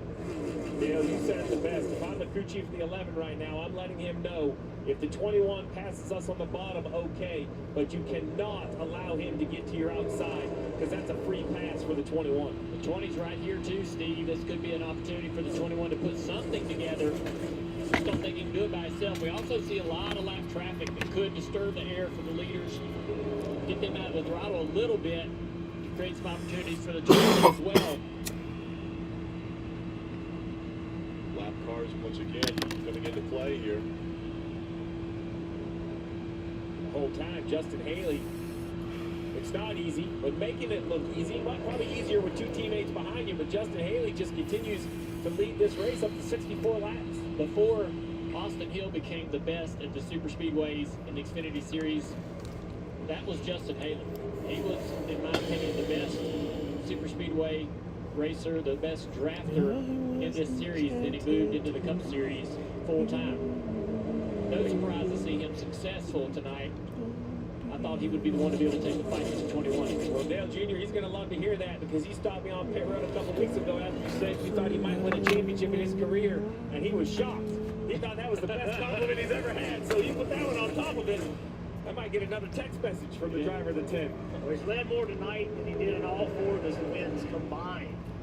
So Justin has been a guy that's been able to execute at the end, not really dominated races. Tonight he's been dominating. Now he's going to have to try to win while leading rather than coming for second or third. It's a different mentality winning a race like that. When is the right time to block? How do you block? Guys, I really think this comes down to kind of the new call of guy, and that's Chandler Smith. We know what happens when it's A.J. Allmendinger and Justin Haley. We even know what happens with Hemrick or Ross Chastain's in the mix, but we haven't seen the driver of the 16, Chandler Smith, been put in this position. Hemrick comes down. Are you okay? Running in front of that 21 of Austin Hill. Look at the lap traffic rate. Are you alive? Side by side in front of these guys. They're going to be able to sort it out. Okay, I just wanted to make sure you were alive. Less than 10 laps to go. Teamwork and morality is getting ready to be tested right here. A crossroads is coming. And the help behind the 21 is still there. Nemechek in the 20, the 7, Allgaier, they're still there to give you watching the race? Opportunity or a chance or a run or two. You have to imagine that maybe, like you said, Steve, you know, the Collie cars do get a little dicey. Bro, she's literally watching the last race. few laps. That's sort of going to create an accordion effect. It's going to cost him a little pace. Might present Austin Hill the chance he needs. 4 times before, Colleague Racing has finished 1 and 2 in races. They've never finished 1, 2, 3, and that's the way they run now. Under 9 to go, coming up on 8. Austin Hill backing up to those cars, creating a run down the straightaway. Look at the help behind him. Starting to get more help, get more organized. Thought they were going to drive away from these cars, and the 21 wouldn't have anyone back there, but it's not over. They're grouping up again. Now Hill has the 20 of Nemechek right on his back bumper. Here comes Allgaier in the 7 to give Nemechek a shove. 7 laps to go. Just feels like a pressure cooker, doesn't it, Rick? Like you just can't stay this calm for this long. You think this is calm? Well, I think it's calmer than it's going to be over the next 6 laps. 21 with an opportunity that's here. fair. He's right at the back bumper. Does he go to the inside? Really, no run right now. So if he goes to the inside, it's going to be almost impossible to have a pass made. Going to have some kind of momentum helping him from behind, from that 20, the 7, the 48. There's something to check up. Yeah, this lead group, you know, if there are some lap cars that are in front of the lead group, that can change the momentum. Gaps are getting tighter between all these guys. Austin right there on the back of the 11. He's up the racetrack. Here comes Austin to the inside. Is he going to try anything here? He's right on the back bumper of the 11. Hemrick had to get out of the gas right there. He's getting shoved down the straightaway. He's not liking that. Let him go right there into one, but oh, look at that. Oh, 11 is loose. Up the racetrack he goes. The 21 trying to take advantage, trying to get third. Austin Hill gets third. Wow. He didn't clear him, but look at the 20. The 20's pushing Hemrick. Now the 20's on the outside of him. The 7 trying to get there. Look at this move, though, by the 21. Lap traffic coming into play again. Oh, the 7 almost loose. Parker Klingerman in the back. Pinch him up. 4 to go. Oh, a wild 11 there. These guys are out of shape. Daniel Hemrick trying to just hang on right now. Austin Hill's thinking if just somebody would go with me. Anytime I go to the bottom. Nemechek has gotten by him. He's up to 4th. Haley now with a 4-car length lead over Chandler Smith. That is a big lead. Let's see what Chandler does when he gets to him. Haley's trying to drag. Oh, trouble! Sideways, the 24 of Parker Chase. No caution. Back him on the entry to pit road, though. He might spin at pit road. We're staying Stay green. Here comes the 20. The 11 gets loose again. Big run down the back straightaway. 21 involved as well as he gets a run. Now he Oh! up high. Here comes Chandler. Opening. Here comes Chandler. Oh, there goes Austin Hill. 21. Austin Hill is around, and the caution is out. Oh my God. Wowzers, this just got interesting. I mean, it was already interesting. Combination of things happening. Keep rolling. The leaders are middle to back. The tires are up. We need to keep rolling. Combination of things happening right there to create all that. Old tires pushing it to the limit. Lap traffic. That got good there, though. Way out of control. So the 21's thinking, I'm going to go to the outside of the 20 right here, but then decides against it. Didn't quite get to the bottom of the racetrack. And Parker doesn't. I was enjoying this. The air I won't lie. off the nose of the 48 disturbed the back of the 21, and and Oldley's old tires, right at this limit, right on the edge. That's all it takes. No contact there, but certainly the air disturbing the back of that 21. It's like the air's disturbing it, and the 21 knows he wants to block the 48, right? So he's tugging the wheel probably, trying to not allow the 48 that full lane. Yeah, watch the 20. The 20 comes up in front of the 21, so now he's in a horrible position. The 48 is pushing air onto the left rear quarter panel, pulling air off the spoiler. You're a good dog. The 20 pulls up in front of him. That takes all the air off of him. Around he goes. Look at all that happening at the same time. Yeah, and you even wonder if the lap car's not there, if there's another car length to the right, if Austin Hill can save it off the corner. But he just runs out of real estate. This is zoomed in. Look at this right here. I mean, see the 20 sliding up.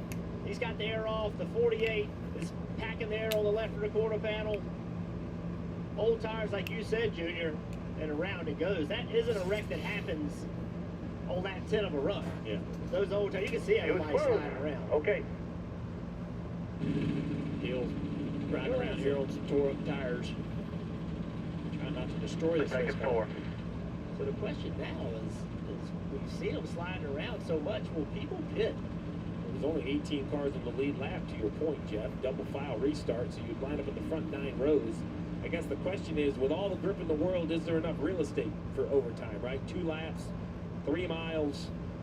Even if you're the fastest car here, if the front 2 or 3 rows get 3 wide, you're done. Now, if they stay 2 wide and sliding up, Jeff, you're going to look like a hero around the bottom. You're definitely going to look like a rocket ship. Well, the leader can't pit. The top 4 or 5 can't pit. But if you're running 8th or 9th, yeah. Let's listen to Parker. Hey, Mr. Mitchell, or that just here? I don't think you touched him. I don't know, buddy. It's okay. Replay showed he did not touch him, but yes, they were right with the air. So even the driver of the 48 wasn't sure if there was contact made. So to Jeff's point, who thinks they can't do better in their current situation? Is it Moffitt 7th? Does he say, hey, I'm going to come get some fresh tires? Is it Custer? Sammy Smith? You know, who is going to come down and get fresh tires? These cars right here, pit road's closed, so these cars are all here. The 21 of Hill is going to be on the Gina the no dog. choice. The tires are flat. Pit road's still closed at this moment. But someone is going to decide. That's why pit road's closed. Crew members pushing the car backwards, trying to get all that cleaned up. I mean, if I am the 19 of Ty Gibbs in 10th, I'm coming for tires. You're not running full time anyway. I'm not going to win it for 10th on old tires, are we, Junior? Like, if you're my guy, you're in 10th. I'm selling tires. The question is, are you buying? I think. If I'm Justin Haley, I don't pit. I'm sorry. Yeah, I mean, I think if you're in the top 4, it's a really hard decision to make. I don't. Track position. If I'm in the top 4, I don't pit right now. We got guys back here that obviously was very uncomfortable. Like the 11th Henrik, he was so loose. Is he thinking hang on to it for a couple laps? I mean, how much of this, green-white checkered are they technically up to full speed? Maybe about, 60% of that? Can you hang on to it for 60% of that? Green-white checkered and not bring it back on the record? Because you're going to get pushed. There's going to be contact. You're going to get pushed around. If the air can disturb a car like that, imagine how much air is going to be disturbing the cars that are in the middle of the pack on old tires. You see these guys running on the apron. They're trying to make sure their fuel cells are getting, the fuel's getting to the pickup.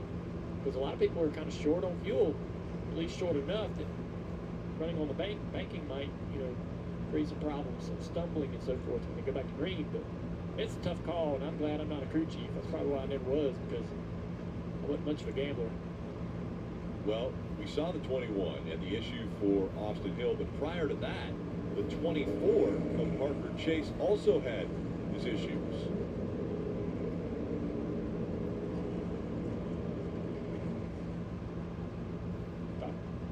Pit road was open. I thought we were going to see some takers there. Parker Chase on the outside of the Licky.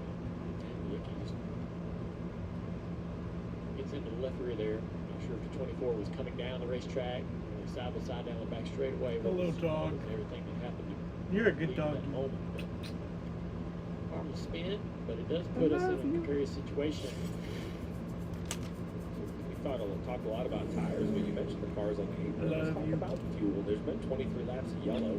This is the 83rd lap. We thought they could go 75, 23 in yellow. So I'm saying they've gone like what would be equivalent to 73 green when you do the math. So all of these cars are close to fumes. They think they're going to be okay, but they're running on the apron, to Dale's point, to make sure that the fuel sits down into the pickup on the right side. If you sit up on the bank and the fuel's picked up in the right corner, so gravity will push the fuel to the left going slow. Going fast, it'll sling it to the right and everything's fine. So they're all making sure the pickup stays full. You don't get an air bubble because then it will stumble on the restart. But, there's a lot of assumption that goes into fuel. Are you sure the car was completely full in the last pit stop? I mean, I don't think anyone expected for quite this many laps of overtime. And Dale, you mentioned, hey, how much of the 2 laps are you at full speed? This follow-up question I would have is, how many times are we going to try to run 2 laps? Right. That's the other thing that could possibly happen. If we have multiple attempts, you look down there at somebody like Burton or Williams, right? Couldn't the 92 of Williams get this great opportunity, a couple more overtimes, and he has the lead because he has the most fuel? I bet he parks it on the start-finish line if he wins. And I'm not touching that one, Rick. I don't want to be suspended. I don't want to get in trouble. The other thing about these overtime rules on drafting style racetracks is you want to have the lead the entire time because you never know when the caution's coming out. Caution comes out on that last lap, whoever's leading wins the race. And how many times does it happen? It's a large percentage of times. We don't make a full 2 laps under green. So if you're Justin Haley, John Hunter Nemechek, it's on your brain right now. I've got to be leading. I kind of like where Parker lined up, right? He's behind a couple Collin cars. They're going to work together and accelerate good on this restart. The 11 car of Henrik, what an awful position to be in. You got your teammates on the outside lane. You got the 20 that you need to push, Dave, to try to make something happen. But if you do, you're going to push them past your teammates. Later, Justin Haley was told to, quote, save like a pig. That means he is close on fuel. Also, then he told a team over the radio, make sure behind me that Chandler Smith knows the deal. A team win is hugely important, Kim. Well, for Parker Kligerman and his crew chief Patrick Donahue, there's some debate on what to take in terms of the choose. Ultimately, they chose the outside because Patrick said, I do not know how we run them on the bottom. We lose too many spots. This way we break up the call of cards, Marty. Justin Allgaier fourth on the outside there, Kim. Jim Pullman, his crew chief, gave him great advice. All I know on this restart, don't get bullied, Rick. Don't get bullied. Okay. So you need to be the aggressor. Good luck. Good luck with everybody being the aggressor. The drivers in lane 2 are the ones going to decide this race. Whoever gets the best push and can push the car out front clear, that's going to determine, I believe. It's all right. Presented by Credit One Bank. Green flag. Nemechek on the inside.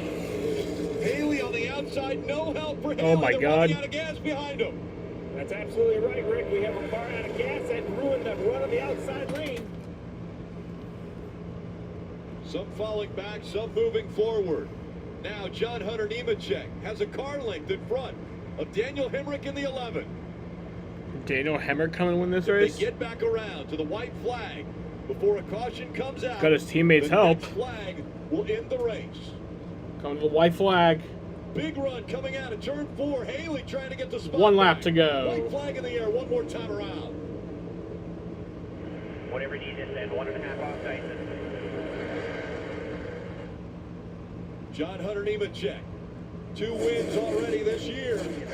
Looking for number 3. Here comes Hemrick. Daniel Hemrick with a big run. Keep it to 11. Can't find a way around. They split it. Not going to be enough. John Hunter Nemechek. John Hunter Nemechek wins at Atlanta.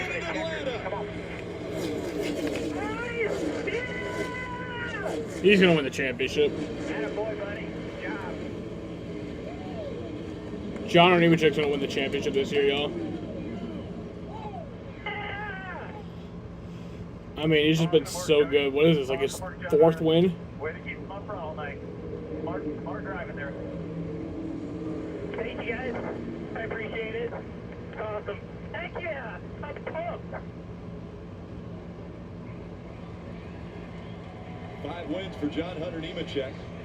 He's been a little bit of a journeyman in his NASCAR career, trying to find the best opportunity to show his talents. And that right there was a spotlight on the talent of John Hunter Nemechek.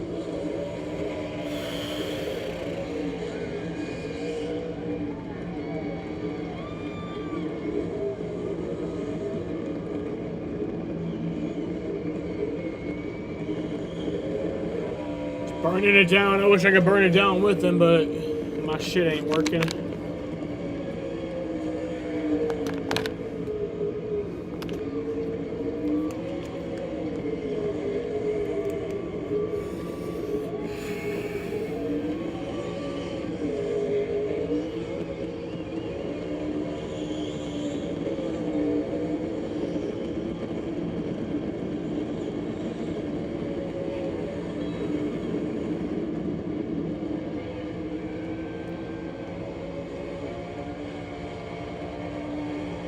Nemechek putting an exclamation point on this win.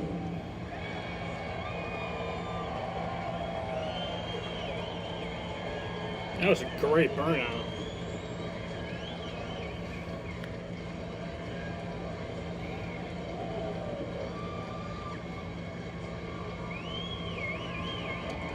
The 26-year-old climbing out of the car.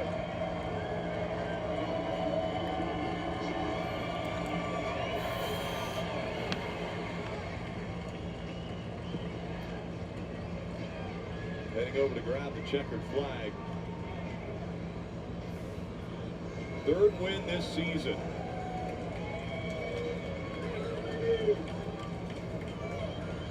His last win was on the shortest track, NASCAR, in Martinsville.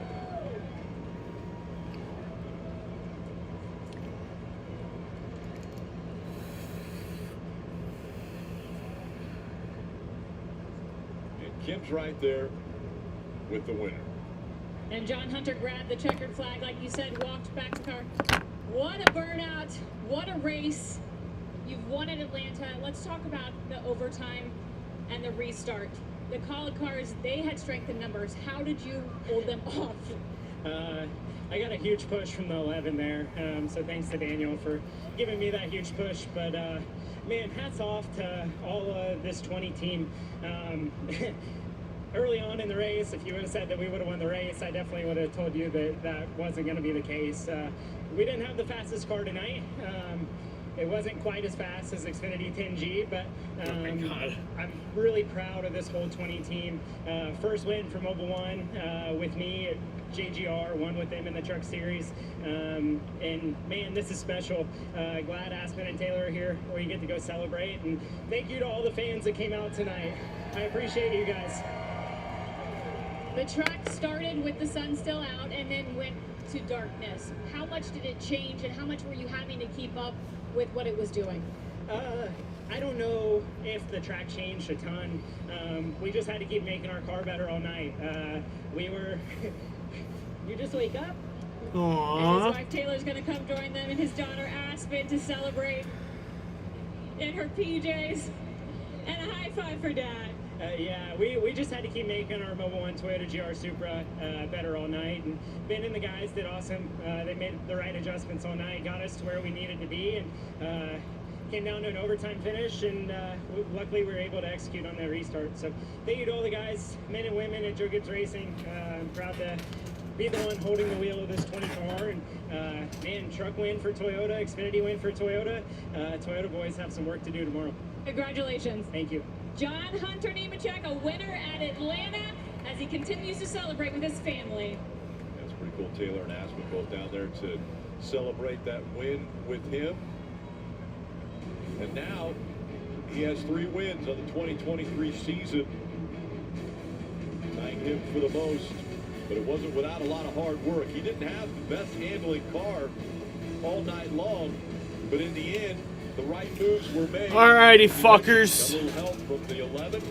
Should we stay live for 10 more minutes just to get to 9 hours?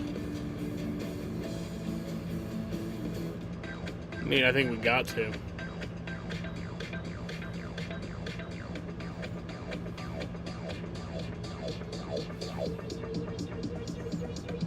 I'll watch post-race coverage till then, I guess.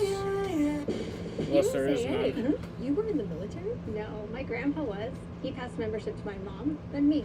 Huh, yeah, if your spouse, parent, or grandparent served, they pass it to you. I'll check it out. USAA, for the military You're a community dog. and their families. Prime Day is coming July 11th and 12th with 2 days of epic deals exclusively for Prime members. Are you a dog? You'll feel like a big deal. Deals from Yeah, fuck it. I'm not waiting 10 minutes. If we've learned anything from Grimace, it's that you're never too old for a McDonald's birthday party. Celebrate this June with Grimace's How about birthday a shake with 110 Gordon's for birthday 10 meal what? only at McDonald's. I'm ending the stream, fuckers. And next Saturday, right here on USA, NASCAR Xfinity Series I'll be live tomorrow at 6:45. Speedway. That coverage beginning at 2:30. I'll see. Last year's July Xfinity Series race, and this year we'll see if he can get back to victory. Tomorrow's there weather. tonight. Justin Allgaier finishing 17th. Updated now because I know it's was not looking good earlier. Marty, KP, and Brad. Man, the handling is definitely an issue. Yeah, no, it's still looking bad. Yeah, I would say But the so. percentages are going down. John Hunter Nemechek pulling into victory lane here. Adelaide money, Brad, that he would not Yeah. witness. All right, peace out, fuckers. Unpack that final An hour.